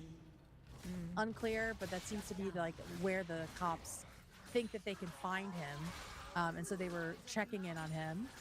And yeah, so it's unclear what happened, but it's hard to believe this guy was not in some way instrumental, in my opinion, in getting her the drugs, in taking her away from maybe a potential support system she had. I don't know, but this feels very fishy to me and sad. Yeah, it's so sad. Fishy and sad. So that's all we know for now. Let me look up and see if there is a DEA situation happening. I mean, to me, it's not impossible that she just overdosed, right? I mean, she talked openly about having a drug problem. Okay, this says, The Hollywood Reporter is saying that the DEA has joined the investigation into her death. So this was just from today, right? Yeah, just from today, from like 3 hours ago. So yeah, they're looking into it. That part of it doesn't really surprise me, but you know, him being in her place is not a great sign. Not a great sign. Very, very sad. Oh yeah, and her brother passed away of heart problems a couple years ago. So yeah, a lot of tragedy in this family. Very, very sad to see. And if there's justice to be had, if there's something that's going on, I hope it comes to light. But like I said, none of these people have been charged with anything. None of these people are suspects in any way. But they seem to me to hold some kind of culpability if they're not by law guilty of anything. But that's, again, just my opinion. So yeah, I mean, that's the Hayden Panettiere story. So sad. I know. You know, it's like when you're a child star, it just seems like it's such a recipe for disaster. And when you're abused at a young age, then you don't know what's the normal, and so you gravitate towards toxic situations because it's just what you've seen. You haven't seen the normal. Yeah, and that is the normal. It sounds, I mean, if her mom was an actress, I'm sure, I mean, she's just been in the industry her whole life, right? And so very, very, very sad. She's only 36 years old. And so I'm sorry for the bummer, but the story is just there are so many twists and turns that I really wanted to talk about it. You know? Yeah, So I couldn't believe the connection to Housewives all of a sudden. That was really shocking. Yeah. But I feel like that was like at the height of Harvey Weinstein's nastiness, you know, just like a predator at these events of all these like young girls, like so gross. Yeah, so if you want to stick around, we have some other little things that we were going to talk about. Yeah. Okay, cool. Yay. I love that. Okay, first up, I found this very fascinating, and David, I will need your input for this as well. This guy, what's his name? Let me find his name here. It just says Fax Machine Podcast. All right, so I don't know this guy's name. Did they tag him in this? Doesn't look like it. Weird. Okay, so, oh shit, I gotta pull that up. Where is it? Okay, here we go. All right, David, my thing's pulled up now for you. Okay, so I found this very interesting. I like languages, and this guy's talking about the micro dialects that exist within families. And I think it's very cool. And I wonder, and chat, you can participate too. Talk about the weird shit you say in your family that doesn't make sense to anybody else. Family has a micro-dialect, and your family might also have a micro-dialect, also known as a familect or kitchen table familect. Now, as you think back to your experience as a child or as a parent or as a sibling, there might be words or phrases that are exclusive to your family that indicate closeness, that indicate familiarity, that indicate safety, and also help young children develop. A couple examples from my own family. This is a suffix that my mother invented in place of the word thingamajig or whatchamacallit. It's an enziola. This, for example, this is a clickenzeola. It's the thing that clicks. Very useful phrase. This means a lot to members of my family. This could also be a Klickenheimer. Pass me the Klickenheimer. And I'm thinking a lot about this because it's been told to me. Right? Like all the little things that you say? That the child that we are expecting can hear everything that we're saying. So I'm wondering what kind of language we're going to begin to develop in our family. And a lot of these are about affirming the pronunciations of young children and repeating them. And not only do they get repeated year after year after year, and many of you that are in the audience nodding might recognize your folks and other members of your family for years took a little turn of phrase or a little mispronunciation that you made and repeated it throughout your life. Because family does create language. Also, the language builds family. My family... So I thought that was really That's cool. Beautiful. Right? I can really relate because of our little boys, we already do that, so I can totally relate. There's a lot of stuff like when I give Bruce his medicine, for some reason we all say medicine. I don't know why. That's so cute. That's what we call it. Medicine. Yeah. And like Sunny can't say Paw Patrol, so he says something like Potropus. And so now we all say that. That's so cute. I love that. Yeah, it's like almost every week we have something like that happening around the house that we all repeat and think it's so funny. We have, because my niece couldn't say, well, I don't think she knew the word was bathing suit. She said bathing soup. So now I always call bathing suits bathing soups, which I just think is so cute. And growing up, we had, this one embarrassed me because when I went to college, I asked for shaky cheese. Which is like Parmesan cheese, right? And I was like, so can you pass funny. the shaky cheese? And everyone was like, what the fuck are you talking about? So that was like the first one that came to mind. Also, one that means a lot in our family, and it's very much like the code, is when you call someone a goo. It's like a very specific person. Like, usually it's like shirt tucked in, high socks with sandals. Like, it's like a very specific look. And there's also like a sense of like, they don't have good social awareness. They're just like weird. They're just like extra weird. And my dad would just be like, look at this goo. So now if we're in public and we see somebody who fits the bill, my brother and sister and I are just like, goo. And we know exactly what it means. We know exactly who's being talked about. And, you know, it doesn't embarrass anybody, and it just gives us something to laugh at, you know? David, do you have any in your family? I remember when I was a little kid, I never learned the word instructions. Like whenever I was building something, or like I would always call it constructions. Oh, that's so cute. I love that. I love that. Oh, we got some other people saying shaky cheese. Shout out. Slimming Poot for swimming suit. Very cute. Yeah, My, we have all kinds. Like saying bread instead of bed. Bread, that's cute. It's time to go to bread. Upstairs for upstairs. Upstairs. And they're gonna last forever. Like, you're gonna be saying this stuff for the rest of your life. It's so cute. My niece and nephew called the hot tub when we went on vacation the hot pool. So now we call hot tubs hot pools. There's just so many kids are just so funny. Yeah. And the way their brains work is just so sweet. Awesome. So I just love that. And then it just, someone said Ethan is a goo. Ethan is not a goo. He could definitely How dare you. dress like a goo. I'll have to find a goo and show you what they are. Maybe like, it's a Chad goo. I'm trying, is there somebody? A Chagoo. He's a little bit of both. He's a little bit of both. Ew, someone said they call Parmesan cheese feet cheese. No. That's nasty. That's Not while I'm nasty. Ew. Ew, gross. King size bread, someone said. Yes. Squirty cream. What the hell would squirty cream be? What? No, I don't want to know. I know. That's crazy. Yeah, let's see. Pupcakes instead of cupcakes. Yeah, so it's all stuff that, like, you came up, like, the kids come up with, and it's just so cute. You just keep saying it. It's a lot of it. But my dad, like, had nicknames for everyone, so our stuff was, like, very, very deep lore. Like, this is mean, and I will say, my dad was also fat, but he called his fat sister Fint, which is short for elephant. Oh my god. Isn't that crazy? Growing up, he called her Fint. And so that is now a thing in my family. Isn't that crazy?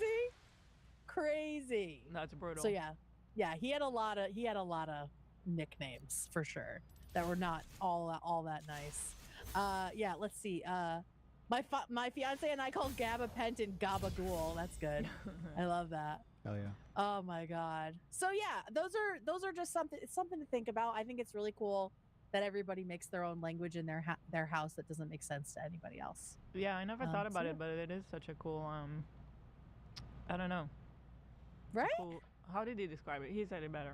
You know. A familect instead of a dialect.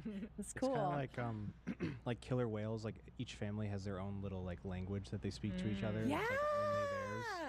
Yeah. Yeah. Speaking of whales, we went whale watching on the weekend, and we did see whales. Hell yeah. Did you take pictures or video? I was in the moment, and I wasn't. Valid. Good for you. But actually, Galia was there with us, and she said she did. So. Oh, cool. She'll probably I send it want at to some point. see. It was so cool. We gotta go when you come here. I really, really want to. I'm dying. I've never seen whales or dolphins Really? in the wild, and they are Oh my favorite. God. So the dolphins are the coolest because they Ugh. really come to you. Like we saw They're hundreds so of them. curious. Like far out, there was like maybe hundreds of them. It was a bunch Ugh. of activity with the dolphins, and then the whales were keeping up behind. Oh my God. But then the dolphins at some point came to our boat, and they were like, just kind of like doing tricks and stuff next to the boat. It was so cool.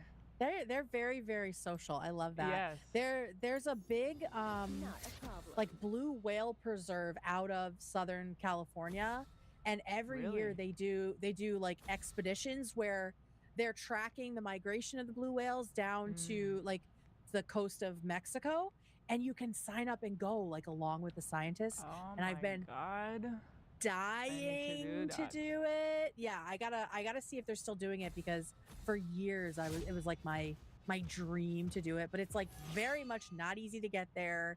It's a whole thing, and you're gone for like a week. I mean, it's like you're really on like an expedition with the scientists, which is very my cool. life dream is to swim with whales in the wild. Yeah, you should get a kayak. Maybe when I retire, I can just get out there. Get out there. Don't do it around orcas though. Orcas are crazy. No, not orcas. Yeah, yeah. Oh, someone asked me if I worked at a whaling museum. Yes, I did. There's You the did? East Coast. Yeah, the East Coast is New England. The coast was a big whaling area for killing whales, unfortunately. Yeah, this is like way back. This is like the 1800s. It was like slavery boats and whaling boats, ships. And I worked at a museum that was about like whaling, and I was an actor there, and it was very fun. But I learned a lot about. Yeah, I was in a play all summer called Tale of a Whaler. Thank you very much. And my role was the role of a real woman, but they sort of made it friendly for kids, who stows away on a ship, on a whaling ship, looking for her husband, who has run off with their money to be a whaler. Like he just leaves her. And so she gets on and she pretends that she's a whaling boy. I forget what they were called, but like a greenhorn, that might have been what they were called. And so she's like, I would like dress like a little boy the whole time, and then I like reveal at the end that I'm a lady. But in real life, this woman did this, and she slept with a knife under her pillow because she was trying to find the guy to kill him, which I just think is great. So. Wow. So yeah, there we go. Kate was a slave whale trader. Yes, definitely. Yeah. So I would love to go whale watching with you. Olivia has a fear of whales. I know. They're such beautiful creatures. Although orcas, I find them so magical. Me too. How big they are, it's so crazy. It's so crazy. Shout out whales, huh? Shout out whales, everyone. Okay, we have a bunch of wedding reels that David pulled for us to look at to bookend the theme here. Yeah. Oh my God, did you guys see that video that was posted on the subreddit about like somebody driving through, and there was a bunch of girls doing the cheer stuff that you were talking about from like fraternity. Yes. Oh my God, let me pull that up. That was so funny. That was so funny. They're like, what the fuck? Oh, it was in Charleston, wasn't it? I don't know what it was.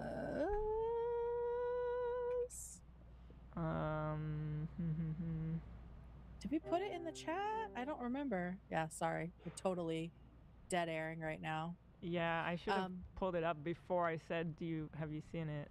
Dang, I know. I did see it like in passing. You're doing a great Harley impression. It's okay. Yeah, you're doing great. It's all great. It's all great. Anyway, I mean, I'll pull it up for Friday, but yeah, it was basically a New Englander who had never been in the area of these crazy like sorority rushes, and she was in South Carolina, I believe, and she and her Uber driver, who was a guy, they drive through, it looked like Sorority Row, like all the houses, and all the girls are out. I think it was like Spirit Week or something, and she and the... Oh, you found it? I think I found it too. At the same time? Were you just Okay. scrolling down? We got there at the Yeah. same time. All right, where?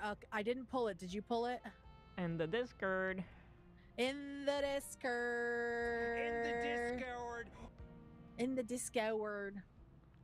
Where the? All right, which Discord did you put it in? Oh, I don't know. The one that's open on my computer. Don't you know? Okay. It's, Don't you know? It's in Super Chats. Oh, Super Chat's I great. moved it over to general. We're good. All right, cool. Let me do. I Shut don't up, use David. Discord. And the Discord. Okay. Copy. Open. What the? I Give her hate time. myself right Give her now. time, guys. You guys, everyone. Wait, She wait, grew wait. up without computers. Oh, because I'm a moron. Okay. Wait, this is not it at all. This is Hayden Panettiere. What's going on? What? Did I not send the right link? You sent a.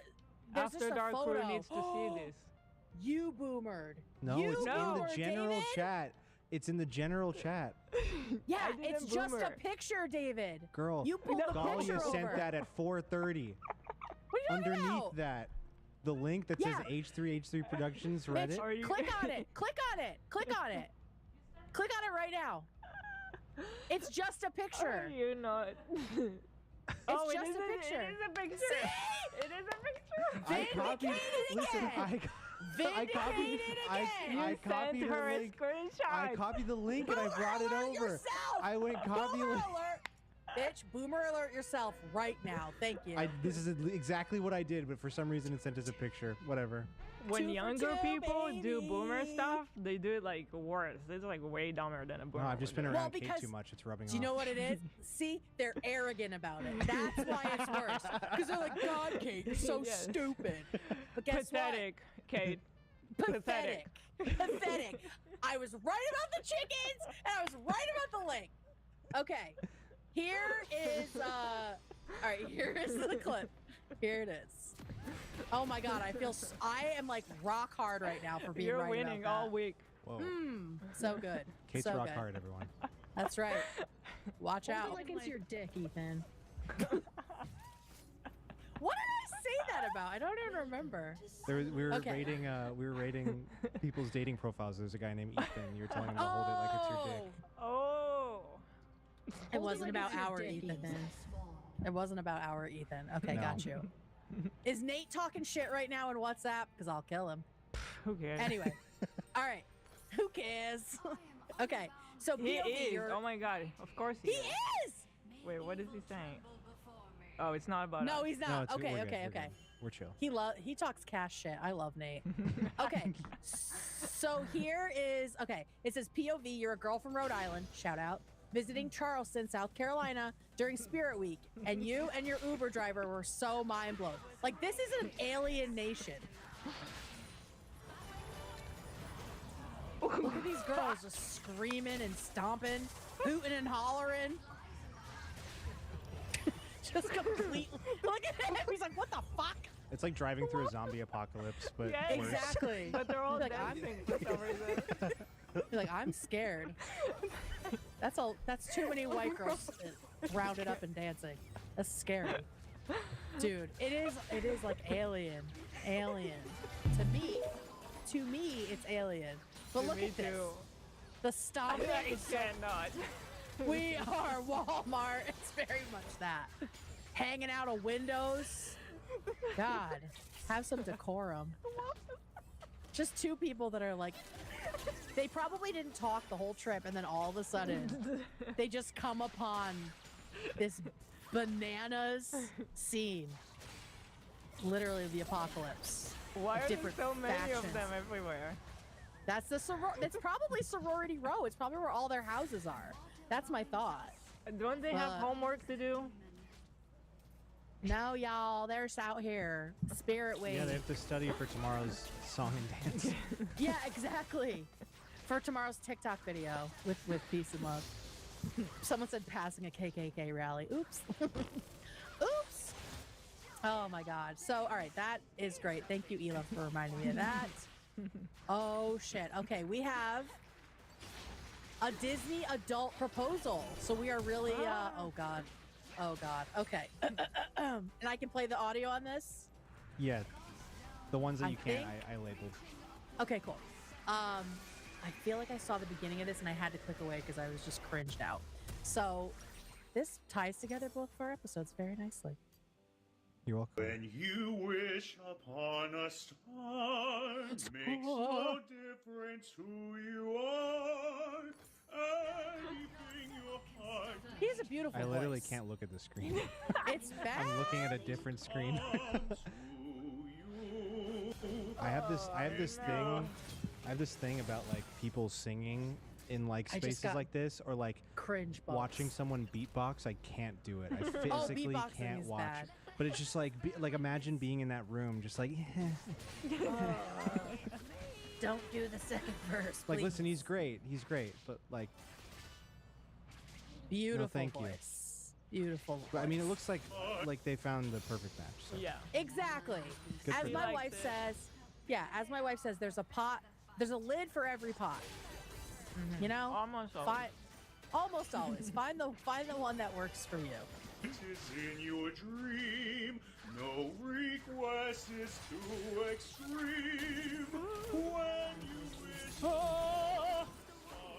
you wish So quiet. Like, it wouldn't work for me. It wouldn't work for me. Wouldn't work for me. But I'm glad she loves it. She clearly loves That's right. Look at her. This is like her dream. He really hit that high note, though. Yeah, he can sing. Oh. I couldn't do that. I would clap. If I was there, I would clap. Yeah, Yeah, obviously. yeah. You got it. Celebrate the love. You got it. But then afterwards, we'd be like, guys, that was fucking crazy, wasn't it? Yeah. Like, what a fuck. Now that is a goo right there. Yeah, that's a goo goo. behavior. Fucking And then goo after this, you see behavior. them stalking Peter Pan. Let's go stalk our favorite characters. Let's give Why him are an you unnamed still bag of here? candy. Yay! What's happening? Is that Ethan? Ethan is here. Hi, Ethan. I'm hungry. What are you guys snacking on? We all got Italian food and didn't ask me if I wanted any. Ooh, She did. yum. She's always I got to love lie a about me. spaghetti. Good. I Have to got go. spaghetti with eggplant in it. Oh, yum. So good, but I feel yeah. it's like kind of hard to eat it and be on the show. It's very messy. Spaghetti. Don't worry, it seems like Ethan's taking care of it for you. There's so much. spaghetti. And he doesn't care. I'm like, There's so much. I try to spaghetti do like He's do just it off camera. slopopotamus. Yeah. Yeah, He I'm doesn't not even doing twirl it, his noodles, he just full on slurps them. Yeah. That's the way. That's Yo, the chat, way. Ethan's a slurper. No, He's I've been into eggplant parmesan lately. Have Love fun. it. Have fun, you guys. Don't keep her too late now. We won't. sir. We'll have it I home don't- early, sir. Was that a garlic nut? Have to stay, but Ooh. Yeah, you should. right. You should fulfill your obligations. Right. As an Shout out, After Dark Nilah. alumni. We've just got a few more little videos. No rush. Can you close her mic for Yeah. a sec, David? I can do it. All right, perfect. La la. Let's watch this again. When you wish upon a star, makes no difference. Why don't you sing it, David? who you are. David, try thank to you. sing it. I'd Try rather- to sing like him. I'd rather get run over by a bus. Come on, try it. I'll try it. Ready? Go big on me. I don't know why he has to do this. He's holding his heart. I was trying to go as low as him. You When did- you wish upon a star, makes no difference who you are. That's pretty good, right? I like the Yeah. way he hits star Really when he like goes like, that. when he goes star, you know? Yeah, he's like star, and then like crescendos. So much vibrato. Only Guys, vibrato. tell David he has to try. I'll do it. If I do it, then Nilah has to do it too. Star. Oh yeah, we'll make her do it. We all gotta do Makes it. no difference who you are. I do. All right, you're Oh, gonna Eli, try. are you ready to You're sing? gonna try and sing. Oh that. no, I was saying I do it to your proposal. Oh, thank you, thank you. right, your turn. Beautiful, right? All right, then I'm not doing it. Wow. solidarity left out to solidarity dry. with Hila. But you know what? Harley wouldn't have done it either. Harley absolutely would not have done that. So, thank you. Shout out me. Okay, with all you theater kids, we just it's you're made of it's different disgusting. material. It's Yeah. disgusting. Yeah. We have no shame. No. You got to bring back shame, right? Yeah, no shame. I don't give a fuck. Okay, this is a micro wedding. Yeah. It says up to 12 guests. You get the venue, staff, and decor for $300. And this is, If I you're- will point out, from Cleveland, Ohio. So I Yeah, if already you're know trying what to get this is married gonna on a look like. budget. This For is- some reason, this they is turned gonna- the comments off. I don't know why. Huh. Interesting. This is about to be some fuck shit. We I'll can't just play say that that. yet. I can tell. Oh shit. This looks like a tablecloth, like those plastic ones from the grocery store. Terrible chairs. Fake ass flowers. It's just in an office room. Yeah. Oh It's in my the back god. rooms. You get married in Girl. the back rooms. I mean, if it's like your 5th wedding and you just want to like bang it out, you know? And also, people who aren't wealthy deserve to get married too. Honestly, but that view wasn't as bad. Yeah, Towards the when window with the curtains. yeah, that's okay. But this, To me, it's like you're on. It's like cool, do it, but like, do I need to see a reel about it? Yeah, Probably not. no, probably not. Like this is crazy. They're like, I don't know, just stick a rose every few inches or every few feet. Like, what is that? Now this The walkway is pretty. is so Yeah, this short. is Yeah, that's pretty. not bad. That's But you not just bad. don't turn around. But all I can think is like someone walking by on their lunch break, right? Like that's the vibe it gives, that it's just in a building with other I people. feel honestly like a courthouse would be cuter. 1,000%. This room will be an escape room in There- like 2 weeks. There are pretty courthouses. Yeah, yeah. But $300. $300. They got it done. For everything, venue, staff, and decor. Fuck it. Go to Cleveland, guys. I'm not, I expected it to be way worse. But this part, to me, is the worst part. Like, we And don't why are we they don't need to do hanging that. roses like upside down? I know. It's from a the ceiling? odd choice. Odd choice. That was a last Creative. minute. They're hanging them Yeah, like that those was- like fly traps that spin out. the fly paper. Yeah. This was definitely like a last minute, like, shit, the ceiling looks terrible. That was an ceiling is upgraded such a vibe package. killer. Oh, That the ceiling is the fucking- worst ceiling. Our previous Tape. office had those ceilings. It's Oh, such the a drop terrible, ceilings. Terrible vibe. Awful. There's like a water spot It's like on one with of those them. like things that you can pop in, you know, those Yep. like, rectangular. Oh yeah. Yep. And, You can and hide there's shit always up like there. a few that are not aligned. Yep. Kinda, like off the frames. Missing. Yeah, you know, missing. just missing altogether. Yeah. So I One of love them's that. like yellow in the corner from water damage. Yep. Yes. Exactly. 100%. Oh wow, you've 100%. been there before. Didn't you? Yeah, you know this Yeah. life. Oh yeah.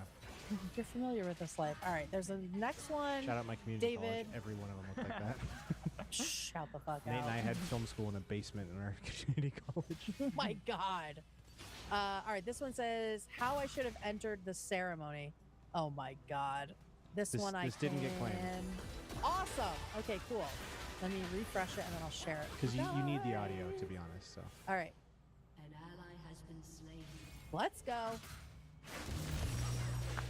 Holy fu- you fucking idiot.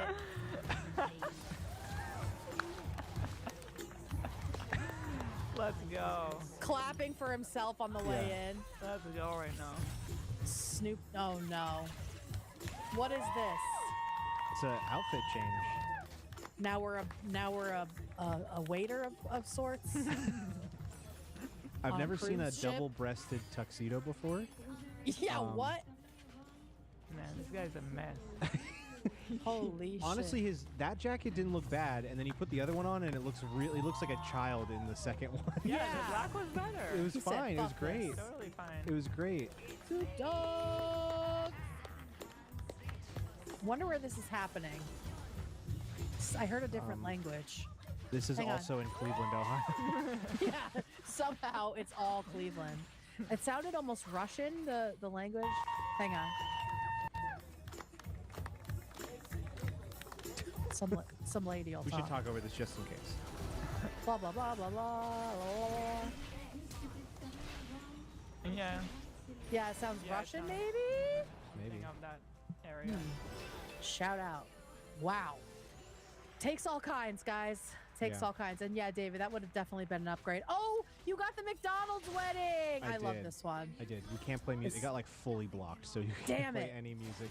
But just imagine like, you know, the worst country music you could think of playing while this is happening.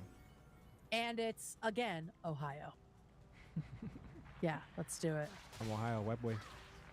I want to point out that they are coming out of the bathroom. It The bride- appears. Excuse The you, the bridal party. suite? Yeah. The bridal I'm sorry, suite? the bridal suite. Yep. Crazy. Oh, she's pissed. She's like, oh, I gotta go around now. Fuck you. Wow. Dude, they rented it out. This guy's like, this is a first. You know what's crazy? You guys are being so Hollywood right now. I know. You know what's crazy? It's This is true. probably more than the micro wedding. Oh, 1,000%. This is like 2K easy.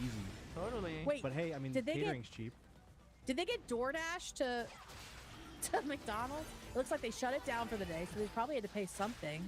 They're all in like ketchup red. Yeah, I mean, like McDonald's What is the the number fuck? one restaurant in Ohio, so they had to pay top dollar to shut this place Maybe down. there's Of course. a sentimental reason, like one of the couple ate McDonald's and it saved their life.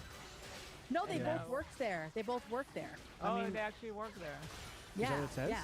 It says they met, worked together, work here, and said, "Hey, let's get married here." The drive-through is still open, baby. So you just can't while sit they're down. going, you still hear like Yeah. the beeping in the background. Wow. You want an apple pie? Beautiful. All right, what's she sprinkling? Just Wow. is it toilet Those are paper? rose petals. A rose petal. Sorry. Like came out of the Napkins, bathroom, so I don't know. Yeah, napkins. We've got a full buffet here. Looks like it's a They didn't fill potluck it yet. situation. Yeah, no. We got crock pots on deck. And some What are you, the guy usher? standing. he's He's the usher. He's the security guard. Dude. No drinking until after the ceremony. I can't wait to see the bride. Oh, here she is. Oh. She looks, now I will say, she looks a lot older than the guy, if I remember Did we see correctly. the guy? Oh, you already This is him. saw it. Oh, that's I guess him? he's got a I guess gray he- beard. I yeah, guess you he's a can't bit tell. older. You can't tell. They found love in a hopeless place, guys. We You know shout what? that out. They seem really happy. Yeah. Just like the Disney people, it's like this is Yeah. the two of them right there. Yeah. Absolutely. Right? And like, who loves their job that much? Like get married at work? Like that's a beautiful thing that they love it that much, you Yeah. know? So, Honestly. of these three couples, which one would you choose to be? Like the McDonald's couple, the Disney couple, or the Or the Russian couple? We Okay. only saw the guy. Wait, we have too. four. We have four. We Let's have do a four. poll.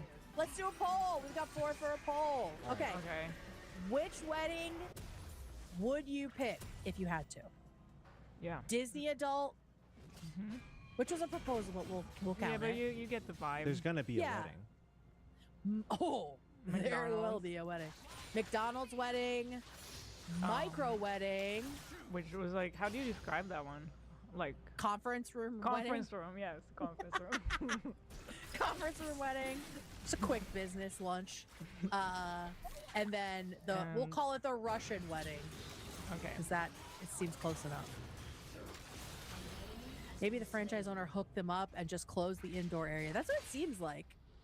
So, DJ's already saying bad poll. It's not even up yet. Shut up. Like they can't. It's coming, guys. They can't. They love it. They're little trolls, and we love them. The Disney couple got money? What is that? Oh, they have money, like, to do it, for sure. No, they don't. They just spend their money. Someone said, is that Kate's wedding at Mickey D's? Fuck you. Okay? Just because she's a chubby lady with glasses. I mean, maybe it's Ohio me, but it's not the real me. All right. Which one am I going to pick? You know what? I know which one I'm picking. I know which one I'm picking too. Me too. Let's give it a minute. Do we have any wedding music? I feel like it's a missed opportunity to not have wedding music I have some today. after the wedding music. Oh, David. All right, let's see. Wow, it's close between McDonald's and Disney adults. So, Ela, what is your Those pick? are the two best choices. You know what? I'm gonna surprise you. Yeah. I picked the Russian one. Me too. Me too. You did? Yeah. No way. Dude, that shit's gonna go crazy. No way. Yeah. So Yeah, why did you pick? Why did you pick it? I don't know. It's kind of like ready to party. Exactly. Really set the tone that the wedding's gonna have a lot of alcohol. Yeah. And he's gonna do some crazy shit. And kind of I wanna reminded be me there. like Ethan and I after he broke the glass, our song was "Anti Up." It was like There you go. "Anti Up." Rip, rip, rip. Oh, Yeah, really? so That's you're basically awesome. the Yeah. same. That's so sick. I love that. I love that. So that's perfect. All right, David. I chose the McDonald's wedding because Really? you Say just more. you That know would have the, been my second choice. you know the food going there because sometimes it's a crapshoot, and I really fuck with McFlurries. So Okay. But have we talked about the fact that they don't stir them anymore before they give them it's to you? bullshit. They're $6 and they don't stir them. And you don't even get the cool spoon anymore. You don't even get the lid. It's like these paper fold over little It's flat. horseshit. They've absolute disgraced the McFlurry. Trash. It's a disgrace. So many bad decisions. Like why they will not do the breakfast all day? Also that. Why? Dude, I would want an egg McMuffin any time of day. Any Like, what time are of we the day. doing? I don't And- like burgers, but people want to go Right. to McDonald's. That would have been my pick if we're all as a family going to McDonald's. Yes, and then I it's go so much and I better. just get a coffee. And the Oh. McDonald's breakfast has gotten ridiculously expensive. It is. It's like crazy. one meal with an orange juice is like almost like $15. It's crazy. And their orange juice is so good. It is good. Stupid Really? though. I've Yeah. never tried it. I mean, it is very sweet. Oh, I don't like that.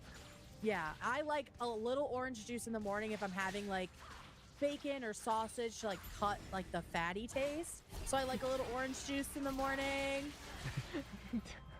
And McDonald's is very good. It's very good. By the way, midnight, the night of our wedding at midnight, in our hotel room, we Uber Eats McDonald's and then knocked out. See, I love It is a great restaurant, just like It Kanye is. said. It is. It is. The It one really time is. Kanye was right. So true. The only I time. forgot. I forgot to give you my wedding advice before you left, and now the day is over. Okay. But it is advice, and anybody else can take this. And I got this advice from Dan Savage, who is like a sex advice columnist. Fuck first. You are not going to have sex on your wedding night because you are going to be exhausted. You are Drunk. going to be drunk. You are going to be tired and hanging out, and you're just going to want to go to sleep. And then you're going to have this weird feeling of like, oh, I didn't do what I was supposed to. Fuck first. It also will make your day so much better. So do it the morning of. But some people don't see each other until the wedding. Like, That's true. Do you know that thing where you like Yeah, separate? you separate. Yeah. Yeah.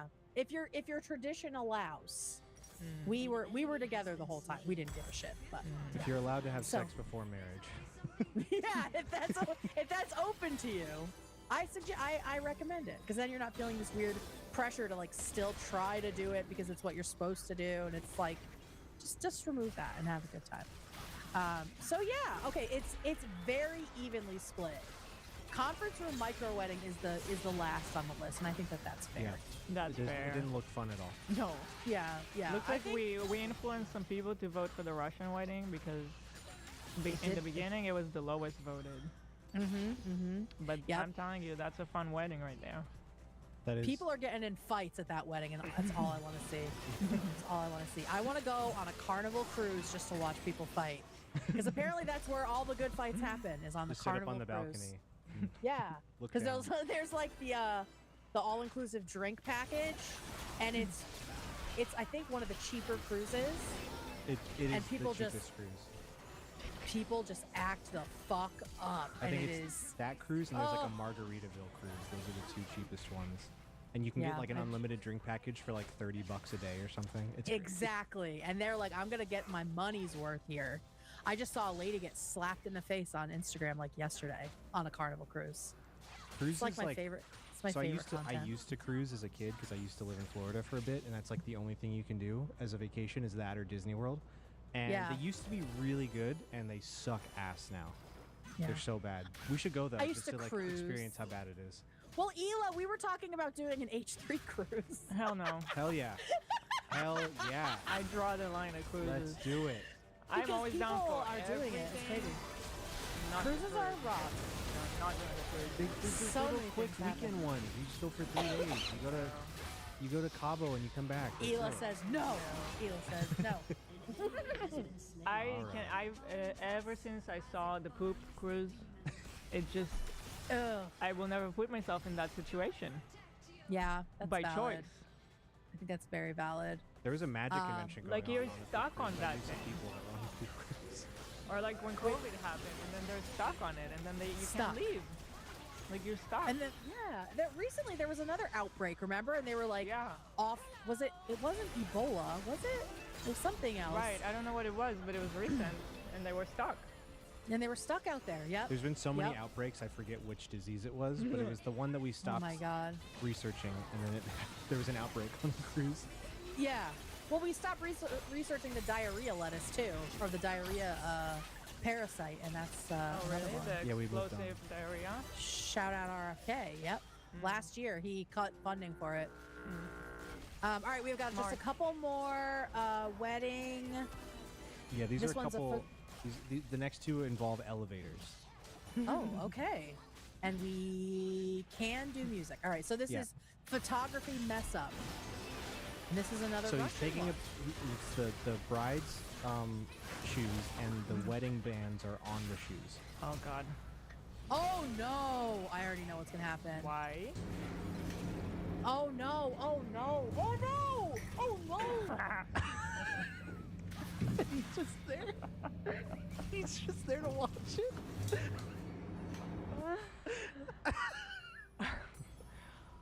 Shout out to the cameraman for that cut. The to the perfect- to the Wait, to the so is groom. it- The is this perfect like hand. the photographer's idea?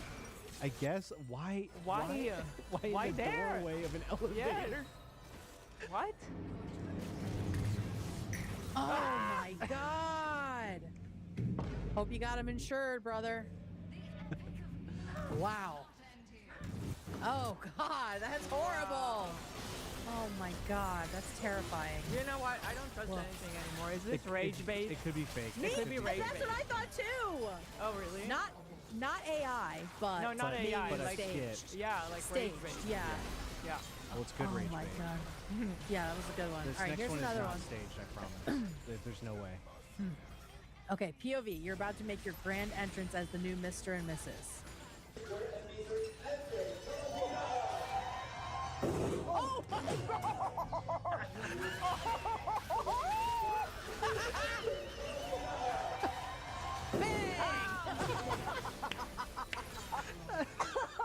Oh, that's a real good one, David.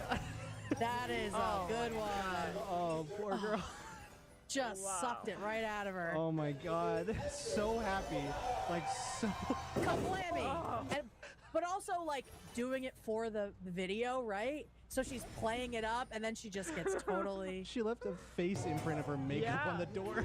God damn. she's Let's see if we can see it. Oh my god, girl. Oh yeah, there it is. There it is. It's okay. Oh my god. What a way to start your reception, huh? Yeah.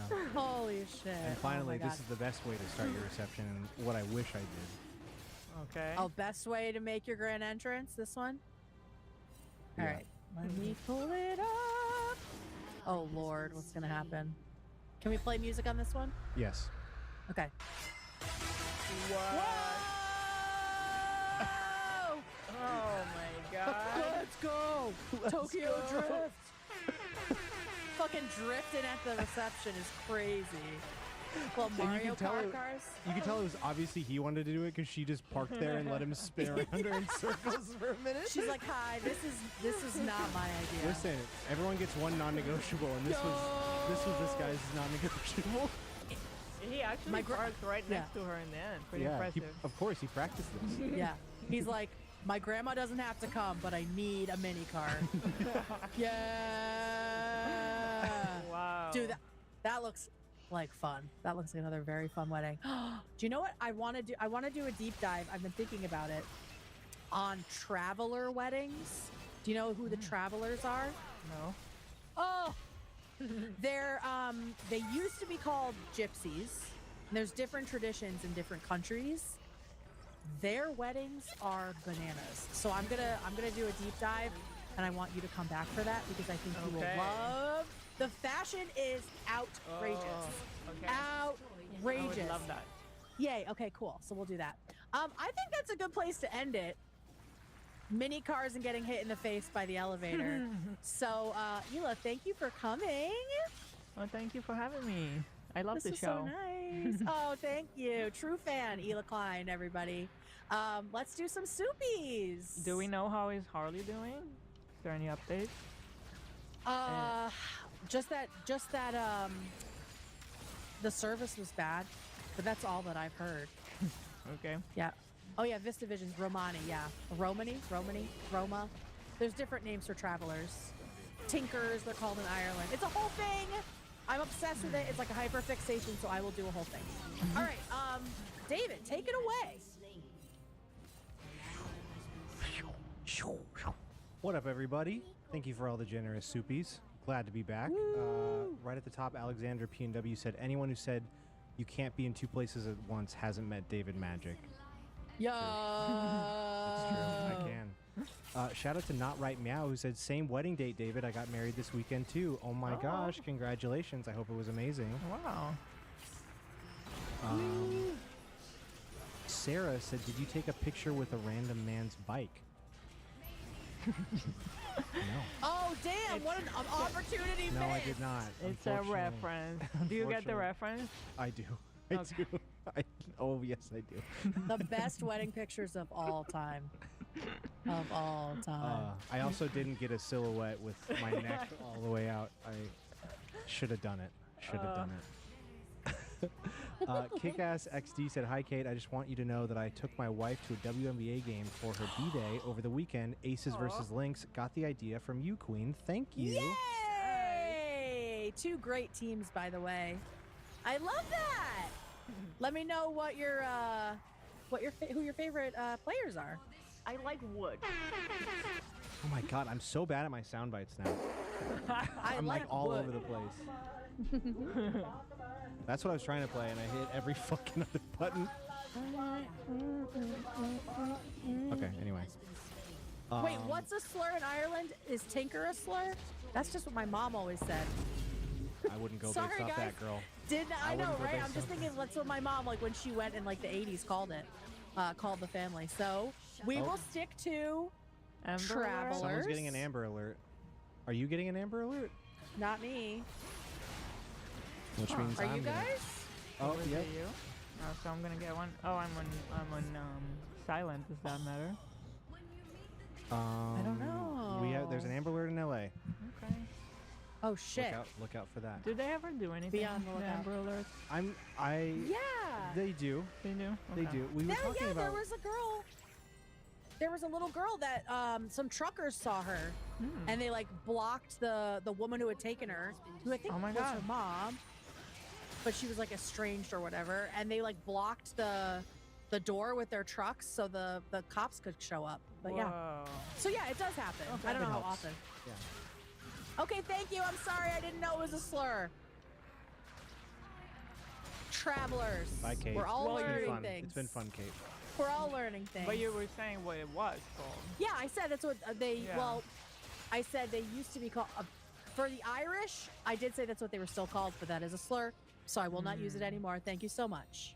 Gotcha. I have old Irish information from my mother. Thank you so much. Maricela Ferretiz said, I feel like if Harley was there, he would have tackled and ran away with David in his shoulders. LOL. Yeah, that would have happened. I also heard that he was so glad that he didn't have to come and wear a suit. So I'm glad you weren't there either, Harley. Yeah, he was like, I don't want to go to anybody's weddings anymore. I love a wedding. I love a wedding. Who Scotty Jones said Kate's pansexual. Oh, Peter Pan! That's so true! I love my little Peter Pans. And they're tiny, too. Yeah. It's exactly my type. Peter Pans. Lord Twinkle said, got the TF Shacket and TG Sunny Blush in the mail today. I wore the blush earlier without any other makeup. It looks so fresh and sun-kissed. Highly recommend, especially on medium/tan skin tones. Shout out. Thank you. I have it on now as well. I don't know if you can tell it, but I do both. Nice. I go sunny and then peach, and I just blend them together. Peachy moment. I love it. It's a pro strat right there. Everyone should do it. I love it. They're very subtle, which I like. Yeah, You know? me too. I love that. It makes it easy. I'm not like, too scared applying. Yeah. Like, Pop of Berry is my absolute favorite, but the first time I tried it, it's like so pigmented. I was like, oh shit, I need to like learn how to. Yeah. And that's gonna last forever because of how like how deep it is. But for summer, this is like so nice and fresh. I love it. Yay. Love it. Someone in chat said David needs to do something racist to complete the trifecta. Yeah, come on. Let's go. Come on. Queen J Ray said, love the girly, chill vibe of this head. David included with the wedding pic reveals. I love this family. Well, we love you too. Nice. Yay! Thank you, thank you. Joshua C. Walsh said, OMG, hi, gorgeous girls. Hi. Hi. Hi. There you go. Oh, Hila, your arm almost looked weird like Ethan's when you did that straight out. Oh my God, yeah. Wait, it's not. Oh, yes, it is. Go up a little bit. Go up? Go up. Move your move your arms up. Now down a little. No. It is. It is. If you're It's not. look at It's your not elbows, girl. It's not as bad. No, it's not as bad. It's not as bad. But it did look a little. Look at it sideways. It had a turn your Do you head. see Tilt your head. Do you see? Straight on, it looks like you have no arms and you just have little hands at the ends. Oh, she's jacked, guys. I'm so not. I need to exercise. She's fucking ripped. She's Girl, ripped. same. She's ripped. Straight Kate sent $50 and said 50 poop dollars for my favorite people. Thank you. Poop dollar! Thank you! Let's go. Hila, do you know about poop dollar? Wait, what is the poop dollar? I don't. They do I don't it. know if They I- do it at the Juggalo stuff at the ICP concerts, where they wipe their butt with $1 and put it on the ground, and then if someone picks it up, everyone's like poop dollar. Ew. Mhm. I don't That's like where that. that's where our boys are right now. So they're getting definitely poop gonna dollars. come back sick. You're saying? Yeah. That's what I'm hearing. Yes, I believe so. There's no way not to. Oh. Ugh. Yeah. Sriracha Good Should said be cool. was in the sound like 20 years ago with my dad. He saw a pod of orcas and Mm. just said, watch this. We ended up sailing next to the pod for a good 20 minutes. Oh my God, I'm so jealous. I'm guessing that's Puget Sound. The How did that sound. happen? I want to know more. I mean, they're just all out there. You just gotta go get them. Really? You guys are lucky I to could just do that. too. I could just 'Cause- go do that. Yeah, because they're just out in the ocean. Just go out there. You should take a kayak. They were in a sailboat though, and I think if your boat's motorized, it has to be like a certain distance away. But if it's not, then you should be okay to go as close as you want to them. Yeah, I think. take the yak don't, out. Don't take my word for that. But I think. Madison Debaya said, my wedding day is officially 1 month away. Marrying my high school sweetheart after 7 years. Hila, I love the plush blushes, and I am so excited to wear Sunny on my wedding day. XOXO. Aw. Shout out. yay! Thank you. Congrats to you. Yeah. I hope it goes well. Yay. We love that. I'll tell you now, it's going to be the best day of your life, and all the planning is going to be stressful up until the day, and then the next day you're going to immediately miss it and want to do it all over again. Oh, So- that's true. Yeah. Just make sure you enjoy it. Yes. Shout out Buscati Jones, who said the chicken video you showed first was AI. Team Nate. Stop. Stop. Don't even start. I We're didn't not even get to. I didn't even see the relitigating video. I only heard Okay, parts go of it. back and watch it. Go back and watch it. We will have a 5-second conversation on Friday about it. How about I just That's watch it live and we rediscuss it on Friday? No, I can't. I'll die. I'll die from it. Okay. Because I mean, could Harley's, just imagine Harley's not going to how- be here, so I can. I can imagine how mean you would have been to me. Me? You would have been I'm never mean to you, Kate. pressing that boomer Oh, yeah. alert so hard. Oh yeah. But I was right. So, thank you. I Thank can't you wait so to. I can't wait to much. discuss that, and then you can discuss your 10 favorite men. It'll be Kate's favorite episode on Yay! Friday. No, I want to wait for Harley for my 10 acceptable men. It's not 10 favorite men. Okay. You know, Okay? I've been wondering if there's something here where we could think something funny to do because Kate hates men and Tamara hates women. It's true. She does. She does. She thinks they're pathetic. She does. She hates women. She will say that. And Kate hates men. So I'm like, there's something here. Maybe I take a men's rights course and Tamara takes a gender, like a feminist rights course. Yeah. Like a women's rights class First- for a day. First to drop out wins. Yeah. First to drop out First- loses. First to get kicked out loses. Yeah. I would lose my fucking Shout out mind. Rivendell for sending 10 podcast gift memberships. Thank you. Thank you. Saints. The Giddy Owl said Kate the Cowardly Lion, sounding like what she'd do if she was queen of the forest. LOL. Oh, when I was singing? Yeah. I think that's what I was singing. With the vibrato. That's very cowardly lion. Lulu Bird said, can we get a Cleveland family meetup? Clevelanders, get at it. Cleveland Steamers. There's a Sorry. space to rent out for $300. You guys can meet up there. That's dude, if you don't do your meetup in that micro wedding conference room, There can only be 12 of you though. opportunity missed. Please do that, Please do Cleveland. it. Please. I love that. I Shout love out that. NK Purple Candy who said, love this. I had a cosplay wedding with a battle duel with Darth Vader. I walked down the aisle to Mortal Kombat. Everyone said it was so much fun. Fuck yeah. That sounds awesome. Do what you want, man. You're paying for it. Do what you want. Exactly. Do whatever you want. Don't let anyone. Another thing. Don't let people change what you about your wedding, especially unless they're paying for it. But even then, you should be able to do whatever you want. That's 'Cause right. It's about you That's guys. right. That was the funny part with my family. They were telling us what to do and they weren't even paying for it. Crazy. Mm-hmm. How dare they? Ugh. Alexander PNW said, real talk, Kate gave me lovely wedding advice and a cameo my friend got for my wedding in a month. It was so sweet. Go support our girl and get a cameo. Wait, was it the Thank advice you. we heard today? Fuck first? No, it was not that advice. Okay. So you got multiple advices. Yeah, I do have a couple of advices. Yeah. Don't forget the backpack. Yeah, bring your backpack. Real fans know. Deep cut, That's where the deep cut. dildos are. That's where the dildos are. I had to explain just for Ela. KMB 9807 finally says, I was a wedding coordinator at a craft brewery for years and have some wild stories. Super happy Oh. guests or super aggro drunks. No in between. Yeah. Yeah. It's such a high energy day. Yes, high pressure. I can only imagine. Yeah. Having to work horrible. with people on their wedding day all the time. Yeah. Shout out wedding Yeah. planners. Yeah. Yeah. No, thank you. Hey, shout out Charos for blowing up David's Shout spot. out Los Charles Cantina.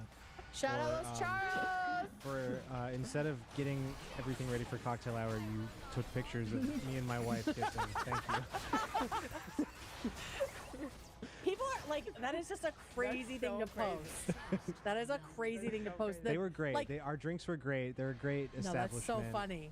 It's amazing. Thank you. That reminds me when Ethan got the tattoo of my face and he didn't show me and it was supposed to be a surprise and the guy just posted it. And you're like, what the fuck? Oh my god, that's so funny. Oh my god. Oh god. Oh, that's What so a funny. time. What a time. Well, Ela, thank you so much for hanging out with us today. Yay, thank you. Yay. I'll be happy to come back. Oh, good. Yeah, you'll come back. We'll do the traveler weddings. You're gonna fucking love it. You're gonna love it. We'll do a Tuesday with that because it's so fun. Yeah, we'll be back Friday. Me and David, and maybe somebody else will sit in. We'll see. Could just be me and David arguing. Tomorrow we'll do it. We'll make tomorrow do it. We can talk about women and men. Yeah, Yeah. talk about No. women and Well, men. no, we're gonna come up with something bigger than this because I am just finding out that she hates women, and now I'm mad. So I'm So gonna she go has to argue pick with her 10 No. acceptable women. And we compare Ooh. lists. Mm-hmm. That's a kinda small funny. I idea. don't know, just spitballing. That's so Yeah, funny. no, that's good. That's good. All right, we'll keep thinking on it. We'll come up with something. Yeah, and see you guys tomorrow for members. Everyone in the studio will be there, and I will see you with David on Friday after the main show. Friday. Bye, everybody. Ta-ta. Shout out.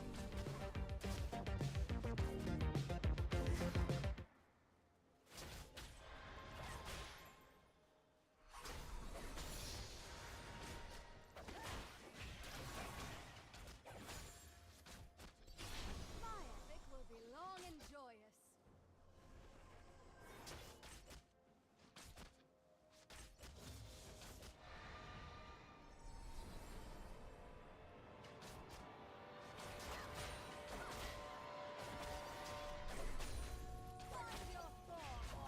This is Randolph Probst.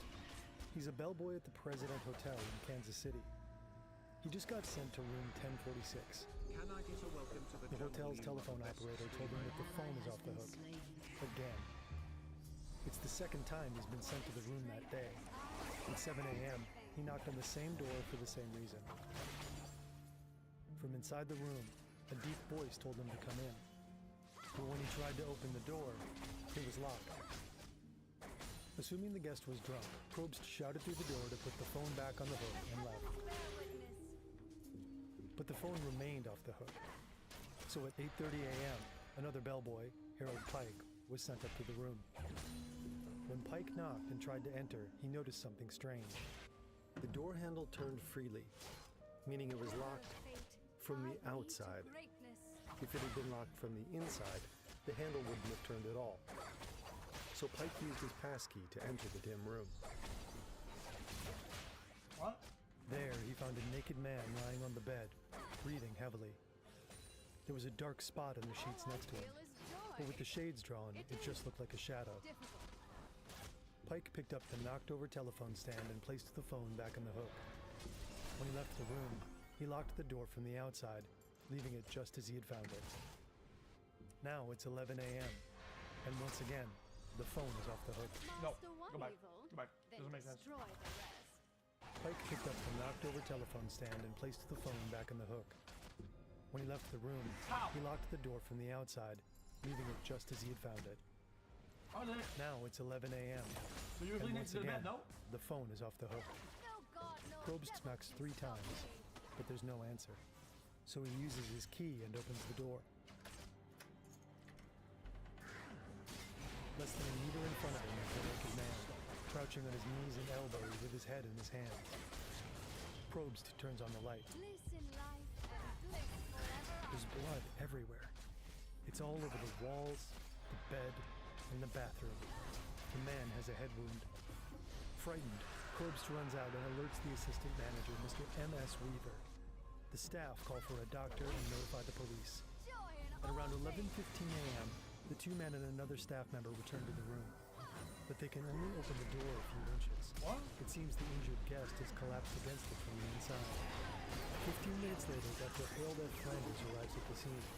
Mr. Weaver, Dr. Flanders, and the bellboy, Pike, enter the room. The guest is no longer blocking the door. Instead, they find him sitting on the edge of the bathtub with his arms and head draped over the sink. Strangely, there's a clothesline tied around his neck, ankles, and wrists. The doctor takes stock of his condition. He's been stabbed in the chest. The wound might have punctured his lung. His skull is fractured on the right side, where he was struck multiple times. And there are bruises around his neck suggesting he's been strangled. Miraculously, the man is still breathing and semi-conscious. The doctor cuts him loose and notes that his wounds aren't fresh. They seem to be at least 6 or 7 hours old. Dude, the really? blood is already dry. According to newspaper reports, when police detective Ira L. Johnson arrives, they ask the wounded man a series of questions. Who did this, Mr. Owen? Who was in the room with you? Nobody. How did you get these injuries? I fell against the bathtub. Did you try to commit suicide? No. Following this brief exchange, the man loses consciousness. He's taken to the hospital, but he slips into a coma. Later that night, he dies, taking his killer's identity with him to his grave. The murder is national news. It's called America's Strangest and Perfect Murder Crime. The Kansas City police are stumped. This case came nearer to being the perfect crime than any other murder Kansas City has seen. The strange occurrences in the President Hotel have fascinated people for almost a century. A few years ago, the case files were made public for the first time. Some 500 documents contain detailed witness accounts, anonymous phone calls, letters from a dead man, and a mysterious object found in an attic decades later. This is the unsolved murder in room 1046.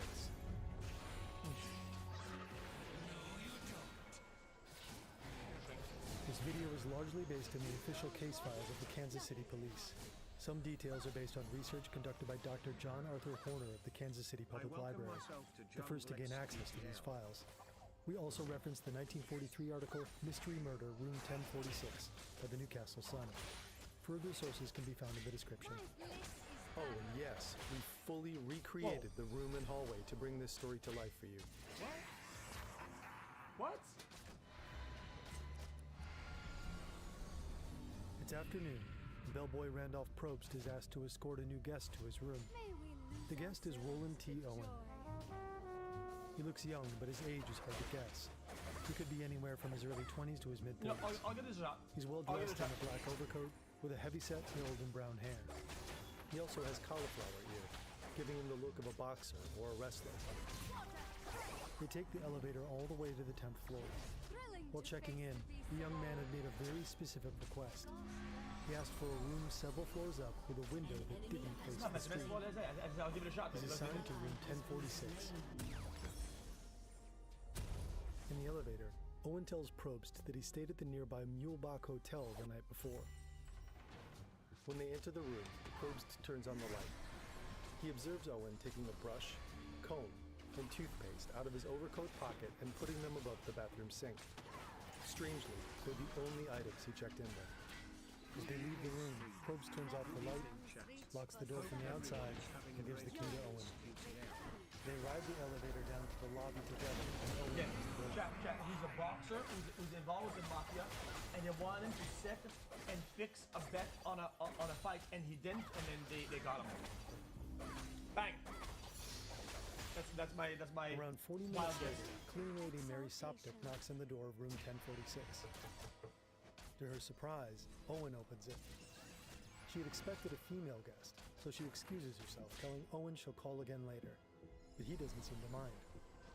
Entering the room, Soptic notices the blinds are drawn tight. The only light comes from a dim desk lamp. Seeing the expression on Owen's face, she notes that he seems worried about something or afraid. As she starts to clean, he puts on his overcoat, goes to the bathroom to comb his hair, and leaves the room. On his way out, he instructs Soptic not to lock the door, as he's expecting a friend in a few minutes. But by the time she leaves, no one else has arrived. Bringing room 1046 to life took quite a lot out of our producer, Mona, and it's tough to wind down after adrenaline-filled production days. Soptic returns to the room to deliver some fresh towels. The door is unlocked. Owen is lying across the bed in the dark. Walking in, she notices a note on the desk. Dawn, I will be back in 15 minutes. Wait. Soptic comes back to clean again the next morning. She unlocks the door and finds Owen inside, sitting alone in the dark. Then a realization hits her. I realized then, after I had unlocked this door, that the man had been locked in the room from the outside. If he had locked it from the inside, her key wouldn't have turned in the lock. While she's making the bed, the phone rings. Owen picks up the receiver and says, No, Dawn, I don't want to eat. I'm not hungry. I just had breakfast. Before hanging up, he repeats that he isn't hungry.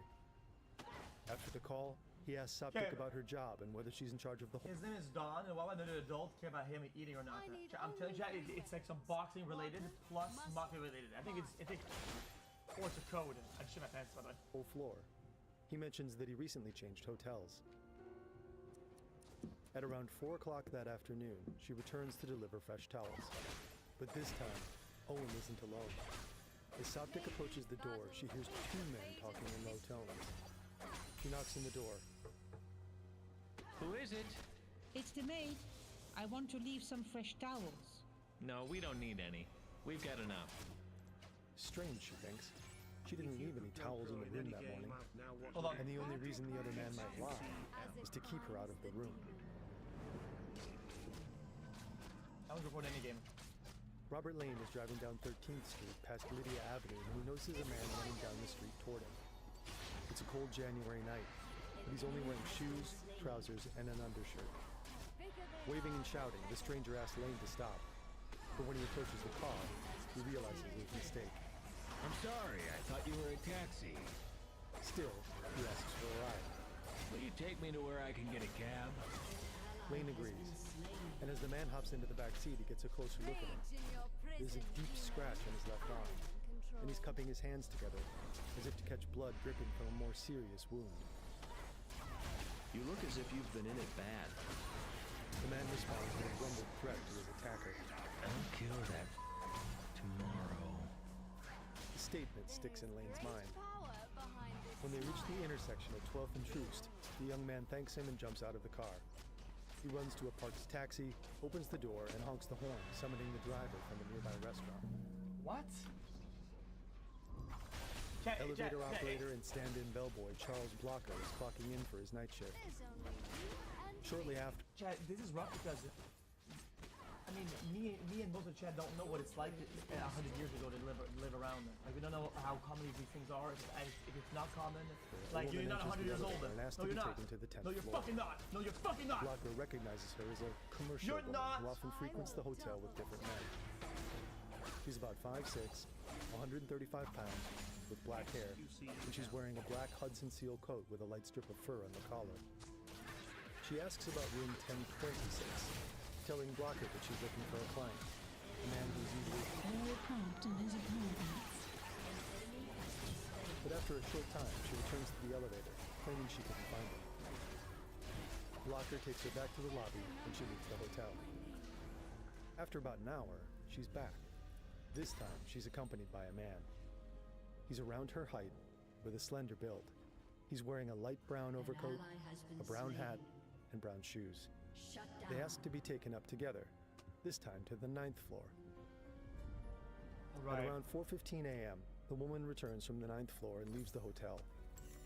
15 minutes later, the man she arrived with follows. On the way down, he complains to Blocker They should have had every character with their own color, because it's confusing. That he couldn't sleep. Then he leaves. It's the middle of the night, and hotel guest Jean Owen is lying awake in her room 1048. She's trying to sleep, but the noises coming from the room next door are keeping her up. She can hear multiple voices sounding both male and female. They're talking loudly and swearing. It's so loud, in fact, that she considers calling the front desk, but she decides against it. Eventually, she falls asleep. When she wakes up at 8 a.m., it's quiet. She eats breakfast and checks out, unaware that in the room next to hers, only a few hours later, a man will be found, inches from death. Kansas City police detectives Ira L. Johnson and William E. Eldridge are at a loss. They've finished interviewing all the witnesses they could find, but their statements have led to more questions than answers. The front desk ledger at the President Hotel shows the victim signed in as Roland T. Owen from Los Angeles. But when they checked the ledger at the Mulebach Hotel, where he told staff he had previously stayed, he was signed in as Eugene K. Scott. The detectives contacted authorities in Los Angeles, but neither name could be found in any records. They're fake identities. They also pursued another lead, but the victim was a professional wrestler. A week after the man's death, a wrestling promoter from Arkansas named Tony Bernardi came to identify the body. At Melody McGilly Funeral Home, Bernardi positively identified the man as one who had approached him weeks earlier for work. According to John Horner, the name he had given was Cecil Williams, another alias leading to another dead end. Based on the accounts of the hotel's maiden bellboy, someone clearly locked the victim in his room. Is he being held prisoner? The Newcastle Sun claims that Owen likely didn't have the key to his room, as it wasn't found there after his death. And this wasn't the only thing that was missing. So whoever it was that's involved has to be big enough that he has a key to the place. So there has to be somebody that either owns it or co-owns it, or somebody who knows somebody that owns it, or something like that. All of the victim's clothing, his toiletries, and the knife he was stabbed with had disappeared. Anything that could help the police identify him. According to Horner, Or he came from the window from the fire escape. all that was left behind was an odd collection of items. A necktie label, a hairpin, a safety pin, an unlit cigarette, and a small unopened bottle of diluted sulfuric acid. The only other clue the detectives found in the room were fingerprints on the telephone stand, likely a woman's. Possibly the same woman Jean heard arguing with two men on the night of the murder. It's plausible they were left there by the prostitute seen by the elevator operator, but she was never seen entering the room. Then there's the man she was with. Was it the same man who had been in the room earlier, talking quietly with Owen?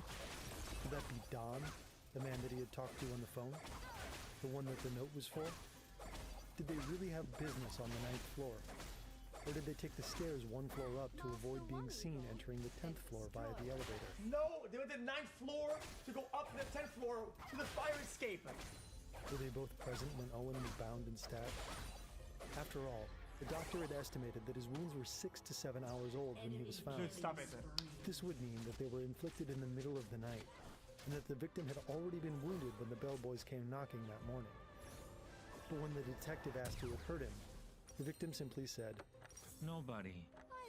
was he afraid? Delirious from his brain injury? Or was he maybe trying to protect his attacker? The account from Robert Lane, the driver, adds to the confusion.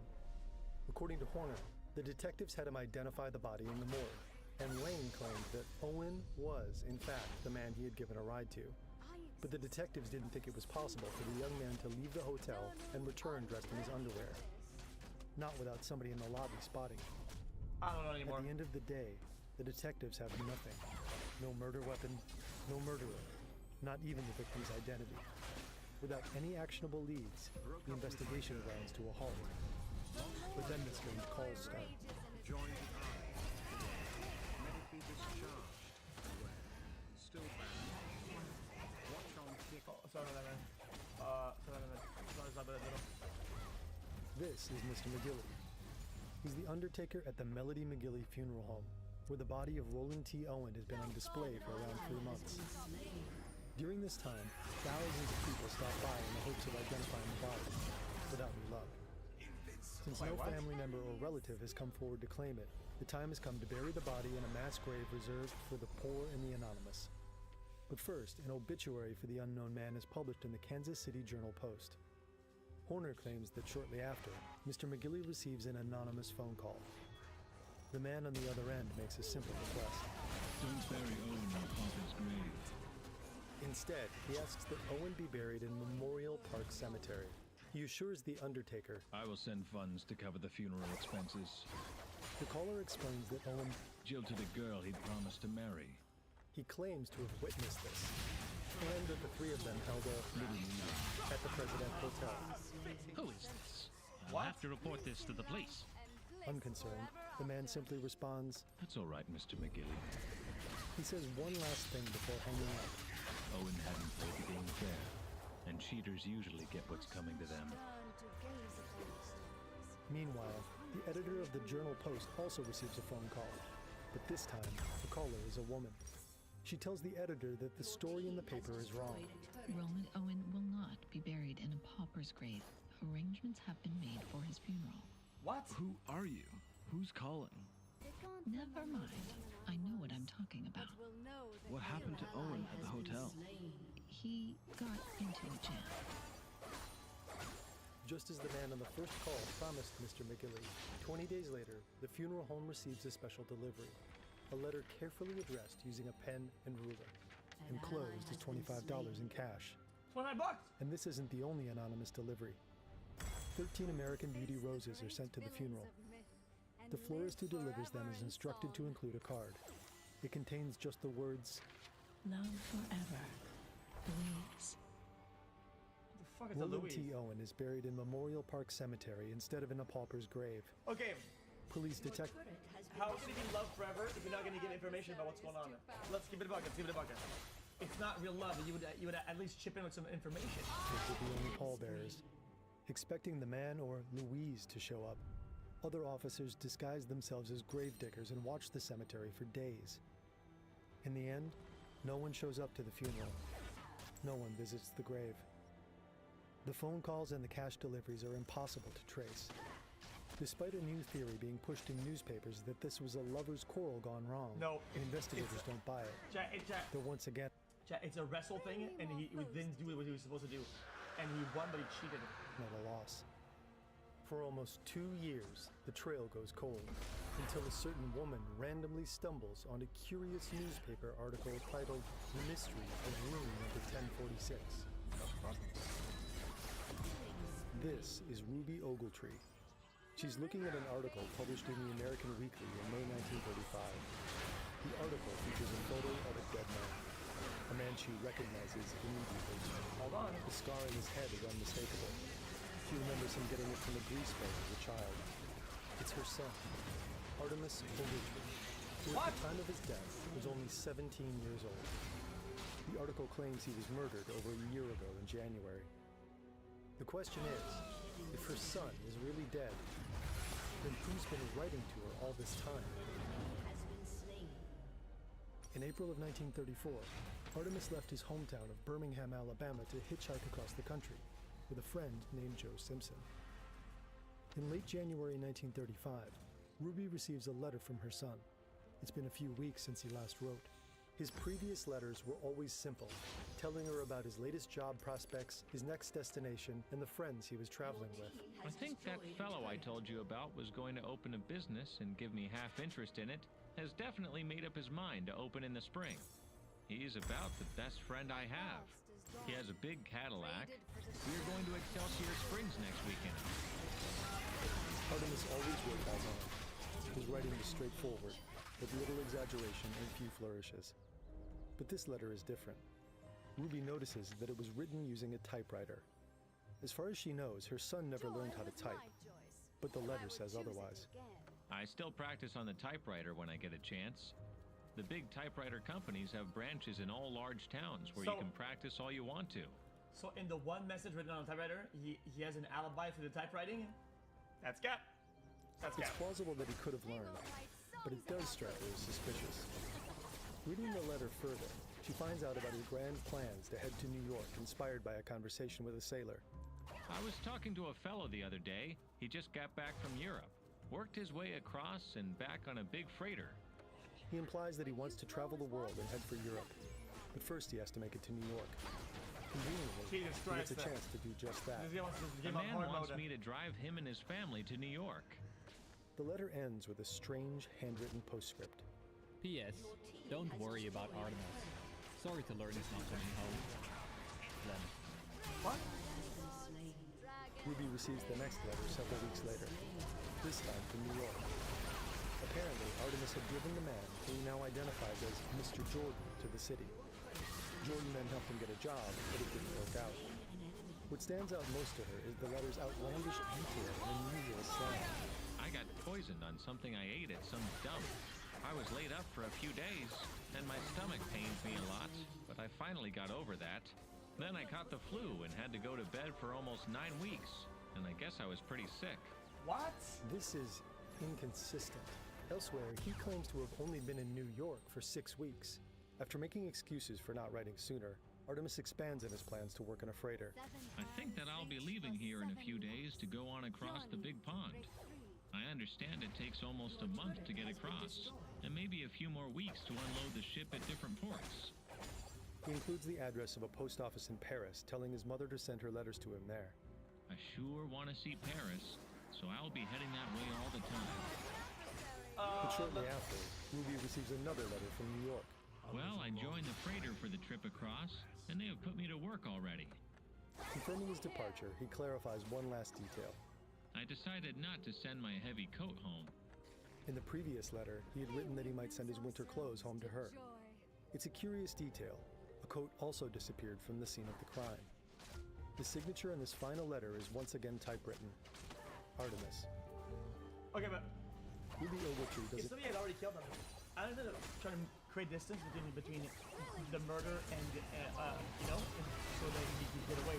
But all of this, I don't get it. Heard from her son for another 4 months. It's more Then, risk for one what? day in August, she receives a phone call from a man with a familiar name. Mr. Godfrey Jordan. The guy in the Ruby has bar. a 45-minute phone call with her son's mysterious benefactor. Jordan tells her that he's just left Artemis in Cairo, Egypt, where they had met while Jordan was traveling through the Holy Land. What? Another inconsistency. Mr. Jordan supposedly met Artemis in New York. Now he's claiming he met somewhere halfway around So where's the Europe. Holy Land then? According to him, the two formed a life-and-death bond when Artemis saved him from a band of thugs. To repay him, Jordan says he gave Artemis money and arranged for his passage home through Paris and London. The Newcastle Sun reports that he also claimed Artemis married a wealthy woman in Cairo and was doing well. Conveniently, he even has an explanation for the typewritten letters. Apparently, Artemis lost his right thumb during the fight for Jordan's life. Because of this injury, he could no longer hold a pen to write. This also doesn't make much sense. Why would he have started typing in New York even though he only lost his thumb in Cairo? Ruby is understandably alarmed by the call. Jordan assures her that Artemis is fine and will be home for Christmas. He urges her not to worry about not hearing from her son. But she doesn't buy it. The story simply seems too outlandish. So Exactly. she begins an investigation of her own. First, she contacts the American Consul General in Cairo. Chat, 100 years ago, Chad, let's say you wanted to do your own investigation. I mean, this shit's cooked already, no? I mean, you have to contact people through fucking Pigeon Voyager or some telepathy or some bird or whatever? Details her Like, call with Jordan you're and not- asks you're them to not- find You're her not seeing son. the information back, like, The consul replies a few weeks later. They are unable to find any trace of him. Then she writes to the director of the FBI, J. Edgar Hoover, asking for any information. Oh, so, okay. 10 days later, Hoover replies. What? A search of the Bureau files has failed to disclose any information about her son. She also writes to the Department of State to inquire about Artemis's passport. No record is found of such a document ever being issued to him, meaning legally he couldn't have traveled to Egypt. Making no progress with her inquiries, she has one last hope, that her son will make his way home for Christmas. But despite Jordan's promise, Artemis never shows up. Desperate, Ruby makes a last-ditch effort to find her son. She sends a letter to the president, Franklin D. Roosevelt. Oh, okay, It contains a photo, a description, and a mother's plea. I fear he has fallen into the hands of some gang, or something has happened to him. I simply must find some trace of him. Her letter to the White House is forwarded to the FBI. 8 days later, she again receives a response from FBI Director J. Edgar Hoover. Please be advised that this photograph is being retained in the files here for future reference. Regarding your son, you'll be promptly notified. The picture she sent isn't linked to the murder in Kansas City. Things don't fall into place for Ruby until she sees her dead son in that article 10 months later. The identification of Roland Chad, T. you Owen got into as bad Artemis business, low-key. Ogletree breathes new life into the investigation. With the victim's real name, the detectives are able to retrace his steps. Chad, at the time, let's be honest then. If you have a Cadillac and you're opening a big business and you give somebody 50%, whatever, let's give it a bucket. There's in some bad shit, low-key. They discovered that for several months he had stayed at a third place in Kansas City, the St. Regis Hotel. There, he checked in with a companion, a man who signed the register as Donald Kelso, presumably the Don. Oh! In 1937, there finally seems to be a break in the case. A man is arrested in New York. A career criminal who is known to have used Donald Kelso as an alias before. A man who served time in a psychiatric ward in Artemis's hometown of Birmingham, Alabama. A man convicted of a murder in New York that had striking similarities to the Ogletree killing. According to a New Yorker article from 1938, he had shot his roommate, dismembered him, and attempted to ship the nude body to Memphis in a steamer truck. His What? real name is Joseph Ogden. Wait, like Ogletree! Police Chief Otto Higgins decides that the cases have too many things in common for it to be a coincidence. To prove the connection, the police send samples of Joseph Ogden's handwriting in the hotel register. There's a guy named Ogtree and a guy named Don. Ogden, Ogtree. It's like he's just mixing the words around it. To the FBI. But the tests are inconclusive. Still, Chief Higgins is convinced that Ogden is the killer. In the minds of the police, the murder is solved. We have the picture of Joseph Ogden and are satisfied that he is the man known to us as Don Kelso. And the letters written to his mother, all check. You might call it a mother's intuition. Ruby Ogletree doesn't believe Ogden is her son's killer. To her, the letters and the phone call she received were too personal. They didn't seem like the work of a random gangster. It was somebody who was but close somebody to him. who knew her son intimately. Someone like his friend Joe Simpson. Yeah! And Ruby has mentioned her suspicions about Simpson to the police before. Mrs. Ogletree does not know of anyone her son left Birmingham with, except Joe Simpson. But the detectives have already corresponded with Simpson by letter. He claimed that he traveled with Artemis to Los Angeles, where they split up, never to meet again. Less than a month after Higgins writes that he's satisfied Ogden is the killer, Ruby writes to him again, urging him to look into Simpson. I really do believe Joe Simpson can give us some real information, if you could only make him talk. But the detectives ignore her suspicions. In their eyes, his alibi doesn't warrant further investigation. So Ruby continues her investigation alone, determined to find an answer. Her first lead is a letter Joe Simpson had sent after it became public knowledge that Artemis was the victim in the mysterious murder in room 1046. In it, he told the same story he had presented to the police. I was horrified to read of the atrocious slaying of your son. Artemis was a good boy, and I'm sure he wasn't involved in anything illegitimate.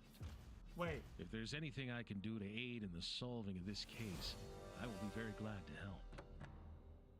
This thoughtful gesture also contained an interesting postscript. P.S. Artemis and I left Birmingham alone. Only two of us.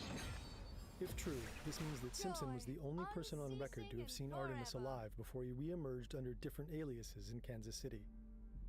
Ruby becomes even more suspicious when she finds out Simpson had failed to visit her while in Birmingham for work.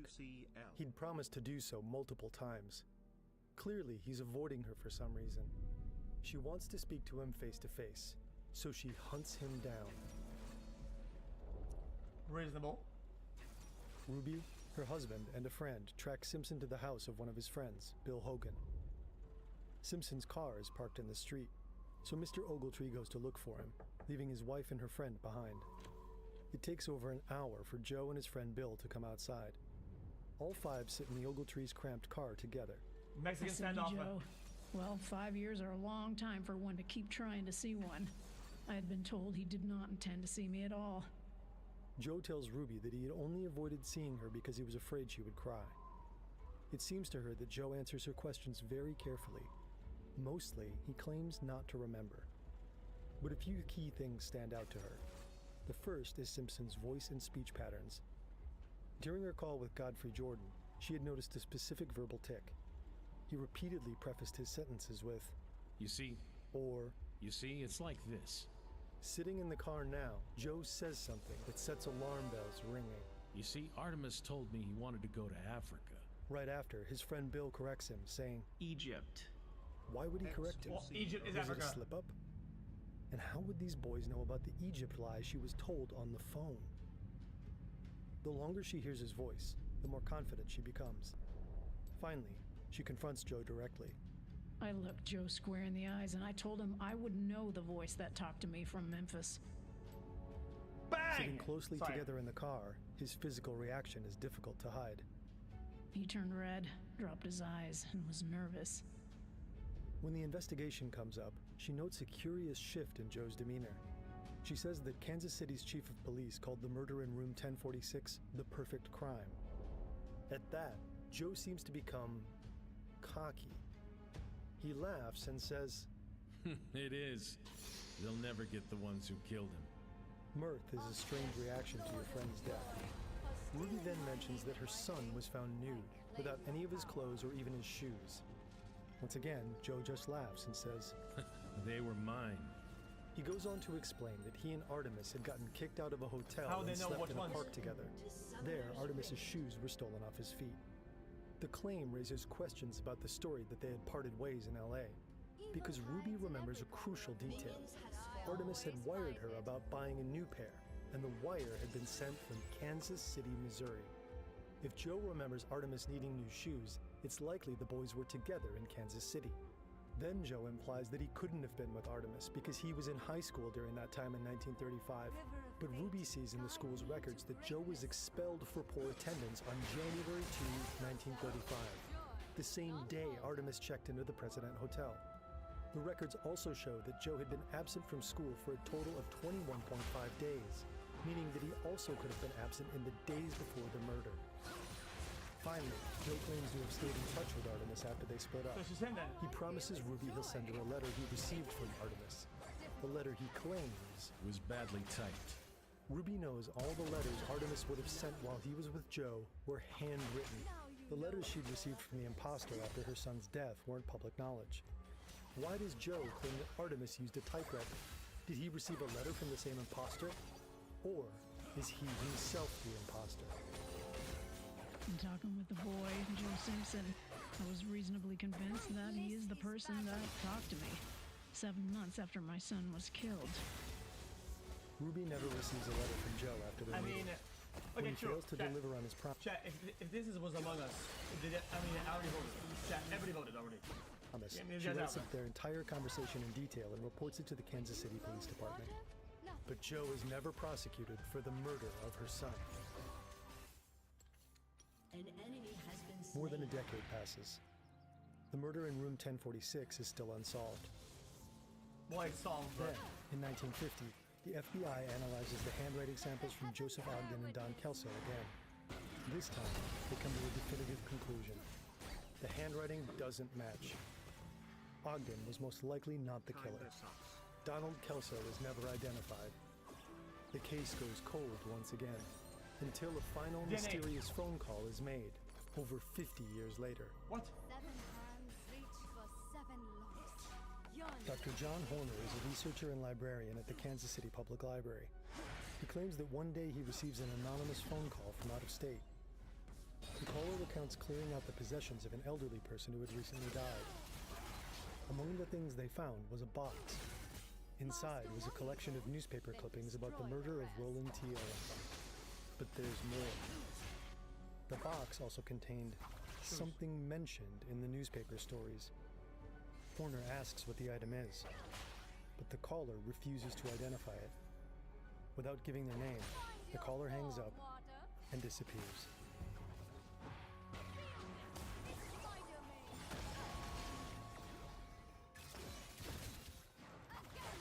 Yeah. The whole story makes sense, right? I think this is the only part that could be complete dog shit. Because that could be some fucker just being annoying. Like, he's somebody partially related, saw something way back or something like that, or whatever, and he's just trying to be a fucker. Like, this could be a prank caller, literally. Like, what? Like, but the caller refuses to identify because these it. things aren't very... Without giving their name, the caller hangs up. There's nothing and unique here. disappears. There's nothing... It's not like he said something that nobody knows or whatever, and then it's like, oh, okay, now this is more valid. It's just a random guy.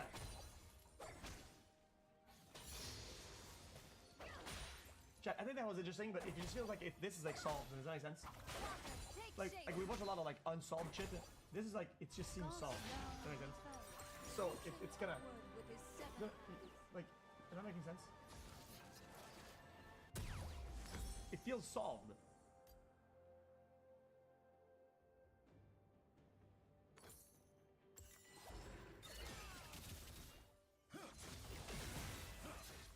Five, 4, 3, 2.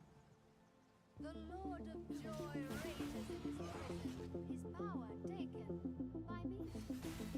Hello, everyone. Welcome to True Twos. It's True Twos time. Sorry we're so late today, but we're here. Yep. It was my fault. No, it was my fault. Definitely not your fault. It was definitely my fault. No, It was definitely not fault. my fault. Shut up, David. Yeah, I was gonna say that it's David, but I didn't want to. Because once I showed up late, then it was David. What were you Then it was doing, David's dude? That's fault? all you, bro. Yeah, my Yeah, fault. David was all set up, and then as soon as we actually needed to go live, everything like Yeah. shit the bed. Which Everything is was always how set it up for happens. 11 a.m. and then once it got to 12:30, everything went stale, and I had to start all over again. I think if David, I honestly do think if David did the show alone, no one would watch. No, I'm kidding. It would be on time every time. I just have a feeling David's the guy that would have it ready to go. It's me goofing around. It's me though. I'm included in this. I just you actually do everything. So you might be juggling a bit. I feel like time, punctuality. David, are you a guy that's always on time? Not particularly, but I try to be. Professionally, I do. Personally, I'm not usually on time. Guys, what if we blame chat? Maybe it's chat's fault because they've been blaming us this whole time. Yeah. So way to go, guys. I blame all the gay women in chat. Let's be very specific. Gay gals, it was your fault. Somehow you fucked it up. Anyway, we're here. It's True Twos, and we have a wild story that is very recent about a TikToker who made a post about her husband, and then within 2 weeks, less than 3 weeks, she and he were dead. This all just happened in July, like just a couple weeks ago. So it's very fresh, but even with that, there's so much information coming out. And so we have tons to talk about. Oh, someone said I'm glowing today? That's because I have the new Teddy Glow. You are glowing. I was gonna comment on your camera. Oh, thank you. But I guess it's your actual face. It's my Nice. actual face. First of all, I've got the Teddy Fresh Classics on. When I tell you, the tank tops, they have like a nice slinky weight to them. You know, I love that shit. Me too. Like it in my sheets, like it in my clothes. Like it on and my women's sleep shirt that I Hell wear. yeah! Yeah, So it I just like like that. hangs really nicely. And then I did both the Sunny and the Peachy together. I did like The a Sunny line and the of Sunny. Peachy? Yeah, I did like a line of Sunny, a line of Peachy. AB and then did a just- line of Sunny at Shambhala. I bet he fucking did. I like blended them together. Yeah, so there's that. So shout out Ela. I love it so much. And look, it matches my nails exactly. I wasn't even trying. This is like one of my favorite color purples. And it Harley, your matches house is on fire. almost exactly. Harley, Is it? no! Is my window open? What's going on? It's the wildfires. It's the wildfires. Are you guys getting this over there? Are you getting this over there? Getting what? All this smoke. Oh yeah, I'm getting it too. Now that I look outside. Well, we do. Because Fires are out of control. We I'm did in have downwind. we did have some smoke, and then legitimately we had like a crazy sun shower at the office. Like for 20 minutes, it was pouring rain. I was gonna say, bitch, what's a sun shower? Where the sun's out. Sounds I like like it's sun raining. showers. And then you get like rainbows. That's nice. Yeah. Yeah. I guess that's what that's called. I've never thought about it. I just know it's rainbow weather. I like the sound of rain hitting the roof of a car when I'm inside the car. Oh, so nice. Hell yeah! And the smell I of used the to- asphalt. Yeah, I used to do, when I was working at a college, there was a parking garage outside of my office. And if it was raining out, I would bring a pillow and a blanket to work. And I whack would- off at the parking garage. You got it! You You're got sicko, it! dude. But then after I whacked off, I would pull back like the cover to my sunroof and then just like take a little nap while it was raining at work. Oh, it was so nice. This is actually hilarious if there was a whack off in the middle. Yeah. Step you took a- one, whack off. Then you took a break after pullback. I was like, pullback what? Yeah, pull back the hip. Never mind. Yeah, me too. I had something that I liked. Yeah. But I'm like, we're not going to do that. So you pull back the hood. No. Yeah. Pop the hood on this bad boy. Pop What's going on under the hood? Lift up that What's back going on out. under the hood here? Rub it out. You still got like 45 minutes of like a nice nap in the rain, which is just so important. First, before we get into the real story of the day, we have a huge update on the girl that went missing from Shambhala. She posted a video, a long video. Did you see this, Harley? I watched it. So we're gonna watch it now. This is Kayla Boisvert giving us her update. Says a thank you message and update. Hey everyone, thanks for taking the time to listen to this video. Of course, girl. As you all probably know, I'm Kayla Boisvert. She must be so like embarrassed. It's so sad. Disappeared last Sunday night. I believe it was 26th or 27th. Last seen at a festival that I went to in British Columbia. And I was found that following Thursday night near the Nelway border. That's wild. It was like a 5-hour walk, I guess. And it was how many days later? 3? 3 days? 4? Oh my God. I was taken into care of British paramedics. She still seems a little... BC paramedics. Well, that was kept my me safe. thought. Who am I to say? But Well, you have been through the experience. yeah, but something like this, I mean, I don't know. Most people that go through something, they're not on social media right after. Right. You know what I mean? Yeah, but like, exactly. who am I to say how someone's gonna deal with whatever, and she's free to do whatever she wants. Listen, I am happy for the update. Extremely happy. Everyone thought she was dead. Yeah, like everyone it thought got she to was the, dead. every hour and day that passed, more people thought the worst of it. Of course. And then so when she popped up, it was such a major like, oh, thank God, because that never happens. And someone had gone missing in a similar fashion. A woman? 4 years ago. Yeah, and that person was never found after. So Oh, yeah, that's people right, were, that's yeah, people right. were definitely worried. Very, very super happy. worrisome. But And I know if she yeah. was my friend, I'd be like, yo, next month, see if you post something. Don't do it right away. Yeah, let them know you're good. But like the freestyle on camera, you know, you just went. You Yeah. have, you know, there's like a reaction for yourself physically and mentally after something 1000% like that, you know. But Yeah. No, and I mean, nosy me is like, ooh, I'm glad we get an update from her and see how she's doing. But yeah, she probably, maybe, I don't know. We can't say, right? She does Yeah. what she wants to do. She's a grown ass woman. well, did you watch this? I have not watched the full thing. Oh, you didn't pre-watch? I pre-watched. Oh God. Yeah. Okay. Brought me to the hospital in Trail where they took really good care of me there. Good. And then my family, who I'm so grateful for, flew from Ontario 3,000 kilometers one way to help find me. I Must have was been lost so in the forest. happy. I know.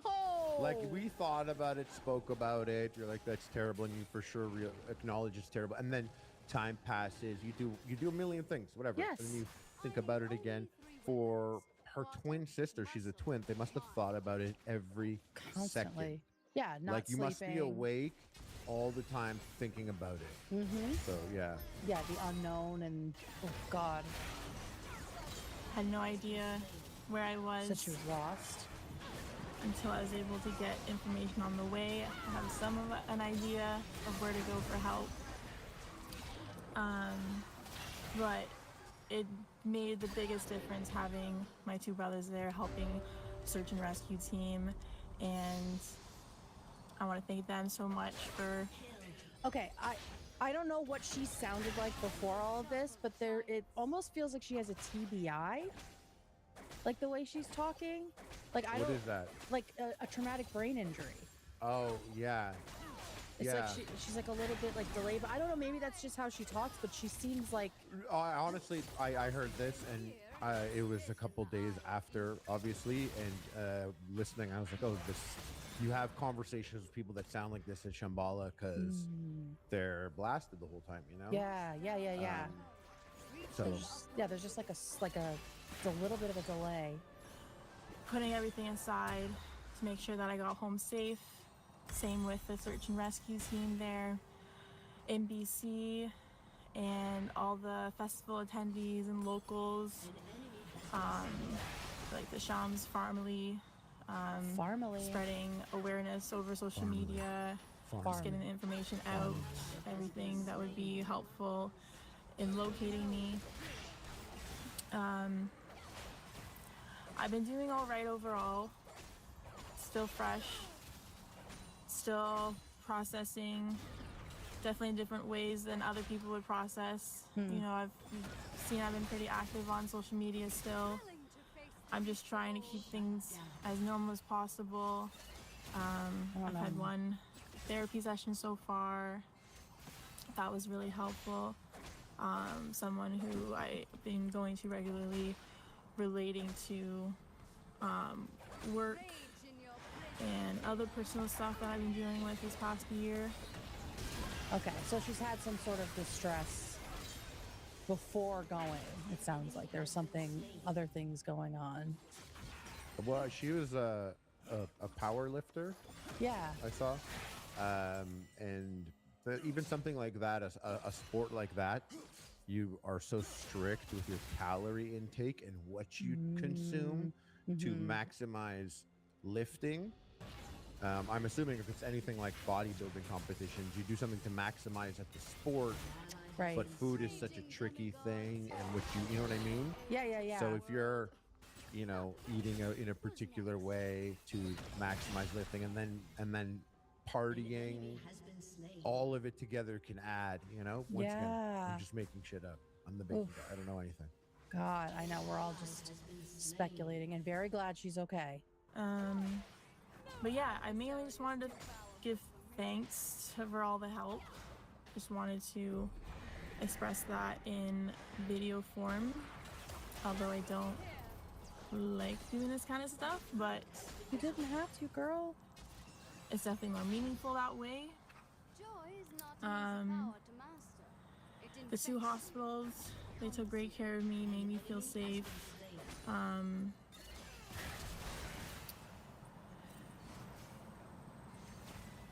And yeah, I have a lot of support here at home, getting therapy. I have food being delivered to my place. Okay. From people from my family's church. Okay. And I also want to thank people for donating for the GoFundMe. Love church. Good. Good. It's a lot of money, and 60% of the money went to travel expenses for my brothers to get to BC, to make sure that I got home safely, and then all of the rest of it is going to search and rescue. Mind you, something like that is a good thing to make a statement about personally. Yeah. Because there was a lot of people that donated. So mind you, that is like somewhat of an important thing. Because in my head, when she was like, "Oh, I don't like going on camera and stuff," in my head I was like, "Well, either you do or you don't have to do this." I'm not sure. But this is the type of thing I could imagine she must get a people lot of being like, "What's happening with this now that or whatever," and so she could just one shot clear everything up. Yeah. Yeah, that makes sense. I feel like she probably. This is just me. This is just an opinion. Feels like she should still be in some sort of an inpatient situation. Yeah. Like she does. She seems like she still needs some rehab of some kind. Not like drug rehab, but like rehabilitating. You have PTSD. Getting back. Yes. Like you were lost. You were lost for a couple that's of days. Really So I don't think any of us could really imagine quite oh my God. what that would be like. No, especially if you were like on something, like how extra scary that is. And then you come to and you don't know anyone. You don't know anyone. You don't know where you are. Your phone is dead. It's like not a place that's near civilization.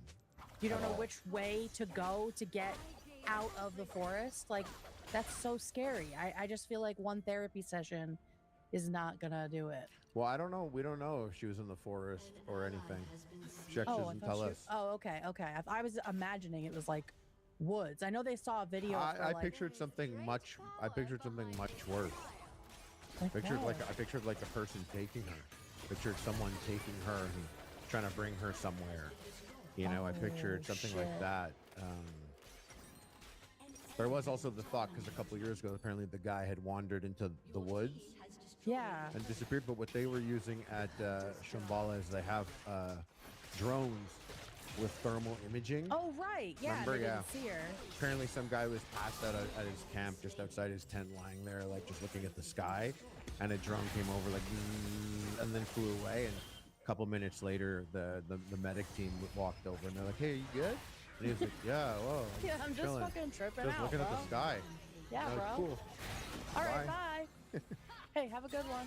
Okay, oh yeah, so I know there was like a speculation that she had been seen at like a Starbucks drive-through with a guy, but I don't know if that was I ever never took that. I never confirmed. took that post seriously. I remember that post, and I was like, I don't know. This isn't enough of a thing. Right? Yeah. So Because who also, knows? what's crazy about it is just like, oh, everyone at Shambhala who is here reading, it's like, if you guys see anything, let us know. And it's Mhm. like 10,000 people that have been doing drugs all drugs, week, and they're yeah. like, I'll tell you if I see anything. She rode off. Hey? She rode off on a fucking Pegasus. No. Is that? No. I saw so much shit, guys. I saw Yeah. so much shit. Exactly. Yeah. My family said that they were great to deal with, very informative, and let them get involved in the search. Yeah, and in terms of me, I'm just taking it day by day. I don't want to share what happened yet. You might be right, Harley. Definitely might be other people involved. 3 parts to this sentence. Right. The I don't want to share yet, and then the next part. Like, no matter how many times people ask me what happened, like, it's not going to change when I decide to share that story. I know it's something I want to do. I know it's going to help people, but interesting. I gotta process it still. Like, it just happened. Totally, Queen. Like, I don't know. People are wild online. Yes. Like, okay. For some people, it doesn't seem like they see me as a person who just experienced something extremely traumatic, something I wouldn't wish anyone to ever experience. Literally, like, being by yourself, no one around you, unfamiliar area, Freaky. So freaky. not knowing so scary when you were going to find food next or a water source. But thankfully I was able to figure it out enough to She's a survivor for sure. survive until I got help.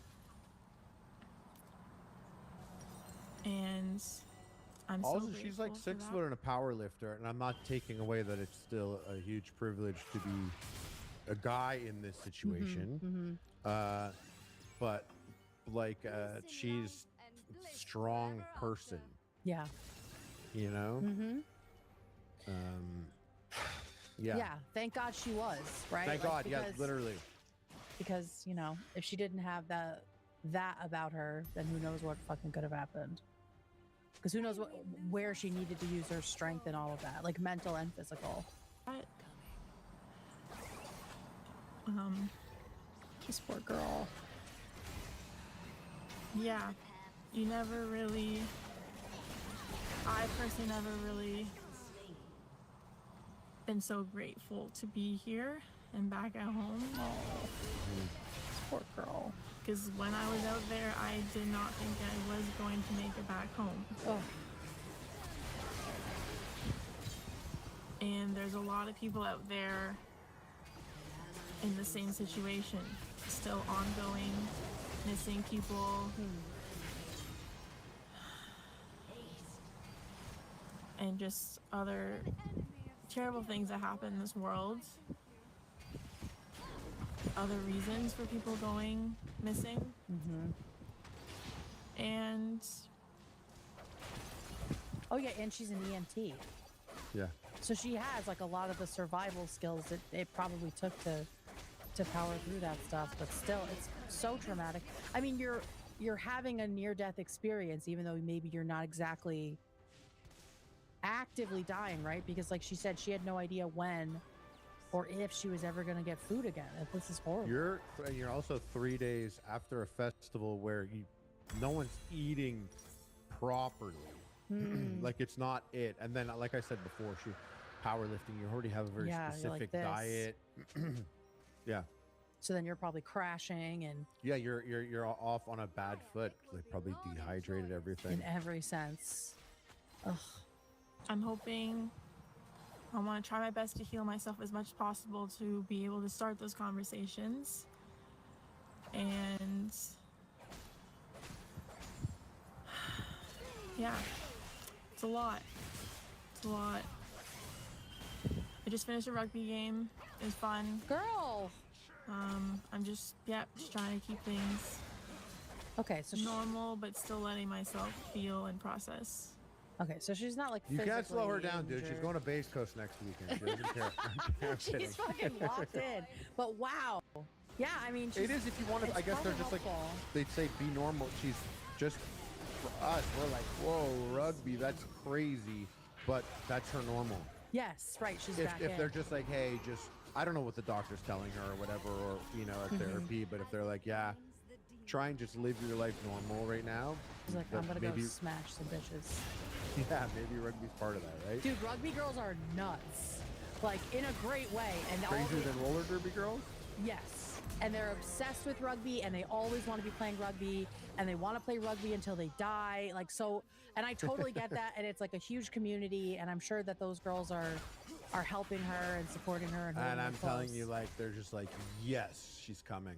Of course. We're winning this one. She's coming. Exactly. You want her on your team. I wonder if at all she was like, I got to get back. I got a game.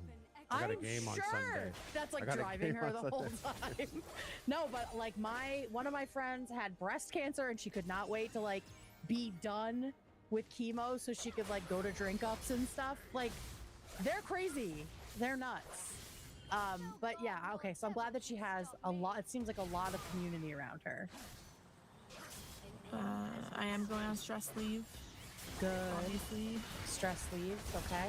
For the time being. And, yeah. Thanks again. I've met some amazing people. I've been talking to some amazing people since coming back home. I'll always be a part of the rave community. There are things I'm definitely going to change once I'm back in the scene. It'll be interesting to hear. It's not going to be for a while, which sucks, but it's for the best. But yeah, it'll be a good return once I do. Okay. And in the meantime, I'm just going to keep focusing on myself, what I need, resting, other hobbies, more chill ones. Definitely going to go back to powerlifting. I've already talked to my coach. That. Shout out Adam and Mally. I'm going to get super jacked and strong again. Oh. With all this extra time. It's going to be weird not working, but you guys, what it is. That's good, girl. Just take a little time. My DMs are always open. To talk about anything mental health related or really anything like.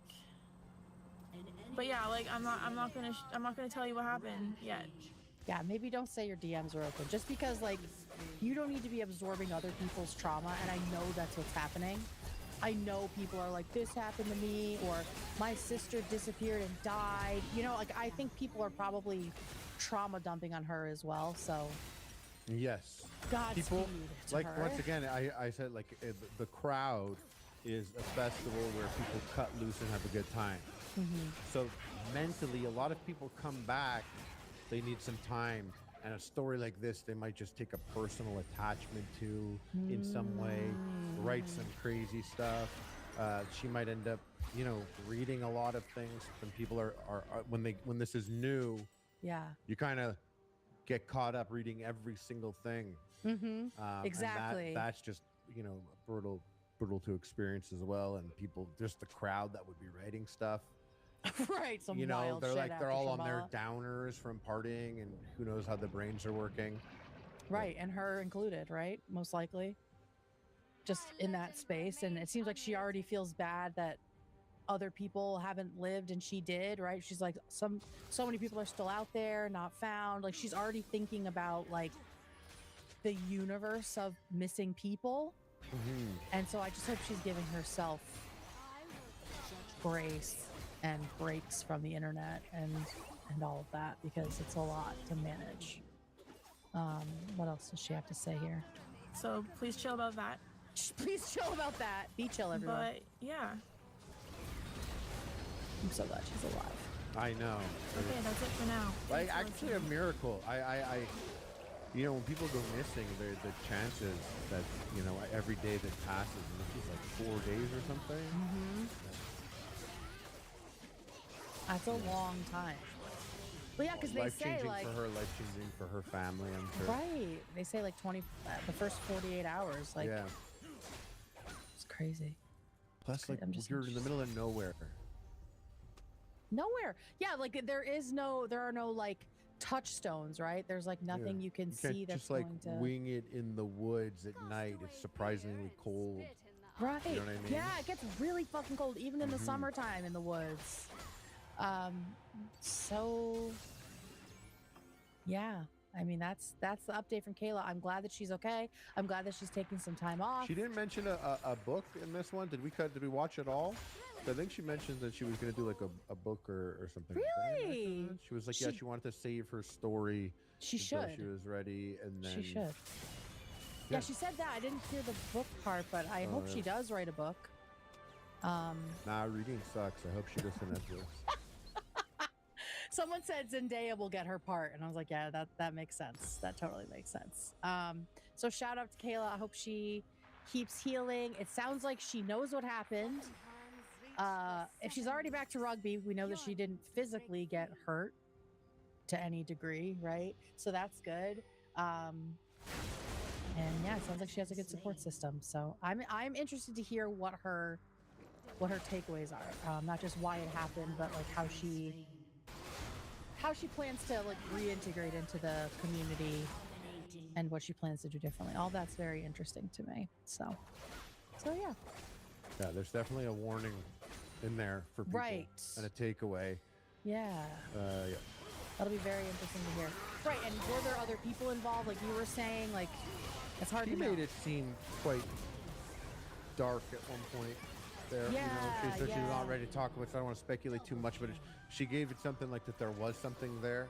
Yeah, maybe You something know? happened at the festival and she like ran away, or who knows. Yeah. We're all speculating, but yeah, shout out to her and her family, and I'm glad that Shout out to the family. shout out to the family as well, and search and rescue and everybody. And I'm just glad that this had a happy ending, because well, we're not going to be talking about a happy ending for the rest of the day. So I'm talking about a happy ending after work. you got good massage parlors in Montreal? No, he's got the Ultra Glow. That's too much of your own work, though. That's too much of your own work. You don't know. I You had, haven't used it. I had people over, and it was one of the and he's like, oh, where's there a bathroom down here? I'm like, yeah, there's a bathroom there. And I was like, oh. And like ran, because like my Ultra Glow is in 3 pieces, like drying out next to the sink. Yeah. So I was like, hold on a second. I go and like, and then just threw it under the sink. Yeah. Flush the toilet. Came out, and I was Mhm. this turd sitting in there. Sorry, guys. I had to get rid of that. Would an actual turd be more or less embarrassing than the auto glow? People or whatever will it's called? be Ultra glow? Anyone would be comfortable, I think, shitting into a hole where someone just flushed their shit. Okay. Versus shitting in a hole that they nutted in is right in front of your face. But okay, but if it's in 3 pieces, could they have been able to tell? No, and that's worse because they'll ask a lot of questions. Oh, yeah. It's really yeah. hard to Then you gotta explain talk about An it. Ultra Glow in 3 pieces, but a If I'm turd's like, yeah, it's just a turd. Oh, it's kind of like, yeah. Yeah. Okay, got you. A turd's Yeah. a turd, you know? Exactly. This I'd have to be like, they'd be like, what is this, a fleshlight? I'm like, no. Much better. It's much more complex. Worse. It's much worse, actually. Oh Oh God. All right. Let's do a hard transition here. Harley and David, have you heard about Sarah Gilson? Okay.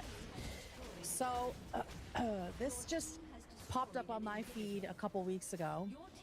David, you can open the picture that I shared of Sarah. Yes. So Sarah Gilson is here on the right.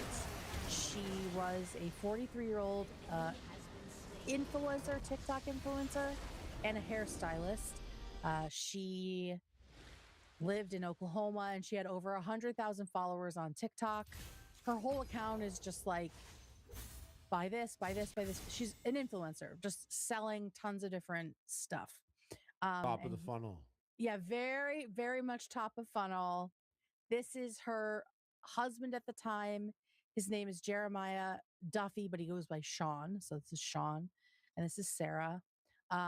They were both previously divorced and had children from their separate marriages, their first marriages, and then they got together and got married. And she wiped a lot of the videos of the two of them, but New York Post was able to get some of the videos of them together. And so here's what the content was basically like. Just a lot of Aerie was like her main brand that she was hawking on TikTok. Actually, I can just probably mute this because it's not going to show their audio.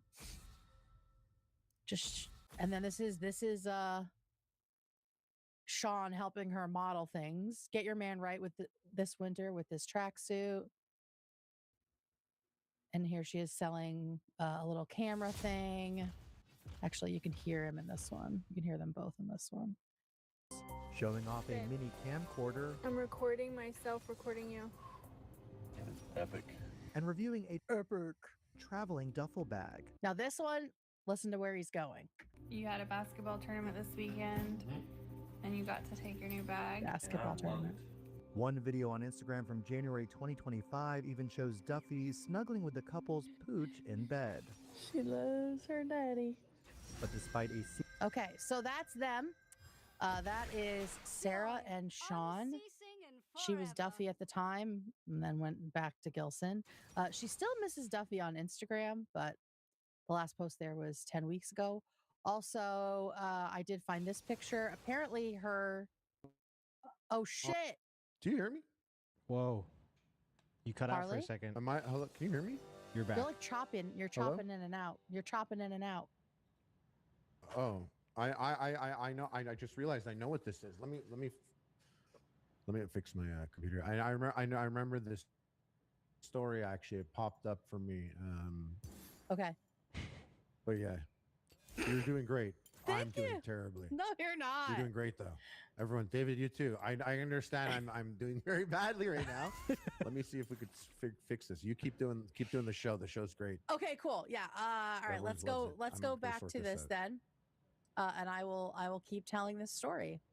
So, Good luck, Harley. yeah, she was also a step grandma. One of Sean's older children had a baby recently. So he has 5 kids from his previous marriage. At the time, they were ages like 15 to 25. They were much older. And then she has 2 teenage kids. So, Harley, you good? Is he back? Hello. Nope. Nope. Okay. He'll let us know when he's back. I'll just keep going. So, okay. They seem to the outside world to be a happy couple. And then on July 11th of this year, so just a couple weeks up, literally 1 month ago today, Sarah Gilson, Sarah Duffy at the time, shares this video. Make sure it's muted. So she's doing that Netflix documentary trend. And it says, preparing for when Netflix drops a documentary about my soon-to-be ex-husband, who I just found out is a pedophile. So she drops this video. And then how far after this? Oh, then she posts this one on July 20th. So a little over a week later, she posts, "May whatever the fuck that was never find me again." And so she's clearly going through it, right? She's clearly going through it. Her husband apparently is accused of being a pedophile, according to her. And then I think it was this one that has the full caption here. Here we go. It says, this is before we knew anything. This was June 20th. "Thank you for the army. Your thoughts, your prayers, and gift cards have meant more than you know. While I'm grieving and trying to process the worst thing imaginable, I'm solely focused on my children and their well-being. Their safety and mental health is my only concern at this time. We are not okay, and I'm not sure I'll ever be the same. But God has been so faithful in this process, and I feel his presence in everything I do. Let's all remember to pray for the victim and respect her privacy." So this is before she posted about him being a pedophile. Clearly she's posting mostly for her local community. And then, yeah, so she posts this, and then she posts a pedophile video, and then she posts, "Made whatever the fuck that was never find me again." So what happened next? So her last TikTok was on July 20th, the one that I've got here.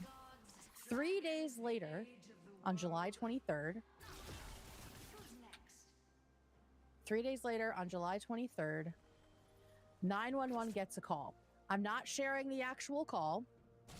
What I'm sharing is the police and the dispatchers talking about the call that had come in. And so you'll be able to hear what the contents of that call were like without actually hearing like the traumatic shit that happened during the call. So here we go. After she publicly accused him of being a pedophile on her TikTok page. That old male that we were looking for a few weeks ago after he got caught kissing a juvenile. So already the dispatchers know who this guy is because he had been caught doing some stuff, which is why she said something. We'll get into the whole allegation after. Here's what we know about murdered influencer Sarah Gilson and the shocking claims she made about her soon-to-be killer ex-husband, Sean Duffy. Police rape... Hang on, let me get to the rest of the audio here.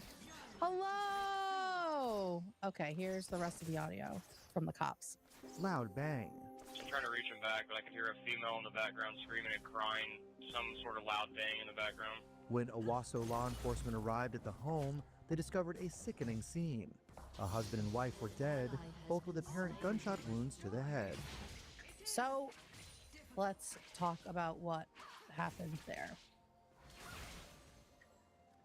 Okay, so we know that this guy has now been accused of being a predator of some kind by his wife at the time, but of course it's very complicated.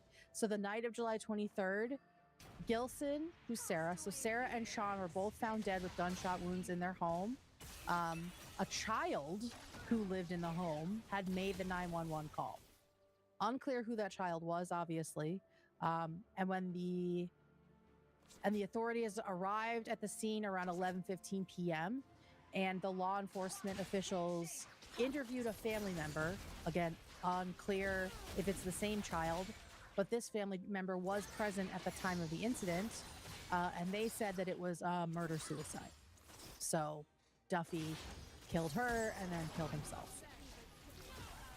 That is what the people on the scene, the actual witnesses, said. And as is usually the case, this was not the first incident. Harley, are you good? You back? Yeah. Okay, cool. And you said you have heard about this I did. case? I did remember hearing about it. Okay. I just, yeah. Fucking so gross. Yeah, fucking scumbag. Like, Absolutely. Like this fucking, just do it. Just do you. Just do the you, smartest bro. idea you ever had in your entire life. Yes! If only you'd done it before you did all the other gross shit, but also, yeah, just do you. Just do you. And like he's got like just his face. He's got like shark eyes. You know. Yes. Definitely predator behavior. And wait till yeah. It's just fucked up. And do they have a kid? Was it their child? No, they don't have any of their own kids. They just had a bunch of kids from different marriages. So he has 5, she has 2. They're teenagers and in their 20s. They're a bit older. Yeah. Yeah. So this was not the first incident. There have been a lot of ongoing violence and fear like over the last years. Sarah was still pretty close with her ex-husband.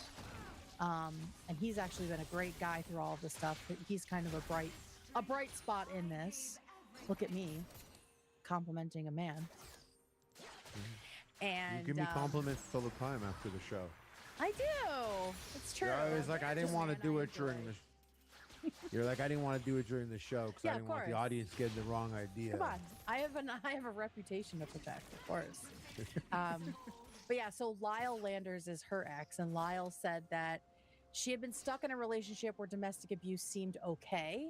I had begged her for 5 years to get away from him. So this was not something new. Like I said, it rarely is. It's rarely like the first time that they have an argument that something like this would happen. I had offered to help her in any way I could to get away from him, but he seemed to have some sort of control over her and she couldn't seem to get away.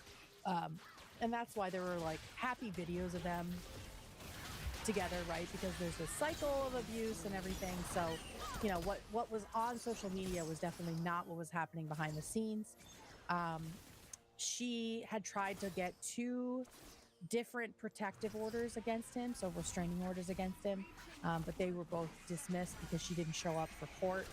Another, you know, he probably intimidated her out of going and actually getting the restraining order. So they had been having problems for years, and they were estranged and got more estranged when the allegations dropped a couple weeks ago. But back in 2024, so 2 years ago, and this is a weird thing, Duffy Sean called the police department to report that his semi-automatic handgun was stolen from his vehicle. Now, to me, that is a way for somebody to get out of having to turn their handgun in because they are accused of domestic violence. Because in a lot of places that happens, where if you have any sort of domestic violence record, they take your gun, at least for a certain amount of time. He said that he said someone stole his gun. This is in 2024. So according to him, he didn't have a gun in the house because it was stolen. To me, that's him preparing to use it in an illegal way, whether on her or somebody else, who knows. He also filed for bankruptcy in 2024. Apparently they had, I think it was like $260,000 in debt, which is a lot. What was his business? What was he doing? I really could not find out. Like, I was trying to find what his job was. Maybe if someone in Oklahoma knows, but she was doing, she was a hairdresser and influencer. I could not find what he did besides coaching, which is what got him into trouble. But I don't know if that pays to the degree that, and maybe that was like his only job. The only thing I could find was that he was a coach. A coach for what? A girls' sports team. An enemy has been slain. We will talk about that because that is a huge piece of this story. He noted a little over $6,000 for their combined monthly income. So I mean, he's not making a ton of money. And at the time of filing, he had $100 in checking and $300 in savings. But he also marked his gun as a part of the value. Unless this is a different gun, a Glock 19 pistol valued at $450. So maybe he had multiple guns. I don't fucking know. So there was clearly financial stress going on. There was DV already A going Glock's on. $450? Is that a lot or a little? I feel like I that's don't a know little. Guns. You can like buy little, guns. $450 you get like the gun the policeman has. Like a revolver. Like Like a little spinny barrel. a little budgeting and you could actually make a wall. Yes, you could absolutely have a wall of guns. Dude, they give them away here. My wife's dad, yes. Was a gun. He was actually a gun. She is 50% gun. She's a son of a gun. He won a gun at a like Won a gun. What is like he went at the carnival. store. Carnival just tossed the ball, knocked over 3 milk bottles, and they're like, "Here you go, a gun. No, it's it was loaded." actually when you squirt it in the clown's mouth and he blows Yeah. up. That's what it was. They gave a gun. They're like, "It's loaded. Don't go shooting it now." Yeah, put it in your car, maybe. He like put in for a raffle at this like big sporting goods store, and he won like a full like hunting outfit and a fucking real gun, like a rifle. I'd be stressed if I like want a gun and they're like, "Come get your gun." I'd be like, "What?" And just like put it and then put it in my car Feels like and then entrapment, man. put it in my house. I would always know where it is and where the barrel is facing. Like if it was in the closet all the way there, I'd be like, "Oh yeah, I can't." And I would like duck under it. I stayed at a buddy's house who had a wall of guns, and all of the guns on the wall are mounted pointing at like where the door is. So when you walk by, there's like a Jesus millisecond Christ. of like a wall of guns pointing at you, kind of. I don't like that. And I'm like, every single one of them's got to be empty. You would And it think. wouldn't just automatically shoot the time that I'm walking by here. But God But what could be silly. I am a funny guy, and God could be silly sometimes. And this God would be does like a joke. yeah. Yeah. So totally. I would duck through it sometimes. Yeah. Yeah, like so I'm like ducking under the like where they're pointing. I was like that until I married into this family, and then I kind of got used to them, but I still don't like them. I still won't use them, and sick, eh? You they are fucking love locked. it. You love they them, are eh? locked away. There are no gun walls in this family. Everything's in a safe with locks. I and think my friend things. that drinks out of the garbage has a gun, a couple guns. Got a couple guns. I don't know if he should. He's not a person that is unsafe in all of his. It's all locked up, and he's got like that type of autism where like Okay. everything is like the ammo and the stuff. They're all in separate places. Yeah, that's what Liz in different does, things. too. Yeah, you got to do it, and there's like a zip tie on Mhm. the gun, so you can't even like if you Yeah. had you know. Yeah, And yeah. he's good at it. Does he like go but- to the gun range? Is he a hunter? What's the tea with him? Yeah, he goes to the gun range. He likes to go to the Okay. range. He just likes to shoot stuff. Yeah, he likes to go to the range. And I think he likes to clean them and look at them and stuff. Hmm. Yeah, I don't like that either. But it's funny because you have to get a person to like be like to vouch for you. Mhm. Which he had plenty of people that he did, but like I am one of his best friends. Yeah. And he didn't come and ask me. You were not gun vouch worthy. I just he just would have had to have a talk with me, and I just don't think he wanted to have the talk. It's like I'm not doing this with fucking Harley. Exactly. I'm gonna do it. with That would have been someone like, else. oh really, really. He's like, Harley's gonna tell him I'm not trustworthy. He's gonna ruin my guns. I just Harley's I'm like gonna I don't ruin want to co-sign anyone's gun. Yeah, exactly. And you should. I love guns and wall of guns. Wall of gun. is I like a never game. bought gun or never committed to wall of gun myself. Mhm, not and for you. that and then so I'm like, oh, so someone who's gotta go get a gun. I'm just like, really? Okay. I don't know, dude. Tell pretty me about that. Write me a 5,000 word essay on why I you co-sign yeah you. literally why because it's important to you and I want to know what's Right. up, why you have to buy this, Mhm. you know. Yeah, I know. I guess I've carved out an exception in my brain for hunting, and so Liz has hunting rifles, like one for deer, one for birds, so they're different. But then I know people that have like assault rifles, and handguns and like more guns than you could ever use, and that I don't like. More guns. Yeah. Raining guns. Yeah, just so like multiple, like guns on guns on guns. That I'm like, why do we like this? What is the deal? But like if you're using them for like a specific function, if you're a hunter, I'm like, okay, that's fine. And if Yeah, you're safe about it, like she's much safe. Her family's much safer than my dad was, who would go hunting like once a year, but had a fucking long gun in the closet called Big John, like just hanging out. You know what I mean? Like he was fucking reckless. He was reckless with his gun for sure. But I'm very glad that we never a horrible accident didn't befall us. Okay, so that's the guns. Let's see. Oh, and the bankruptcy ended up being discharged a few months later. So I guess that didn't go through. So clearly he had a lot of terrible shit happening. What does that mean? What do you mean it was discharged? It didn't go. Does that didn't mean happen? It that means it didn't I thought it happen? meant that it didn't go through. Let me see. Discharged bankruptcy meaning releases the debtor. Oh, okay. Then some of it did go through. So I thought I had the wrong thought. So good question. So what is a discharge or bankruptcy?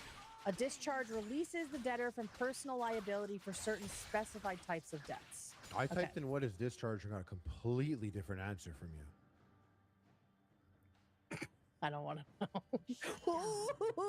Stupid. You're stupid. All right, so everyone get their sillies out. It's about to get really, really, really bad. Okay.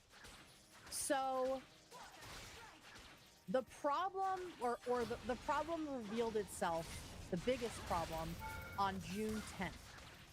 On June 10th is when a girl in the area, a woman in the area, filed a protective order on behalf of her daughter against Sean.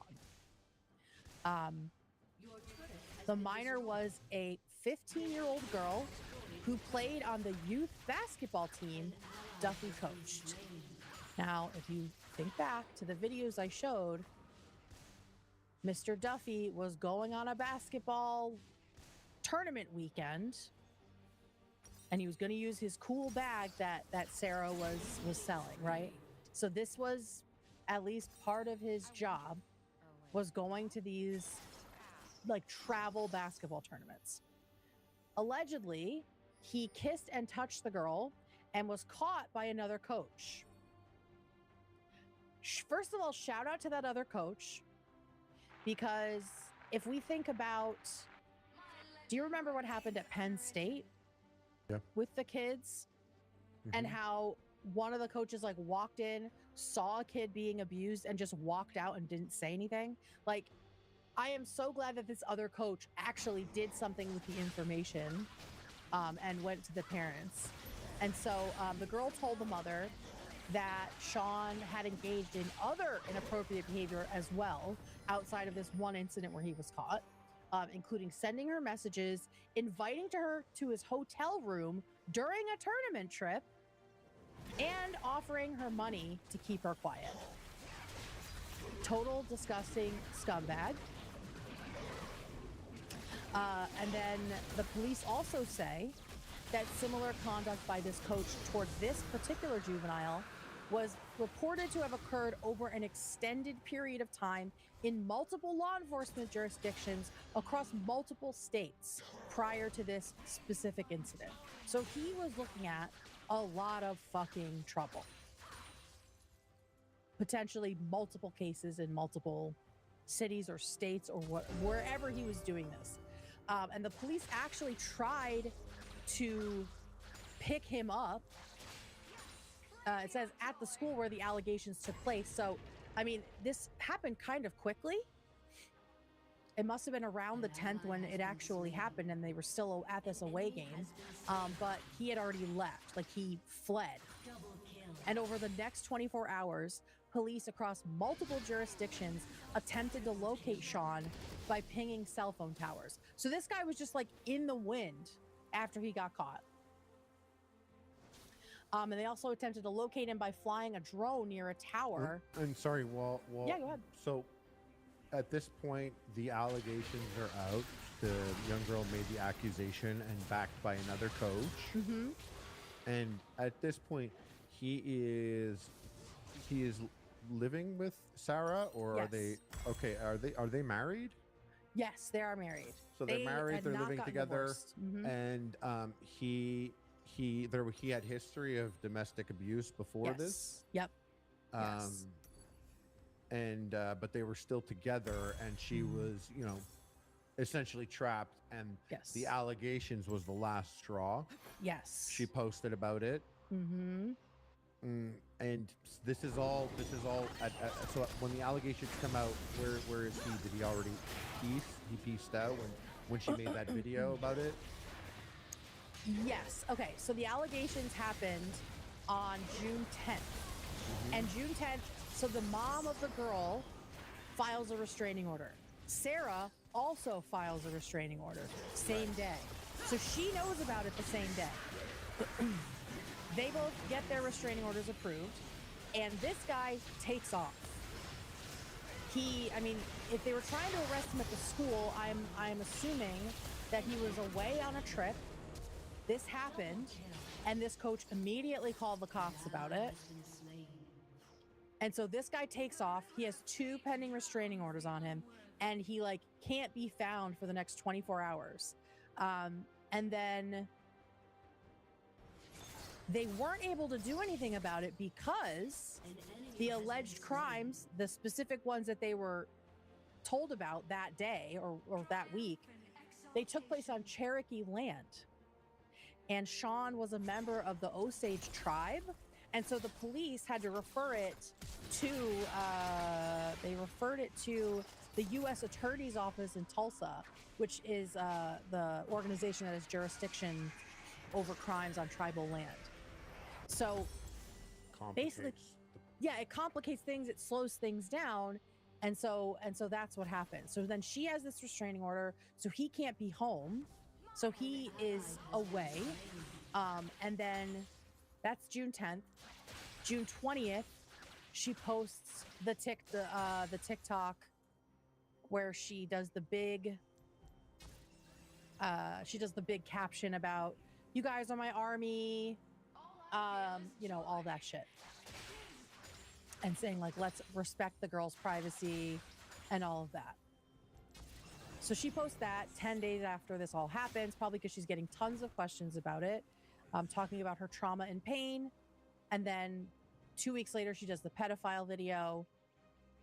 And then a few days later, or 12 days later, less than 2 weeks later, he kills her and kills himself. So that is where we are at now.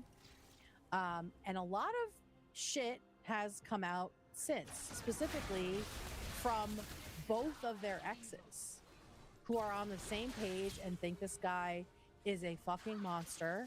Yeah. Total monster, right? Well, we know who he is now, but yeah. They just had warned people, but yes. Yeah, exactly. One thing that Gilson, Sarah here, mentioned in her restraining order request was that he had a gun, had threatened suicide, and went on the run. So he had talked to her enough for her to know that he was dangerous.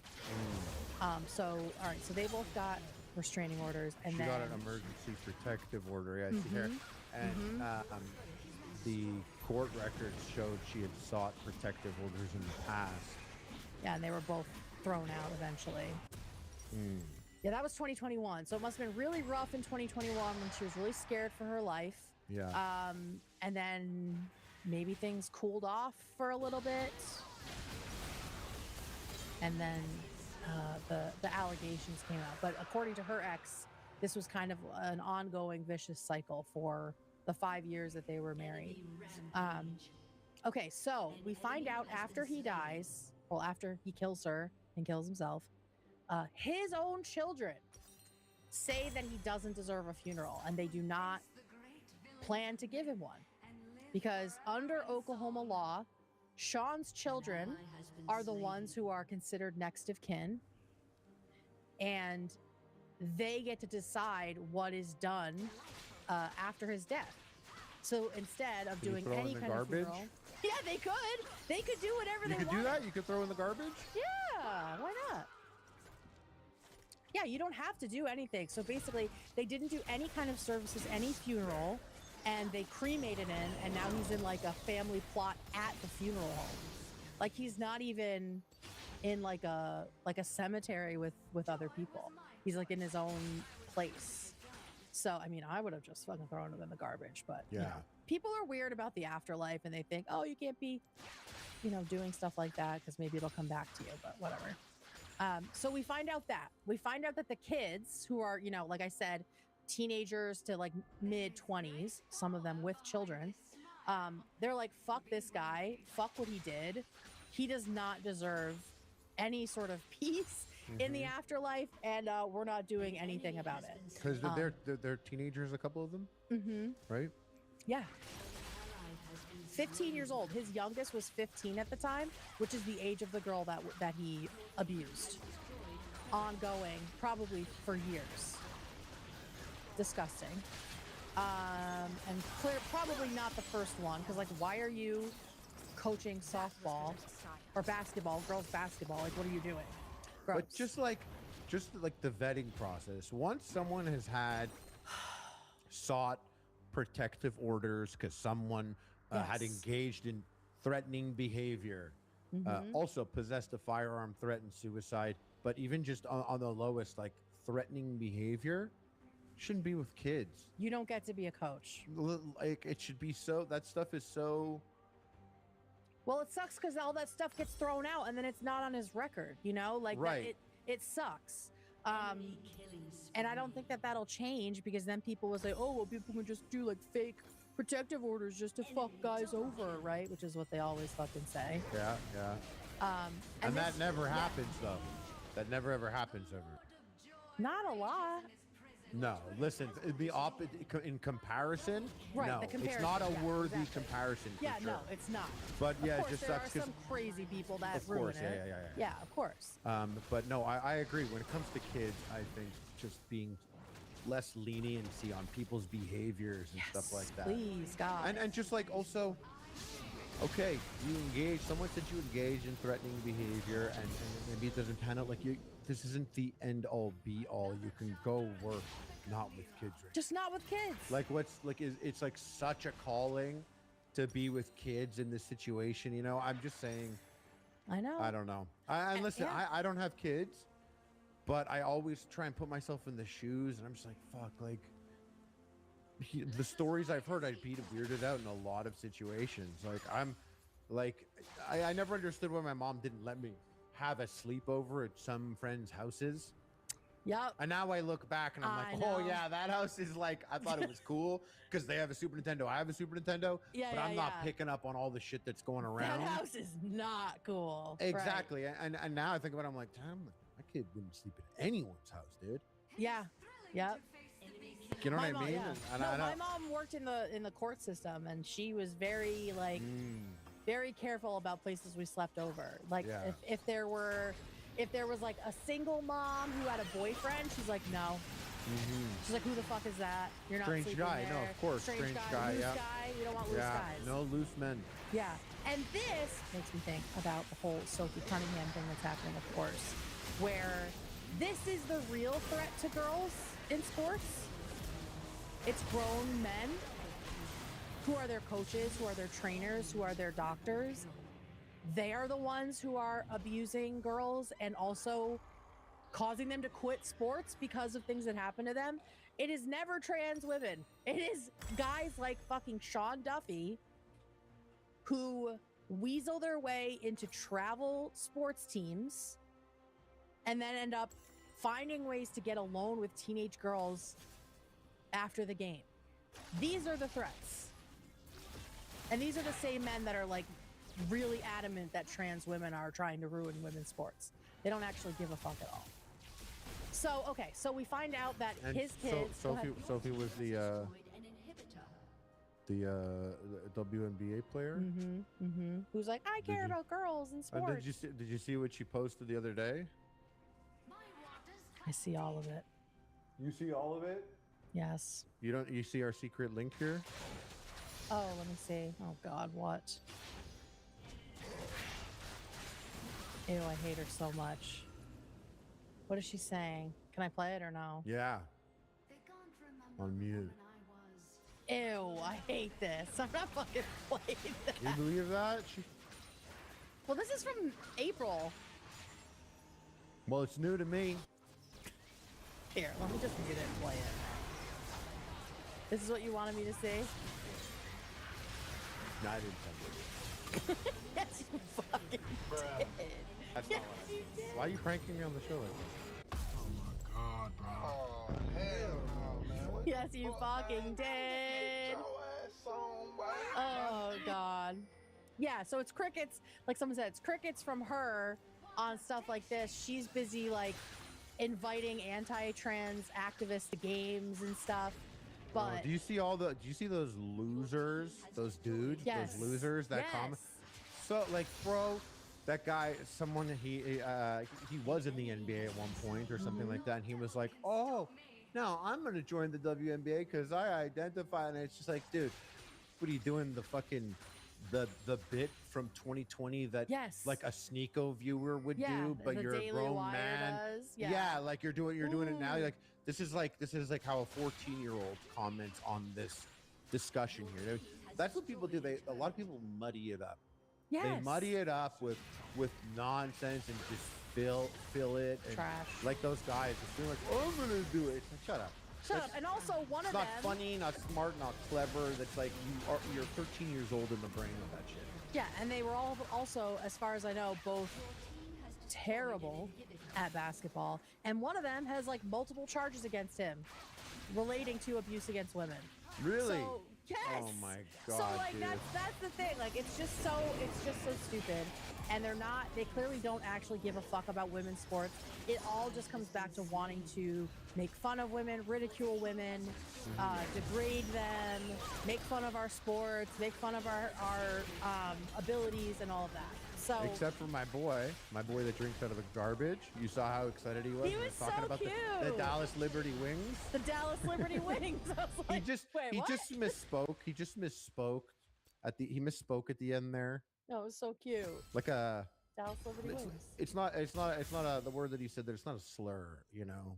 But it's like it's a borderline one, you know. What word? You didn't watch the whole video? Oh my God! What did he end with saying?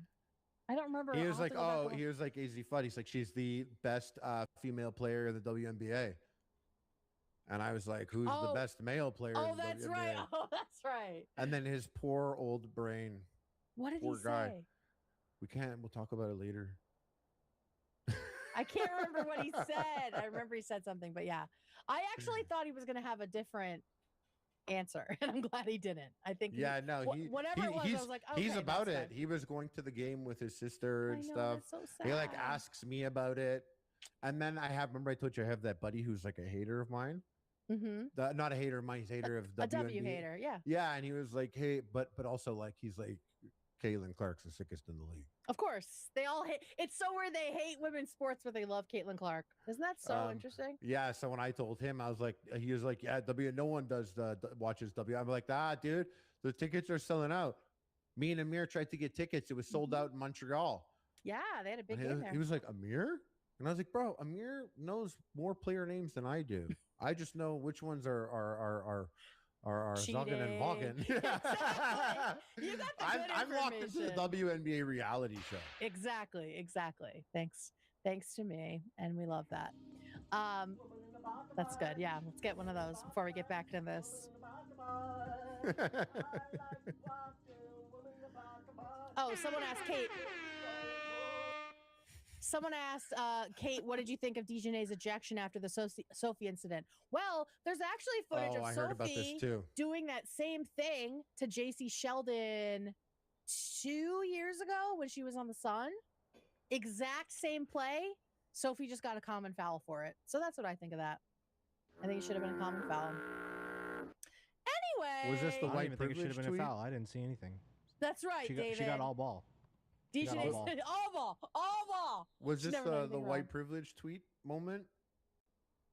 Is that what it is? Someone got ejected from a game and then they tweeted white privilege from the locker room. Oh, I don't know about Yes, that. that was. Yeah. That was? Okay. Dejanay tweeted white privilege? Yeah. And then she tweeted 823 because that's when they're playing them again, which I love. She's such a bitch. That's how great. you do it. That's how WWE does it. All right. That's how you do it. That's how you do it. Build the drama, girls. Build the drama. They know what they're doing. Yeah. But what was the end of that Sophie video? What was she saying at the end there? I don't what she didn't say anything. Oh, okay, She's just okay. dancing. Oh, okay. Weird. All right. Was that the video you meant to send? Is that what you were you trying to watch that? No. Okay, so. Okay, great. Whatever. Okay, back to the story. Okay, so we find out his kids obviously hate him. They don't want anything to do with his piece of shit. funeral or anything. They're like, he doesn't deserve that for his actions against this girl, for his actions against our stepmom. He's like a Disgusting piece guy. of shit 5 times over.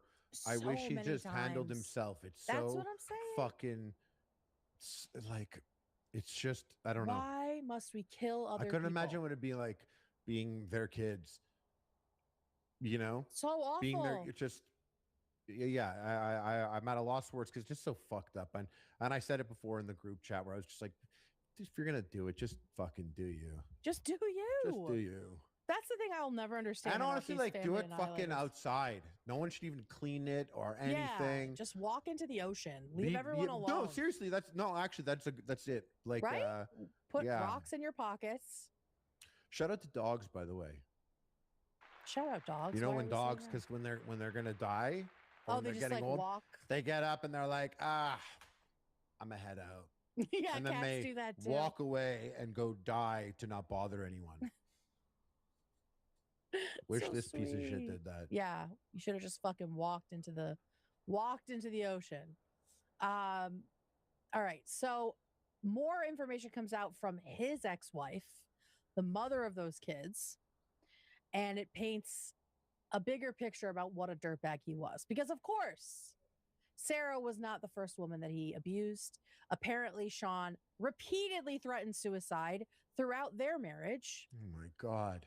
They had 5 kids together, and claims that he often warned her that he would take her out with him. Oh my God. So I imagine he was also forcing her to have sex with him. That's just my own Everything. You're a prisoner. extrapolation. No, Yeah, I you're agree a the same. prisoner, You're a right? prisoner. Like, yeah, exactly. Because like, why 5 kids with this guy? According to Stephanie, who is the wife, she believes his mindset was always if he couldn't have her, nobody else could. Which seems to be the same thing. And also, she was only 17 years old when they got married. Oh my God. They started dating when she was 15 and he was 20. So he has been a fucking pedophile forever. She said in a small town, it didn't seem weird at the time. But now in context of the other allegations, it definitely has a different shade to it. And I mean, back in the day, that wasn't that weird, right? Because girls were just seen as like more mature, right? That was the kind of argument to, allow creepy older men to date children. And in a small town, I'm sure that had been happening for generations, right?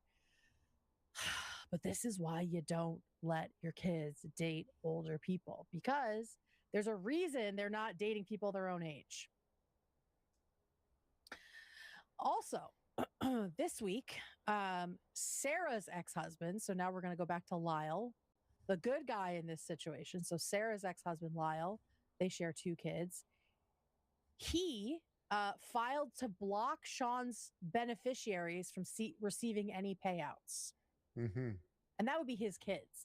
That's Sean's kids. He's like, you guys, sorry, you don't get any fucking money from this guy. He said that when he talked about Sarah, he and Sarah, so this is Lyle. Lyle and Sarah divorced about 7 years ago, but they had been like friendly and parenting, co-parenting very successfully, it seems.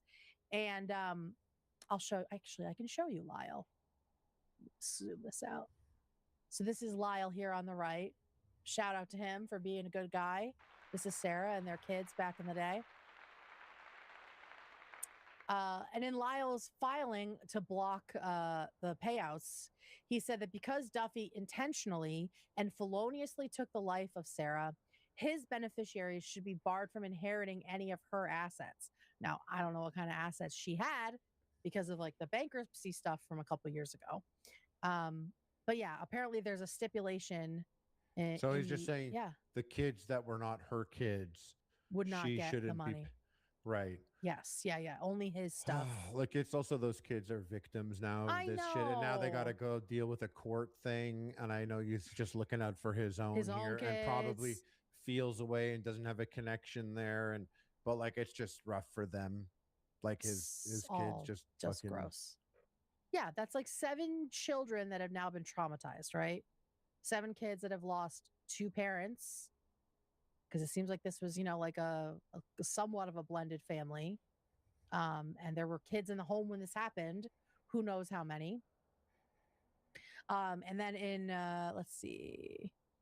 Okay. And then Lyle said that he remembers Sarah as a mom, a daughter, a sister, and a friend.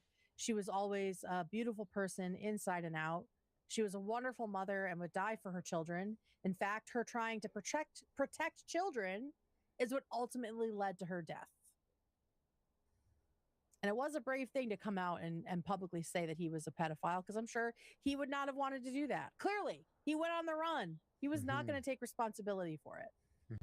And so she made it known, and unfortunately, he was a fucking And that wasn't giant. like that was something that made him do this. The guy said he was going to do it multiple times. 1,000%. Putting it out, like, he was already on the run, already had lied about having a gun. He was going to come and do it. Already said he was suicidal. No part of it that was like, this made it, but that was probably some fucking shit he said. I am to sure. try and just make this it is your fault. Oh my God. You ruined my life. Blah, blah, blah, blah, blah. No, I'm sure that he, of course, tried to make this her fault in, those final days, which is horrible and disgusting. So then Stephanie Ramsey, who I could not find on the internet, shout out to her for burying herself in that way. That is Sean's ex-wife, the one who met him when she was 15 years old. She's also a hero in this story. She says, we're aware of Lyle's filing. However, I'm focused on our kids at the time. My children don't want anything of Sarah's, haven't asked for anything of hers, and never expected anything. So they're both on the same page, which is great. You just have to still go through with it. Yes, you got to do it. You just have to do it. You have to go through the motion of it. Yeah, and exactly. Yeah, got you. Instead, Ramsey says her kids simply want the personal belongings that belong to their father. They want their dad's things that have sentimental value, and the little he left them after passing. And apparently most of his stuff was sold in the past 6 weeks by Sarah.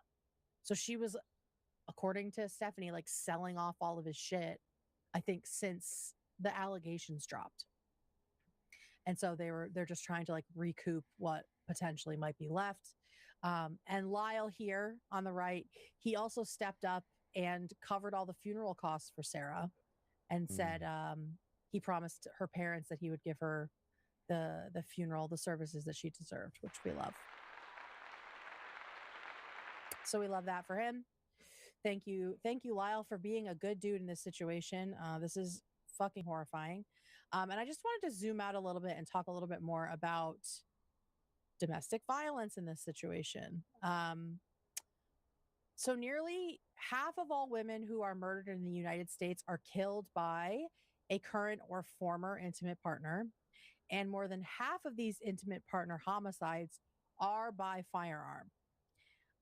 And in the most horribly ironic way, Oklahoma was apparently one of the first states to create an anti-red flag law. Red flag laws keep guns out of the hands of people like Sean Duffy. They've been passed in more than a dozen states across the country, and they allow police or even family members to remove firearms from at-risk people who might present a violent threat, either to themselves or others. But back in May 2020, the nation's Oklahoma bragged about being the nation's first anti-red flag law, or having the first one on the books, which is just so fucking weird to brag about, because right in their description of it, it clearly shows what the issue could be. Like, literally, this is what I just said. Remove firearms from at-risk people who may be a violent threat to themselves or others. Dom, who was the senator who sponsored this bill, said these types of laws are a serious abuse of constitutional rights. But there has to be a point where my constitutional right to be alive is more important than your constitutional right to be an abuser and someone with issues who could shoot me with their gun, right? No, guns are more important. Okay, thank you. That's what I You should thought. just get, like, honestly, like psychological reevaluations on a somewhat consistent basis if you have a gun. I wish. Guns, more guns, bigger guns, Wall stricter, guns. stricter Something. barrier of maintaining them, not just like renewing a license. If someone is it's worth it. If someone has accusations like this, or they're going through that, then having someone evaluate that face to face with that person, I something, know. and Girl, people are gonna scam it anyways. Like Sean lied about having a gun. Exactly. So he lied about it. Exactly. And people are gonna do that. Right. It's just, But some it just people feels won't. like not enough is happening. Ever at Like, all. and this guy's No. like, it's his constitutional right. It's like, bro, it's a crazy man with a gun. What are you talking about? Like, a crazy man with a gun who works with children, and multiple people have sought protective orders. How's it not taken Yes. seriously? Take his gun. Take his fucking Take his gun while you sort it out. You know, and take him, and yeah, that's sort really it out. what it is. That's really what it is. It's almost like if kids are in a potentially violent situation and CPS removes them for like temporary custody, right? Like, figure it out just in case it really is that bad. Yeah. Because isn't it better to be safe, right? It's safer than safe instead of sorry. Like, Mhm. and I just can't believe that right in this thing, they talk about why these red flag laws are so important, and then immediately say, but yeah, fuck that. And I just think about all the other people that have been in these situations that could have benefited from a red flag law in Oklahoma who are now dead. Well, it's just confusing when they like pass something where it's like, yeah, if you're a crazy person, you can't have a gun, and you're a gun owner, and then you also happen to be a police officer and going for psychological evaluation. Yes. And it's like you have a gun as a job. You know what I mean? Yes. Oh, and the cops, I mean, I have a thing about the cops too, because a lot of times police officers, like, I think they did a survey of police a few years ago, and 40% of them admitted in the survey that they had committed some form of domestic violence. Love the honesty. Love honest. And that's cops. exactly. That's the 40% that actually admitted it. Certainly not all the people who committed it admit that sort of thing, right? Yeah. And so that is like an insanely high Very. ratio It's for a like, profession. In my brain, I'm like, that can't be right. Right. But I've heard that before. I've heard that like it is a known statistic that the likelihood of domestic abuse or domestic violence is higher with that job. Yeah. But yeah, the number is always freaky high, and I just always in my head, I'm like, that's really. It was self-reported. Like, it Yeah. wasn't even just like putting data together of victims. Like, this was a survey of actual cops, which is crazy. Let me see what else I have. Oh, okay. So regarding red flag laws, research shows that there is a 23% reduction in rates of intimate partner homicide when individuals convicted of any violent misdemeanor, so not specifically domestic violence. This is a good stat. This is a good stat. Why don't they operate on that though? Because our country is fucking rotten to the core when it comes to guns. When people with any violent misdemeanor are prohibited from accessing firearms, which is the case in some states, but not many, 23% reduction in deaths of partners. How do you not just like run with that? Like that's like exactly it. It's just lives saved instantly. I know. What's the problem? Always like someone's money is getting fucked with somehow, somewhere, and then someone is getting paid for it. It's always a thing like that. It's the gun manufacturers. They make so much money. They make so much money off of this stuff, and then they are just allowed to stop people from doing research like this. Like there isn't a ton of research on firearms and the deaths and the destruction they cause in this country specifically because it's all blocked. Like the lobbyists get together and they make sure that the Senate blocks that kind of shit. And so it's insane. And people like Sarah are the ones who suffer, right? Like she was stuck in her relationship. Clearly he was sought a protective order. Unstable. Like sought a protective order, yeah. On someone who had already had someone else had sought protective orders. So now it's multiple people. Yep. Over an extended period of time. How is it not just acted on? So crazy. Especially when she filed one in June and it stuck. So they knew. And they didn't do enough to protect her after that, clearly. Because he was sort of in the wind, but then he eventually shows back up. So like why wasn't his gun taken away from him? And then I looked into restraining orders because I was like, how effective are they? Because what I always hear is that a woman gets a restraining order and a guy just walks through it and kills her, right? Yeah. So I was like, does this happen as frequently as it sounds? And it says that restraining orders are important, but they aren't perfect. They do protect people. They definitely protect a lot of people. I mean, it just gives you the option that if they break the restraining order, you can call the cops and then they'll get arrested, but it doesn't really physically stop them from still coming and harassing you. Right, and if they break that order and kill you, it's over. Right. If I were a woman and I had a situation like that, I would get a gun. I would get a gun for sure. I would go, I would learn how to use it. And if we're doing guns, and that's pathetic, and that is. But what are your choices? No, it's true. I see it every time. People say something, their stories, they report it, it gets reported, and then the next one is the one. That's when he finds out that there's a restraining order and then escalates his behavior. Exactly. Exactly. Yeah. So according to this is one of the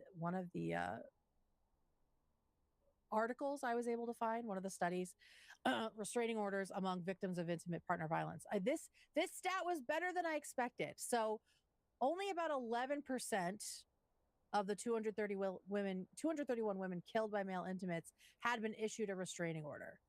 About 1/5 of the female IPH victims who had a restraining order were killed within 2 days. Oh, wait, no, that's not good. I thought that was a good stat.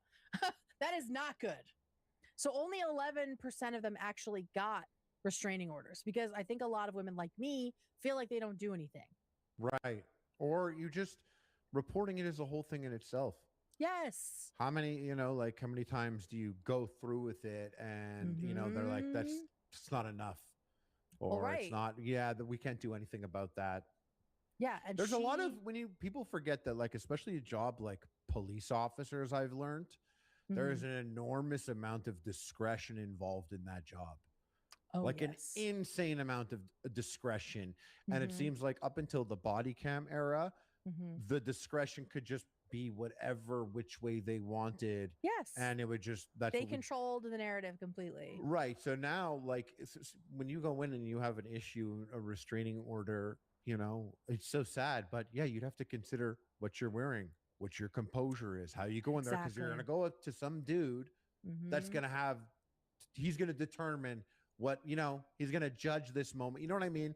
It's just, and I'm only basing this off of the fact that I've heard of so many people who have sought a protective order or got a restraining order and still end up getting killed, something like that. Or deeply hurt. Yeah, no, it happens a lot. And the stuff that I was reading, I think the organizations who are, talking about protecting victims, they don't want people to see restraining orders as ineffective. So a lot of them were saying they aren't perfect, but they do help. And, it can set a boundary that shows that, if they continue their behavior, then they could get arrested, they could get in trouble. But we're also seeing here that this says about 1/5 of the female IPH victims, it's intimate partner homicide, who had a restraining order were killed within 2 days of the order being issued. About 1/3 were killed within a month. So I think the restraining order itself is not the issue. It is these men are just gonna do it. Restraining order or not, that is just what they are going to do. Nearly half of those with a restraining order had been protected by multiple orders. Victims killed in a shared residence had lower odds of having a restraining order. That makes sense. And that was the case with Sarah Gilson, at least in 2021. They were living together. Yeah, and you're like, people will be like, you got to get out of there. They warned her, but the kids have to go to school tomorrow. Right, exactly. You can't just get everyone out and then go to a hotel and the money. It doesn't there's no way to do it without, how could you possibly just move life away from this person? You can't. You guys are tied up together. Right. There's got to be something that can be done in such a situation, but I honestly don't have the solution. I don't either. I do understand how someone like her hands are tied. Right. So then maybe you try and appease this person, walk on eggshells around them. That's you have to make a whole plan. Yeah, exactly. They count on that. And it was interesting. They said rural versus urban, women in rural settings are less likely to have a restraining order. In rural? Is that what it says? Victims from rural counties. Oh, yeah. I feel like that would make sense because, everyone knows each other. Right? You kind of know each other around town a lot more. I feel like it's I don't know. I'm basing it off shows, movies, and stories. Small town, sheriff, it's his nephew. Exactly. You're talking about him on a restraining order from his nephew. And you don't want everyone to know his business and all that shit. And this says most female victims did not have a restraining order when they were killed. So does that mean that if more had restraining orders, that they would be more effective? Or does it just, if someone's that psychotic and abusive, they're just going to do it? It's hard to know. And it even says here, we need more research to understand, what exactly can protect women and other victims at this point. But yeah, only 20% of survivors, according to this was very helpful. And this is domesticshelters.org, which actually I think is a Canadian site. But this source, are restraining orders really the best option? It said that only 20% of people get restraining orders. 20% of the victims had restraining orders. So there's 80% of people experiencing domestic abuse, and it's completely legal, right? Because there's no oversight at all. It's just what's happening in your home, and nobody knows what's going on. And also another reason that protective orders don't seem to be that helpful is that it says, where's my notes? There it is. In a survey, when survivors were asked what happened when you obtained an order of protection, over half of the respondents said the protection order was violated. They reported it, and nothing happened to the abuser. And so, what are we doing? Did we watch it? Was it on this show, or was I on my couch sleeping watching another show? But it was a guy. Someone had made an accusation about the guy, and then he went to the cop, and the cop was like, "You're cool, dude. I know she's crazy. You seem like a normal guy." And the cop was just it was a much older cop. The cop looked like he was in his 70s. And he kind of just cleared. Okay, he cleared. It was some shit show. They're so stupid. Their show sucks. But it wasn't 911, right? It may have just been a body. Paw Patrol for boomers. Yeah, exactly. It wasn't that, right? No. It was like a real case. Yeah, and the guy was just like, yeah, she seemed like she was crazy. And he was like, right, dude. And it was just like something like that. To be, you can make a complaint. The guy's like, nah, he seemed like a cool dude. Really? Didn't try and sexually assault me. And I was in the room alone with him for hours. Yeah, I mean, she's totally fucking full of it. Yeah. Like that's the thing. Like, let's not go on our gut instincts, brothers. Like, if there's a paper trail, at least, can we please investigate it? One of the people who ran the survey said, no one enforces the restraining orders.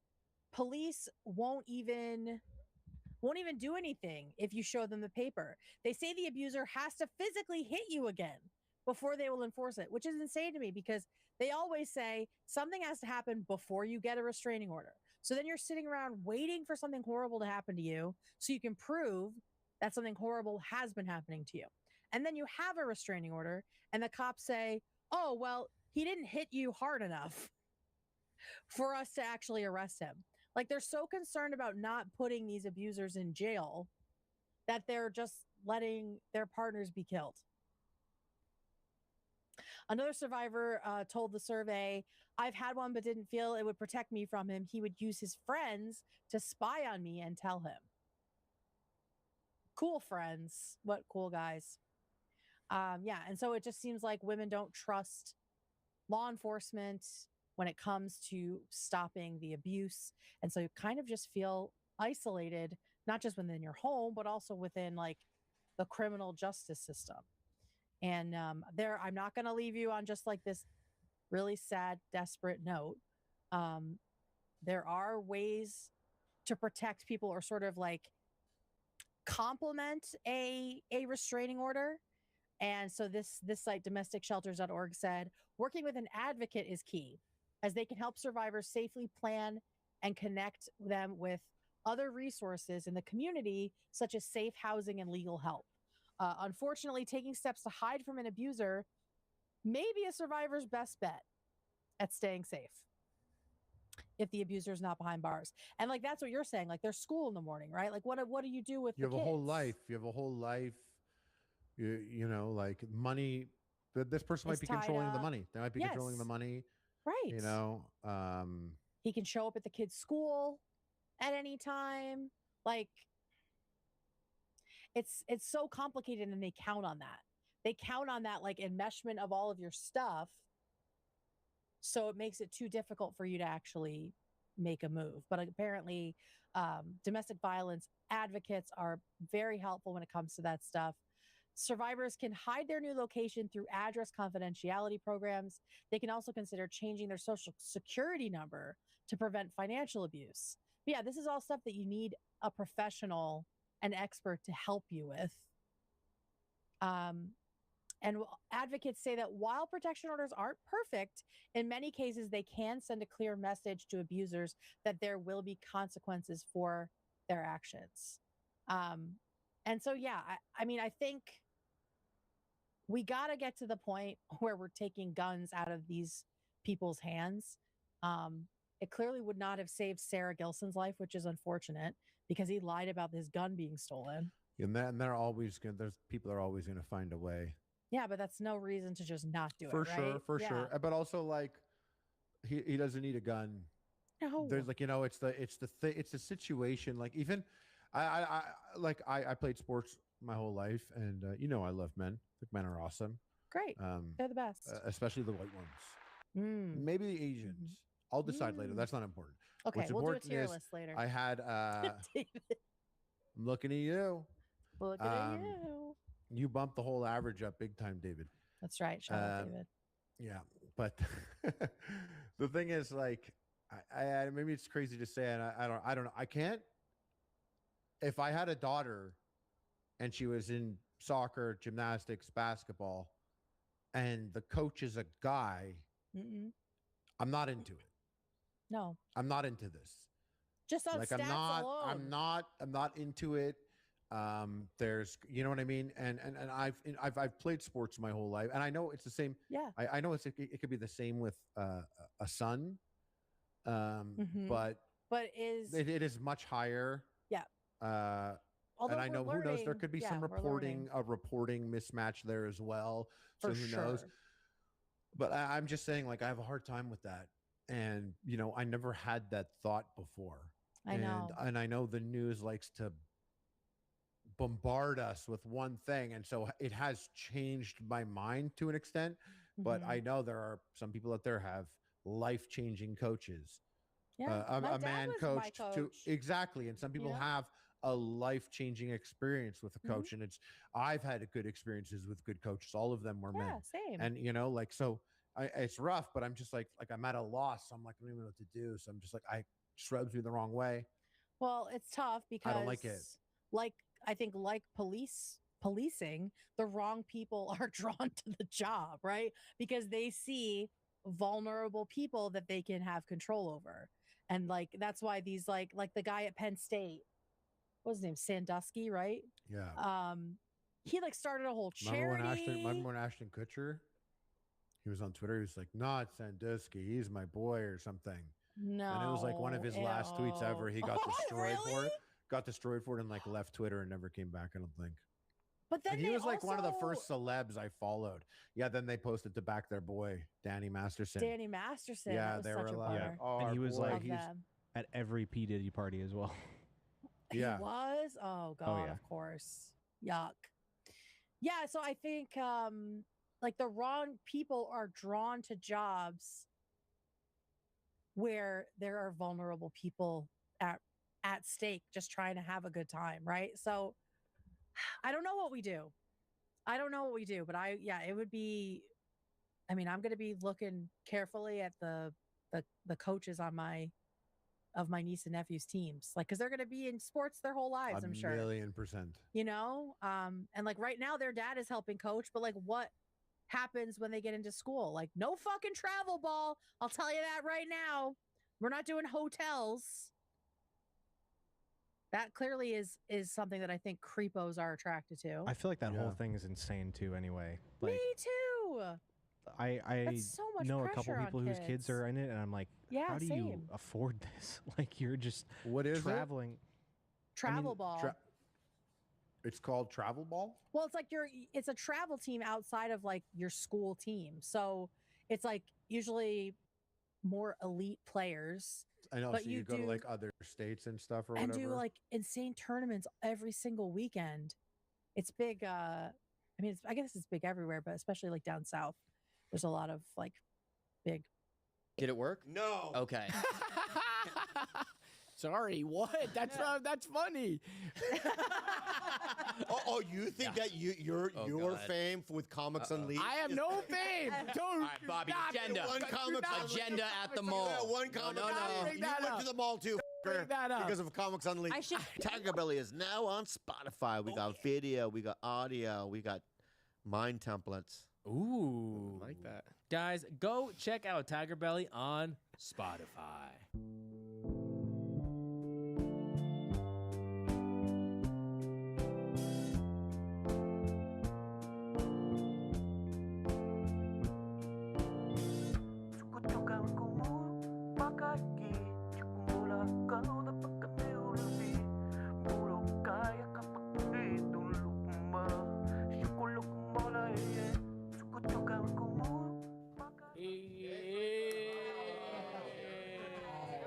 I'm so sweaty. That's okay. Nice to meet you. I'm Luke. I'm not very. What's up, man? Dave. Yeah. You don't have to meet them. You don't have to meet us. Okay, hi. It's a good say time. hi to the help. I the hierarchy. Yeah. I like how Bobby stopped it He didn't come immediately. in though, and he did a double respectful. He did what it needs. Yeah, dude, that's respectful, dude. Double hand. Yeah, it's a surrender. That's how I surrender. Were you in the black car behind me? I think so. I didn't want to block you in though, so I parked on the street. No, I just want to say Bobby once upon a time had that exact car and he lasted 1 month before he totaled it. What? Oh, interesting. Audi S5. Yeah, I still have it. Oh, Do you? Where is And that's being very, very rude. Listen. Isn't it a junkyard? No, it's not a junkyard. What's your version of the trashing of the car? Honestly, I'm not too sure. I just know you never know with Bobby. There's always some weird incident, and he's giving you a half story. Okay. But he's claiming he still has it? He says he got What about I'm claiming I have it, Dave? Dave, I have it. There's Where clearly is two it? very different stories. Where is it? In a garage. Whose garage? That's because I'm European when I say certain words. The garage. A garage. Oh, interesting. All right, yeah. So I have a garage. Yeah. You know, it's the same place where I have all my toys. What are toys? I have vintage toys that I used to collect. Do you remember that? Yeah. Wait, this is the storage facility I got for you. It's not a garage. It's Real a quick. storage unit. Did you ever total this car? Yes, I did. Oh, you did? Yes, I did. But now you still I you fixed it. Everything is 100% fixed. Matted still. I'm just not sure it's in the same place as your vintage toys and shoes. Well, 'Cause whatever. I know where those are. Whatever. Okay. Yeah, whatever. You know, here's the main thing I want to say is that Dave Franco and I have the same taste. There we go. There we go. And that's where we're, you try to take that away from us. Don't No, take I that brought away it from up. us. I brought it up. But never take that away from us. I wanted you guys to have something to relate to. I was like, hey, same car. It's an instinctual, intuitive, like we're cool kind of a thing. No, it's a cool car. I like what you're saying about me without actually saying it about me. Yeah. You're cool as fuck, dude. And is it matted too? Is it matted? No, I think mine's just very dirty. Oh, okay. Of course. Which is even cooler than matted. It's cooler than matted. You got a nice car, but you keep it dirty. You keep it dirty. Cool. Is the inside dirty? Yeah. Yeah. Interesting. And your wife, Allison, does she like it or no? The car itself? No, the inside of the car. No. Every time she comes in, it's just the bottle situation in the passenger seat where the feet are. You gotta have the bottles. Yeah, it's just like, I don't have a lot of people in my car. I'm not a messy person, but like in my own space, I guess I don't mind it.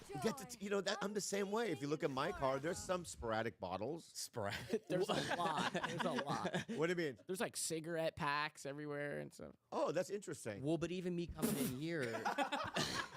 I'll tell you what that's interesting. No. Dave, I'm going to just say why that's interesting and why that's intrusive. Okay, Dave, I'm so sorry. We're gonna get into it. I'm going to tell you why that is because he's the lot guy at the Comedy Store. I parked the car. So he parks all the comedians' cars. Okay. Right? Okay. And that's private information. I'm sorry. What? You're disclosing it right now. You are disclosing it. What? I never would have brought it up. My acne patch? Oh, yeah. It's starting to come down. Well, that's another rude thing you just said. We got to let Bobby be Bobby. I genuinely thought it was like a giant booger. I was like, I'm so sorry. It's okay. It was like covering the hole. It was covering the nostril. I'm so sorry. It's okay. Well, yeah, I'm breaking out. I apologize. I apologize. To the fans out there, I apologize. No, it's me. Let's go back to our guest, please. Yeah. Real quick. Yeah, let's give Dave Franco a round of applause. Great actor. Thank you. Real quick, going back to keeping your own space. I love it. When I came in here just now, 5 minutes ago, I asked where the bathroom was. You walked me there because you wanted to make sure it was clean. What did you think was going to be in there? Oh, I see. Well, we have all these people use it. Oh, okay. Yeah. We're putting it on everyone else. All the dirty people use it. We have a bulldog. Let me just say, okay? We have a bulldog here. I just want to say this. My upstairs 2 bathrooms have been furnished. Furbished. Furbished. Refurbished? Yeah, keep going. Luke, what's the word? I mean, unless there's furniture in there, I think it's refurbished. Yeah, it's refurbished. Right. There we go. Thank you. And sometimes I say the wrong words. That's okay. Okay, as a human being. Okay. And you got there. I apologize. You to didn't everybody. draw We got to the bottom. Oh, we got. Yeah. So the bathroom downstairs, which I should get refurbished, right? Because guests use it. I think that's the next thing I do. Yeah. But so I apologize for Not that. at all. It was lovely. Okay, it worked. Great experience. Oh, yeah. It worked. Everything worked. Absolutely. Okay. There was a little bit of toilet paper left. Just enough. We got to restock that. Okay. We have guests like Dave. All right. So anyway, welcome to the show. And I asked Luke this question. Okay. Because how old are you? May I ask or no? Can you guess? Ooh. It goes. I know you're brothers. Mm-hmm. So you know both brothers? No, only one. Oh, okay. You said brothers. But I know Continue. of him. I know of him. Okay. Tom. You do. How do you know Tom? Of Tom? I've seen him in things. What have you seen him in? He's not like an actor. Come on, bro. Are you lying? lying? I googled it. This isn't like I'm not trying to kill you. He's an artist? Yes. That's Yes! Yeah. Are you guessing? No, this is I'm like not guessing. He's an artist. no, but He's this a beautiful artist. genuine curiosity though. Did you just come across some of his like sculptures or paintings? Yes, I have. Okay. I have. Yeah, but I thought he did film as well. All right. So, this is what it's going to be a war. I like war. What was I saying? Okay, you know about my brother's age. So age-wise, okay. you're the youngest. Yes. Yes. 37. What do you guys got? The way you 41. Yeah, I'm gonna say 41 just to match my age. I know the answer. Okay. You look very young, but it's got to be 40. Just turned 41. There it is. Off the dot. You 84. 85. Yeah. How old's Tom? There's Tom. Oh, Young as nice. well. Yeah. How handsome is Tom? Tom is handsome. Yeah, Tom's cool. Mm-hmm. Yeah. Tom is 5 years older. James is 7 years older. Oh, so James is the oldest. Yes. Yeah. Yes. Okay, so so your generation's millennial. You're millennial. Millennial. Yes. So your Gen X, Z. You're How Gen old are Z. you?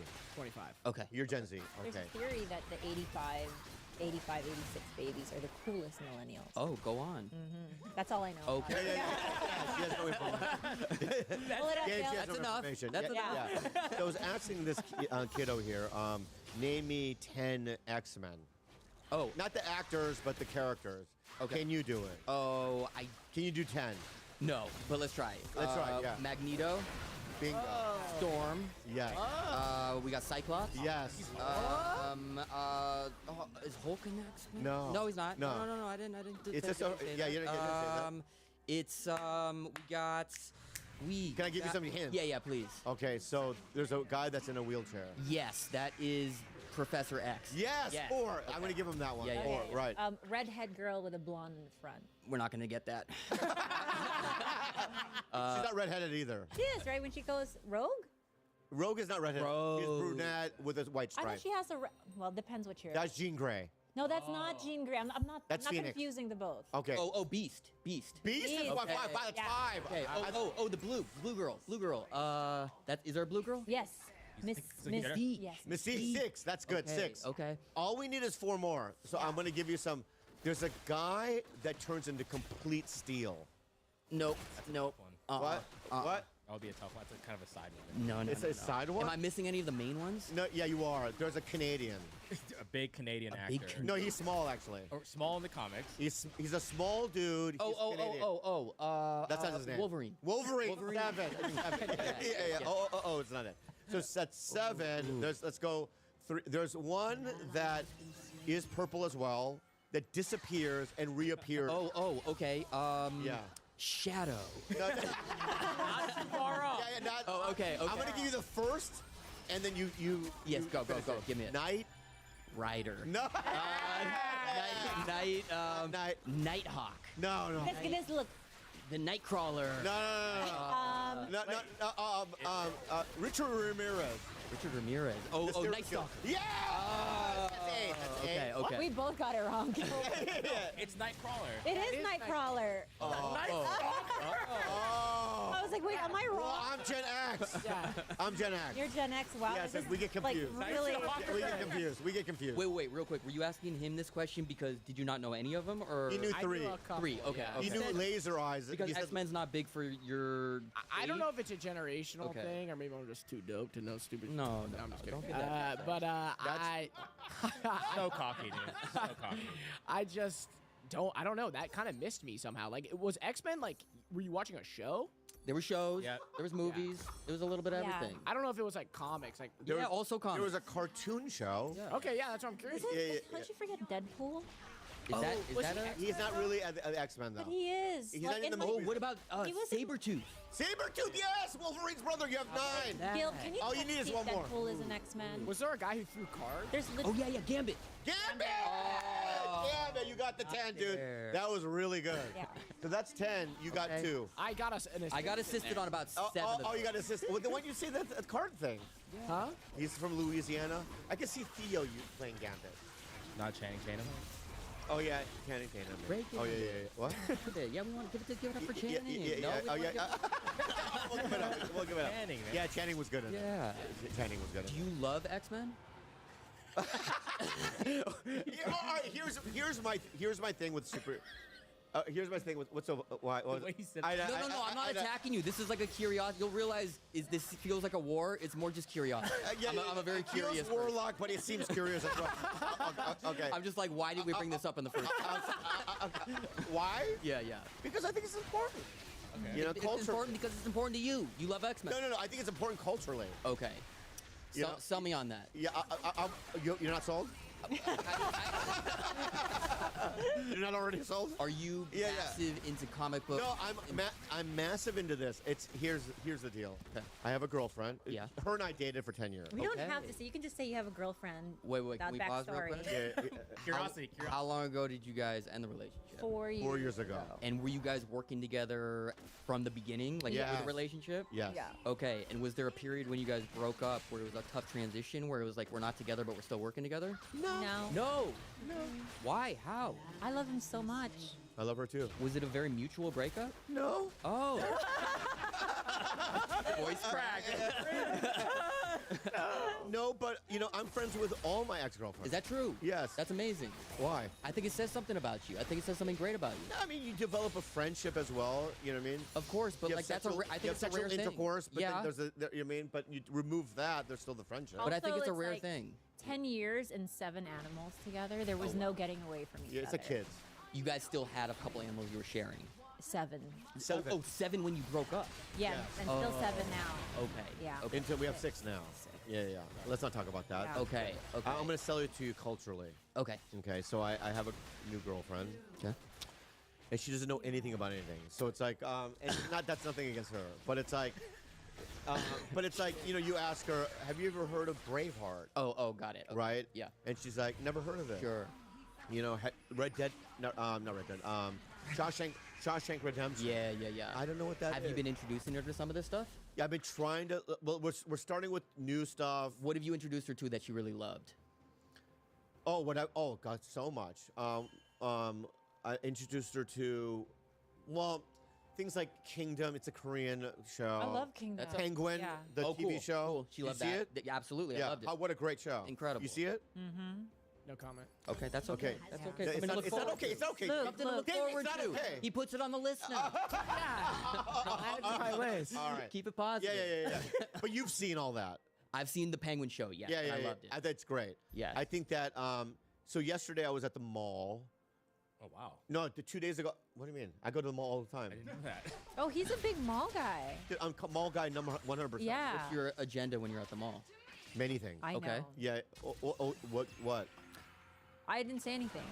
You said I know. And then What do you think his agenda is? At I think the that mall? it changes over the years. In the very beginning, the mall was sort of like this strut to be recognized. No. Oh. Wait, this is out of your own mouth. In his defense, in your defense, it was early on, and it was just like, let me just see what In the star meter. 2000. Where's the star meter at? That's what I said. I There was said a moment of it a long time ago. Yeah. Long time ago. We're acknowledging it happened. We've grown. We've grown. By the way, I love this story because I feel like everyone probably does it, but no one ever wants to admit to it. And when you're just starting off in the business, that was such a Bobby, funny did it story. work? Did it work? No. Okay. Sorry, what? That's funny. Oh, you think that your God. fame with Comics Unleashed? I have no fame. Don't Bobby, stop. agenda. One comic Agenda at the mall. Yeah, one comic. No. Bring You that went up. to the mall too that up. because of Comics Unleashed. I should say now he's just.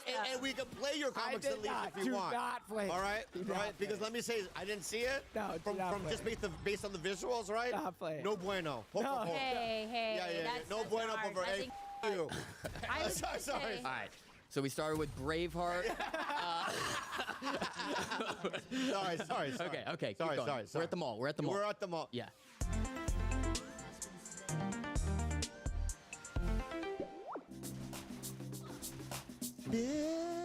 Bill for your rent. I've been hearing people talk about Built for a while now. Yeah. And my first reaction was, why didn't they exist sooner? Because I was a young man. I was paying rent. Yeah, you were. Becoming a Built member means earning points on every housing payment, rent, mortgage. It doesn't even matter, baby. You're paying it anyway. So you should get getting something back for it. Built points can be redeeming for flights, hotels, Lyft rides, Amazon.com purchases, future housing payments, and more. Personally, I use them for What, Cat? anything like Lyft rides, down I do payment. Amazon.com. You do Amazon? Yeah. Dang. I use parking with Metropolis. Okay. And, okay. I mean, they also have like international companies like SoulCycle, Berries, Pure Bear, Oh, I- Core Power, Cycle Bar, Rumble, Y2, etc., etc. First, download the Built app. Second, link any credit card or debit card to the app so purchases at your local spots become even more rewarding. Wow. And third, ask the neighborhood concierge in the app pretty much anything. I'll tell you about exclusive member benefits at restaurants, fitness studios, or your Lyft rides, and more around your home. Guys, it's that easy. Download the Built app and join the membership for where you live at joinbuilt.com/belly. That's JOINBILT.com/belly. Use our link so they know we sent you. Get Built. Hims hair. Hims offers convenient access to a range of prescription hair loss treatments with ingredients that work, including chews, oral medications, serums, and sprays. Prescription strength ingredients like finasteride and minoxidil can help prevent further hair loss and regrow hair in as little as to 3 to 6 months. You shouldn't have to go out of your way to feel like yourself. Hims brings expert care straight to you with 100% online access to personalized treatment plans that put your goals first. Find the right hair regrowth treatment for you with flexible subscription options, access to 24/7 provider support, and once-a-day treatment options that fit your daily routine. It's straightforward, transparent, and designed to make getting care feel easy. Catching hair loss early makes all the difference. The sooner you start, the better the options. Hims makes starting simple with a 100% online process and personalized treatment plans delivered straight to you. For simple online access to personalized and affordable care for hair loss, weight loss, and more, visit hims.com/belly. That's hims.com/belly. For your free online visit, hims.com/belly. Featured products include compound drug products, which the FDA does not approve or verify for safety, effectiveness, or quality. Prescription required. Individual results may vary. See website for full details, restrictions, and important safety information. I just farted. I'm so sorry. That's okay. That's okay. Okay. We're feeling close. We're feeling comfortable with each other. What? Yeah, yeah. You like deeply inhale. You're like, Yeah, I farted. Because I normally I wouldn't care. yeah. If Brooke Kreischer was here, I'd fart all day. Right. Yeah, but I don't. We Bobby. don't, we don't. Yeah. I'd be offended if you didn't. Okay. Thank you, Dave. Thank you, Hey, Dave. man. Yeah, yeah. So in the beginning, I got on a show, and I was like, the only place that I would get recognized is West Covina Mall. Oh, interesting. Hell yeah. Because a lot of Mexicans. Okay. Yeah, and a lot of Mexicans watched the show I was on Mad TV. Yes. Okay. Gotcha. Right. So it's like a couple of cast members, not just me, would hang out at the food court. So cool. Yeah, because on the streets we would not get recognized. Got it. Right. And then every once in a while I go, hey, what's up, dude? You know what I mean? Yeah. You want to throw And these? it felt good. Yeah. You want to throw these other cast members under the bus? And No. share with you? Okay. Okay. No, but I think that everyone has that. Yeah. Yeah. And it's sad to admit, but I don't do that anymore. Right. No, you're just a shopper now. Yeah. So what do we shop? That's what I was getting to. Not because of I'm ego. sorry. Yeah. That was insane. What are you shopping for? Ask her. Go ahead. What do you think I'm shopping for now?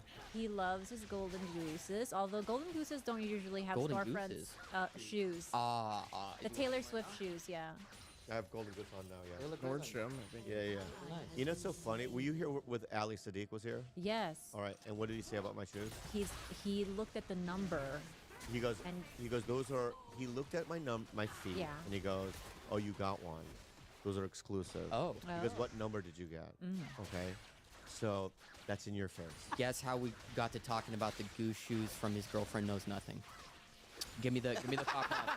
Give me the thought process. Give me the path. Give me the path. Oh, you started off with X-Men. Okay. Yes. Yes. But yeah. Then How, why do we? And you were like, why are you? how are we at the mall now from the girlfriend knows nothing? Yeah. Those are so Yeah, good yeah. pop quiz. I don't remember. Okay. Yeah, Remember? You I am take trying to, notes. hold on. Okay. How did we get there from It's the a girlfriend? good question. It's a good question. Can I go back to girlfriend who knows nothing? Yeah. Let's go. Okay. All right. This is like Pulp Fiction. Okay. We can go back in and out, okay, right? okay. This is not a linear storyline. Okay. Yeah. What is she passionate about? Does she have like one thing that she knows a lot about? Yeah, she knows about witchcraft. Super. Oh, yeah. Glow witch? Yeah, She's also like super well traveled. Like Okay. she's just not locked into Pop culture. like pop culture. Okay, but got she's, it. like living in real life. Is she teaching you about witch stuff? Yes. Okay. What have you She learned? teaches- Take your time. You're about to do something with your hand. yeah, that's a very good question about it. It's not witchy in the sense of cauldrons and like, you know what I mean? Is it tarot card stuff? It's not even that. Okay. It's more of a positive kind of a vibe. Yeah. You know what An I mean? energy type thing. Manifestation. Yeah. Manifestation. Sure. It's about like but that she does some love spells and things Okay. of that nature. Does it feel like has she done a love spell on you? I think so. And what do you think? What was the result of that? We're together. We're now dating. Yeah. Have you Now seen we're- the movie Obsession? Yeah. We saw it together. Yeah. Okay. We saw it together. And did she love that one? Yeah. She did. Yeah. Yeah. She's Okay. like, this is my thing. Right up my alley. Yeah, right up my alley. Yeah. Which scared the shit out of me. Sure. Yeah. Because it's like, but I think I'm under a love spell. Okay. Yeah. How do you but feel about that? I don't. One doesn't know. It feels good. It feels good to be in a spell. Yeah. Why not? Yeah. I have some names in the freezer that has some names in it. What do you mean? Slow down. Let me say that again. Yeah. Sorry. Yeah. Yeah. So. Oh, can I repeat that? You have some names in the freezer that have some names on it. Yeah. Walk us through that. How did we get there from X-Men? Break it down.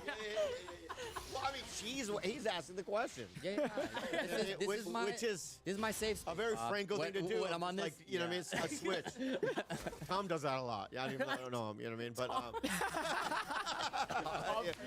with his artwork. You know? Great movies. Yeah, great movies. All right, how do the names end up in there? All right, so when you if somebody's like you have a resentment towards somebody, where there's like a little bit of like tension and stuff like that, and they're like hot, right?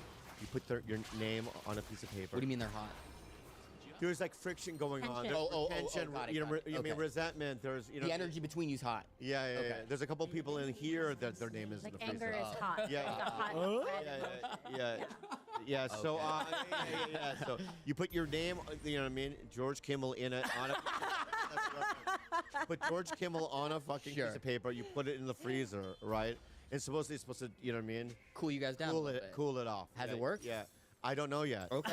Yeah, I don't know yet with him, but you know what I mean. But we'll figure that out. I'm into that. I'm Yeah. into that kind of like spiritual stuff. Yeah. Would you ever put a name in the freezer? No, but I have. That's crazy, but No.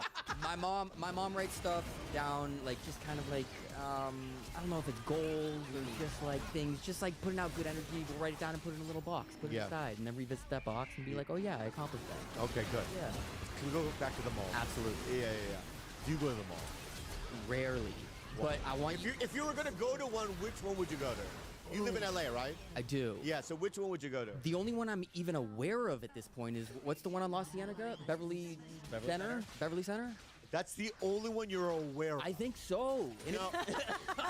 That's the only one that you're aware of. Give me the reputation of the Bev Center. All right. As a mall goer. To me, What about the it's a outdoor dead zone. malls? It is a dead zone. It's a dead zone. What, how does that still there? Westfield Century City is. Oh, that's a good one. That's okay, a good. yes. You've been there? That's on Santa Monica out there? Yes. Okay, yeah. Yeah. Have you been to that one? Absolutely. Yeah, that's the one I go to. Okay. Yeah. So okay. if you ever want to check me out, And what do you You're trying to revamp the walk. What? You want to get recognized again? You're like, yeah, pull up to the mall. Bobby, can I ask you a real question? Go ahead, Dave. When you're walking around these days and you're at a mall and there's a lot of people around, some might recognize you. Are you walking around with a hat on? Is your head low? Is your chin high? Are you wanting to get recognized? I'm open-faced. Open-faced. Yeah. I do open-faced. Okay. Yeah. You want I a don't- conversation. It's not that. It's just that, you know, because it's a specific kind of person that likes me. Who is that person? Who's the poster boy of the person who likes you? There are a variety of different. I don't know. Who do you think likes him? It depends what they know him for, but if it's from this podcast, Yeah. I think they're usually like pretty cool artists. Yeah, artsy people. Artsy We like people. that. Yeah. There was a group of. There's a hot pot place at Central. Have you ever been to Hot Pot? Hot pot? Go on. Bro, you can get an interview show, dude. This is great. Dude. Hot pot, go off. No, you're. I'm really into this. hands. He's doing this thing. And this Jedi stuff. No. Yeah. It's There's no aggression. I have some too. Yeah. I have some I'll triangle too. right back at you. Okay, so All right, what I'm hot saying is, have you heard of hot pot? No. Heidi Lau. What? Heidi Lau, Century City. Heidi Lau, I go to that one. Yeah. There's robots there. Okay. Oh. What kind of robots? Delivery robots. Oh. Yeah. You'll order something and that's who delivers your food. Yeah, and they have cat faces. Now you're speaking my language. Yeah, I've always spoken your language. Yes, you have. Yeah, right? You have. Now we're acknowledging it. Yeah. So I go there and I'll eat a hot pot and I'll get what it is thinly sliced meat, vegetables, and you boil it in a hot pot. Okay. And so you can do a 4 divider, a 2 divider, or just one big one. Okay, but are you going to the mall because this is the best hot place? Or It's rated number 1, I guess, if you Google it, the best hot pot. But that's why you're going there. You're not going. No, dude. This is a genuine No, fuck question. you. Why? Wait, yeah. You're projecting on me. I'm sorry. What did I do? Nothing. Nothing. I'm just feeling I'm being attacked. Not at all. Bobby, you got to change your view on me. Yeah. No. You're projecting something that's coming from me that's not. All right. It's all positivity. It's all over here. positivity. I'm just trying to get to know you. Okay. Yeah, get to know me. Okay, you are truly going because the food is the best there. There's a combination reason why. As of last 2 weeks, I've been going there. Okay. Okay. Which is? So I've been eating the hot pot place 4 times in the last 2 weeks. Okay. Wow. All right. Yeah. Because I spy on the store in front of, like, across the way from it. What's going on there? A line. Oh. Yeah. You're watching the line? I'm monitoring the line there to see if I should stand in the line. This is. Yeah. Line 4. It's what? You guys are just all accepting that? I'm so confused. He's watching a line to see if I should. Wait, what's the line for? A la boo boo? A la boo boo? Is that what you're? No. What the line is for? No, Olive Young. Oh. What's Olive Young? It's a Korean It's a Korean cosmetics Sephora, store. basically. Okay. But they just opened in the States. There's 2 in LA. But you've been watching this line for 2 weeks. What are you waiting to change to make a decision? The line going lower. Oh, you want it to go down? It hasn't gone down yet. Yeah, so I did a life hack on it. Okay. Okay. You still haven't stood in the line though? I won't stand in the line, Okay. but I have a life hack on it. Yeah. Because yesterday we drove by the bigger store in Pasadena. Yes, that's the one that opened first. That's the one that opened first. And let me tell you, Dave, it's as if the first Lord of the Rings movie came out. Oh, wow. The line's that long. Okay, this is because Korean products are the best? Yes. Okay. Is this a generally known thing? Where have you been? I don't know. Yeah. Okay. You have nice skin. Okay, thank you. I just like use my wife's kind of her routine. Yeah. She knows. She knows. Yeah, she knows. Yeah, she knows about Olive Young too, probably. I bet she does. Yeah. And so the one in Century City, here's a life hack if you want to know. Yeah. You wake up super early, which I did. Okay. You're eating hot pot at like 9 a.m. Yeah, I know. It's Early hot pot. What's super early for you? Yeah. What? He's at 9. Okay. Okay. Wow. Yeah, which is really early. What time you going to bed to wake up at 9? Midnight. Okay. Is that typical? No. No. Oh, what's typical? I just woke up when I greeted you at the Is that door. true? Yeah. You Like just maybe rolled out of bed? 10 minutes before. Wow. Yeah. Okay. Yeah. Because you're normally going to bed past midnight. Oh, I went to bed at 3, 4 in the morning. What are you doing between midnight and 4 in the Last night, me and my girlfriend watched probably 5 episodes of Body Bazaar. Oh, love Body Bazaar. Yeah. Can we get into that? Yeah. Yeah. Okay. You know what it is? No. Yeah. Okay. It's a show. I think we're going all over the place, but it's this show. Oh. Yeah. Now, get it out? I don't Just think for people like cool medical cases. I get it from one picture. Really understanding what body are. Enough said. Wait, I have a question for Dave. What do you think? We're not done with. We're not done with Bobby. We're not. You're right. I would just Let's go with it. Yeah. Who do you think your fans are? Like, how would you describe them? This is a good question. Yeah, it's a good question. Gosh, it's so hard to say. I honestly don't know how to answer that because you know why? Because I'm not on social media, so I'm not really interacting with these people a lot. I guess you don't have an Instagram. I'm not on anything. Yeah, you don't have. Yeah, that's interesting. Who do you guys think are my fans? What, you go out in public, right? Sure. Do people go, hey, can I have a photo? Oh, okay. Is it younger, or do you feel closer to 40, 50 now that everyone kind of moved with you for your career? I think there's a mix. I think I've been able to kind of bounce around to a lot of different types of things, whether that's genre or like adult versus like some animated stuff recently. And so I do think there's a mix. I think when I was coming up, it was like maybe younger girls. But then I think it's transitioned where I think with like things like I was in the show The Studio. I think a lot of people in more maybe than anything I've ever done, people like in the business are coming up to me about that one. Oh, you just did an animated with my friend Liza Soberano. Yes. Yeah. How do you know Liza? Well, we're Filipino. Filipino. Same community. Yeah, we're so excited about this movie. Yeah. It's so it good. Seems so cool. Okay, so this movie, it's like the. Is this the one you're promoting? Sort of. This is one of the two. One of the two I'm promoting. Yes. Okay, the main one we'll do at the end. Absolutely. Yeah. We'll I don't say like that. double promotion. I got We have to, because I feel Don't like you dare double promote Don't here, ever double promote motherfucker. it. Yeah. I like that. absolutely I like the promote rule. this because it's my duty as a Filipino to promote Yes. Filipino projects. Okay, so this movie, Forgotten Island, it is the first big budget studio movie that focuses on Filipino culture. Yeah. And it's this wild concept where it's like, all right, how do I distill this? It's like two best friends, right? two best friends. They've known each other since childhood. Are those their arms? That's it. Yeah. That's it. Good guess, Bobby. And so we catch them on their final night before one of them is leaving for college in the U.S. So it's like this kind of bittersweet final night. What island? The island that they eventually go to. Well, yes, we're getting there, Bobby. Yeah. Okay. So on their final night. He's asking because he's been to the Philippines many times. Gotcha. Yeah. You're gonna love this movie. So, final night, bittersweet. They get sucked into this portal that actually brings them to this mythical island full of like all these like characters from Filipino lore. Yeah. And they realize the only way to get off this island is to give up their memories. But by giving up their memories, they might forget each other. It's so that's so touching. Cool. Now let's go to the lore. Okay. Okay, there's me. There's me. Is that you? That's me. That's you. Okay. That's right. Raw with 2 W's. And what lore is in Filipino history? What lore is this? You're asking the wrong person. Do you know? I'm trying to think of what character this is. To me, you're a fucking coyote. Okay. Yeah. It's actually a were-dog.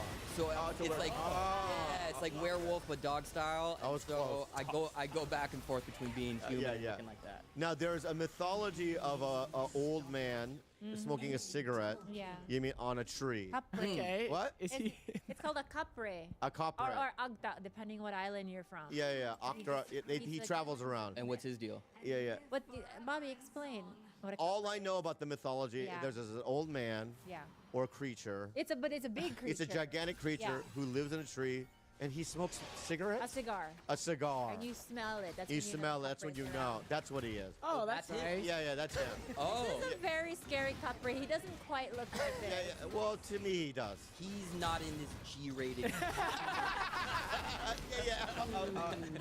Well, if he's not in it, I don't like it. No, you're gonna love it. No, I'll tell you why. Because he's legendary. Bobby. Yeah. When you see the movie, if you don't like this movie, I'll give you whatever you want. Compare it to other animation movies, and then some I don't like, some I do like. Okay, this movie actually does have slightly more adult themes. It's like structurally, it's like The Hangover, where these girls wake up on this mythical island and they're like half of their head is shaved, all this crazy. One of them has giant like wings, and they're like, "What happened last night?" And so it's like going back and like figuring out what happened. So we're referencing The Hangover. We're referencing Superbad about like these friends who are going off to college. They're moving away from each other, dealing with that. You don't seem sold. What else can I tell you? No, I think this is like you've never really seen Filipino like mythological creatures like too much. I've seen some of your cousins. I'm like, mythological all the time. And trust me, and your friends, and trust me. Are you a fan of animated movies in general? I'll tell you the ones I like. Okay. Have you seen Puss in Boots: The Last Wish? Yes, very funny. Same writer's director. Same writer. All right, now you're convincing me. Yes, these guys are incredible. Oh, they even have a jeepney in there. How cute. You have a jeepney? Okay, I'm gonna watch this. Yeah. It looks beautiful. It's the so animation. beautifully done, Yeah. and they mix. It's out in the theaters now. No, not yet. Oh, September it's gonna come out. 25th. September 25th. Yes, That's gonna and come they out. mix the animation. We do a little anime at some point. Yeah. It's like it's really beautifully It's done. cool. That's nice. Yeah. I'll do a tit for tat. Okay. All right. You watch animation movie I was just in. I'll watch yours. Okay, what do you got for me? I was on Goat. Go? Goat. Goat. Yeah. That is on the list for me. Okay, I'm gonna do it. I promise you. All right, I was a goat. I don't think I'm in the photo. What? Who are you? What are you playing, Goat? Yeah, I'm not in the photo. Yeah, you're not in the photo. Yeah. But I mean, I'm me and Andrew are prominently in it. Let me get. Are you a dragon? No, I play a bat. Okay. Did you like how Close. Did you like how the movie turned out? Yeah. Great. Yeah, but I don't know. It's hard to, because a lot of the movies I'm in is awful. Don't do that to yourself. No, they just are just, you know what I mean? Why do you say that? Because of the Rotten Tomatoes. That dude. No, no, don't get me started on that shit. What did Together get? I don't know. It did well, but like whatever. What was the Rotten Tomatoes Together? Give me the Rotten Tomatoes. 90%. 90%. Yeah. So I've never been in a 90%. Listen to me. Yeah. So that's good. Here's the thing. Yeah. Don't fucking do that to yourself based on a Rotten Tomato score. Have you ever? Let me ask you this: have you ever been in something and you saw it ahead of time and you were like, "I like this movie," and then it came out and Rotten Tomatoes gave it a low score? No. Maybe you are just an only shit. No. I've seen things and I've gone, oh, this is good. Okay. Wait, I have one. Yeah. We're in Res Dogs. It got good Rotten Tomatoes. Yes, it's like you loved it. You were proud of it. Yeah, It's like, they did good. Yeah, and What it's about a gotten bad so one? many awards. Yeah. Here's the thing. I've been in projects that haven't gotten the best scores. Like, you can't listen to that shit. It's like you go out, you make the project you went out to make, and like if sometimes you're like, okay, we made what we tried to achieve. People, of course, you want people to like it. You can't control how they feel, but it's like I wouldn't have changed anything. So what can you fucking do? Well, what can you do as an actor? There's notes. Of course. Right. Well, you don't edit it. Well, this leads me to what I've been doing in recent years. I've been producing a lot more, and a lot of that, it started because, as you know, as an actor, you can give so much to a project. You can kill yourself, and then you see the final product, and you're like, my performance sucks, whether it's because of the editing, the music, the way it looks, all the shit that's out of your control. And so as an actor, I started producing because I was like, I want to get in there on the edit. I want to be able to help shape my performance. I know we have a better take than that. Why are you using that take? Yes. And then it grew where I just really started to like every aspect of just the whole process, and I started directing and doing all of it. But anyway, yes, a big part of it is taking control and making sure that you have your own fingerprints in there. Yeah. Yeah. Because I've seen takes of myself and went, that's the one you chose. You can't believe it. You can't believe it. Yeah, you know you did better stuff. Yeah. Better takes, yeah. And it's like, I've never thought of it that way of producing my own stuff. But also, it's beyond just looking at my own performance. I'm looking at the other actors in the movie. I want the whole thing to work where I'm like, no. We can make their performance better. Choose a better take, so I'm looking out for everyone.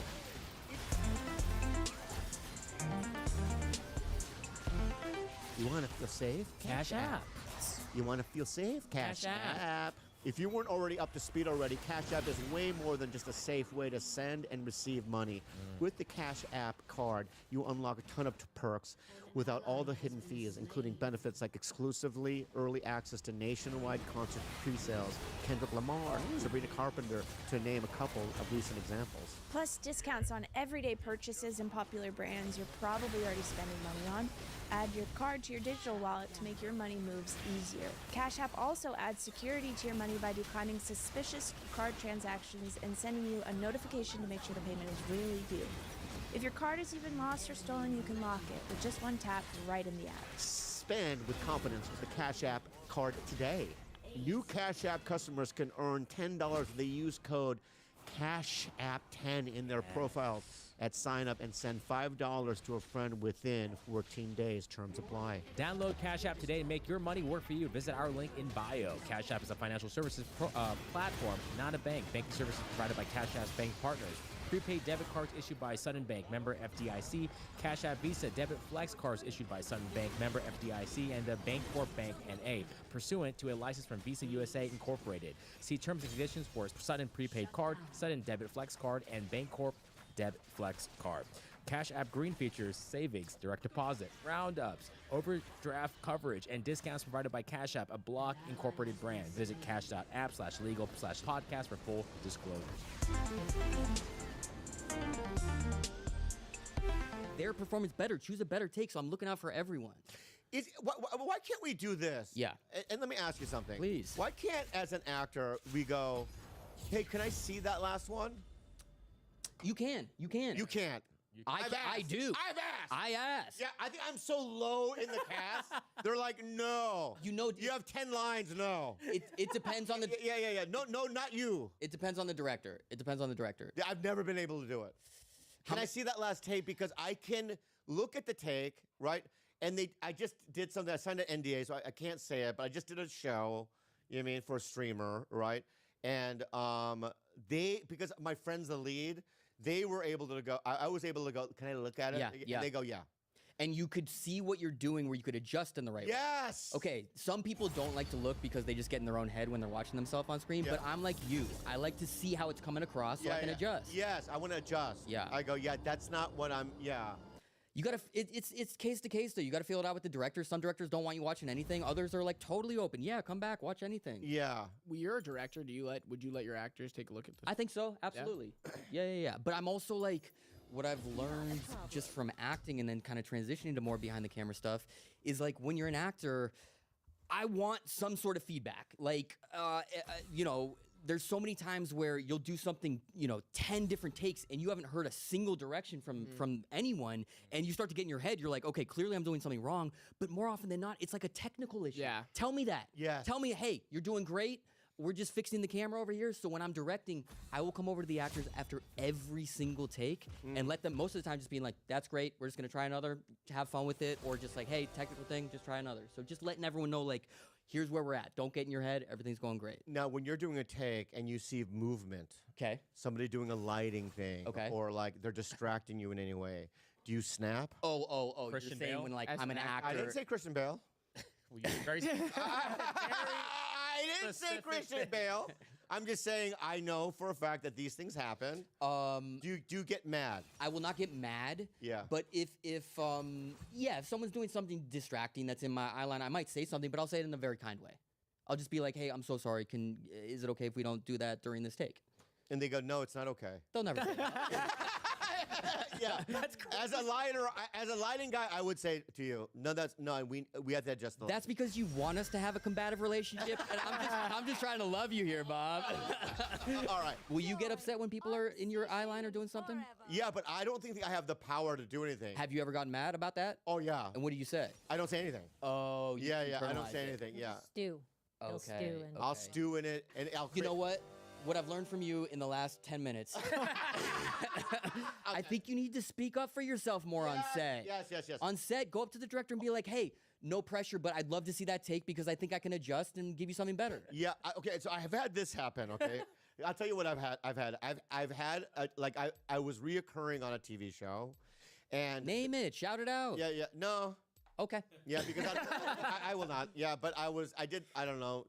12 episodes of a procedural show on a network show. Okay. And it was fun to do. Sure. Right? And there was, people that don't know, every week the director changes. Oh, right. Right? That's tough. It's tough, Yeah. right? And I had this one, right, that was a screamer. Oh. And he screamed at me all the time. And so I did go up to the producers when he wasn't around. Yeah. And I said, hey, I know I'm recurring stuff like that. You know what I mean? And I go, next time I do it, I can't have this guy. Right. And they're like, what are you saying? Yeah, was it the bumbling that I? I don't think we understand what you're saying. And I go, what I'm saying is, okay, I cannot work with this guy. It freaks me out. Yeah. And they go, okay, we'll make sure that he's not the director for any more of the episodes. And was he not? He was not. Okay. Yeah. There you go. You said. Well, the one of the executive producers was my best friend. Well, still, you said something to him. I did say something. Yeah. So you do sometimes have to say. Speak up for yourself. Yeah. But sometimes you just trust it. Like if they're so good that the people Absolutely. But it's rare. It's rare when you're in the hands of someone where you're like, whatever you think, I am in your hands. Like, lead me. Right. Yeah. It's rare. Yeah. Are there like certain directors like Tarantino, for instance? Sure. Absolutely. You just kind of listen to the 100%. Yes. Yeah, and you don't ask for. No. Yeah, if he's moving on, you know he's happy. Yes. Yeah. Right, because he's a master. Yes. Absolutely. So there are directors like that. Yes. Let me throw some directors that are like that. Give it. Spielberg. Of course. Yeah. You don't say nothing. What? Okay, so no, nothing. Would you say something? No, nothing. Keep going. Keep going. Yeah. I am curious why you're laughing about this. Yeah. Me too. Let me throw some directors at you. I'm asking. Yeah. Oh, right. You're just like, yeah, obviously. Yeah. Right. Oh, let me throw someone out. Yeah. Let me give you a tough one. Yeah, Scorsese. Right.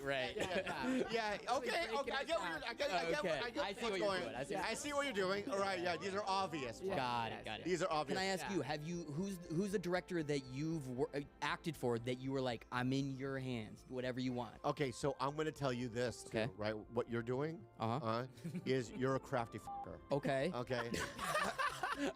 And I like it. Okay. Yeah. Okay. You're crafty. Okay. And I like it. Okay. But you've somehow turned it into. Bobby, can I tell you something? No, wait.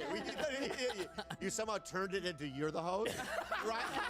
And I understand what is happening, and I accept it, and I'm fine with it. I'm just saying. Yeah. I know what you're up to.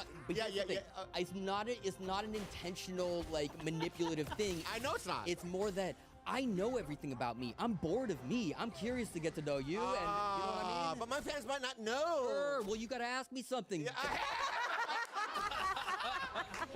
okay, I'm going to. All right, before you do. All right. Wait, have I not? Your favorite director. Have I not? Favorite director you worked with. Oh, shit. Even commercials, because you had some heavy hitters in the commercials.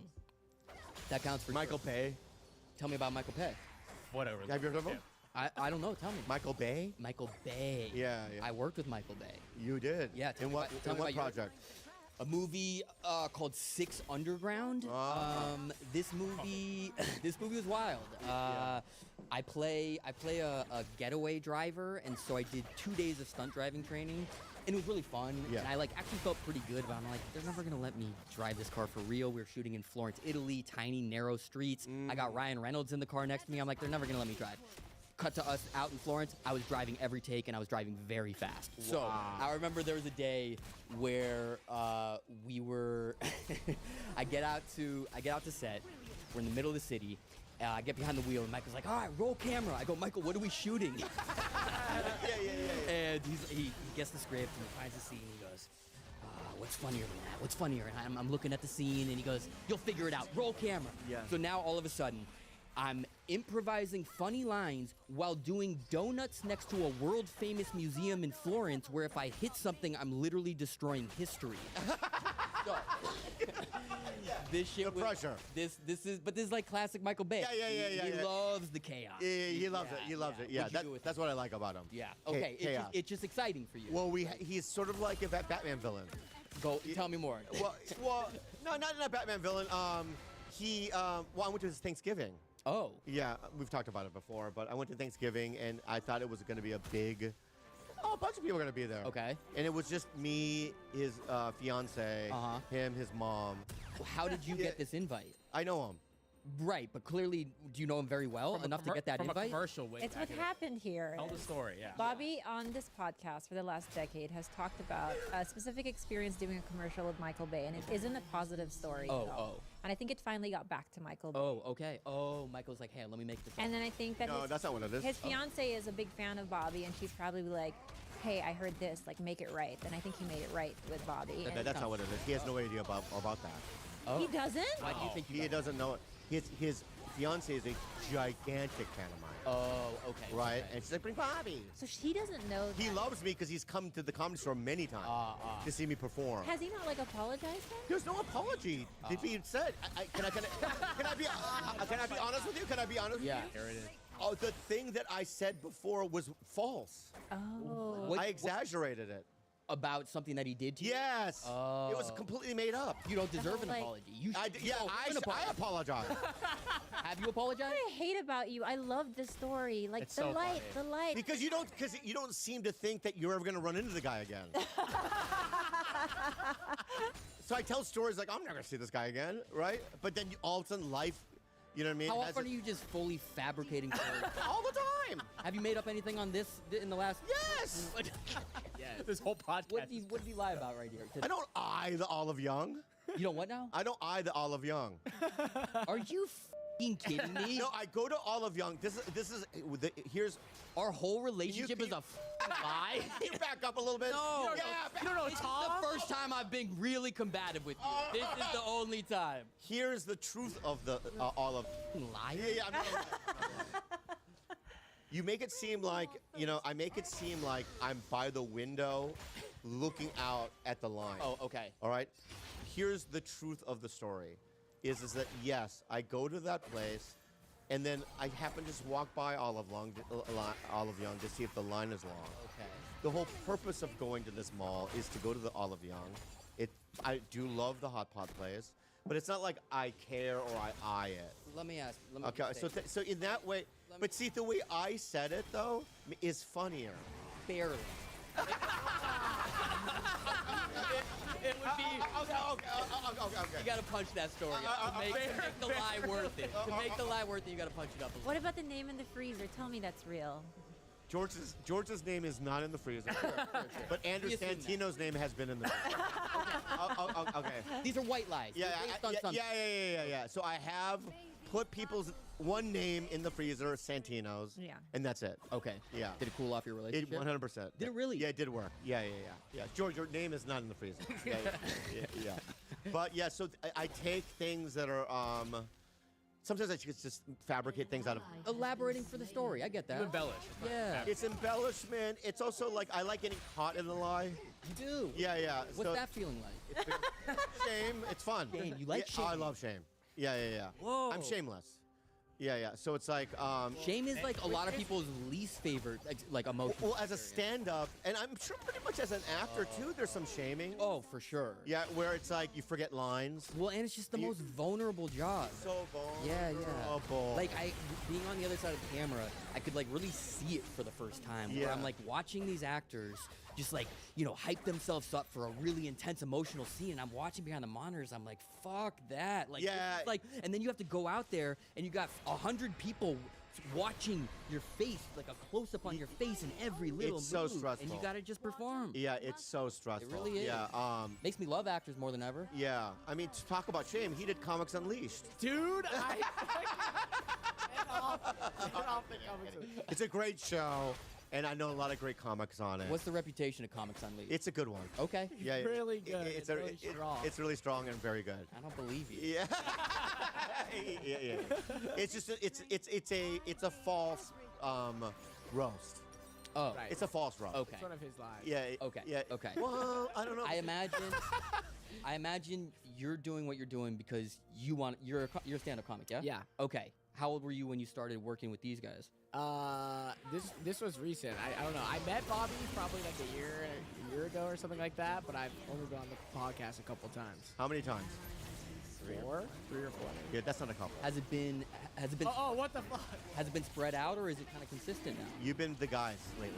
Okay. Yeah. It's been a lot What of kind fun. of I'm energy very is he bringing honored. that you're liking? Gen Z. It's not Gen Z. If you want to get real technical I about do. it, you do. Yeah. The technical about it is, why are you laughing? No, please don't ask me anything. I like the way you said it. That's all. It's a technical thing. Yeah. Okay. Yeah, Gilbert laughed at the same thing. Ask him why Guys, you we're not laughed. going to get caught up Why in did this. you laugh? We're not getting Why'd you caught laugh up at in that? this. Well, can I just say, good energy comes from this side. Yeah, I know. That's what, yeah. He blushes. He gets scared. Yeah, it's nice. That's what I like. endearing. I am scared. It comes from real place. Yeah, Yeah, it's yeah. nice. But you own it too.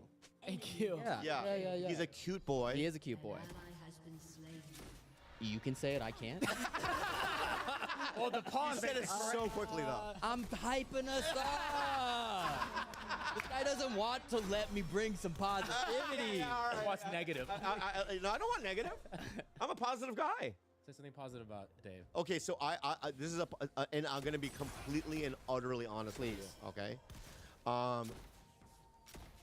I knew who you were. Okay. I had never seen anything you were in. That's okay. Except I bought tickets for Together.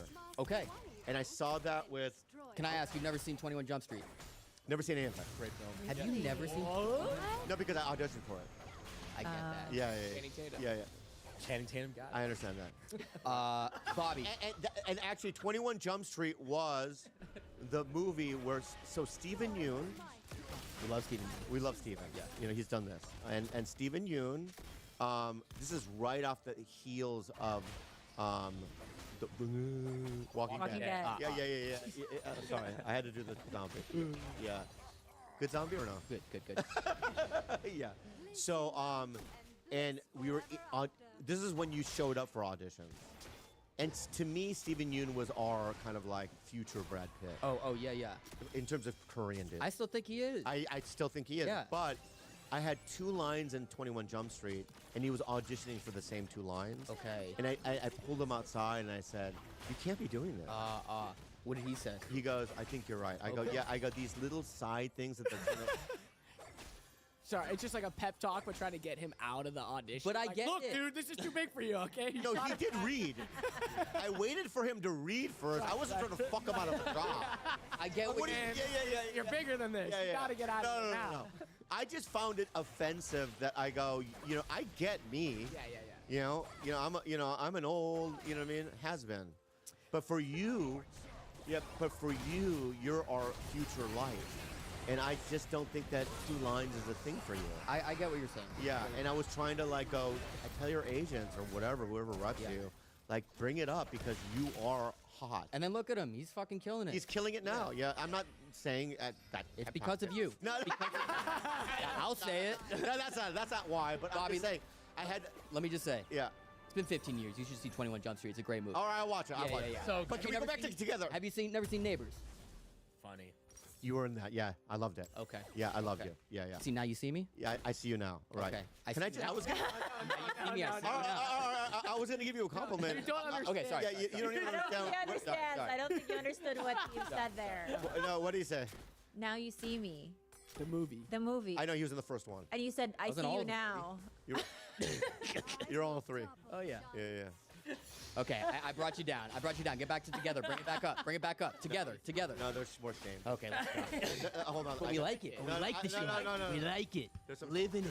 No, live in it. Live in it, baby. Hold my hand. Hold my Hey, dude. Oh, my God. That was something that I didn't miss. I missed it. It's okay. And sometimes I miss things. That's okay. And I apologize. Tell me about Together. Okay, so, we didn't know anything about, but we love horror. I love horror. Me too. Right. We're gonna get into horror in general after this. I did some research on it first. Got good Rotten Tomatoes. Okay. Enough for me to go. Yeah. What's a Rotten Tomato score where you're like, ooh, I was interested, but now I'm not gonna go? I feel like with horror, it's a completely different. I think under 60% with horror, I won't go. Even if you were really excited. Yeah. Under 60% is. I don't like that, Bob. I don't like that. Okay. Yeah. Well, accept it. Have your own conviction. That's my conviction. 60%. Okay.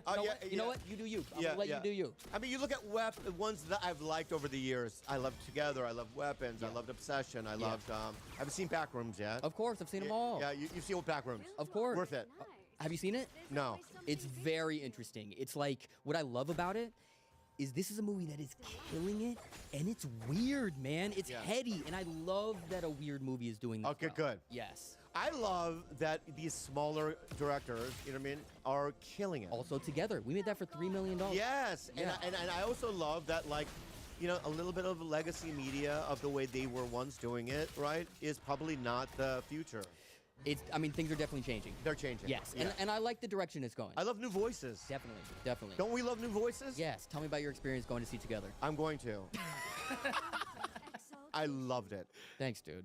Thank you, man. I absolutely loved it. I thought it was so weird. Yes. Yeah, and I also was. It was interesting that that was your wife. Yeah. Yeah. Oh yeah. Yeah, and then I also the ending was the most weirdest ending. Oh yeah. Yeah, I've ever seen. It's a big swing because there's no. Yeah. The movie almost can't go on a second longer because you're like, what the fuck happens here? Yeah. So, what do you think?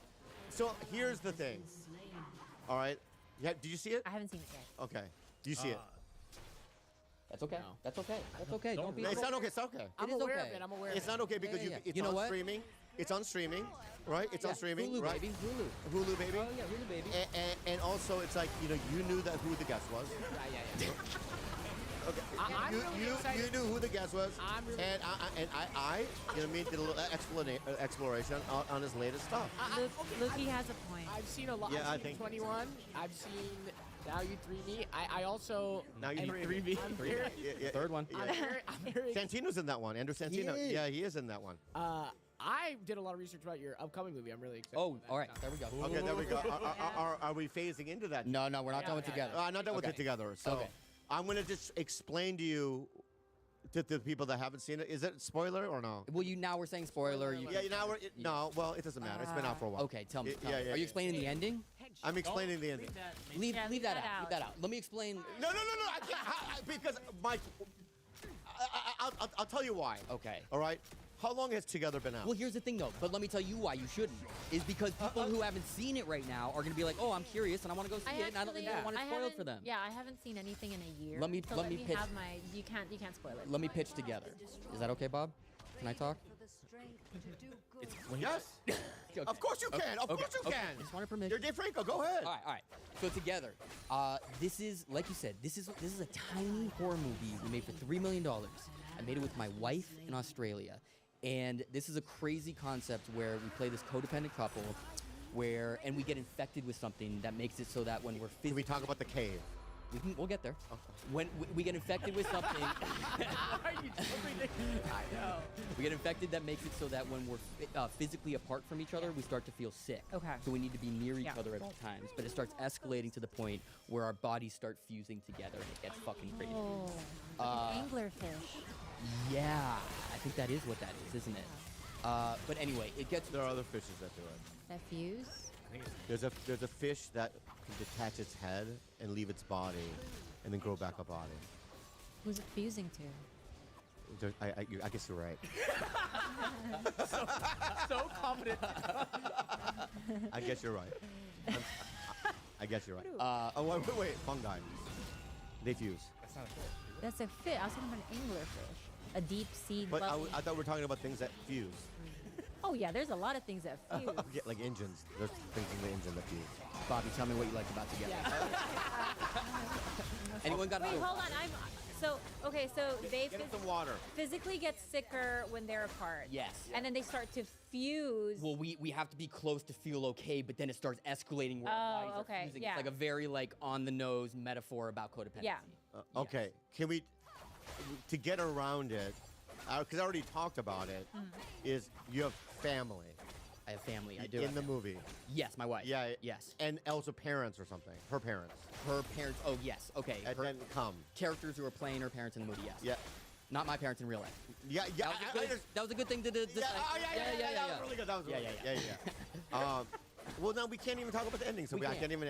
But you know what's great? You know what's great about us not talking about the ending and bringing it up so much? Why? People are intrigued. They got to go see the movie now. Yeah. You have to watch the movie. Yes. But Bobby, I want to say genuinely thank you for seeing it, and I'm glad you liked it. I honestly believe that because I'm a big film buff. Yesterday I saw I forgot what it was called. What? The Furious. Furious, yeah. Oh, how was that? I loved it. Was it great? Yeah. Amazing action, I love the most too much action. Oh. Yeah, it's almost too much action. Okay. Yeah. But it was a really good movie. Okay. It was fun to watch. Yeah. I like to see everything too. Yeah, there's a lot of Korean movies coming out that I'm very excited about. One is called Hope. Okay.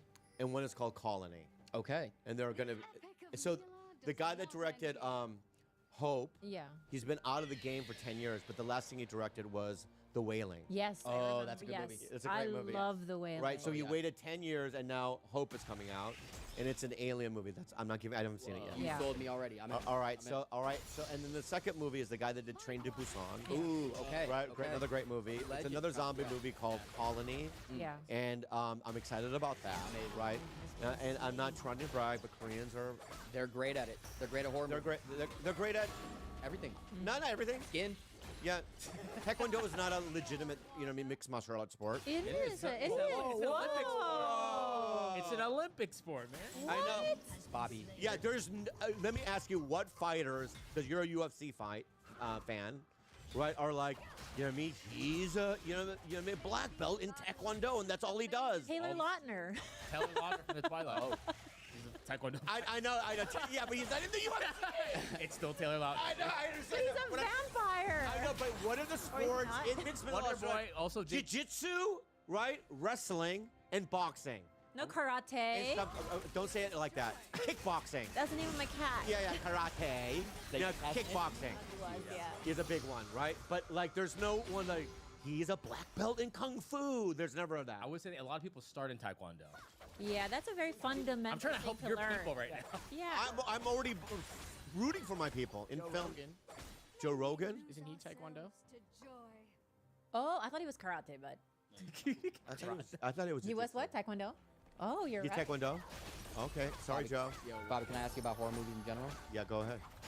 Give Ask me, me anything. give me some recent ones aside from the ones that are huge right now at the moment. Not Backrooms, not Obsession. Give me some like ones in the last 15 years that you loved. Have yours ready too, Dave. I got some ready right now. That Let's go back and forth. That I've loved. Let's go back and forth. Okay. I'll start. It Follows. Oh. Yeah, but that's a standard. Okay, go. Yeah, so Go. I'm giving us somewhere to go, Bobby. Yeah. I'm giving us somewhere to go. Yeah. That's Go. standard. Okay, all right. It's almost, I mean, All right. obnoxious. Obnoxious. That it's a standard. He thinks he's got me. You give me one. I don't think I have you. Give me one. All right. I saw The Devil. Okay. No, did you see it? Yeah. Okay. Okay. Good. You guys like these choices. The Austrian version of Goodnight Mommy. Have you seen that? Oh. That's a f***ing great movie. Write that down, Write this please. down. Goodnight The Mommy. Austrian version, not the remake. Not the remake. Okay, the Austria of Goodnight Have Mom. you guys Yes. seen Raw? Oh yeah, Raw's f***ing fantastic. Write that down. I never saw it. Raw. Oh my, Is this Bobby. the Austrian one? The poster for it? Raw is French maybe. It's another foreign movie. I got one. Yeah. The Swedish version of the right one. I f***ing love that Yeah. movie. I f***ing love that movie. Okay. Okay. The Danish version of Speak No Evil. Do you see that?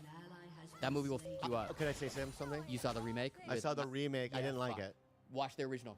I promise you'll like it. I promise you'll like it. Is it false? Here, okay, let me defend myself. Real quick, okay, because I think I'm being trapped in a corner. And You're not. I'm on my You're way. not. You're not. All right, so here's, I don't like any. You did challenge me going into this horror back and forth. Continue. I know I did. Yeah. I feel like I'm losing because I'm sweating a little bit. You are. But there's a little sweat going on. Yeah. Here's what I don't like. I don't like invasion movies. Oh, okay. Or people acting like regular people acting crazy. Oh. Like The Strangers. Oh. You know what I mean? Yeah. You were in a house. Why don't you like I don't that? like slashery kind Why of don't you thing. like that? Because it's I don't know. Can you beat can you beat Jason? I mean, well, I just like a slasher because I like horrors that do live in the real world, that are grounded, where you're like, this shit could actually happen. Yeah, Audition I liked. Audition's f***ing great. Audition. Classic. Japanese Classic. But you know what Audition is? Standard. Everyone likes Audition. Yeah. Flip it. I was about to say it. That is like such a standard. All right. Audition. I got a new one. Let me throw some. Please. All right, please. you're really pissing me I'm off waiting. right now. I'm All right, waiting. all right.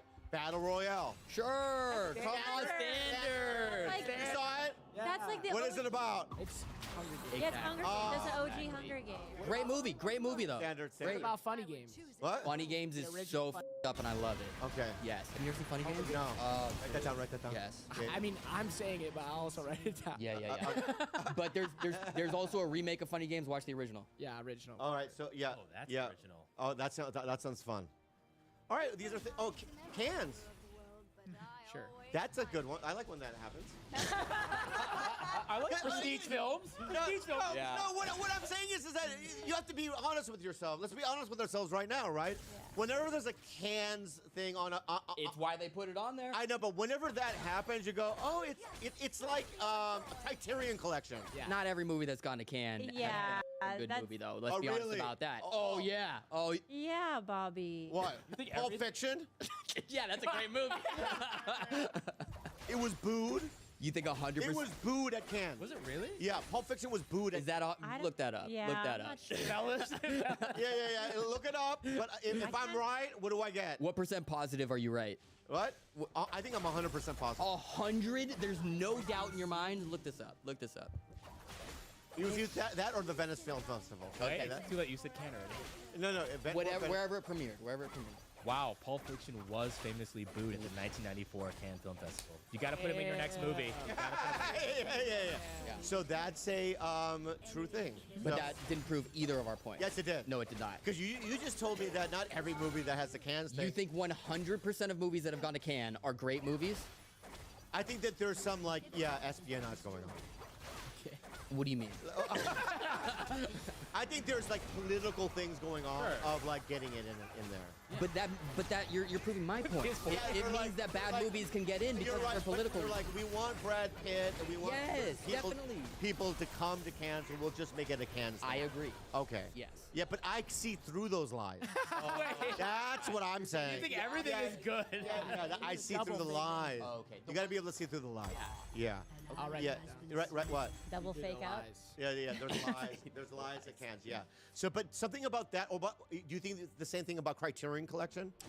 No, I don't think I enjoy every movie that's on Criterion Collection, but it does make me like perk up a little if I know it's part of the Criterion Collection. I just watched one last night. Yeah. Night of the Living Dead.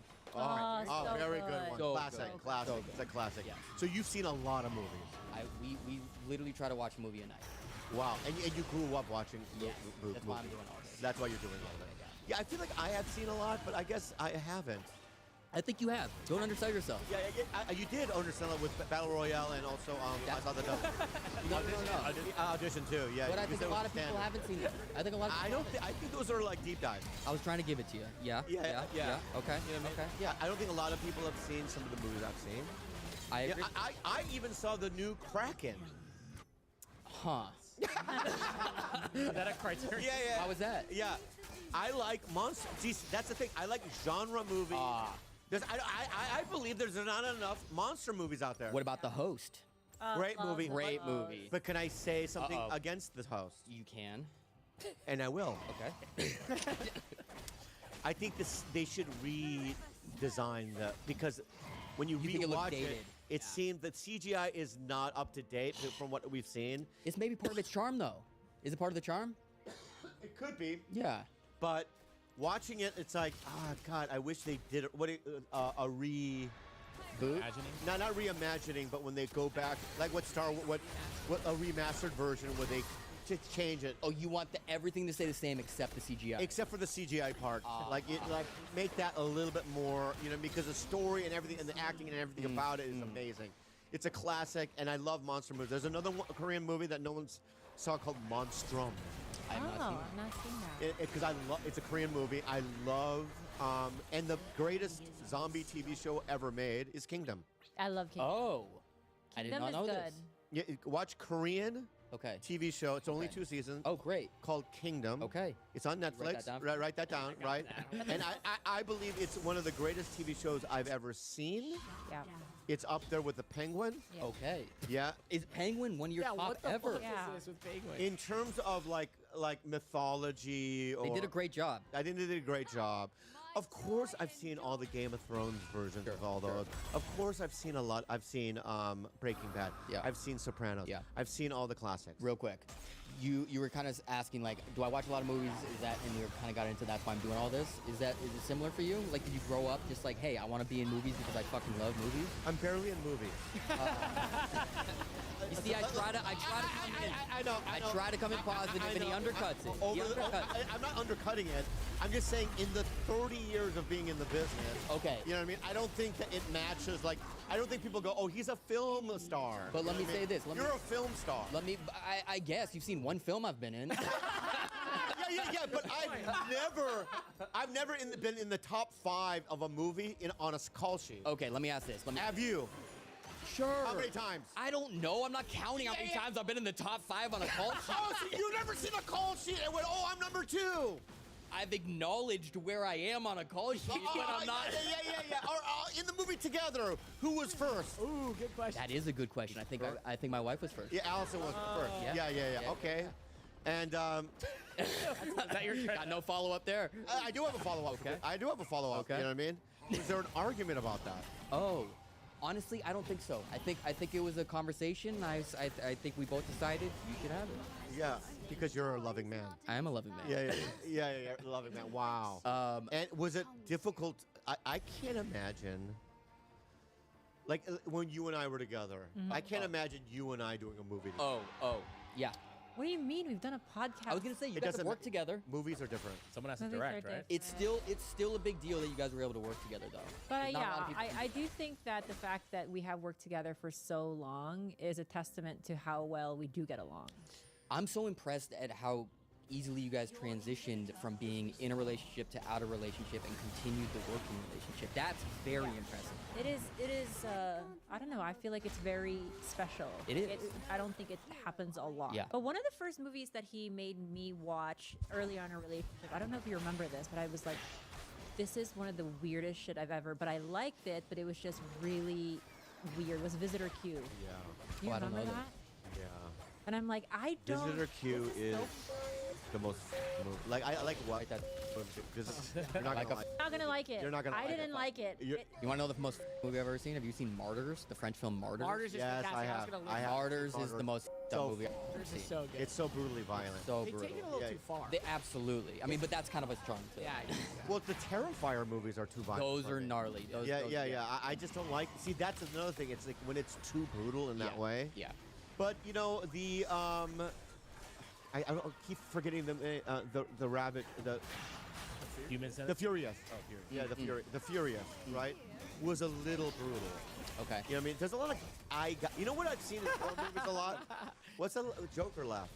There's a lot of eye gouging in a movie. Yeah, but today I've seen Joker